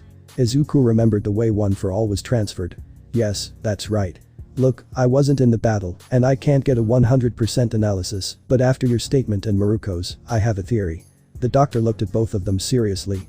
Your quirk is an energy enhancer. When you activated it at 100% while carrying Eri, her quirk and yours turned out to be quite compatible, which greatly enhanced Eri's quirk. That explains why his power suddenly increased. When that happened, the interaction with your DNA had a strange effect, so to speak. And according to Lady Miruko's testimony, she had to approach both of them and knock out Eri to prevent her quirk from causing a disaster. Exactly. Rumi nodded. But what's the point of all this? That the interaction of a third party with Eri's quirk enhanced by Midoriya's broke the link and separated them, but not before taking something with it. See for yourselves, I tried to simplify the result so that you understand it the first time. The doctor took a sheet of paper out of his pocket and handed it to Izuku. The green-haired man opened it slowly and examined it with Rumi. Both of their eyes opened in complete dismay when they read something specific. DNA compatibility test. Izuku Midoriya, Eri. 45% compatibility. Rumi Isagayama, Eri. 35% compatibility. Congratulations Mr. Midoriya and Mrs. Isagayama, Eri is your biological daughter, or at least she counts as one. The doctor smiled while both remained surprised. Your parents. Izuku was sitting in the hospital hallway with his gaze fixed on the floor. There wasn't a single sound coming from the green-haired man. The only thing that could be heard in the hallway was the ticking of the clock. Izuku was reflecting on what had happened the day before, how the news had reached his eyes. He was a father at the age of 15. How am I going to explain this to mom? The green-haired boy thought, leaning back in his chair. This is so unreal. Hey. Izuku turned his head, finding Rumi holding 2 cups of coffee in her hands. Do you want some? Yes, thank you, dear. Izuku smiled a little and took the coffee, then took a sip, enjoying the taste of the drink. How are you feeling? Rumi asked, sitting next to him. The rabbit's hand was placed on her boyfriend's shoulder as she stared at him, waiting for some response from him. Hey, tell me something. I don't know how to feel, this is too surprising. Said Izuku while he continued looking at the ground. I don't even know what to do, I can't leave her here or in an orphanage, she's my daughter. Damn, I never thought I'd say that at such a young age. Did you think about saying it someday? Rumi asked smiling. Izuku couldn't help but smile too. I think everyone has thought about having or not having children someday, but I never thought about having them so young. Izuku took another sip of his coffee. I wanted to have one at 23 or 25, by then I would have finished any degree and have a decent job. Izuku took a breath as he continued to reflect on what was happening. His world had turned 180 with this, he didn't even know how he was going to keep the girl. Wait, could he keep the girl? Rumi, I'm a minor and we're not married. Izuku looked at his girlfriend with concern on his face. What's going to happen to Eri? I had to pull some strings and ask Ryuko for a favor to support me. Being a high-ranking hero has more benefits besides the excellent salary. Explained Rumi. We can legally register her and take her into our custody, but there are many things and papers we have to look for. He doesn't have a birth certificate or civil registry. I think. Izuku lowered his head. God, this is a big mess. I know. When can we get Eri out of here? Izuku asked. We can take her out today, but she has no clothes but that dirty robe. I'll go buy her something. Izuku quickly got up from the chair and walked towards the hospital window. Stay with the girl while I go. Don't you want me to accompany you? Rumi, I'm sorry. Izuku sighed as he prepared to jump with his quirk activated. I need some air. Izuku was jumping from building to building in search of a clothing store in the city. Doing this helped him think better about the situation at hand. The noise of the people and the cold of the night were ideal for thinking in moments like this. Are you going to stay in the apartment? There are only 2 rooms, but she can't sleep alone after everything that's happened. One of the 2 will have to sleep with her. Izuku thought as he moved through the city from jump to jump. Eri needs several things, and Rumi shouldn't have to bear all the expenses. They haven't started paying me for my work yet, since I'm not a professional hero as such. I'll have to get a part-time job to help with Eri's expenses, also someone will have to take her to school. That's not a problem, I'm fast enough to come and go without problems. Izuku stopped at a building and slowly observed the city. His eyes wandered over the large number of people walking through the streets. There were groups of friends, lonely men and women. A family. Izuku focused on a family that was passing by. They were 2 parents and 2 children. They all seemed to enjoy their time together. The children laughed while playing and chatting with their parents on the way. Izuku couldn't help but smile a little seeing them like that. Then the family got lost among the rest of the people. The green-haired boy sat on the edge of the building as he continued thinking about everything that was happening in his life, but all his thoughts sooner or later ended up on Eri, on the little girl's smile, on the image of him caressing her hair or of Rumi holding her in his arms. Now that I think about it, she really could be mistaken as a daughter of ours. Izuku let out a small smile while thinking about Eri. Her eyes have Rumi's color, as does her hair. But her shape is similar to mine, my skin color, several of my old gestures. Oh god. She really is my daughter. Izuku covered his mouth with both hands. The boy closed his eyes as the wind blew through his hair and clothes. A few small tears fell down his eyes as he remembered Eri again. She is my daughter, she is my daughter, she is my daughter, she is my daughter. Izuku started laughing alone on the edge of the building. It wasn't a maniacal laugh or something like that, it was a pretty happy laugh mixed with a little crying. Izuku smiled as he continued thinking about recent matters. I'm a dad now. I'm a dad. Izuku leaned on the roof of the building while happily murmuring those words. I feel like my heart is going to jump out, it's like I'm an old man. Damn, 15 years old and already with a daughter. I need to say it, damn I need to do it. Izuku quickly took out his phone and opened the address book, searching through them for a specific number until he finally found it. The green-haired man dialed that number and waited for them to answer. Izuku. Inko's voice was heard on the other side of the line. What's wrong, son? It's very late. Mom, I'm a father. Izuku shouted with all his might, to the point where even those on the street heard. Happiness flooded the green-haired boy's face as he spoke. What are you what? I'm a father, Mom, and you're a grandmother. Izuku shouted with the phone to his ear. Fuck, at first I didn't know how to feel, but now. I'm a father, Mom, I have a daughter. Izuku, I don't understand anything you're saying to me. There was an incident during a rescue mission for a girl that Rumi and I found with the Yakuza leader, blah blah blah DNA, and now. She's our biological daughter. Oh Mom, you don't know how happy I am right now. Izuku, you're 15 years old. How can you tell me that I'm now a grandmother? Explain everything to me well right now. I'm sorry Ma, but I have to hang up, I have to tell everyone. Izuku cut the call before his mother could say anything, then he dialed another number and waited for them to answer. Midoriya. This time it was Todoroki who answered. What's wrong? Todoroki, I'm an old father, I have a daughter. So All Might is now a grandfather, right? This is not a joke, Todoroki. I have a biological daughter with Rumi. This is wonderful. Izuku shouted while crying with happiness. She has several things from us, the color of her eyes along with the shape of mine, her hair with my skin color, she even stutters like I did before. I have a daughter, Shoto, I have a daughter. I really thought you were joking, but you definitely can't be, so I have to hang up on you. Huh. Why? Because I'm 10 seconds away from fainting from the news, and it's already 8. Shoto hung up the phone. Izuku blinked a little at that, only to then continue searching through his contacts until he found another number. All Might. Young Midoriya. I'm glad to hear from you, my boy. How did the raid mission to the 8 press? All Might, I'm a father. Izuku took a big leap and began to jump from building to building while he continued talking to the blonde. I have a daughter, All Might, this is amazing, I feel more alive than ever. Me and my daughter playing together, studying together, going out for a walk together. This is very exciting. Izuku was confused when All Might hung up on him, but then shrugged and continued on his way to the clothing store. He had a lot to buy before returning to his daughter. But not before dialing another number. Crunk, I'm Pa. Suck my dick, you motherfuck. Shouted a Latin American immigrant, leaning out of his apartment window. Let your neighbor sleep. So. I'm a mother now, huh? Thoughts invaded Rumi's mind as she looked at Eri. The rabbit was sitting on a stool while Eri remained on the stretcher. The girl was eating again the food that the hospital would have provided her. Do you like hospital food? Rumi asked the girl, who thought for a moment before answering. Why yes. You're lying. Rumi knew how to read people, especially those who didn't know how to lie. You don't like him, do you? I'm sorry mommy, I don't want to cause you problems. Eri squeezed the sheets with her little hands, however she calmed down when Rumi stroked her hair. Hey, remember that you are a person too, you have the right to like things or not. Rumi used her finger to play with Iri's cheeks. The girl didn't laugh, but seemed to enjoy her touch. If you don't like the food from the silly hospital, just let me know, and as soon as we get home Izuku and I will cook something so you're full, maybe pancakes. What are pancakes? Iri tilted her head in confusion. They're food and they taste pretty good. When we go home I'll be sure to make you some. Rumi gently patted Iri's head. And if you like them, I'll make sure to make you some every day before you go to school. What is school? Iri asked. Is it food too? Am I allowed to eat it? It's not food, it's a place to learn general knowledge. Explained Rumi. It's boring, most of the teachers aren't interested in teaching, and you won't be interested in all the subjects, but it will help you be ready for whatever you want to do in the future. What I want to do. Iri remembered Izuku's words during the fight with Overhaul, how he called her his hero for giving him back his arm using his quirk. She really loved that he said that. Helping him was one of the most beautiful things she had ever done in her life.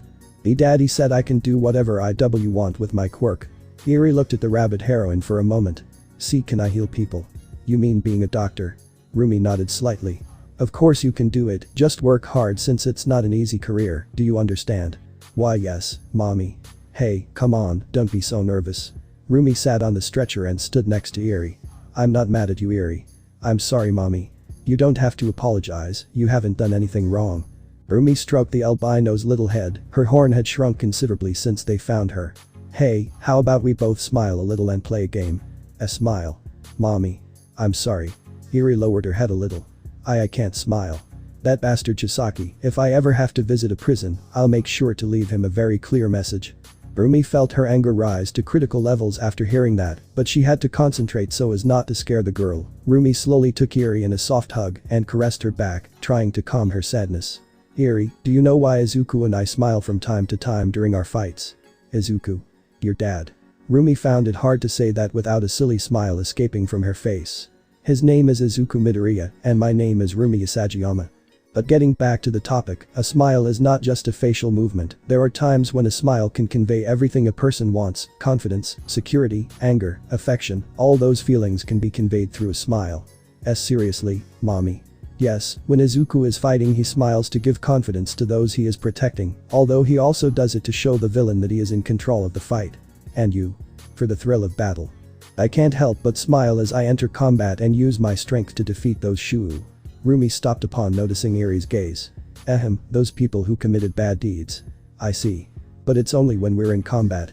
Iri raised her gaze, meeting the rabbit's smile. When I'm with Izuku, I smile because he makes me happy to be with him, his jokes amuse me, his touches give me affection, and his warmth captivates me. My smile symbolizes the affection he has for me, and the one I have for him. And right now, I'm having that same affection for you. Seriously? Are you kidding? I just found out that the most beautiful girl in the world is my daughter. Who couldn't be happy about this? I'm a bad mother. She fell silent again upon noticing the look. Bad. Forget it, I'm a mother for God's sake. No mommy. Listen, no one is going to hurt you anymore because your father and I are here to protect you. You can have the life you want, you can be as happy as you want because you are no longer there. Now you are with mom and dad who love you very much, or at least I hope so. Rumi thought that last bit worried, after all Izuku hadn't arrived yet. So, how about you smile a little more from now on? After all, your dad and I would love to see you smile. I'm back. Izuku abruptly entered the door, carrying some bags with clothes in his hands. Dad. Hi honey. To Iri and Rumi's surprise, Izuku approached the stretcher and hugged Iri, pressing his cheek to hers with love. How are you? I'm sorry I'm late, but it wasn't hard for me to choose some that were your size and were pretty. What is that? Iri pointed at the bag curiously. It's clothes. We can't take you home in the hospital gown and you'll definitely look prettier in this. Izuku took a set of clothes out of the bag. This included everything from a dress to some shoes. What do you think? Do you want to try it on, daughter? Why yes. Iri nodded slightly. Rumi watched in amazement as Izuku helped Iri put on her new clothes. The boy was in a totally different state than before. It seemed as if he couldn't have a happier moment than this, as if nothing in the world mattered apart from this moment. I can't believe it, you're too cute. Izuku carried Iri in his arms while admiring her new outfit. It wasn't anything too extravagant, but on Iri it looked incredible. Izuku left the girl in front of Rumi, who couldn't help but smile when she saw her. It looks great, right darling? Come here. Rumi hugged the girl while she seemed quite comfortable in his arms. You're too beautiful for this world. Iri couldn't say anything. Between Izuku and Rumi's pampering, her heart seemed to be unable to take it anymore. It was too much affection for her. Daddy. What's wrong, Eri? I just. Eri's lips trembled as her mouth curved upwards, her eyes moistened, while Izuku and Rumi were surprised to see how Eri managed to smile. Thank you so much for everything you have done for me. I love you so much. And we love you. Izuku showed a big smile to his daughter before turning his gaze towards Rumi. Right, darling? Of course. Izuku and Rumi approached Eri's face, both kissed the girl's cheeks, causing more happiness in her. Izuku wiped Eri's tears, while Rumi decided to let her play with her hair to calm her down. Eri was sitting on Izuku's right leg, the girl played with Rumi's white hair, while the green-haired boy combed her hair with a comb. Rumi occasionally gave the albino little caresses that made her laugh. Izuku couldn't help but smile at what he had in front of him. This would be a stage of his life that he would never forget. Too bad the moment was cut short when the door was kicked down with a bang. Izuku protectively held Eri in his arms, while Rumi entered a combat stance, both of them prepared for what was coming, while the girl hid in her father's chest with some fear. Or that was until the voices of those who arrived revealed them. Izuku. Inko quickly entered the room and turned pale when she saw her son carrying a girl. You owe me a very good explanation, young man. Midoriya. Unlike Inko, Todoroki entered the room more calmly. Is there still a position to be the girl's uncle? I'm coming in through the door. All Might appeared at the door with a bunch of gifts in his hands. To ask young Midoriya to let me be his daughter's godfather like a normal person. Guys. Kronk came through the door too, carrying in his arms a cage with a baby squirrel in it. I'm so happy for you. Can I take a picture? Rumi turned her head towards her boyfriend and looked at him with narrowed eyes. Izuku laughed a little embarrassed and kissed his daughter's head to try to lessen the intensity of the albino's gaze. I was just excited. Finally, the atmosphere in the hospital room had calmed down after so much commotion. Inko understood the explanation and could rest easy, knowing that her son was not desecrated before the age of 16. Although it still seemed strange to her that he had a daughter without having sex, but it was not the strangest thing she had seen in this world. I'm really happy for you, young Midoriya. All Might placed a hand on Izuku's shoulder while showing him a smile full of pride. Taking on your responsibility as a father like that makes me proud. Thank you very much, All Might. Izuku smiled slightly at the blonde's words. God, so little time ago you were just a child and now look at you. Inko sighed nostalgically seeing how Eri was sitting on Izuku's lap while he carried her and pampered her from time to time, making her laugh a few times. You are a man, your dad would be proud. If he hadn't gone out for cigarettes, maybe that would be a good thing. Izuku thought, somewhat annoyed, then ignored those thoughts and focused on what was in front of him now. Anyway, now I have to look for a part-time job. How? Rumi blinked in confusion upon hearing what Izuku said, but the green-haired man stood firm. In case you don't remember, she's our daughter and the responsibility of taking care of her falls on both of us. Izuku caressed Eri's head with one hand when she leaned in slightly, giving him the signal that he wanted that. And I'm not going to allow all of my daughter's expenses to come out of your pockets. I can get a place to work to contribute to Eri's expenses until I get my professional hero license and can collect. And why don't you take money from the provisional hero subsidy that the CSH gave to the students? All Might asked, only to meet the surprised and confused looks of Izuku and Rumi. Why, you have access to the subsidy, right? Is there a subsidy? The former symbol of peace couldn't help but hit his forehead with the palm of his hand when he heard both of them ask that. Meanwhile, Eri had gotten off her father's legs and decided to approach her new uncle, who was eating a rather strange dish of food that she didn't know. Sir, what is that? It's soba. Shoto took a bowl of soup with chopsticks out of his pocket and handed it to Eri. Do you want some? Daddy. The girl called her father as she stepped back in fear. What's wrong, honey? Leaving the conversation with All Might for another time, Izuku turned his gaze towards his daughter. Mr. Todoroki took a plate out of his pocket. Listen, Eri. Izuku knelt in front of his daughter and put a hand on her shoulder, making her look at him. I'll give you some important advice for the rest of your life. When your uncle Shoto takes something out of his pocket or his backpack and it's impossible for it to come out of there, you don't ask how and just take what he gives you. 1. Why yes. Eri nodded slightly and took the soba that Shoto gave her. Thank you, Uncle Shoto. You're welcome. Eri tried a little of the soba and then smiled at the incredible flavor it had. The girl continued eating on her father's lap while Izuku stroked her hair. She loved seeing that smile on his face. Oh, she's so pretty. Kronk's heart melted when he saw the happiness on the girl's face. By the way, I brought you a pet as a gift. Pet. Eri turned her gaze towards the squirrel. Doesn't it bite? No, I trained her to be your protective guardian. Kronk opened the cage door, letting the squirrel out. It ran over to Eri, climbed onto her shoulder, and then sat on him. The girl smiled amusedly and stroked the squirrel's head, allowing her to touch it. Eri's eyes slowly opened as she woke from her sleep.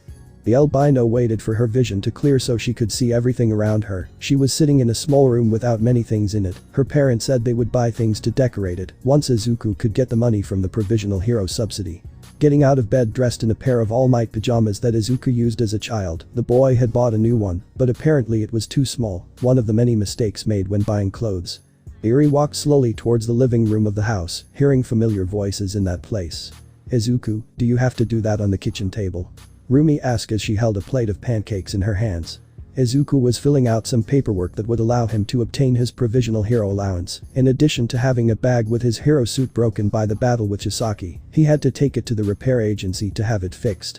"I have to do it if I want to get paid. Eri's things won't pay for themselves," said the green-haired boy. "Now that I think about it, will I have enough to buy her a bike?" "Hey, stop right there." Rumi left the plates on the table, first removing the bag with Izuku's suit. "We're just starting, don't think about buying him all kinds of things for now, let's go slowly." "Okay, I think you're right." Izuku nodded slightly. "I'll still buy him the bike, though." "You don't think so, I'm right." Rumi smiled and went back to the kitchen to look for something. "Come on, don't ask for applause either." "Izuku, with you filling out the papers. By the way, why are you still in those clothes? Don't you have to work?" Rumi was still dressed in her nightclothes, which were just two red and white pieces that didn't cover much. She didn't even wear a bra underneath them. "Today it's my turn in the afternoon, I'm not in a hurry," Rumi said as she left the glasses with game on the table. "Besides, I doubt you don't want to enjoy what you're watching. Believe me." Izuku looked Rumi up and down, the albino made a pose and showed the boy a smile that only made him happy even more. "I'm enjoying it." They both stopped their flirting when they saw how Eri was standing at the entrance to the room. Rumi approached her and carried her in her arms, while giving her a few kisses on the forehead. "Hey sweetheart, good morning."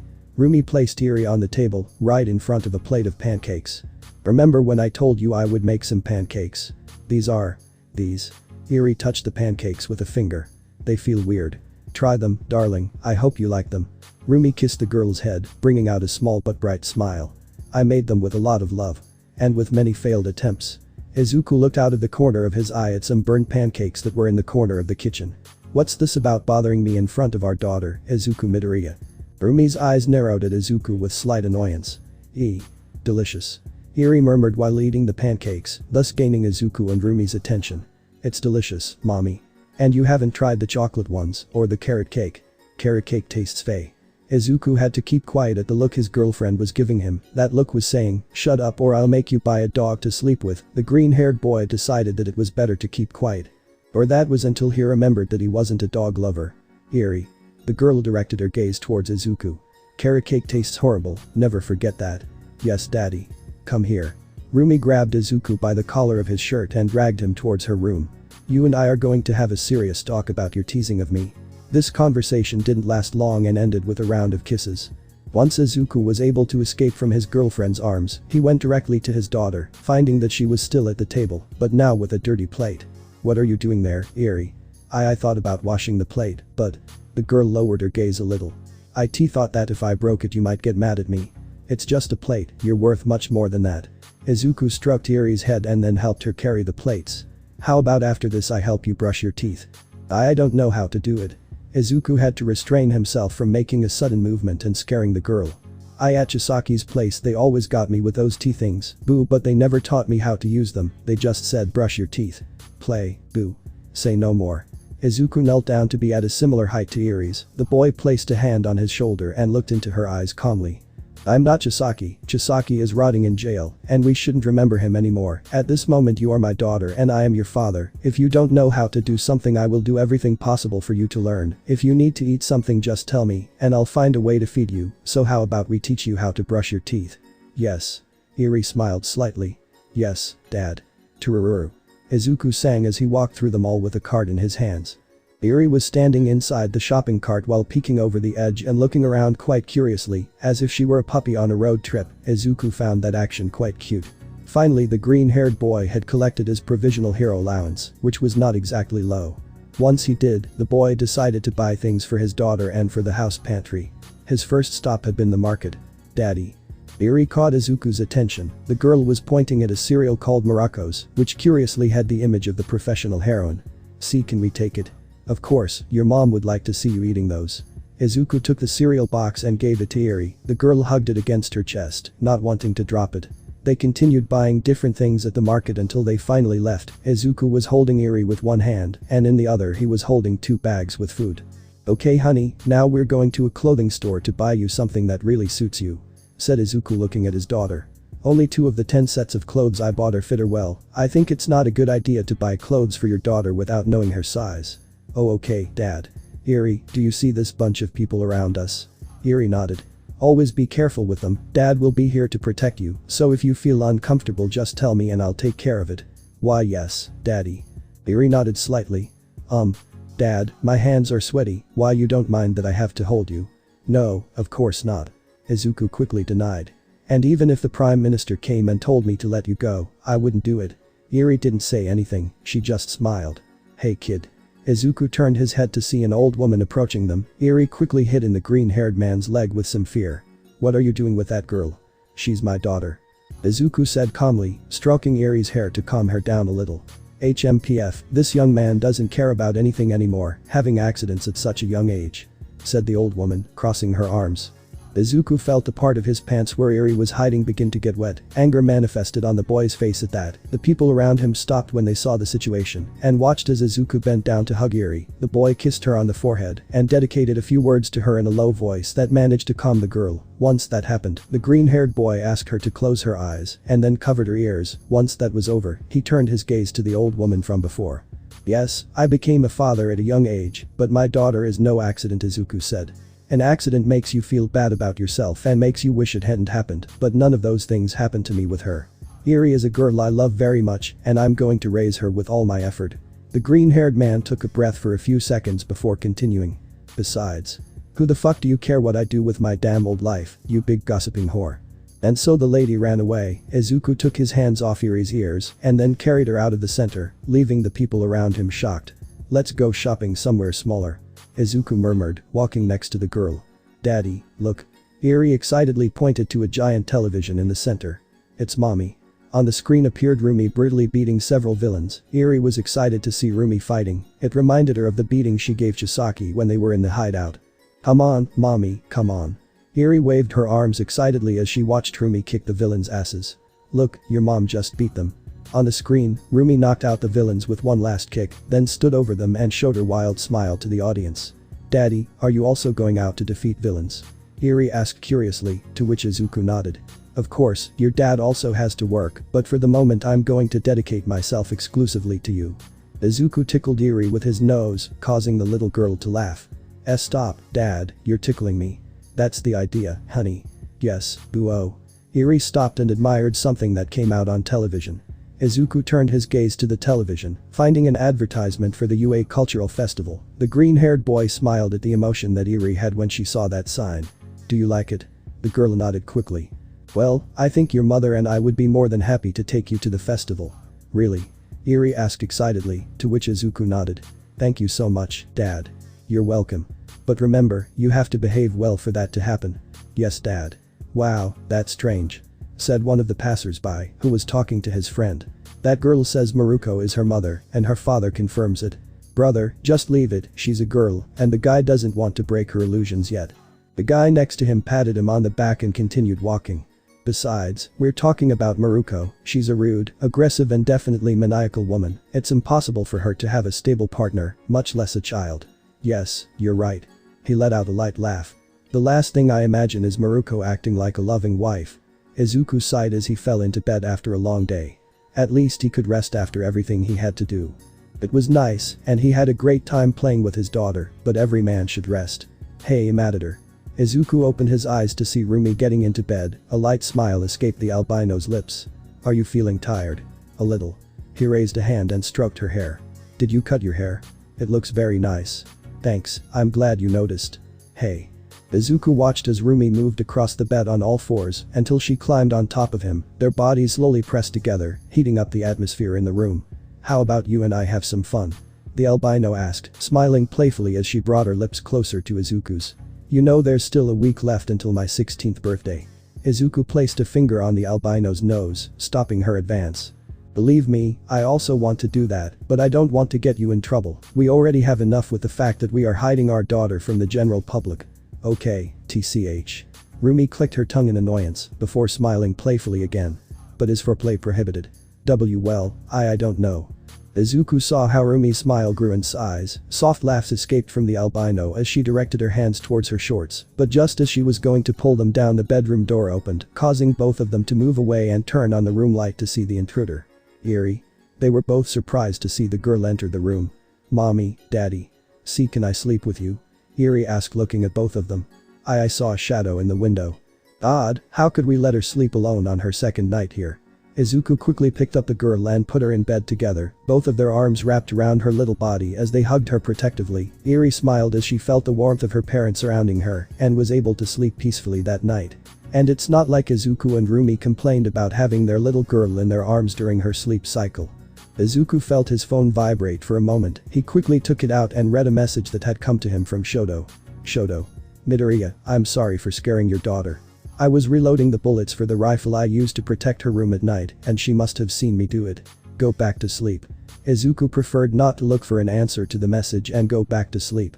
Uncle Shoto. Eerie sat on a chair in front of the bicolor and caught his attention. What's wrong? Todoroki asked, smiling. He liked being called uncle. After having had a shitty family, it felt incredibly good to spend these moments. He even almost cried with happiness when Izuku told him that he could be the girl's uncle. It meant that his best friend considered him a brother in everything except blood, something that couldn't make the boy with the burn on his face happier. I wanted to ask you something. Eerie murmured somewhat shyly. Tell me without fear, I'm all ears. Is it true that you sell soba at your school? Eerie asked. My dad mentioned that you did. To Eerie's surprise, Shoto took out a whiteboard from his backpack and placed it behind him, then he took out a marker and drew 3 things. A plate of food that looked pretty, an ugly plate of food that had the UA logo and a little face on it. You see, Eerie, the food at UA is very expensive even for the average student, and it doesn't have the best flavor in the world. Well, the food my sister makes is cheap and tastes incredibly good. Shoto drew a line connecting the face with the pretty plate of food. The average student will obviously go for the pretty and cheap plate. Since I am the distributor of this food, my income is high. This is why I sell food. I understand now. Did you do that when you were a kid too? Actually, when I was a kid I did something different. Shoto threw the blackboard out the hospital window, then took out another one that wasn't dirty and drew on it again. This time he drew 2 children and a miniature version of the little one. When I was a kid, I couldn't sell my food very well yet. My lack of experience made me get into not very favorable situations. The group of 3 children went behind the school supply store. All 3 seemed hungry and scared. Once they got in there, they met a 2-colored boy who was hidden in a dark blue trench coat and was carrying a large backpack on his back. Welcome. The boy exclaimed, opening his trench coat, revealing pockets filled with food. What would you like, foreigners? I have chocolates, plain sweets, bread, flavored milk, etc. Actually, we were wondering if you had anything more. Elaborate. It depends. Do you have the money? The children nodded and took out some wads of bills from their pockets. Shoto smiled and closed his trench coat, then opened the other part of it, showing some large plates of very elaborate food. I have katsudon, soba, rice with roast beef, pizza, hamburgers, everything. Is it good? Pure quality, my king. Said the 6-year-old Shoto, smiling slightly. Stop. One of the teachers appeared holding a ruler in his hands. What is happening here? Shit. And from that moment on, I stopped selling food and looked for something simpler and less showy that wouldn't cause me problems. What did Uncle Shoto sell? Eerie tilted her head, looking at the bicolor with curiosity. Drawings of Dragon Ball Z, Naruto, Saint Seiya, etc. Shoto took out his phone and showed a photo of the boy selling some drawings. Children pay more than it seems for them. Do you know how to draw? Eerie asked, somewhat excited. No, I just printed them off the internet, erased the signature, passed them off as mine, and sold them at a price that would take 80% of the kids' snacks. Said the 2-colored man as if it were nothing in the world. Oh. Eerie lowered her head, somewhat disappointed. What's wrong, little Eerie? It's just. Dad said he was going to find me a school soon. Eerie said, catching Shoto's attention. Do you want to sell things at school? It's just that my dad and my mama are making expenses for me. The girl lowered her head somewhat sadly. And I thought that if I could get some money by selling things I could help them not spend so much. You know, over time I learned to draw and gained experience selling food without getting caught. I even created tricks so the teachers would agree not to scold me and even help me sell things. Shoto smiled slightly. If you want to learn, I'll teach you everything I know. Really? Eerie's eyes shone with emotion. Thank you so much, Uncle Shoto. You're welcome. Finally, my legacy as the best school food smuggler in Japan is safe. Shoto smiled at that. From now on, I will be your Mr. Miyagi and you will be my Daniel-san. Who are those Uncle Shoto? Midoriya. Huh. Izuku, who was talking with his family about Iri's future, turned his gaze to the bicolor. What's wrong, Shoto? Would you allow me to show Karate Kid to your daughter? I don't know, it's a bit strong for his age. Please, Midoriya. Shoto seemed upset. Her knowledge of popular culture must start soon, or she will grow up being a normie who won't know anything about movies. Okay. Izuku rolled his eyes. Just fast forward the most explicit parts. Yes. Shoto quickly took out his cell phone. Iri, sit next to me, now you'll know what a real movie is. What's a movie? Iri asked curiously. Damn, this is more serious than I thought. Shoto's face was filled with determination at the situation in front of him. It is my duty as an uncle to guide her on the right path. If I fail this test, I will never forgive myself. Shoto had a long way to go to turn Iri into a person with a lot of knowledge about popular culture. The sun streamed through the window, waking Izuku from his sleep. The green-haired boy was resting from the previous day with his partner. Rumi clung to his body in a hug, her head on his sturdy torso. Izuku smiled at the sight and kissed her forehead, then carefully pulled away from her and left the room. Rumi woke up a few minutes later when she couldn't feel her pillow with her. The albino got out of bed and walked to the mirror. Her loose hair was getting in her face, so she took it in her hands and began to put it in a ponytail. The sound of the door opening caught her attention. Good morning, darling. Izuku greeted his half-naked girlfriend with a big smile. I brought you a coffee. Thank you, leave it on the table. Rumi stared at her mirror, she didn't want to make a mistake with the knot. Izuku approached her and hugged her from behind, placing a kiss on the back of her neck, which made the rabbit smile. Rumi finished her ponytail and reciprocated Izuku's gesture. You're going to take Iri to the cultural festival today, right? Izuku nodded. Okay, make sure she has fun. What are you talking about? You're coming with us. Izuku, you know I can't go out with you guys if there's a lot of people. Rumi sighed disappointed. Oh come on, everything will be fine. Izuku caressed his abdomen to lighten his mood. Just wear clothes that hide your appearance and you can enjoy with us, not everyone is going to notice what we do.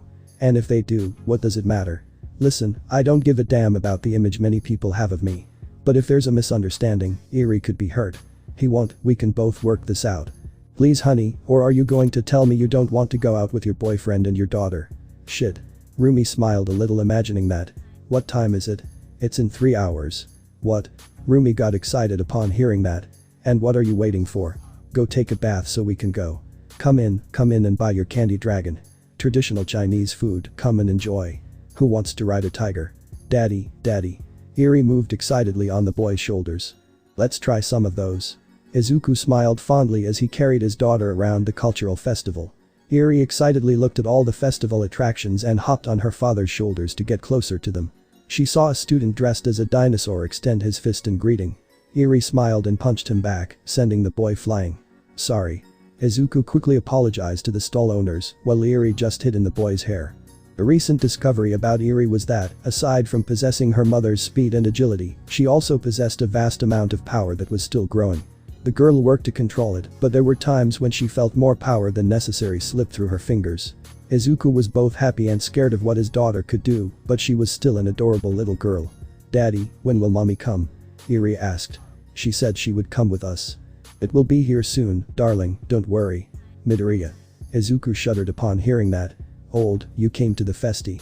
Izuku turned around to find several students from his class looking at him, they all seemed happy, but stopped when they saw something the boy was carrying in his arms. Daddy, who are they? Pump. Izuku watched with a nervous smile as all of his former teammates fell to the ground, unconscious. Oh. I think you blew their brains, honey. Brilliant.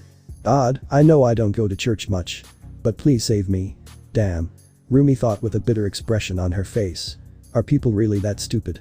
The albino woman walked down a crowded street and not a single one recognized her. She was wearing only clothes that covered almost all of her skin, a face mask, and a hood. She didn't even cover her ears, and no one recognized her.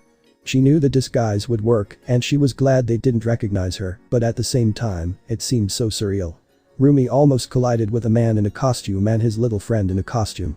At first, she didn't pay much attention to them, but her ears picked up on some words that came out of the guys' mouths. That woman looked very familiar to me. Anyway, let's not waste time. We have to get to UA for our show. The man whispered to his companion. Hey. Both stopped dead in their tracks at Rumi's shout. What are your plans at UA? Me. The brave one turned on the camera. The brave one. Ah, shit. Rumi picked up a piece of shit and cracked his fingers on it. He knew that not everything could go well today. So. Is she your biological daughter because of a DNA mess that happened when you faced Overhaul?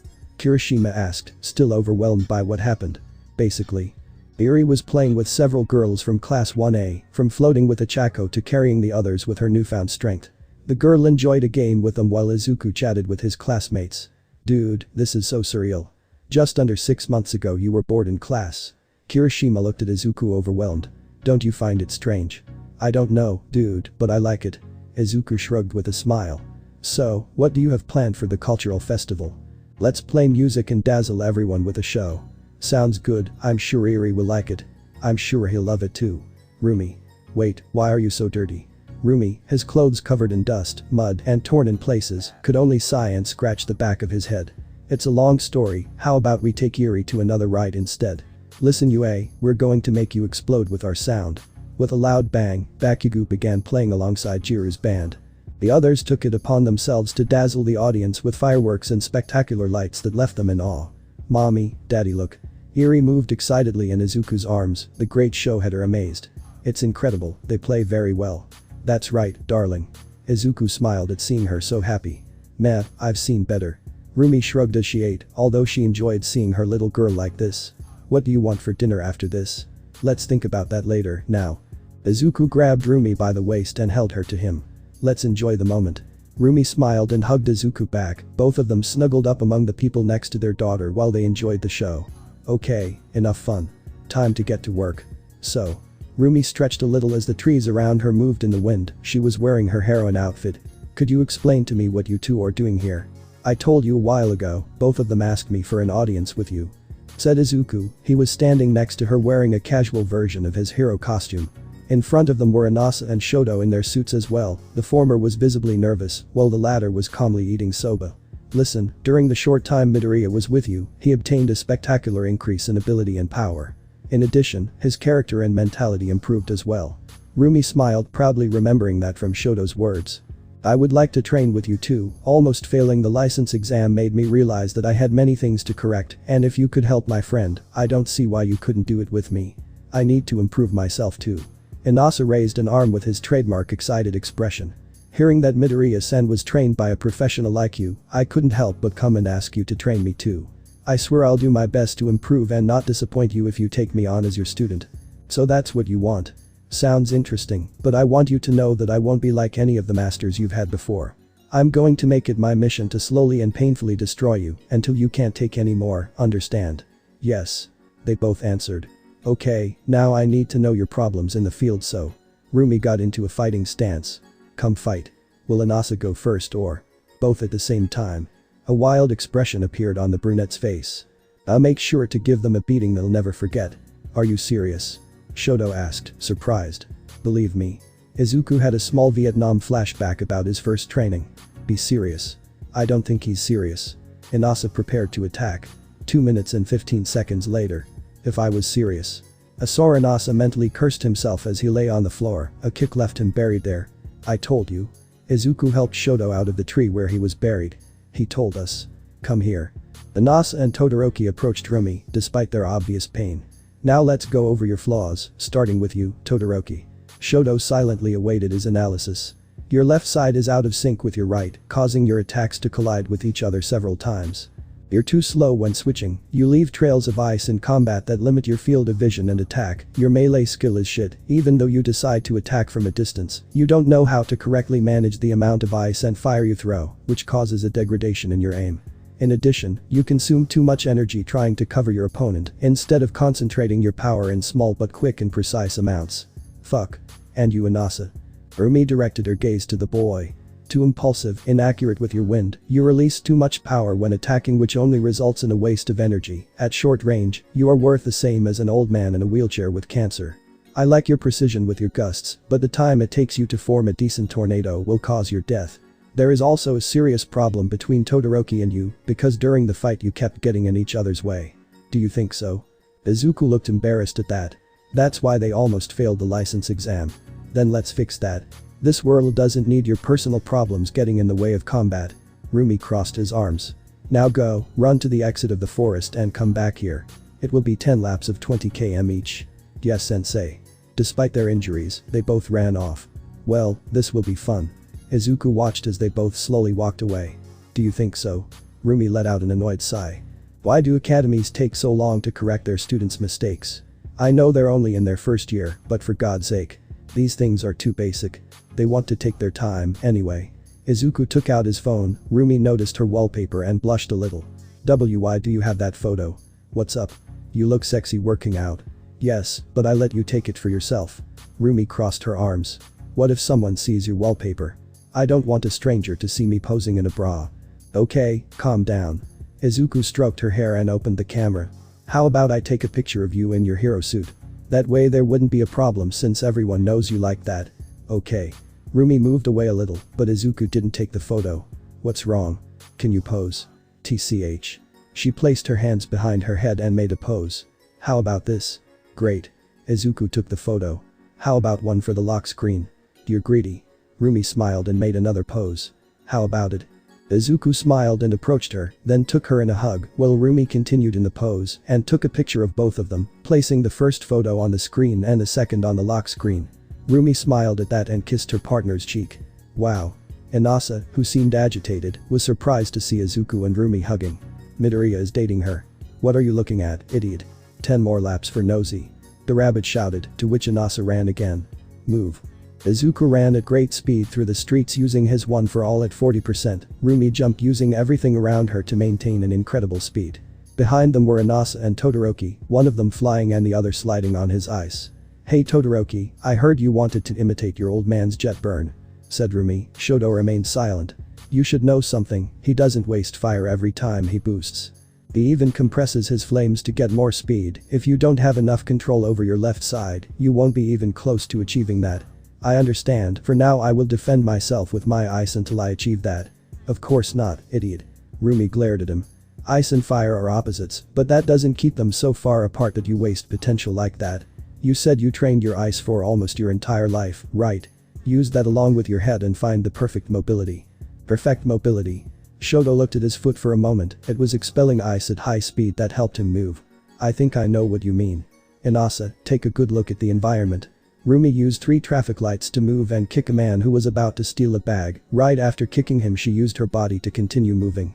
Your quirk works with the wind, just like Todoroki with the temperature. The environment is key to optimizing the performance of your attacks. Tell me, what would you do if you were fighting in a storm?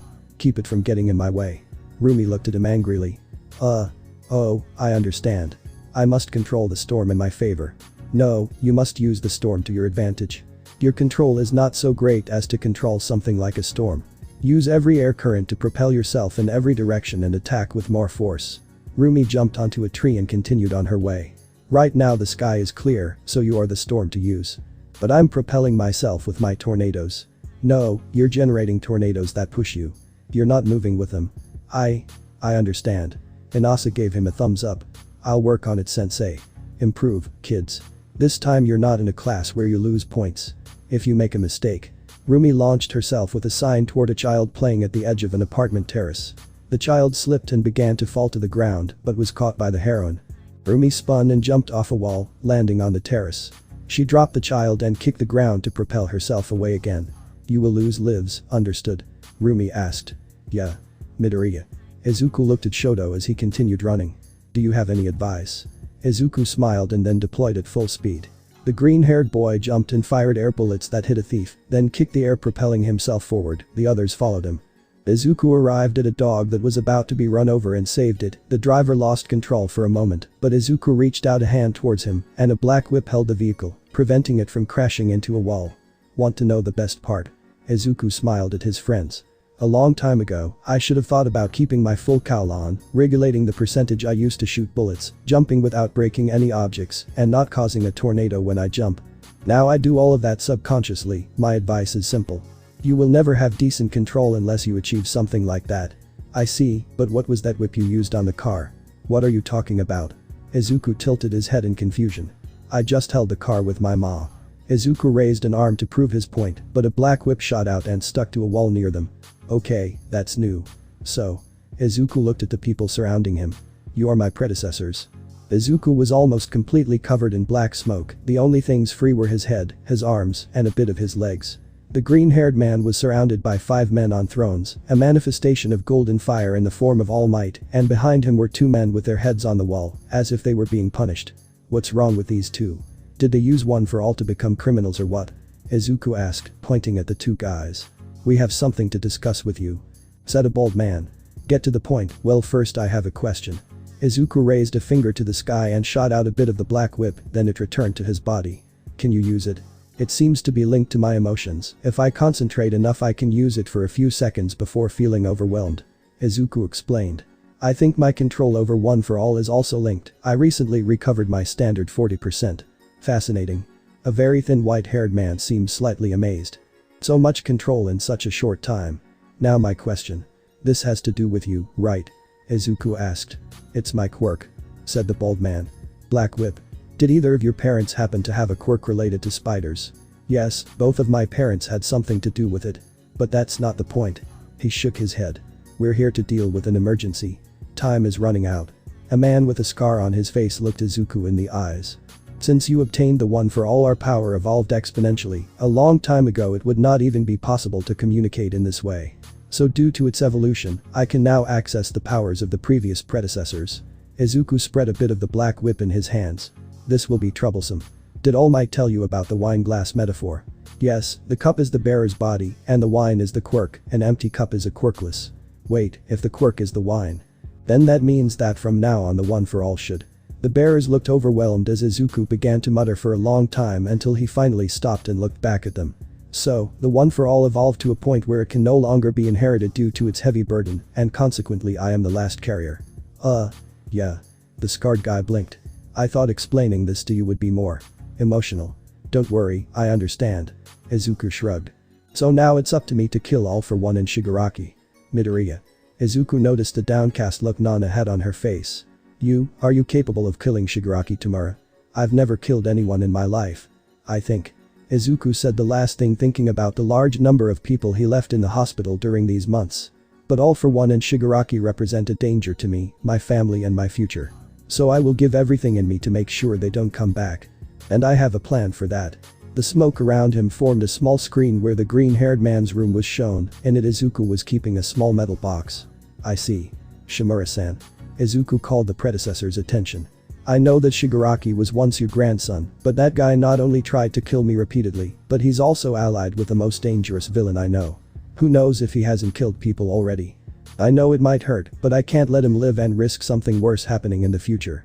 Maybe on some other occasion, I would have wanted to save him. Izuku clenched his fist. But now, I wish for a happy ending for me and my family. And Shigaraki can't exist in that happy ending. The boy is right. The bald carrier joined the conversation. Allowing Shigaraki to live is leaving the job unfinished. It could result in a threat even worse than All for One. Tamura isn't a manipulated child. During the USJ I could feel his bloodlust. He does what he does of his own free will. Izuku gave a small sigh. Maybe there's a minimal chance of saving him, but I'm not going to risk my future and that of millions just for that. I'm sorry, Shimura-san. I understand, just. Nana placed a hand on his shoulder. I don't like giving you this responsibility so early. You haven't even been with the One for All for a year. He's not a delicate one either. The boy hasn't even had a girlfriend for a year, and he already has a daughter, said one of the bearers, causing Izuku to be startled. What? Why you know that? Kid. I'll just give you one piece of advice. The first One for All had an irritated look on his face. Don't use the One for All during sex, it's annoying to hear you moan. Damn it. Izuku screamed to the sky as he fell to his knees. Now I won't be able to do anything without thinking about that. What a way to take the seriousness out of the matter. I'm sorry. Izuku regained his composure. But I want to know one thing. The One for All was made to save, that's something All Might told me a long time ago. But now I'm going to use it to destroy. Despite that, will you support me? Whatever is necessary. That's what I wanted to know. Izuku gave them a smile before disappearing from the One for All core. The boy needs support. The first bearer looked towards the 2 people with their heads on the wall. Including his own. Ah God. Rumi entered the training room, where blows and attacks could be heard. Hey honey, I know I force you to get up early sometimes, but it's 2 in the morning. She stopped when she saw Izuku moving from side to side in the air, using several black whips to swing and dodge various objects that he threw at himself with the whip. Oh, good morning Rumi. Izuku greeted, his body tensed for a moment, and he received a blow to the chest. Shit. Izuku continued for a few more minutes until he finally fell to the ground exhausted. Rumi approached him and helped him up. "How are you doing with that new quirk?" asked the albino. She took Izuku by the shoulder to help him walk. "You've been like this for a week. I'm progressing quickly. My control over the One for All is a good help. I can imbue the whip to 20% without any problems, but when I increase it, my control falters. It's difficult to keep two quirks active so that I can fight with them without any problem." Izuku sighed as he walked with the help of his girlfriend. "I don't know when we'll have to face All for One, but I need to master a large part of the One for All before the end of the year. We could use the weights again. Or order the gravity chamber from Edshot's agency. Sounds like a good plan." Izuku couldn't help but smile. "How about we go out for dinner tonight? I have to train the brats another day." Rumi laughed at Izuku's disappointed expression. "Relax, Inasa will go on a trip with his classmates, and Todoroki has a fight against Class B on Friday. We'll have the whole weekend to ourselves." Rumi caressed Izuku's pecs with a finger. "We can take Eri with us. And maybe have some fun alone together." Months later. The pressure in the Midoriya environment could not be described in words. Inko closed the last suitcase full of clothes and went out to the living room. In said room, Eri was playing with Izuku and Rumi. When both heroes noticed the woman's presence, they stopped playing and knelt in front of a confused Eri. "Eri, listen." Izuku was the first to speak to the girl. "You'll be staying with Grandma Inko for a while. Mom and Dad have an important trip to make. Can't I go with you?" The girl asked, her eyes darkening with sadness upon hearing that. "No, it's part of our job, honey." Rumi stroked the girl's gray hair. "But listen, if everything goes well at our job, we'll go on a family vacation." "Really?" Eri got excited upon hearing that, her ears perked up in the air with joy. "Yeah, so behave while mommy and daddy go kick the bad guys' asses, okay?" Eri nodded. Izuku approached and placed a kiss on her forehead. "Take care, honey, obey your grandmother and don't go to sleep late." "Yes, Dad." Eri nodded before leaving with Inko. The green-haired girl gave them a serious setup before leaving with Eri in her car. Both of them were heading to a city in a countryside on the other side of Japan, where Inko had her summer house. It was an area with low crime, and according to Hawk's reports, the Liberation Army was not going to attack there. Izuku and Rumi stared at each other for a few seconds before nodding. They both returned to the house to prepare for what would happen in a few days. The Liberation Army wasn't going to attack first. The heroes would. During these months, the League of Villains gained great power due to the defeat of the Liberation Army. They had hundreds, even thousands of men at their disposal. Shigaraki had reached a new level with his quirk, elevating it to an impressive scale of destruction, and the other villains weren't far behind. If they made the first move, it would all be over. "Our mission is on Kyoto Mountain," said Izuku as he put some improvements on his suit, courtesy of Hatsume. "Shigaraki is there. I must find him and prevent him from increasing his power further." "We'll find him." Rumi was also putting improvements into her suit. "Or at least I'll help in any way I can." "I appreciate it, but I already have a plan." Izuku carefully held the small cannon that was attached to his glove. "If all goes well, All for One will definitely be in check. Don't get too confident, you only have 4 chances." Rumi clicked her tongue.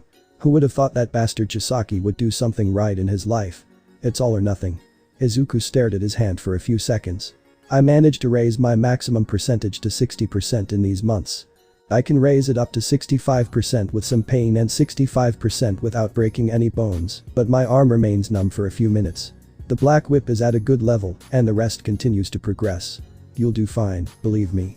Rumi placed a hand on Izuku's shoulder. "We'll get through this and continue with our lives." Izuku smiled at her words and approached her to give her a small kiss on the lips. Rumi did not hesitate to reciprocate the act before separating and continuing with their outfits. They had a lot of work to do. Rain was falling all over Japan on this gloomy day. The dark and heavy atmosphere did not give a good sign to any citizen. The heroes did not stop in their advance. "The mountain is near, isn't it, number 1?" Rumi asked, jumping with the rest of the heroes. "We will be at the foot of the mountain. The students will stay in the city evacuating all the residents." Endeavor declared as many heroes followed him, but his gaze stopped on a shock of green hair at his side. "Are you ready?" "I have my energies at 100%, all the accessories I ordered work correctly." "I'm ready." Izuku visualized a mansion at the foot of the mountain. "Let's go after that son of a bitch." Izuku put on his mask as the One for All manifested. This was all or nothing. Jaku General Hospital Garaki Kaidai walked through the hospital halls with a calm expression on his face. The famous and acclaimed doctor was having a wonderful day. He was unaware of the storm that was brewing. At Jaku Hospital, there was an unclassified space to which the staff had no access or knowledge. Dr. Garaki was the only one with access to this space, the entrance to the morgue.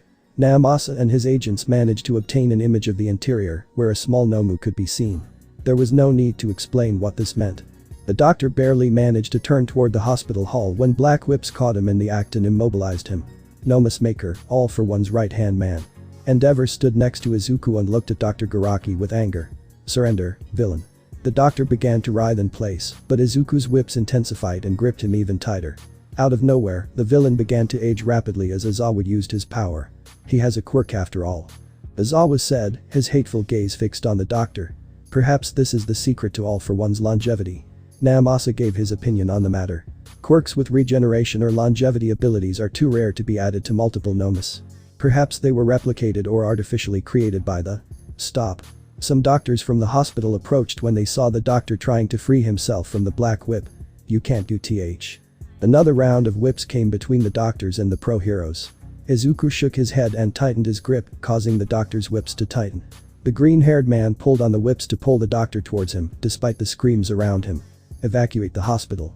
Mandalay gave his order, to which the pro-heroes began to act, leaving the building clean after a few minutes. Izuku was going to say something, but a small flash of lightning next to his head, along with a painful sting, alerted him of imminent danger. The green-haired man looked at his rabbit girlfriend for a few seconds before nodding. Aizawa. Izuku pointed at the doctor. I'll leave it to you. Izuku released the doctor only to find himself outside tied up by the black-haired man's bandages. The boy ran towards the morgue door with Rumi, and they went through it with great ease. Inside, they found a wall that they broke, giving way to a dark tunnel. Izuku turned on a function on his suit that illuminated the green areas, allowing him to move around with more light inside. Where are they going? One of the heroes looked confused upon seeing Miruko and Deku leave. The Nomus move through specific orders, right? Now that we have the doctor, they're nothing more than empty shells to be captured. Miruko, Deku. Endeavor placed a hand on his communicator. Respond. They're moving, said both heroes. Several Nomus rushed through the gap Izuku and Rumi had entered, destroying all the walls around them as they moved towards the heroes. However, a large wave of black whips captured them and brought them back to the tunnel. Endeavor clicked his tongue before entering the tunnel. As he left, the real doctor melted like the twice clones. Those bastard heroes. Garaki stood in front of a large capsule with many tubes connected to it. Inside it you could see Shigaraki Tamura. My masterpiece, I'm so worried about you. But I don't want to give up on this hospital. Garaki looked around. There were hundreds of capsules with replicated quirks, capsules with Nomus ready to prove their worth. All of this was the fruit of years of work alongside All for One, years of work that amazed Dr. Garaki. This is the end of the road, John-chan. The doctor approached a small Nomu. Teleport Shigaraki and me away from here. Unknown to Izuku, Rumi and Endeavor moved through the Nomus, destroying each and every one with absolute ease. The three arrived at a wall that was ready to be destroyed. Izuku charged 60% of the one for all in his fist. Endeavor generated more flames while swinging his arms back, and Miruko prepared a powerful roundhouse kick. Detroit, smash. Hell's Curtain. Luna Arc. The wall with the quirks was completely destroyed. The small Nomu and several of those in capsules were burned to ashes. A powerful kick destroyed several machines that were connected to Shigaraki. When the smoke from the disaster cleared, Izuku could be seen holding Dr. Garaki by the neck, Rumi with her arms crossed on one side, and Enji standing on the other. This is the moment where you say your stupid prayers. Izuku declared before the shock drive. That action earned him a wild smile from the rabbit. Aye. The man shouted when he saw all his work destroyed. The doctor pulled a controller from his pocket and pressed the button. Izuku bridled at this and tightened his grip on the guy's neck before he managed to press another one. The doctor dropped the controller to the ground where it was stomped by Rumi, leaving nothing but a pile of wires and chips. What the hell did you do? Izuku tightened his grip on her throat. High-end Nomus. In beta phase. The doctor murmured. Oh, fuck. Several capsules at the back of the room were destroyed, and many different-looking Nomus emerged from them. Izuku could feel his danger sensor going crazy at the sight. But more importantly, their anger increased as they learned what was coming and the risk it put them in. Are you capable of killing Shigaraki Tamura? End them, my beloved High Georgia Nomus. Crack. Endeavor and Miruko had to ignore that sound as they charged towards the Nomus. It was probably just Izuku punching the doctor and breaking a bone. The beasts charged at the pro-heroes without hesitation, one of them carrying Endeavor across the room, while another delivered a strong punch to Rumi that sent her straight to the ceiling. Row. One of the Nomus murmured weakly. Thing. We can go crazy. Heroes. Let's kill them all and go crazy. Black Jail. A large number of whips formed a net that trapped the Nomus and gathered them into a cocoon. Manchester smash. The Nomus received a downward kick that created a large crater in the ground. Izuku stepped back a bit after the kick, only to see the Nomus emerge from the smoke and charge at him.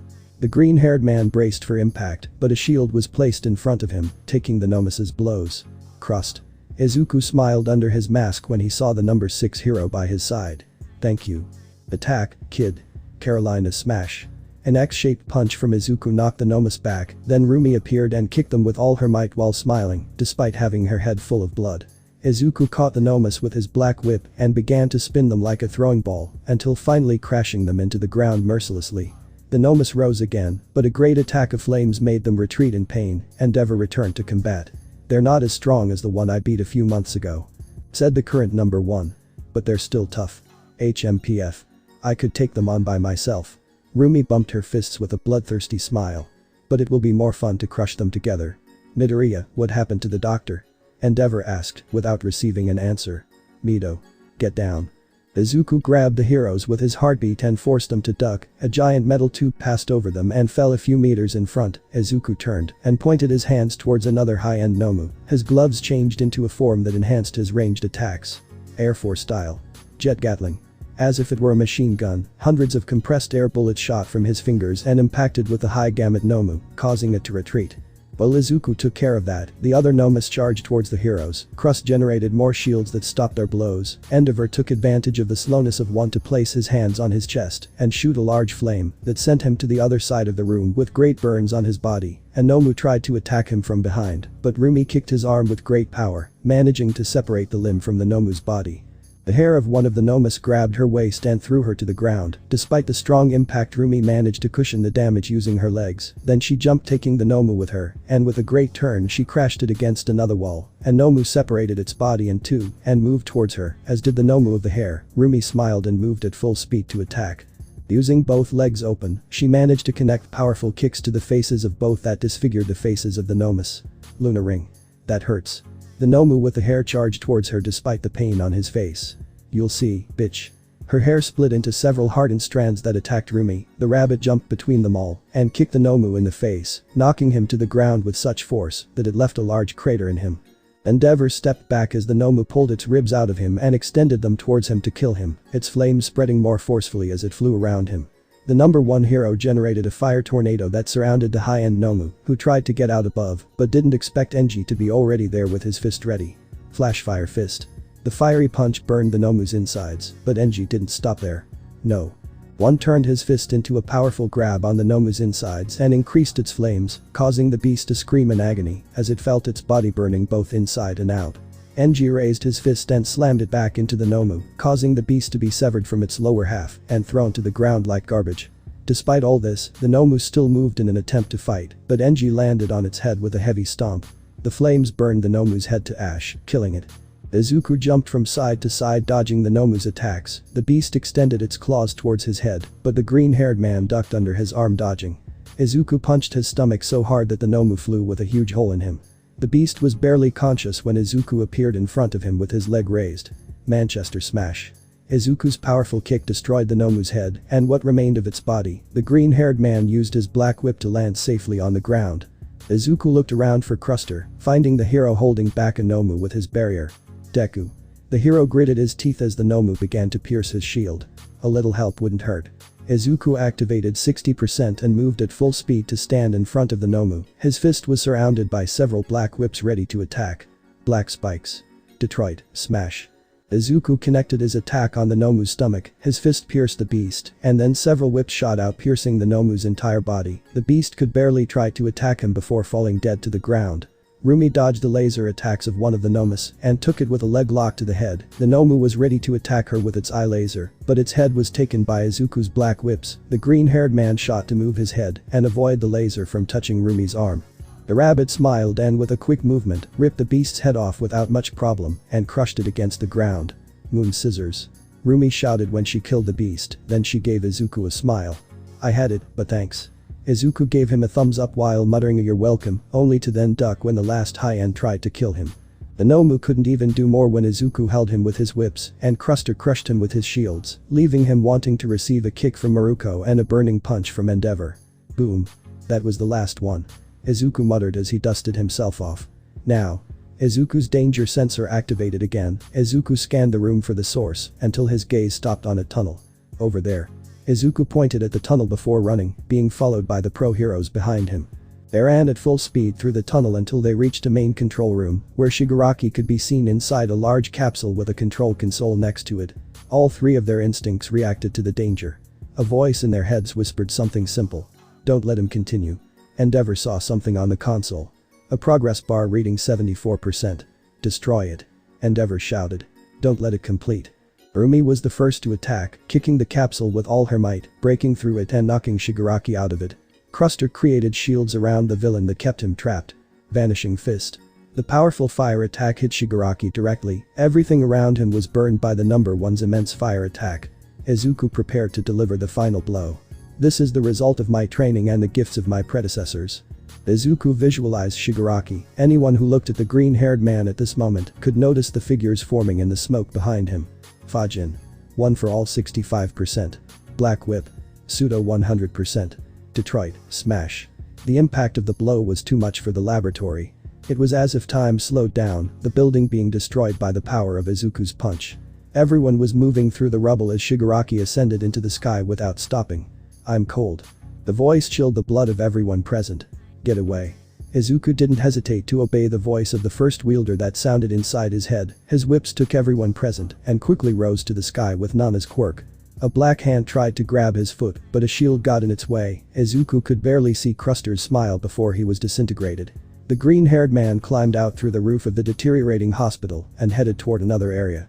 The heroes were already fleeing the deteriorating situation. Some were hit by Shigaraki's power, but most managed to escape. Izuku watched the person who caused everything touch the ground. Endeavor. Izuku crossed his arms as the black whip flew out in droves. Help me. Izuku's whips grabbed all the heroes present, and Endeavor understood the message and shot off while holding Izuku. The two managed to pull all the heroes away from Shigaraki's impending demise. The villain's power continued until it reached the evacuated city, but Izuku managed to see his former comrades still present. The green-haired man gritted his teeth before unleashing his whip and flying towards Shigaraki. Pseudo 100%. St. Louis, SMASJ. Izuku kicked Shigaraki with a powerful blow, sending the villain tumbling off the ground as the blow hit him directly, knocking him away. Thanks to Izuku's intervention, the city only deteriorated halfway. It's time. Yes. Izuku placed himself in a combat stance. The predecessors manifested in the energy behind him for a second. This is where it ends. When the smoke cleared, Izuku could see Shigaraki standing on a stone pillar. There was a machine next to it. Shigaraki had his phone in his hand. Machia. Come here. Said the albino. Izuku's eyes widened upon hearing that. Bring everyone. We'll start destroying from here. Damn. Izuku broke into a cold sweat when Shigaraki noticed his presence. So. One for all is here so soon. I didn't have to look for you. Shigaraki saw more heroes approaching in the distance. And the rest too. What a bad way to wake up. The villain smiled a little and turned to the machine. Izuku watched as he took a charger and plugged his cell phone into the device. You are what fa? Shigaraki stopped speaking when an air bullet hit his phone, destroying the device. He turned to Izuku, only to receive a punch to the face that sent him flying, followed by a powerful flare impacting against his body. There was no time to lose. Izuku didn't wait for the sign of an attack, didn't wait for any of the other heroes to step forward. He activated his quirk at pseudo 100% and moved towards Shigaraki to punch him hard in the stomach. The albino flew into the sky with force only for Endeavor to intercept him there. Jet burn. The hero's fiery punch sent Shigaraki crashing to the ground as a wave of fire shot out of his hand. Shigaraki got up and floated through the fire to attack the hero, but his hand was grabbed by a black whip and subsequently a strong kick hit his face. Izuku's eyes snapped open, and he covered himself when a strong blast of air sent him straight to the ground. Shigaraki also used that quirk to push Endeavor away from him. I miss you. One for all. Shigaraki began walking towards Izuku with a big smile on his face. It's amazing that you came to me. Believe me.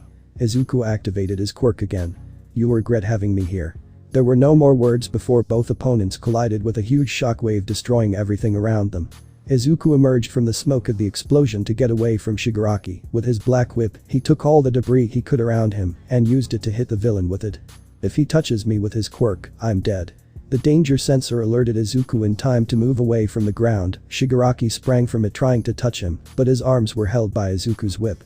The green-haired man used other whips to propel himself and kick the villain directly into the ground. Shigaraki emerged from the rubble in search of Izuku, but his body was hit by Ryukyu's claw and a big kick from Miruko, then Endeavor attacked him with a fire spear, and Izuku finished it off with a double kick to his stomach. The villain was launched into the air, but there he was caught by Izuku's whips. The green-haired man stomped on the ground as he prepared to slam Shigaraki into him. The black whips wrapped Shigaraki in a powerful shell. With a mighty shout, Izuku slammed Shigaraki into the ground with all his might. The impact was so powerful that many heroes had to move away to avoid being hit by the shockwave. Izuku also stepped back as he saw Shigaraki emerging from the massive crater and heading toward him. However, the albino stopped in midair and then abruptly fell to the ground. Shigaraki tried to activate his quirk again, but it didn't work. His eyes visualized Aizawa in the distance looking at him with his quirk active. "Hey, you're very cool, Erase." Shigaraki stopped talking when he received a powerful punch to the face. Izuku grabbed his face and slammed the villain into the ground again. He can't use his quirk anymore. Izuku raised his fist at 100% with his black whip in it. "Finish him." Black spikes Detroit smash. The powerful punch sent another shockwave through the area, and Shigaraki was lifted off the ground by the black whip, spikes piercing his stomach. Izuku stepped back, giving way to Endeavor to attack the villain with a blast of fire. "This hurts." Shigaraki watched as his skin burned. Ryukyu and Miruko appeared from above with a double attack that made Shigaraki eat dirt. The albino couldn't even recover when Izuku landed on him and began hitting him with all his strength without stopping for anything. However, one of his fists was caught by Shigaraki. The albino smiled as he felt the strength he had gained thanks to the doctor. But his smile was erased when Izuku's whips got inside his arm. Shigaraki jumped in panic when the green-haired man's quirk accumulated inside his limb with great force. "No." Shigaraki tried to push Izuku away, but his other arm was immobilized by Izuku. Finally, Shigaraki's arm could not contain the black whips and exploded into pieces before both of their eyes. The massive whips that had been signed became a giant fist with which Izuku hit the albino mercilessly. Then he covered his forehead with a bit of the whip and headbutted the villain. Izuku grabbed Shigaraki and threw him to the side. The albino flew through the air until he was greeted by an Endeavor covered in flames that incinerated the villain in the air.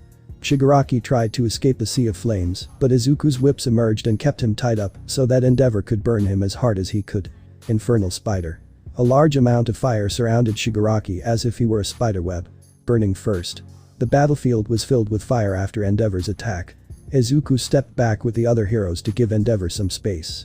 The green-haired man noticed Miruko listening to something through the communicator. "How are things going?" "Began Tamachia is trying to come, those in the field want to stop him, but he is too strong," said the rabbit, her brow furrowed at the situation. "We already have confirmed casualties. Then there's no time to waste."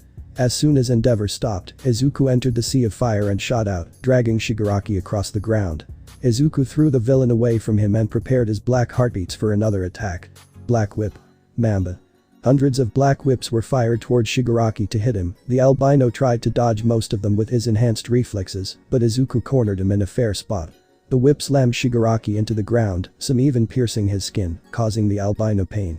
Then they wrapped around his body and pulled him towards Izuku, allowing the green-haired man to strike him once more at 100%. Shigaraki took the blow and was knocked into the air, but recovered in time and looked down at Izuku from the sky with a grim expression. The arm the green-haired man had destroyed had already regenerated. Shigaraki shot towards Izuku, or so it seemed since he actually flew towards Aizawa to attack him.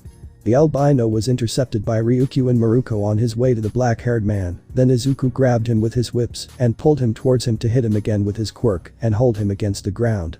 He's losing stamina, but if this continues someone could die.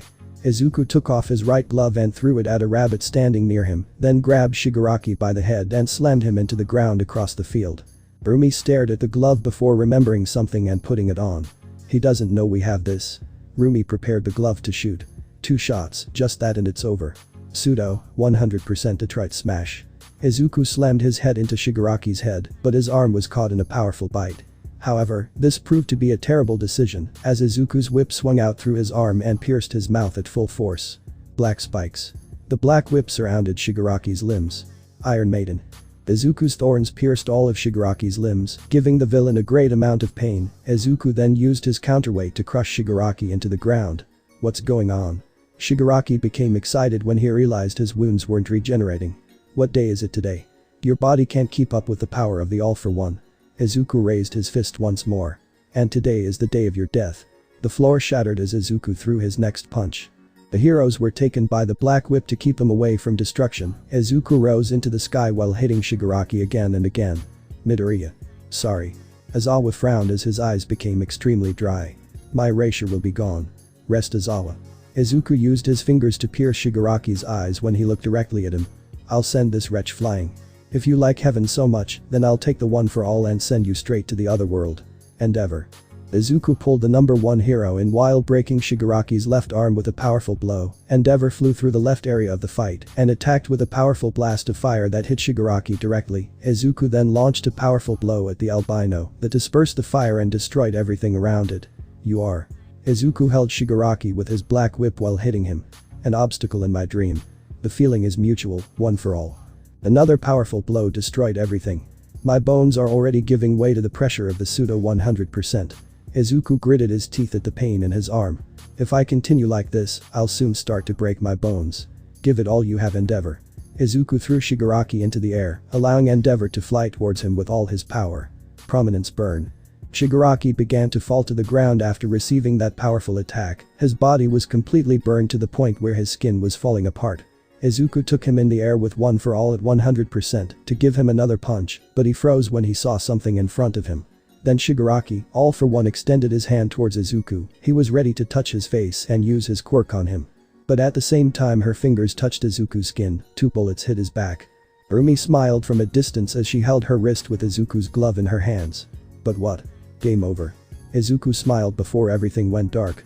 Izuku stood a few feet away from Shigaraki and all for one, his arms crossed and a mocking smile adorning his presence as the other bearers stood beside him.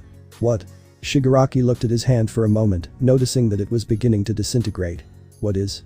All for one, despite being an impressive quirk that is capable of altering the very rules by which a quirk is governed, it is still a born power like the rest. Izuku smiled at both villains. And as such, it can be erased. Shigaraki looked around. The manifestations of the quirks that All for One contained were slowly disintegrating like the people he erased with his own power. Even the biggest villain lost the smile on his face. This is impossible. All for One looked at the original One for All carriers with anger. Wretches. It's over, brother. The first bearer stood next to Izuku, his expression covered by his eyes. Your biggest mistake was giving the original quirk to Shigaraki Tamura. The All for One is being destroyed by the anti-quirk bullets I stole from Overhaul. Izuku laughed when All for One's face became helpless. Your quirk will be gone, and it won't be long before the artificial replica you have in Tartarus is erased as well. Izuku Midoriya. All for One is over. 9 generations cultivating this power. Izuku raised his hand, showing an anti-quirk bullet between his fingers. And it only took a small bullet to destroy all your will. No, this will not happen. Shigaraki began to writhe as his arms were disintegrated. I will not die here, I must destroy it. I must destroy the society.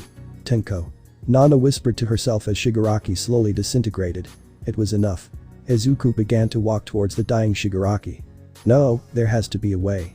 All for One can give and take away quirks.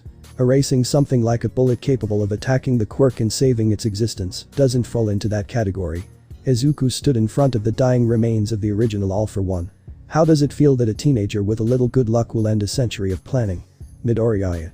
Izuku lifted his leg. The previous carriers vanished into energy that flew in the direction of Izuku's foot. The full power of the One for All manifested in the green-haired man. No, stop. Shigaraki's remains writhed on the floor looking for a way out. All for One tried to intervene to save the remains, but his body was held back by a horde of black whips that held him back. Izuku looked pityingly into Shigaraki's dying eyes before lowering his leg. And with a loud stomp, the original All for One disappeared. Bastard. All for One shouted, helplessness, anger and hatred manifested without filter in his words. Stay calm, old man, I still have to go erase your copy in Tartarus. Izuku sighed as he began to disappear from the One for All core. In the meantime, cry quietly. Your voice is irritating. Izuku. All for One tried to launch himself at Izuku, but a powerful kick from the boy was enough to knock him out of the core. The green-haired boy smiled and then disappeared from the One for All core. In the real world, the pro-heroes watched in awe as the silence formed around them. A smokescreen prevented them from seeing what happened after Shigaraki touched Izuku and the bullets hit his back. But then the smoke gradually faded and everyone looked in that direction for any sign of victory or defeat. Izuku stared back at them while holding Shigaraki Tamura's corpse in his hands. Shigaraki is. Ryukyu gasped at the sight of Shigaraki's corpse in Izuku's arms. The green-haired man let out a light sigh and threw the corpse to the ground. The other heroes approached to examine it, while Rumi was more focused on checking if it was okay. Izuku gave her a small smile to calm her down, but as soon as his danger sensor was alerted, Izuku raised his guard and looked at the other heroes. Everyone get ready. Izuku looked towards the city, his eyes met with imminent destruction. Here it comes.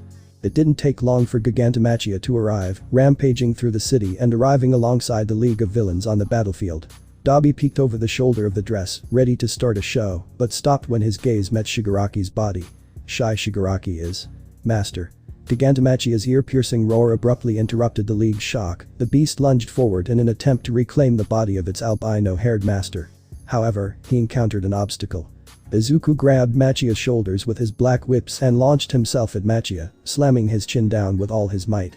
The League of Villains was ready to attack him, but they had to defend themselves when the other heroes entered the battlefield. Izuku rose with Nana's quirk and charged as one for all to pseudo 100%, holding Machia with his whips. The green-haired man gave a powerful turn that made the beast lose balance and caused him to fall to the ground. Machos was ready to get up and continue fighting, but Izuku fell on him and began to hit without stopping for a moment. Seeing endeavor, the villain Dabi took out a water bottle and prepared to put on a show, but was intercepted by a wild Miruko, who moved through her flames and attacked with strong kicks that severely affected the fire villain. Toga and Mr. Compress were intercepted by Ryukyu and Izawa, while the rest of the heroes took care of the few remaining members of the league. "How's Midoriya?" Izawa asked as he knocked Toga unconscious with a kick to the head. "He is. Smayash." In the background, powerful blows and screams of pain from Gigantomachia could be heard, while Izuku seemed not to stop even a little. "Busy." Ryuko muttered as she watched Izuku hold Machia with his whips and hit him in the face with his other hand. "Now." Izuku hit the beast's face with his quirk at its limit. "Stay." His hand was covered by the black whip. On the ground. The spike-laden blow pierced Gigantomachia's strengthened face, and the other heroes soon joined in beating up the giant monster, who soon began to feel the effects of the blows and the sedative that a certain group of students had administered to him. "Hit the vital points, we can't wait for him to decide to go to sleep." Miruko shouted. The heroes didn't have to listen twice before attacking. Izuku. "Alright." Izuku held his whips with both arms. Machia, despite everything, clung to freedom like a chained beast. "Give it." Prominence burn. Endeavor's fire, Ryukyu's claws, Miruko's strongest kick. The full force of the great heroes was unleashed into an endless barrage of attacks that made Machia scream in pain. The villains of the Liberation Army who tried to approach were stopped by reinforcements and could only watch helplessly as their last hope of victory in the war was mercilessly beaten.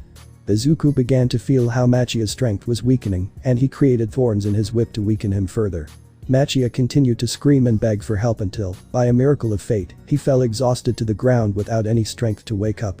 As the remaining villains and heroes watched, the top man rose from the massacred and powerless Machiavelli body to face the villains still surrounding them. There was an entire army who, despite being powerless and having lost their greatest trump cards, still had enough will to fight. "I have to admit. They have guts." Izuku muttered, his arms hurt like hell. "Too bad that's not enough." Miruko smiled with hunger for battle as she saw how the villains began to approach. Izuku glanced at Rumi out of the corner of his eye. When the rabbit noticed his gaze, the green-haired boy blew her a kiss and whispered the words, "See you later," before jumping towards the army of villains. "And after that we'll take care of the rest of your army," Izuku said, taking another bite of his katsudon in front of the world's greatest villain. "Oh well, the greatest villain in the world without a quirk. You called yourself All for One because of your own power. What should I call you now that you don't have one?" Izuku asked in front of the villain, who looked visibly angry. "You're without a doubt the person I despise the most right now, Izuku Midoriya." All for One muttered, still trying to contain his anger. "It's not over yet." "Actually yes, we located your bases, and the association launched missiles towards them along with a search squad. There were no Nomas left," Izuku said, causing more anger in the villain. "Your henchmen are already being arrested, your resources seized. Actually I would say it's a total defeat." Izuku bit some of his katsudon, but his sauce splashed on the villain's face. "Oops, sorry Mr. Dad Face. Midoriya. Anyway, you probably won't live 1 or 2 more years without your rejuvenation quirks, so I suggest you don't get too agitated, old man." Izuku began to walk towards the door, but not before throwing the katsudon bowl at All for One, causing a bruise on him. "I have to go, I'll come visit you to make sure you haven't done something stupid." "Do you think this is over, Midoriya? I've lived for over a century, and a 16-year-old brat isn't going to ruin my plans. I'm already 17, and you really don't have any plans left to execute." Izuku shrugged. "Now if you'll excuse me, I'm going to meet my girlfriend to get something to eat and then go out for a walk. See you never, potato face." Izuku flipped off all for one as he left the room. Despite everything, Izuku didn't have a shred of fear left in him. It was finally over. He could rest from all of this. I wonder how Rumi will react when I tell her I'm retiring from heroism. Izuku sighed as he stretched. I also need to find a new job, preferably at home to take care of Eri. The long sigh echoed throughout Tartarus, the sound of a person finally able to rest. How difficult life is. Musatafu 20 years later. A group of criminals ran at full speed as police sirens blared nearby. The trio ducked into an alley and waited a few minutes until the sirens stopped. Once they felt safe, one of them pulled out a suitcase, which, when opened, revealed a large amount of jewelry. I told you the robbery was a good idea, we're millionaires now. However, their celebration was interrupted by a loud sound coming from outside the alley. When they turned their heads, they saw nothing, but when they looked up, fear flooded their minds. How dare you leave me out of all the fun? AAHHH. Several minutes passed, filled with pain and endless screams of agony, until another teenager arrived on the scene and watched a bunny girl beat the poor thieves to death. Luna, that's enough. Said the green-eyed albino, his bored look indicating the everyday nature of this event. We have to go to school. Oh come on Tashi, let me have some more fun. Luna Midoriya cracked her knuckles at the sight of the badly injured criminals. These guys asked for it. Don't say I didn't warn you. Toshinori Midoriya left the place leaving his older sister alone. The boy crossed the city at a fast pace to get to his heroic academy. Shiketsu. Yeah, her dad wasn't going to let her study at UA knowing their security record. As he walked to the academy, a soft beautiful voice caught his attention. He turned to see a television commercial featuring a woman he knew very well. It was one of his older sisters, who at just 18 was already making a name for herself. Japan's famous #1 singer Rumi Midoriya is giving a Musatafu live show to celebrate the success of her new album. Jumping Heart.